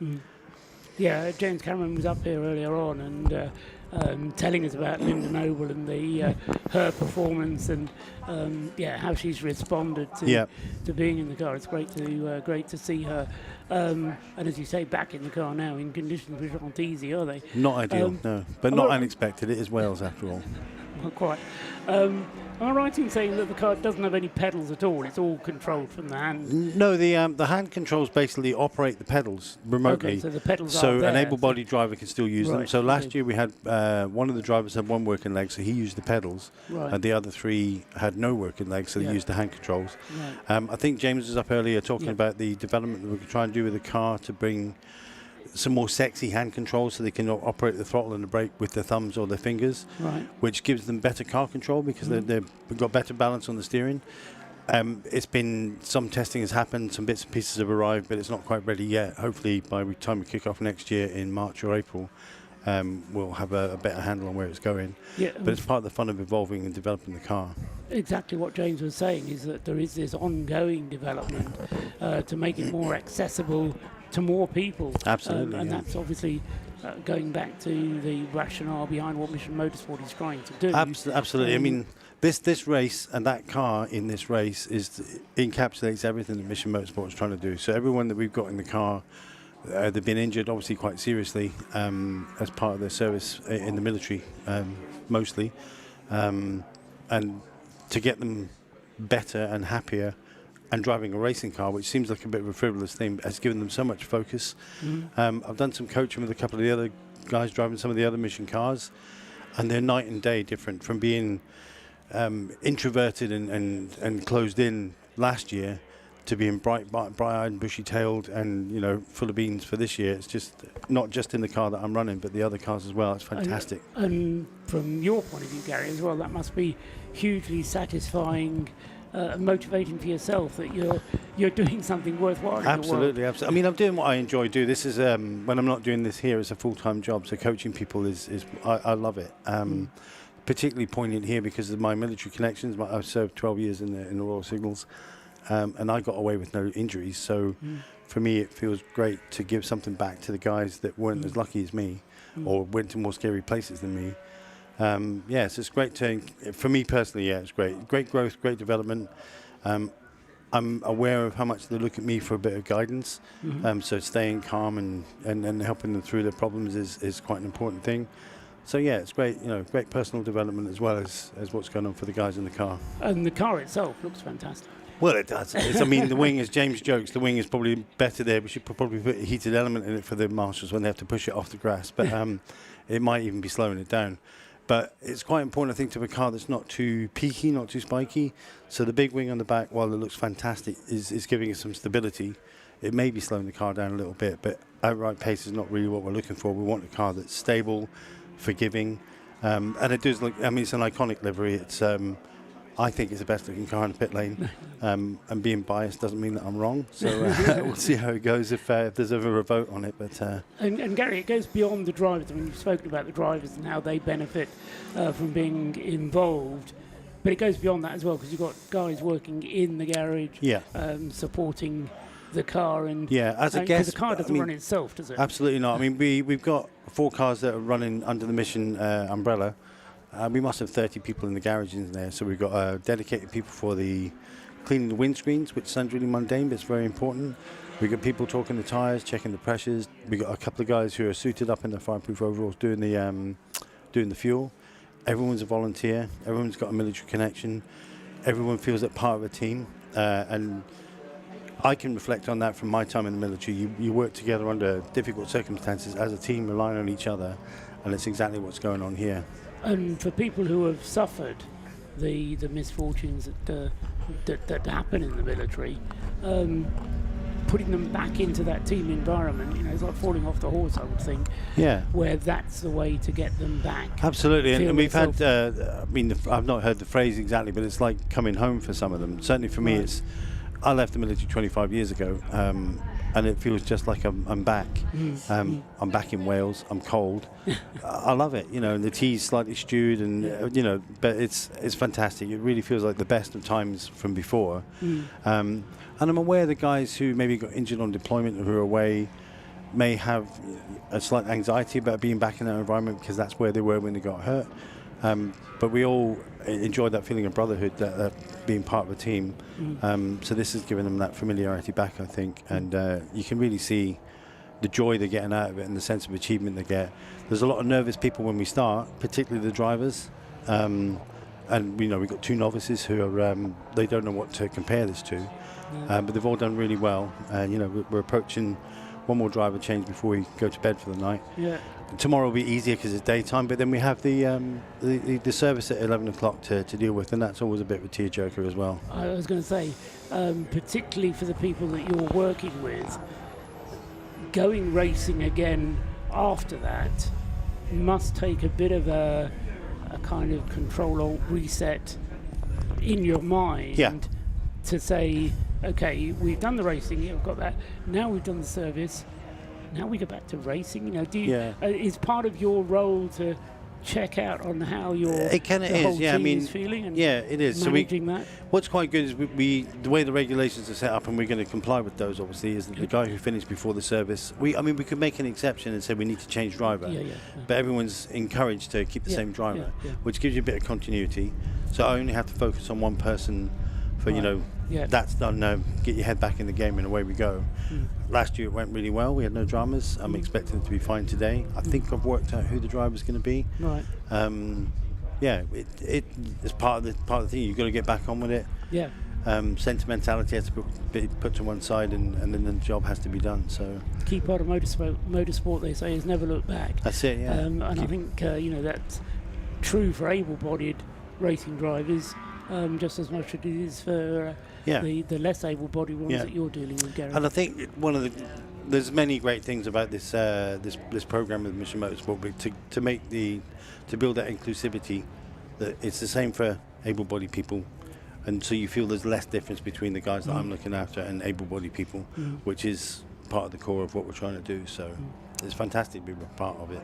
Ultimately, as long as the brain works and everything else follows. Yeah, the rest we can, that, there's bits we can bolt on here and there. It's it'll all work in the end. Yeah, it's really cool, really cool.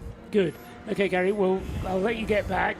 As you say, one more driver change to go is the plan, and then say a bit of a good night's sleep. That's the plan. Thanks a lot. Good to see you again. Thank you, Gary. Take care. Gary Franks there from Mission Motorsport, who is part of running the Subaru BRZ 555, the car in the David Richards Pro Drive colours.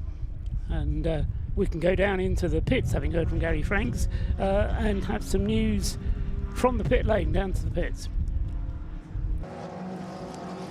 If I'm honest, a bit of a heartbreaking update from the pit lane. So we've got the Tacona Racing BMW in the same garage, ironically, as the breakdancer MX-5.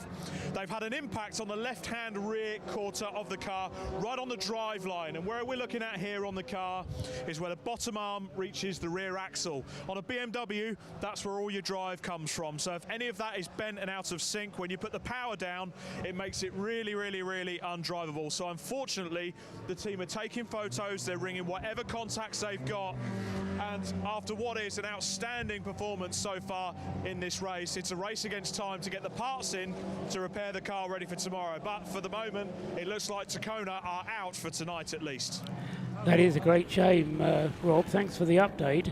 That was your dark horse. So sadly, the misfortune of motorsport in the dark has impacted that car in a literal sense more than anything else, and so they are going to be paying the penalty for that. Apropos of penalties, we've also got a penalty for the leading BMW 116 class car. That's Sam Yates in the number 21 Anthony Seddon car. Reminder that the other Anthony Seddon car has gone out of the race with problems that we never quite got to the bottom of. Came out of the pits following a stop and immediately stopped, causing a safety car, and then we haven't seen that car again since the other Anthony Seddon car. But the one that's running, as I say, going well at the moment, but will have to come in for a stop and go penalty, and it currently has a margin on the next car up in its class of 2 laps, so should be able to serve that penalty without losing the class lead, but not what Anthony Seddon ordered. Normally his cars run very well without suffering any penalties, but I say there is a penalty to be served now for the 21 Sam Yates driven Anthony Seddon BMW, currently in 6th place overall, so it's performing well against the odds. I've said a number of times so far in the race, this is turning into a bit of a race of attrition, but through it all, Rob Boston is keeping that Lotus Elise, or he and his drivers, mainly Lee and Ben Brooks. They two have each done 2 stints in the car. Phil Grayson having driven the car for 1 stint, but he's due to get into the car next, and the car is actually probably not going to have another pit stop before the end of the evening. It should be able to get to the remaining 52 minutes without another pit stop. Ben Brooks having been in for his stop and go penalty, and then he'll get to the end of the 7 hours, I suspect, without needing to refuel again, and they will be allowed to refuel overnight, so that will be a refueling stop for free, and they've put 4 pit stops in the bank already, so they'll just have to make 2 stops tomorrow, one of which I would imagine will be just before the Remembrance service, and then they'll do the other one in the final part, but they may need to do 7 pit stops altogether, because they won't be able to get through on 6 otherwise. But the misfortune for the Tacona Racing BMW then is providing Stuart Humphrey with a somewhat easier ride of it. Tom Walpole currently at the wheel of the number 91 Mazda MX-5, which is in 2nd place, and that car may be 2 laps down on the race leader, but is some 10 laps ahead of the nearest other car in Class C. So Tom Walpole, who drove a brilliant stint earlier on, the car was started by Stuart Humphrey, Tom Walpole took it over, then Martin Rich did a stint, Tom Walpole taking it over for this stint, again coping with the conditions very well indeed, and he is in a commanding class lead and a strong second place overall, but I've said it before, there's still a long way to go. Having an equally good trouble-free run so far is the Track Scotland Mini, which in fact has just gone through into second place, and that can only be because the Stuart Humphrey car in the pits, and it is, if I look down out of the right-hand side of the commentary box window, so a pit stop for the Stuart Humphrey team looks to be going smoothly, the car being held at the moment. Meanwhile, the Caterham has also been in for a routine stop, car number 99, another car that's had problems. Tom McEwing, having brought the 99 car in out of fourth place, he'll rejoin having not lost a place, still in fourth, and as he gets to the end of the pit lane, the tag is registered, and I can tell you that it's now Max Haynes who's taken the car over. Meanwhile, the Stuart Humphrey car is also heading down the pit lane, and that car also back into the race now with Martin Rich behind the wheel. So Martin Rich taking over in the Stuart Humphrey car, and 99 Mark Haynes taking over in the Caterham. They've managed to recover to third and fourth places. Mark Haynes back into fourth place then with the Caterham. They're not going to give up necessarily just yet, so they're in fourth place overall and are 4 laps behind the race leader, and are still 4 laps behind the race leader, and have now also completed now 5 pit stops compared to the 4 pit stops for the Rob Boston Lotus Elise. But as I say, they're getting to the point now where they're not going to be able to make the end of the race on just 6 pit stops anyway, because the earlier problems that the Caterham had there, remember that was the car that had the CV. No, we never got to the bottom of what the 99 car's problems were. It was the other Lotus Elise of the McInultys that had the problem with the CV joints.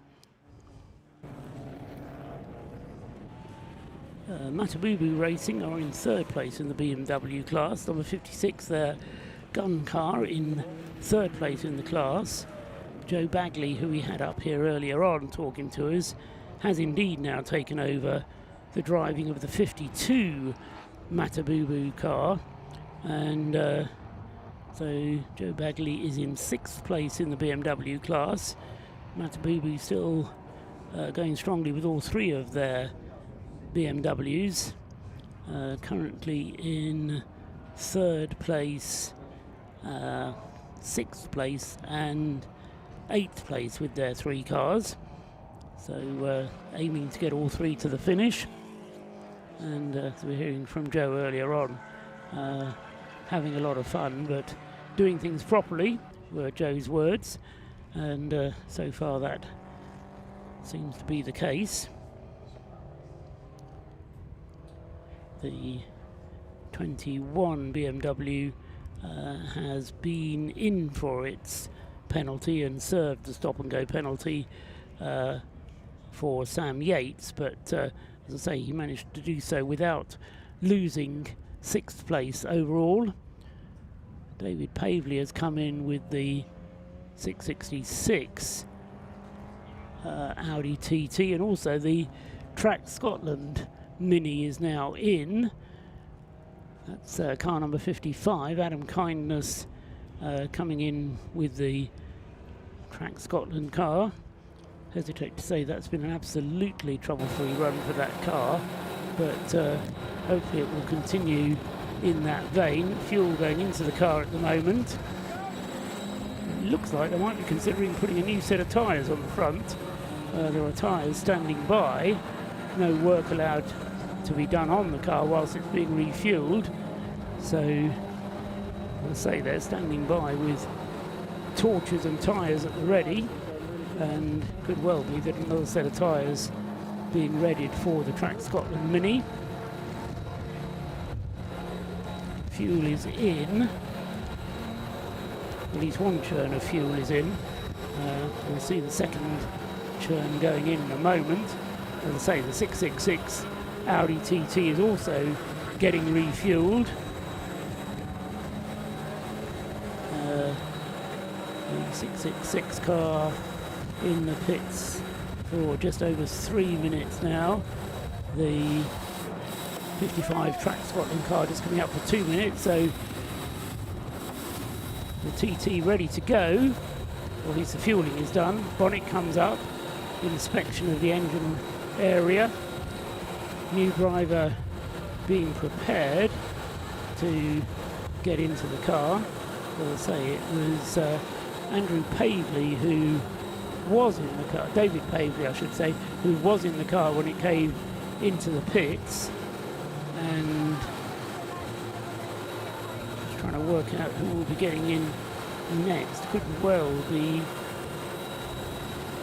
Ross Leach, or maybe going back to Max Bird at this stage. Max, who started the car, young driver, very impressive indeed. Bonnet down on the Audi, they're ready to go.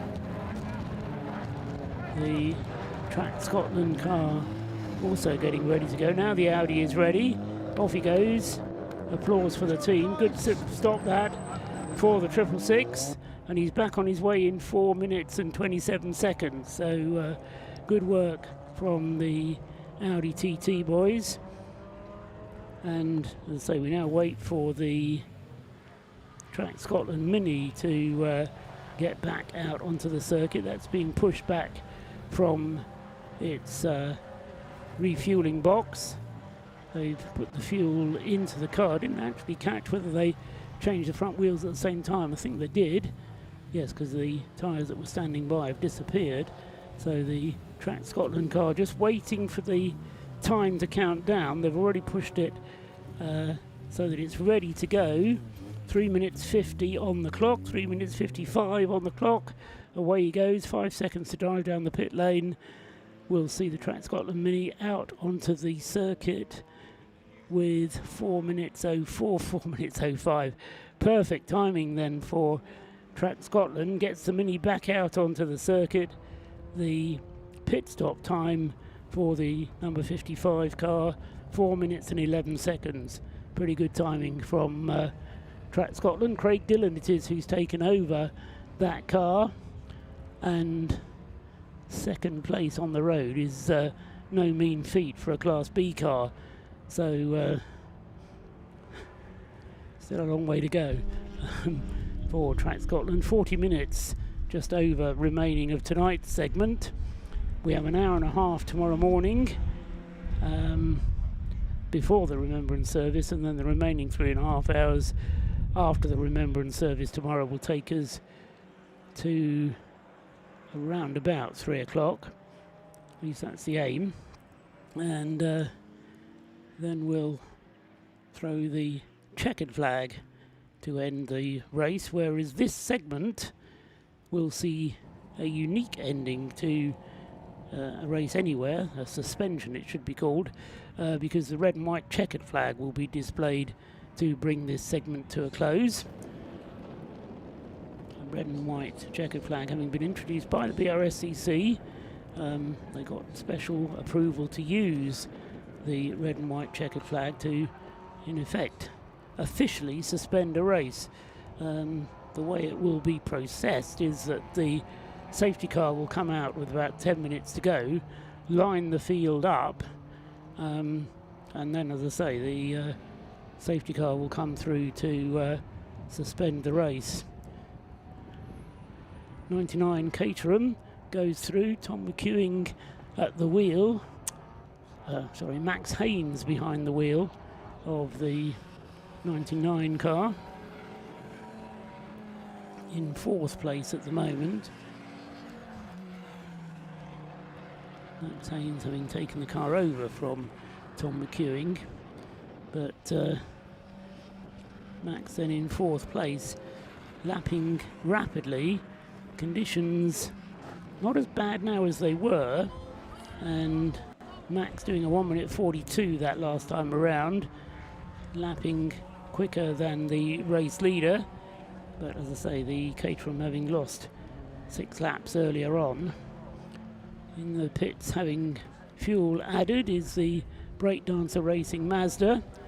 So they had a problem earlier on, but it would seem now to have been resolved on the Mazda RX-8.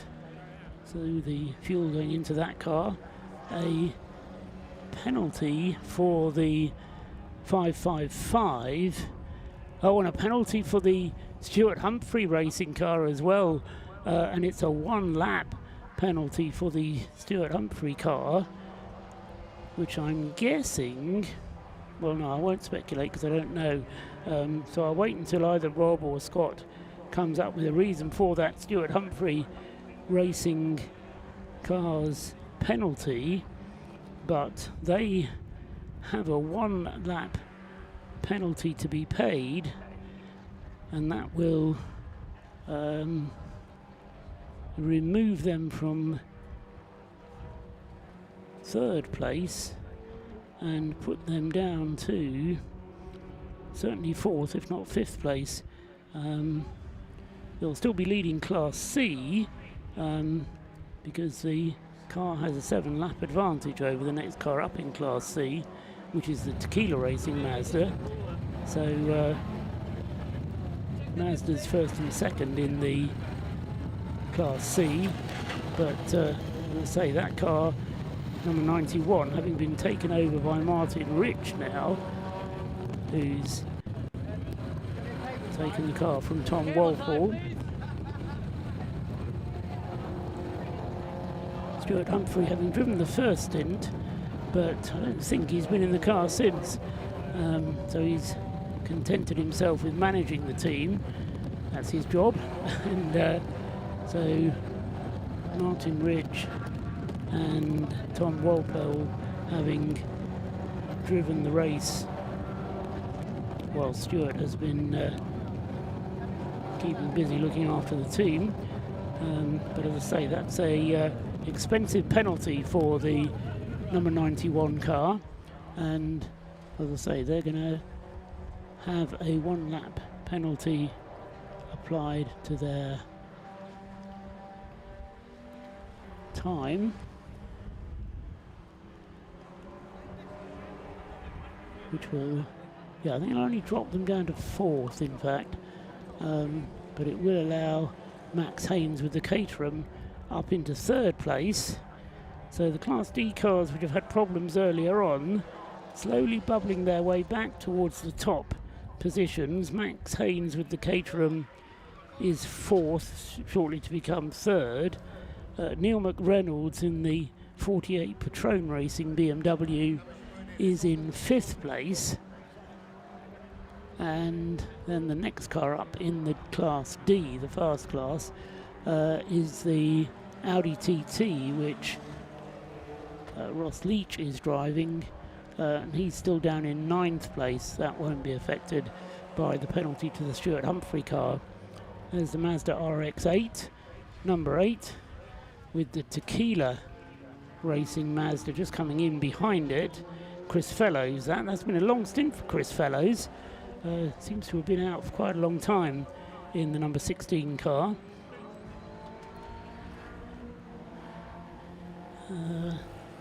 Actually, no, it's not a long stint from Chris Fellows. He's only been out for 10 laps, in fact, so it seemed like a while ago that he was in the car.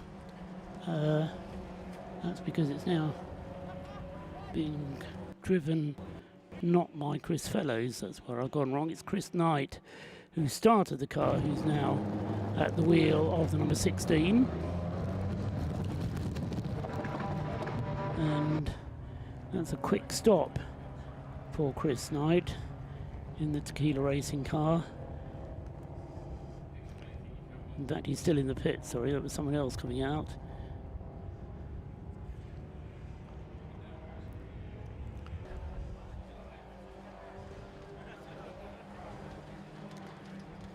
So the 555 Subaru BRZ comes in to serve its penalty.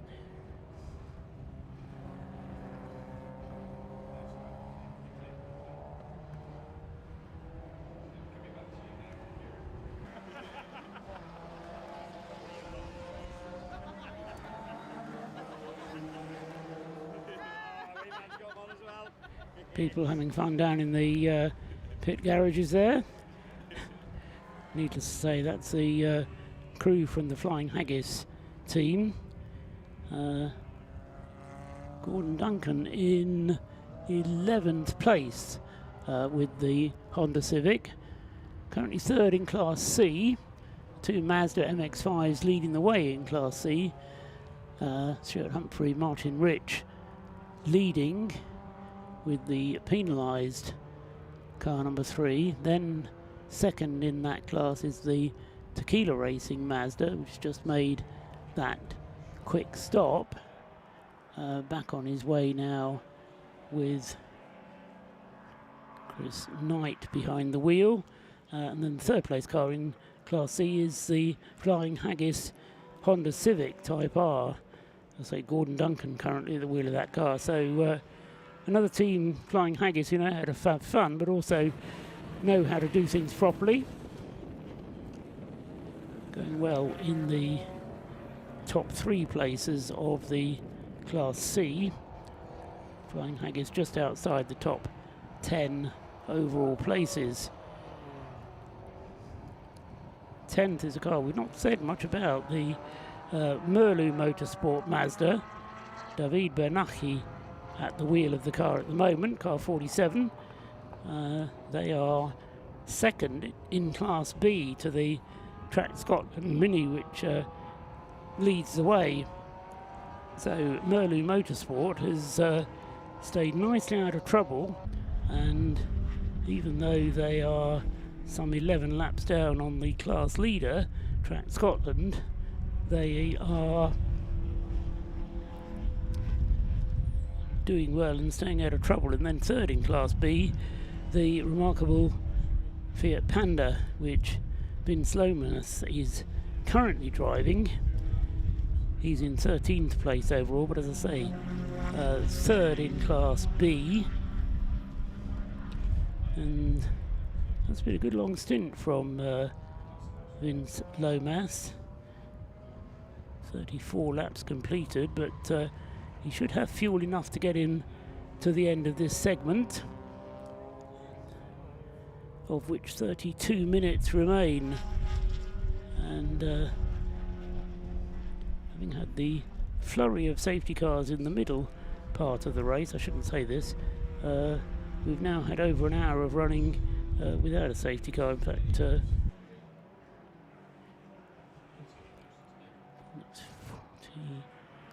yeah, coming towards 2 hours without a safety car, so long may that continue. Just means that the pace is a little bit quicker, and the rain, which was very heavy half an hour ago, I reckon now has pretty much stopped. So we'll get confirmation from Scott Woodworth of that, because he's just returned, looking a bit bedraggled, but I think a lot of the rain has stopped now, hasn't it, Scott? No, he says it's still, it's not raining. No, I had a feeling it had dried out a bit, and part of that is evidenced by the fact that times are improving once again, although the Rob Boston Racing Lotus, having been quick when the conditions were at their wettest, is maintaining that advantage. And although Neil McReynolds in the Patrone Racing BMW is going more quickly, the Caterham 99 in Max Haynes' hands is not going as quickly as Rob Boston's car is in Ben Brooks's hands. Ben, I think, by his own admission, would admit to taking things fairly easy as he brings the car home for this last half hour. As I say, stop and go penalty for another of the Citroen C1s. 587 is the DCM Racing Citroen C1, which is potentially in the hands of Craig McInerney. Yes, it is Craig McInerney then driving the 587, but he has a stop and go penalty, currently 8th in the C1 class. C1 still being led by the WRC Developments car 586, and still that car only having completed 3 pit stops. 3 pit stops as well for... No, in fact, Mark Hode, you see, reflecting the confidence that Jake Hill put in him, going very rapidly, and in fact has moved his way up from 5th in the C1 class. Mark Hode is now up to 2nd in the class, and as I said, has 1 more pit stop under his belt compared to the WRC car, which leads the class, number 586. So the Citroen class fairly finely balanced, with that 1 extra pit stop having been completed by the Sunbelt team, and they are now just 1 lap behind the WRC car. And if that pit stop has to be made under green conditions, that 1 lap will disappear very rapidly indeed, because a 4-minute pit stop will be more like 2 laps. So WRC will be waiting for a safety car to refuel, I suspect, and the Sunbelt Rentals team will be hoping that there isn't another safety car in order to secure their advantage. Scott Woodruff, as I say, has been down in the pits. First of all, a weather report, Scott. I was suggesting the rain might have stopped a little bit. Yes. Yes? It appears to have done. Yes, I took a moment just to go and experience motorsport at night a little bit, so I quickly took myself down briefly to a couple of minutes down to the banking to go and watch what I call the majesty of motorsport in the dark. Yes. And it was, it's genuinely a beautiful thing to go and see up close. Last time I probably did that was, I think genuinely, was probably one of the C1 or 2CP 24-hour races. Just stood there for a couple of minutes and just appreciated the lack of light to make everything else a little bit better. But yes, in terms of the weather, it seems to have abated, so whatever rain we had has gone, which is a good thing on that side. I did get a couple of penalties come through, I think, which you've probably gone through already, based on what I was getting information from. Well, Martin Rich's penalty, the Stuart Humphrey penalty of 1 lap, I've spoken about. What I've not done is to tell anybody what it was for. Exceeding drive time, according to Andrew Roberts. So whoever was in the car last exceeded their driving time at any one point. Well, yes, that will be because of the curious rule which the Race of Remembrance runs to, which is a maximum of 3 hours in any 5. Now, the problem is that in effect means that if you're going to alternate between 2 drivers, then you need to make sure you do 2 hours each. You have a 2-hour rest. It's going to be a problem for Jason and David McAnulty as well, because they've only got 2 drivers on their team. But because Stuart Humphrey has stayed out of the car, so Martin Rich has indeed, well, I didn't notice at the time, because I wasn't particularly looking for it, but I can well believe that they, because Martin Rich got back in the car after Tom Walpole had done 1 hour and 24 minutes of racing. So obviously Martin Rich very easily then overran the 3 hours. In fact, it was the other way around, wasn't it? It was Tom Walpole who took over again from Martin Rich, and Martin Rich's stint was 1 hour and 24 minutes. So an oversight, one can only assume, from Stuart Humphrey Racing. And as I say, the problem caused because of the way that drive time limits is a maximum of 3 hours in any 5. Of course, tomorrow it shouldn't be a problem because we won't actually have a 5-hour segment tomorrow. We'll have one 1.5-hour segment and one 3.5-hour segment. So it's only today on which it's possible to exceed the limits. And but I suppose you could still exceed it tomorrow, but it's more difficult to do so. Easier to do that in this segment of the race. So slap on the wrist for the 91 car to say that will drop it a position or two, but it won't affect its class position. There was also a 30-second stop-go penalty with a 587 C1 car, that was the C1 class car. I almost have the name of that one. DCM Racing, that's got Craig McInerney at the wheel. Just in terms of knowing which car that is in terms of livery, I recognise it's Craig McInerney's car because if you remember in Fiesta Juniors, his son Dara McInerney runs in a Fiesta Junior, has done this year in exactly the same orange and blue livery. But anyway, the point being is that he got a 30-second stop-go penalty, overtaking the safety car. Right, okay. So, and speaking of C1s, or actually, is that the 99 that's going slowly? It is. 99 Caterham is going slowly on the run in towards the pit lane. Yeah, so problems. Now, I remember they were having some problems, I think, with the jack. I went down there briefly. You probably caught it on the stream. I was just about in that area. I think last caught it on one of the TVs in the garage. And I saw that there was some problems towards the rear of the car they were trying to sort out, but there might have been a separate issue. But the 99 Caterham coasting in very slowly, and it is making its way into pit lane. This is the car, for those who need context, 4th overall, 2nd in Class D. It's only a lap ahead of the Patrone Racing BMW E46, number 48. It's not expected either. No. There's somebody coming out. Either it's had some damage at the front right, or it's just lost a headlight, because they're well short of light at the front there. So I'm sure I did see it running around when I stood down there for a couple of minutes. They didn't have that right front headlight on, so maybe that's an aftermath, but unfortunately that's never a good sign because not only is it in the pit lanes, they've been pushed straight into the garage. So 99 has gone straight into the box.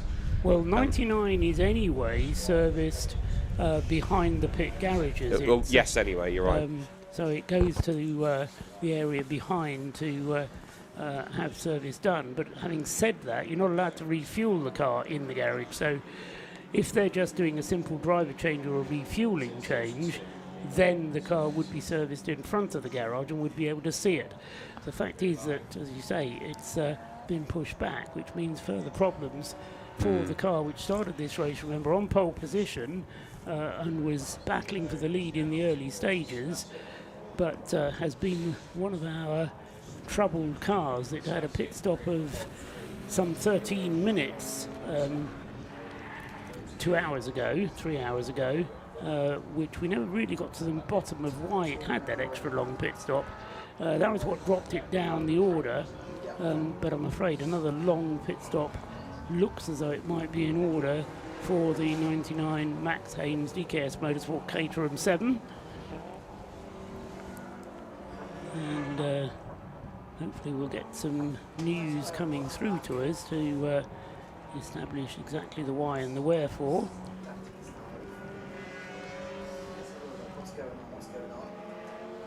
So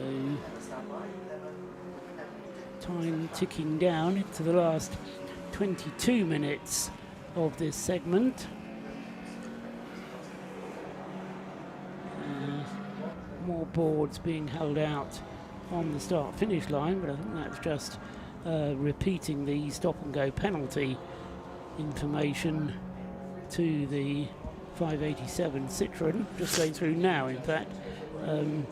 The digiboard set up on the start-finish line, large for all to see, so no real reason to need for it to be repeated on the pit wall, but it is doing.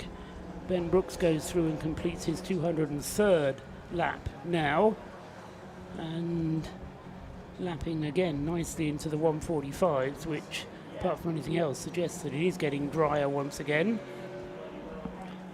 The Paul Sheard Mazda, having had problems earlier on, going well now in Neil Chisnell's hands. That's 5th in Class C, but not going anywhere near as well as Martin Rich is doing in the 91 car. Currently being shown in 2nd place overall, but with that 1 lap penalty, that will get demoted to 3rd. And what I'm not sure of is actually when that 1 lap penalty is applied. Do they wait till the end of this segment and apply it? I'd imagine they probably would, I think, yeah. When we do the restart tomorrow morning, which will be a safety car restart, incidentally, tomorrow morning. It won't be a side-by-side grid. Because I would say you're right, because the Silver Lake 10, that penalty hasn't been applied yet, so imagine that will get put on. So in actual fact, it's going to put back to 106 laps back rather than 96 where it is. So it's actually going to fall. It's going to fall behind, if it's even possible, in the classification behind the Pure Track Clio, which is currently, as I saw it, just in the darkness on the trailer out of the race, which is looking very sorry for itself, sadly. Excuse me whilst I'm sniffing. But I do have a message from an interested viewer, a person who's not here, but we mentioned him earlier on, George Grant from Clapham North, who's watching. Yes. And he sends a message. He says, that's my reading it out, he said, Clapham North might not be on the grid this year, but we're there in spirit because our name's on every car. Last year's win was something special, and we're loving the coverage from Paul and Scott. Hopefully we'll be back in the Mazda next year to fight for it again, George. So, very good.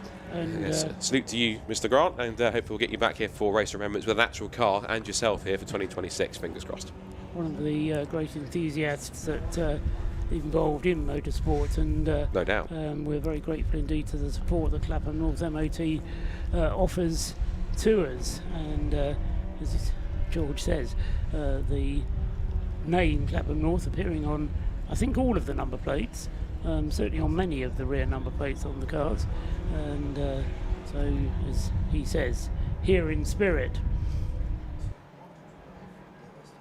Still can't quite get over how well the Track Scotland Mini is going. Craig Dillon having got to this stage of the race with 20 minutes, just under 20 minutes now to go in this segment, and just 3 pit stops for that car. Glimmery, as we said, having started the car, Steve Somerville took it over, and the third driver was then Adam Kindness, and now the number 55 car in the hands of Craig Dillon.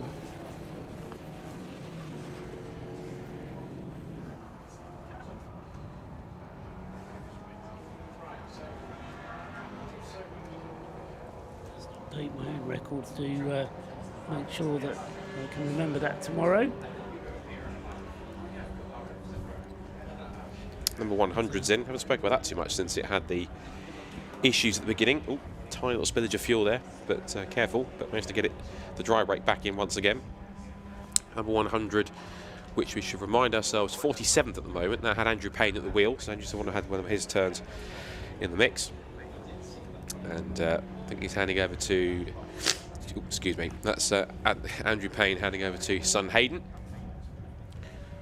And looks like he'll be in for the last 17-18 minutes, and then they'll be able to take the, which I haven't really mentioned it really, but of course this race has a flag that I don't believe we use anywhere else, which is the red and white checkered flag. No, I did mention that. You did? Okay, good stuff. Well, yes, it is, you're right, it is the only event in which it is used. The BRSCC having made a special request to Motorsport UK to have the red and white checkered flag acknowledged as an official flag. Only used at the Race of Remembrance to suspend a race, but not suspend one with the rest of the rules that are required for red flag, but to suspend a race and allow the drivers to continue round into the pit lane, which normally you wouldn't do on a red flag unless you were ending the race. So in order to allow that to be safely done, they needed a new flag, and so the red and white checkered was introduced with that in mind. So it will be used twice, once to end part 1, and it will again be used to end part 2. The 100 BMW's fueling is complete. West Suffolk College doing their driver change.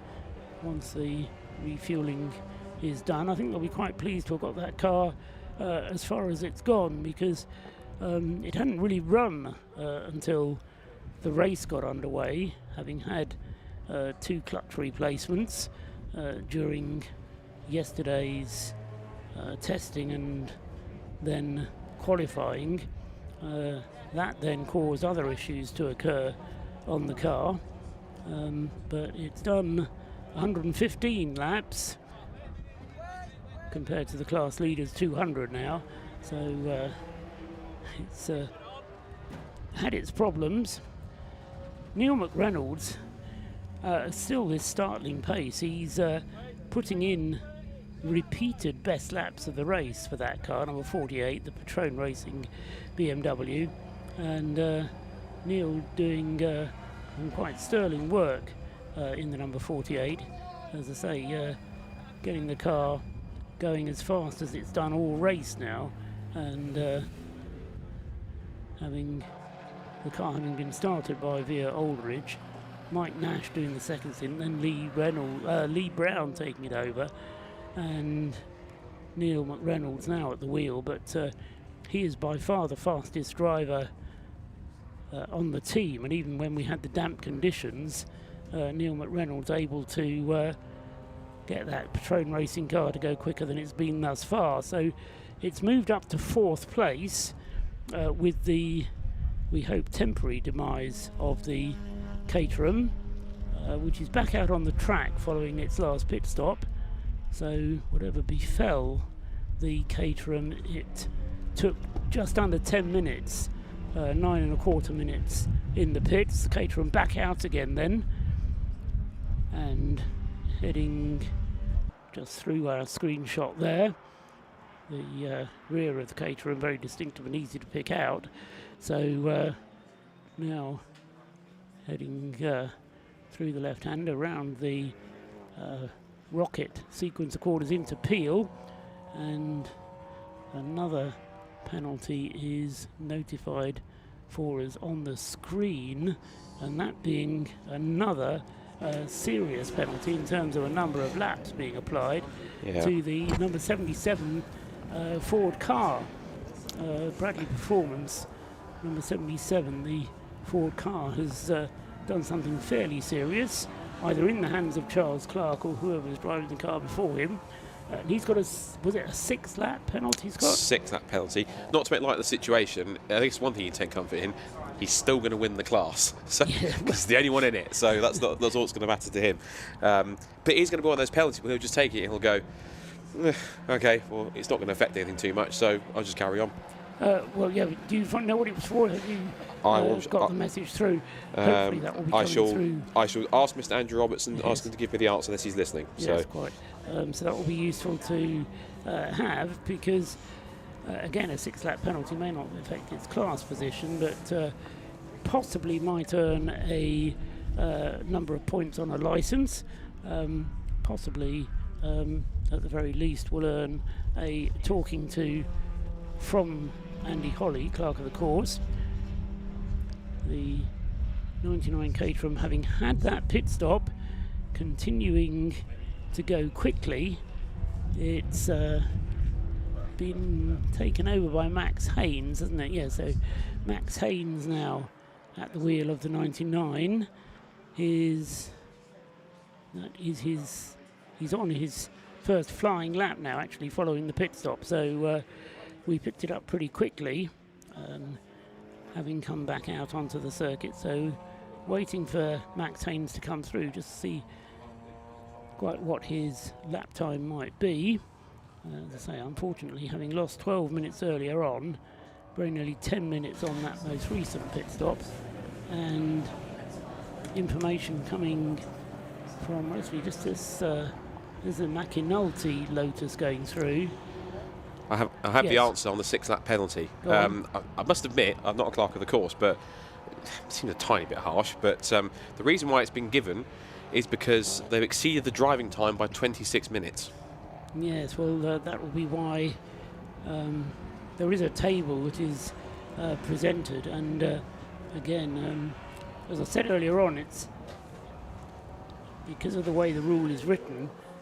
It does mean you have to have somebody looking at drive time in order to avoid it going over. So it would have been, this is for the 77, between Charles Clark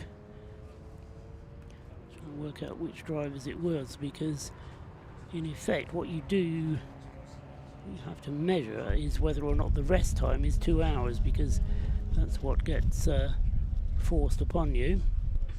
So yes, Nick Dudfield started the car, then Stephen Tarp took it over, and then Charles Cart's been driving it. So part of the problem with the Ford car is that it can go quite a long way on a tank full of fuel. I said earlier on that it wasn't quite as frugal as the Citroen C1, but yes, the drive time limits imposed partly to avoid drivers who drive two cars from not getting sufficient rest, but also ensuring that, as I say, if you do drive more than 3 hours in a period of 5, you may not have driven them all in one go, but if you've driven, say, an hour and 20 minutes and then don't take a 2-hour break before you do another hour and 20 minutes, then you very easily get over the 3 hours in a 5-hour segment. So heading towards the last 10 minutes, in fact we are in the last 10 minutes of the segment, and within the next 5 minutes therefore the safety car will come back out again, and the red and white checkered flag which brings part 1 to a close will be shown while the cars are running behind the safety car. So the safety car will come out a couple of minutes before the end of the segment, and doesn't seem like it's 10 o'clock already, although it does seem to have been dark for a long time, so I suppose it all depends on your outlook. Rob Lewis has come back and joined us up here. What's the rain doing, Rob? Not sure, he says. It's not made its mind up. So the rain due to swing in across the Irish Sea overnight, but it seems to have come in a bit early. You remember those headlights you were talking about, Scott, on the Paul Sheard car that kind of come in the kind of splitter area above the front bumper? That was the Tequila racing car, I think, actually. The Mark 1. Tequila racing car, yes. You're right, but yes. Yeah, no, it's Paul Sheard, actually, that attracted my attention, because as I was seeing the car come through at the end of the lap that time, I was blinded by its headlights. Bear in mind, I'm 3 stories up here, and at an angle fairly way off the racing line. It just struck me that perhaps the lights weren't adjusted as well as they could be. But anyway, Paul Sheard, having had a troubled start, got the 2 cars seemingly running well enough now. I think they were both in the pits earlier on with unscheduled pit stops, but the number 4 car is currently running 3rd in Class C, and the number 3 is in 5th place in Class C. So Paul Sheard not doing too bad of a job of it, and is, as I say, as far as the Class C cars are concerned, they've got quite spread out, but going very nicely. As I say, Martin Rich with the number 91 car has a 1-lap penalty which will be imposed for tomorrow morning, but he's running 2nd on the road. Craig Dillon with the Track Scotland Mini is running 3rd on the road, but he will be placed 2nd when the official results for part 1 are released at the end of tonight's segment of the race. Neil McReynolds is to be thoroughly commended for his efforts in the number 48 Patrone Racing BMW, because he has been going very strongly and going faster and faster as the race has gone on. Oh, and there's a lot of popping and banging going from the number 100 BMW as it goes through there. There were sparks coming out of the exhaust pipes. That didn't look very healthy at all as it went through. Screen picks up the Mission Motorsport Toyota GT86, apart from anything else, because it's got a nice bright number on the side. You can read it however dark it is. So just wondering whether the 100 BMW is healthy. As I say, as it came across the start-finish line, it was sounding as though it was on its last legs. It's going out of church now and heading along the straight going up towards Rocket. Jason and David McInulty were not spoken about for a long time. They're making their way up through the leaderboard. They're still an awfully long way behind, but they've moved up to 14th place overall as they thread their way up past the slower cars. Still, though, 20 laps behind following that 1 hour pit stop whilst they replace the CV joint on the McInulty's able car Lotus. And that is something that they're not going to be able to recover from easily, I don't think. So Rob Boston Racing looking as though they're going to be heading for the nighttime interlude with this useful cushion on the rest of the field.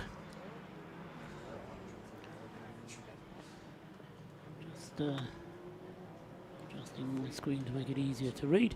So a lead for Rob Boston of some 6 laps now on the second place car, which is in Class C, so not necessarily something that the Rob Boston team are going to be worried about. The third place car being the Class B Track Scotland Mini, and the next class car it's still the Retrain Racing BMW, which is, as I say, been chasing in 4th place and is still, however, 9 laps behind the Rob Boston Lotus, which is going very tidily. Going through there, he goes Ben Brooks, completing 213 laps now, and a lap of 1:45.9 pretty much makes him the quickest car on the circuit. So he may be taking things easy, but it is going well for him, and he's looking well in control of the situation. In the pits there, we just caught a view of the 48 Retrain Racing BMW, of which I was just speaking, having to make a pit stop just before the end of the race, which is not really what you want to be doing, because you're allowed to refuel the car anyway overnight. To have to come in and make a pit stop with just 3 minutes remaining is not something you would do unless you have to. Just looking down to the pit wall, I can see a marshal unfurling the red and white checkered flag. As I say, we expect the safety car to come out to bring the field under control with just 2 minutes remaining. And I'm not trying to organise this, honestly, but yes, the safety car is now coming out. So with 3 minutes on the clock, this will be the opportunity to bunch the field up, although to be fair, there are a few cars that are on the same lap as the leader, or the same cars that are on the same lap as each other. I suppose the exception to that would be the second and third place cars, but Martin Rich is going to have to suffer a 1 lap penalty anyway, so he goes through completing his 207th lap. Then we wait for the Track Scotland Mini to come through and complete its 207th lap. But, as I say, there'll be a penalty of a lap for Stuart Humphrey's car, number 91. That'll take it back to 206. Next one up will be Neil McReynolds' Retrain Racing BMW, which will come through and complete 204 laps at the end of this one. The Caterham number 99 is on its 202nd lap, and then the next one up is Sam Yates in the leading BMW, and a comment on that car is just how well the Anthony Seddon car has done. While Robbie's there, did we ever establish what happened to the other Anthony Seddon car? Hang on, you're going to have to tell me. Tell Scott and then Scott can tell us, because the Anthony Seddon car, which was comfortably leading the BMW class, had a routine pit stop, came out of the pits following what seemed to me to be a routine pit stop, immediately stopped, hardly got around target, and we never saw it again. And just checking down to see whether it's been out again since then. I don't think it has, but we just check down the lists. No, it is still circulating, so they have got that 34 BMW back out again. But as I say, it lost quite a lot of time being towed back, and Scott Woodward can now tell us the reason why. Scott? It was something to do, I think, with the ball joint, which they had on the camshaft. So they're having to try and fix that. And he's going to do. Rob's going to do a proper feature on it actually tomorrow when he's working through the parts. He's got it in front of him in his hand. The ball joint on the camshaft. No, I misheard it. I misheard it. I was going to say, you can try and baffle me with science, but... OK, so an internal engine problem is one quick way to express the problem.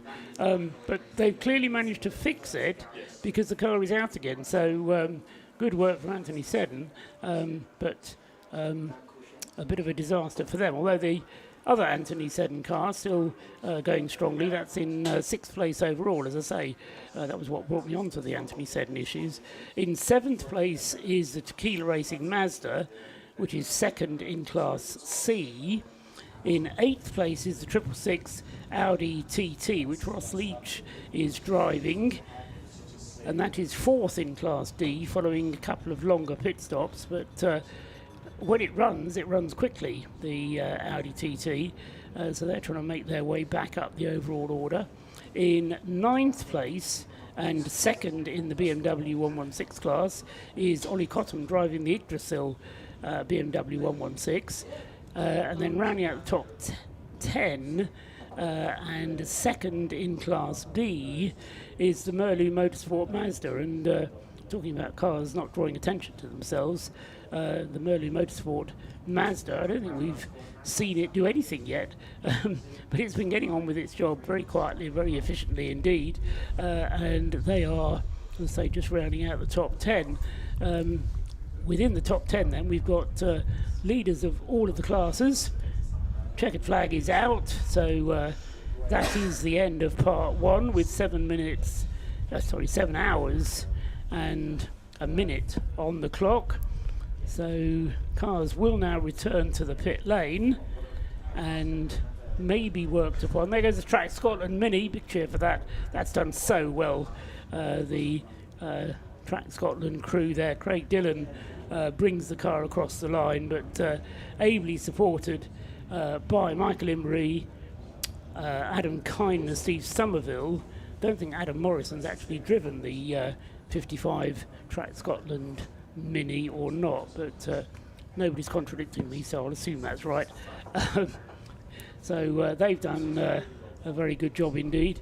As far as Citroen C1s are concerned, I'll get into trouble from Rob if I don't mention the Citroen C1s. They're being led by the WRC Citroen number 586, and they have a 2-lap lead. Is it? Let me just check on the 2nd place car. No, it's only a 1-lap lead on the Sunbelt Rentals car, which Jake Hill was driving earlier on. Mark Hode bringing it to the checkered flag. They've now completed the same number of pit stops, but just 1 lap separates the 2 leading cars in the Citroen C1 class. And then 3rd in the Citroen C1 class. That'll be why Adam Morrison hasn't driven the Track Scotland Minis, because he's at the wheel of the Track Scotland Citroen C1. So he's just brought the 335 car, the Track Scotland Citroen C1 car, across the line in 3rd place in AC1. So that's the top 3 in AC1. We mentioned the top 3 in Class C. The top 3 in Class B are rounded out by the Fiat Panda. Hooray for the Fiat Panda. Dean Lomas and his crew. Vince Lomas having brought the car across the line at the completion of that segment. And as I say, it's a top 3 finish in Class B for the Fiat Panda.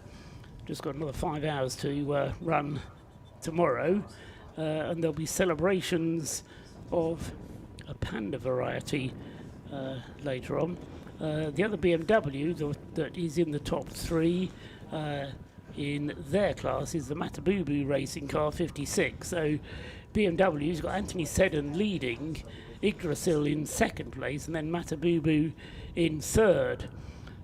And then as far as the rest of the BMW is concerned, the services cars, the RAF with car number 19 is fourth, the Royal Navy is fifth with car number 116, Matabubu is seventh and eighth, and what's happened to the Royal Engineers? The Army is eighth, RAF novices are ninth, the Royal Engineers are still in the race, but in 10th place in the BMW class.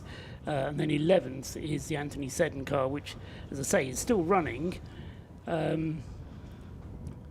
but in last place.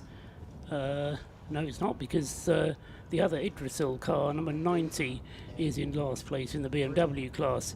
Those cars that are not running at the 7 hours, the number 12 Tacoma Racing BMW, that stopped having had damage.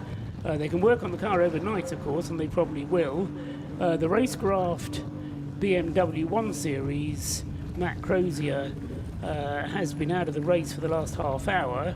And then the other two we've lost, the Breakdancer Mazda, which has spent much of the last 7 hours in the pits, but apparently there are still optimism that car might be seen again, and the Pure Track Racing Renault Clio, which was driven into the wall and suffered a good deal of damage. Everybody being brought into the pits. Thoughts before we go home from the night from Scott Woodwith. 7 hours down, 5 to go, Scott, but it's not clear yet quite where it's going to go yet. Not quite. I'm going to move into shot so you can actually see me for once, because I've been hiding in the corner. It has been quite an intriguing race. As you've said, I think the biggest thing in this race has been, you've talked about attrition, the attrition rate in how it's worked out. Some of the top cars have hit problems. You saw even towards the end, the 99 car had issues and getting back towards 5th position in the end. I think that we've talked about the fact that the Rob Boston racing car has been taking it easy. Whether they are truly nursing a problem or not, I guess we'll find out in the morning and overnight, unless someone's going to hide in their garage and figure out what they're going to do overnight for the next, was it probably, 11 hours in terms of working on the cars, because they can work on the cars, of course. I think you look at some of the performances that we've currently had and how they've currently worked out so far, in terms of when they've moved up the order. Impressive drive so far. I think the Stuart Humphrey racing car, even though it's had a penalty which has now been applied, it's now 6 laps behind, but it's still running in second place and leading Class C. In fact, we've got 3 class leaders in the top 3. We've got the Class D leaders, Class C leaders, and Class B. We have to give a massive shout out to Track Scotland. I've done that. Yeah. You've done that. Well, I'll give another one. Your shout out. I'll give another one, because credit where credit's due. And it's one of those performances where, and I say it politely, it hasn't been spectacular. They haven't been at the forefront everywhere. They've done what some teams do best, which is just get on with what they're doing, quietly get the laps in, and survive and keep on track whilst others have had their problems. It's the whole thing of keep your head whilst others lose theirs. They've had their problems, they've slipped off the road, and they've been able to hold on and do pretty well. Petrone Racing have had quite a silent run up the order too, up in 4th position in Class D, so it's looking pretty strong for them. The Caterham squad have got some work to do to get back on the mix. They're 12 laps off the lead. Of course, all these stay as aggregates, which means that when we get back to racing, Ben Brooks will still have that 6-lap lead in the Rock Boston Racing Lotus. You look at the other teams that are down here are also running pretty well in the other classes. Like, for example, WRC Developments currently at the moment 2 laps in the lead and on course to hopefully get themselves another C1 class victory in the end. And as for the BMWs, well, that's been up and down. Anthony Seddon Racing lead the way, and they've got a gap of roughly around about 3 laps on the second place car, which is the Yggdrasil car, number 9.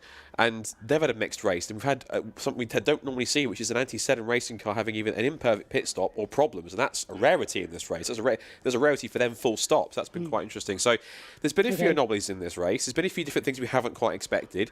But some things, as the saying goes, the more things change, the more things stay the same. And one thing has stayed the same in many cases. There's a Rob Boston Racing on top of the standings. We've seen that before. And given the fact they have a 6-lap lead, nothing is guaranteed. But there's every chance here with a 6-lap lead that could happen again. Okay, thanks for that, Scott. Just a quick word from Rob Lewis, who spent most of his time down in the pit lane, but we'll have a word from you up here as well, Rob. Scott just described everything that did happen and how they finished part one of the race, still 5 hours to go tomorrow. But I think what's been very noticeable is how much trouble people have had this weekend. It's quite remarkable, especially with the lower power cars, your C1s, your BMW 116s. There's been a lot of contact between the higher power cars and with those in class. Having this discussion with a few of the few members of the teams down the pit lane, the C1s corner a bit differently. They like to take a nice wide line around the corners and then cut in to get their speed out of the cars. So if you dive down the inside of a C1, you can catch them out as well. The BMWs as well, they're fighting in their own battle packs, so while they're fighting amongst themselves and you've got the quicker cars coming through, you can almost get a snag point on a lot of corners on this circuit, in particular up into Rocket. And at a point I was making during the race as well, because some of the cars' lights are very, very bright. Yes. And it's difficult to estimate closing speeds 100%. when you've got just a blaze of light in your rear view mirror. You know, is it a car a long way back? Is it right behind you? That can be difficult, and I think that's led to some of the contact issues that we've seen. Absolutely, Paul. And at the end of the day, the slower cars or whoever is being lapped by the faster car, they've still got to take their corner. They've still got to take their racing line at some point. Particularly with the C1s where momentum is everything. Absolutely. And you know, we won't see that tomorrow, but we're going to see a different version of that. It's not going to be night time, but we could have quite inclement conditions. If the weather does come in as forecast, it's a bit changeable the last time I checked, but if the weather front does come in and you get the wet weather, the spray, you could get similar problems, but in a different way. So we'll see what tomorrow brings before the Remembrance service, of course, at 11 o'clock, but should the rain come, it could mix things up even more. But very impressed by Rob Boston Racing. They've had their fair share of problems, but they're still on top. Yes, and as I said during the race, you know, I just get the feeling that they admitted to you that they're not stressing the car, they're trying to take things easy. Rob did suggest to you that they were nursing a couple of problems. They had the radio that wasn't working, they had a penalty for pit lane speeding because the pit lane limiter didn't work. There were one or two little niggles there, which, as I say, having brought the car home, they're still on this comfortable cushion, 2 laps margin on the nearest car, something like 6 laps on the nearest Class D car, which has been going a lot quicker than it. But they've now got time to work on the car and get to the bottom of any problems they do have. And that's the beauty of this race, isn't it? They've almost got the free pass. They've nursed it towards the end, but as for the speeding penalty, I think it was a bit more of an exuberant driver more than anything that maybe cost them the penalty. But hey-ho, they're still going out there great guns and on top, ready for part 2 tomorrow. Rob Lewis, thank you very much indeed. Thanks Scott Woodward as well for his contributions from up here and for diving down into the pits on a couple of occasions and getting his hair out of kilter. So you'll have to sort that out for tomorrow, Scott. Anyway, thank you to everybody who's been listening and watching in some cases. Tomorrow morning we get things underway again at 9 o'clock, and that is the race will get underway at 9 o'clock. There will be cars forming up on the grid. There'll be nose-to-tail formation. It'll be a safety car start for the first hour and a half, which will be starting, as I say, at 9 o'clock. We'll draw things to a close at 10:30 in time for the Remembrance service, and that will be covered by the live streaming of Alpha Live as well.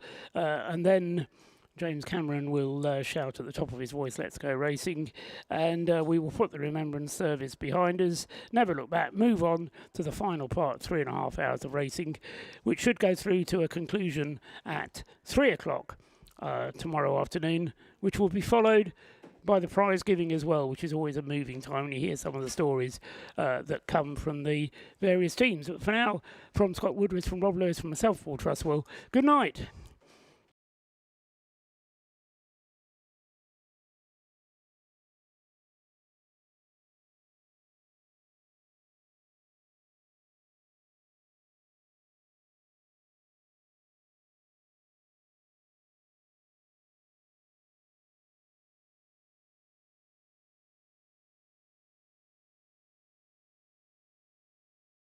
Remember them.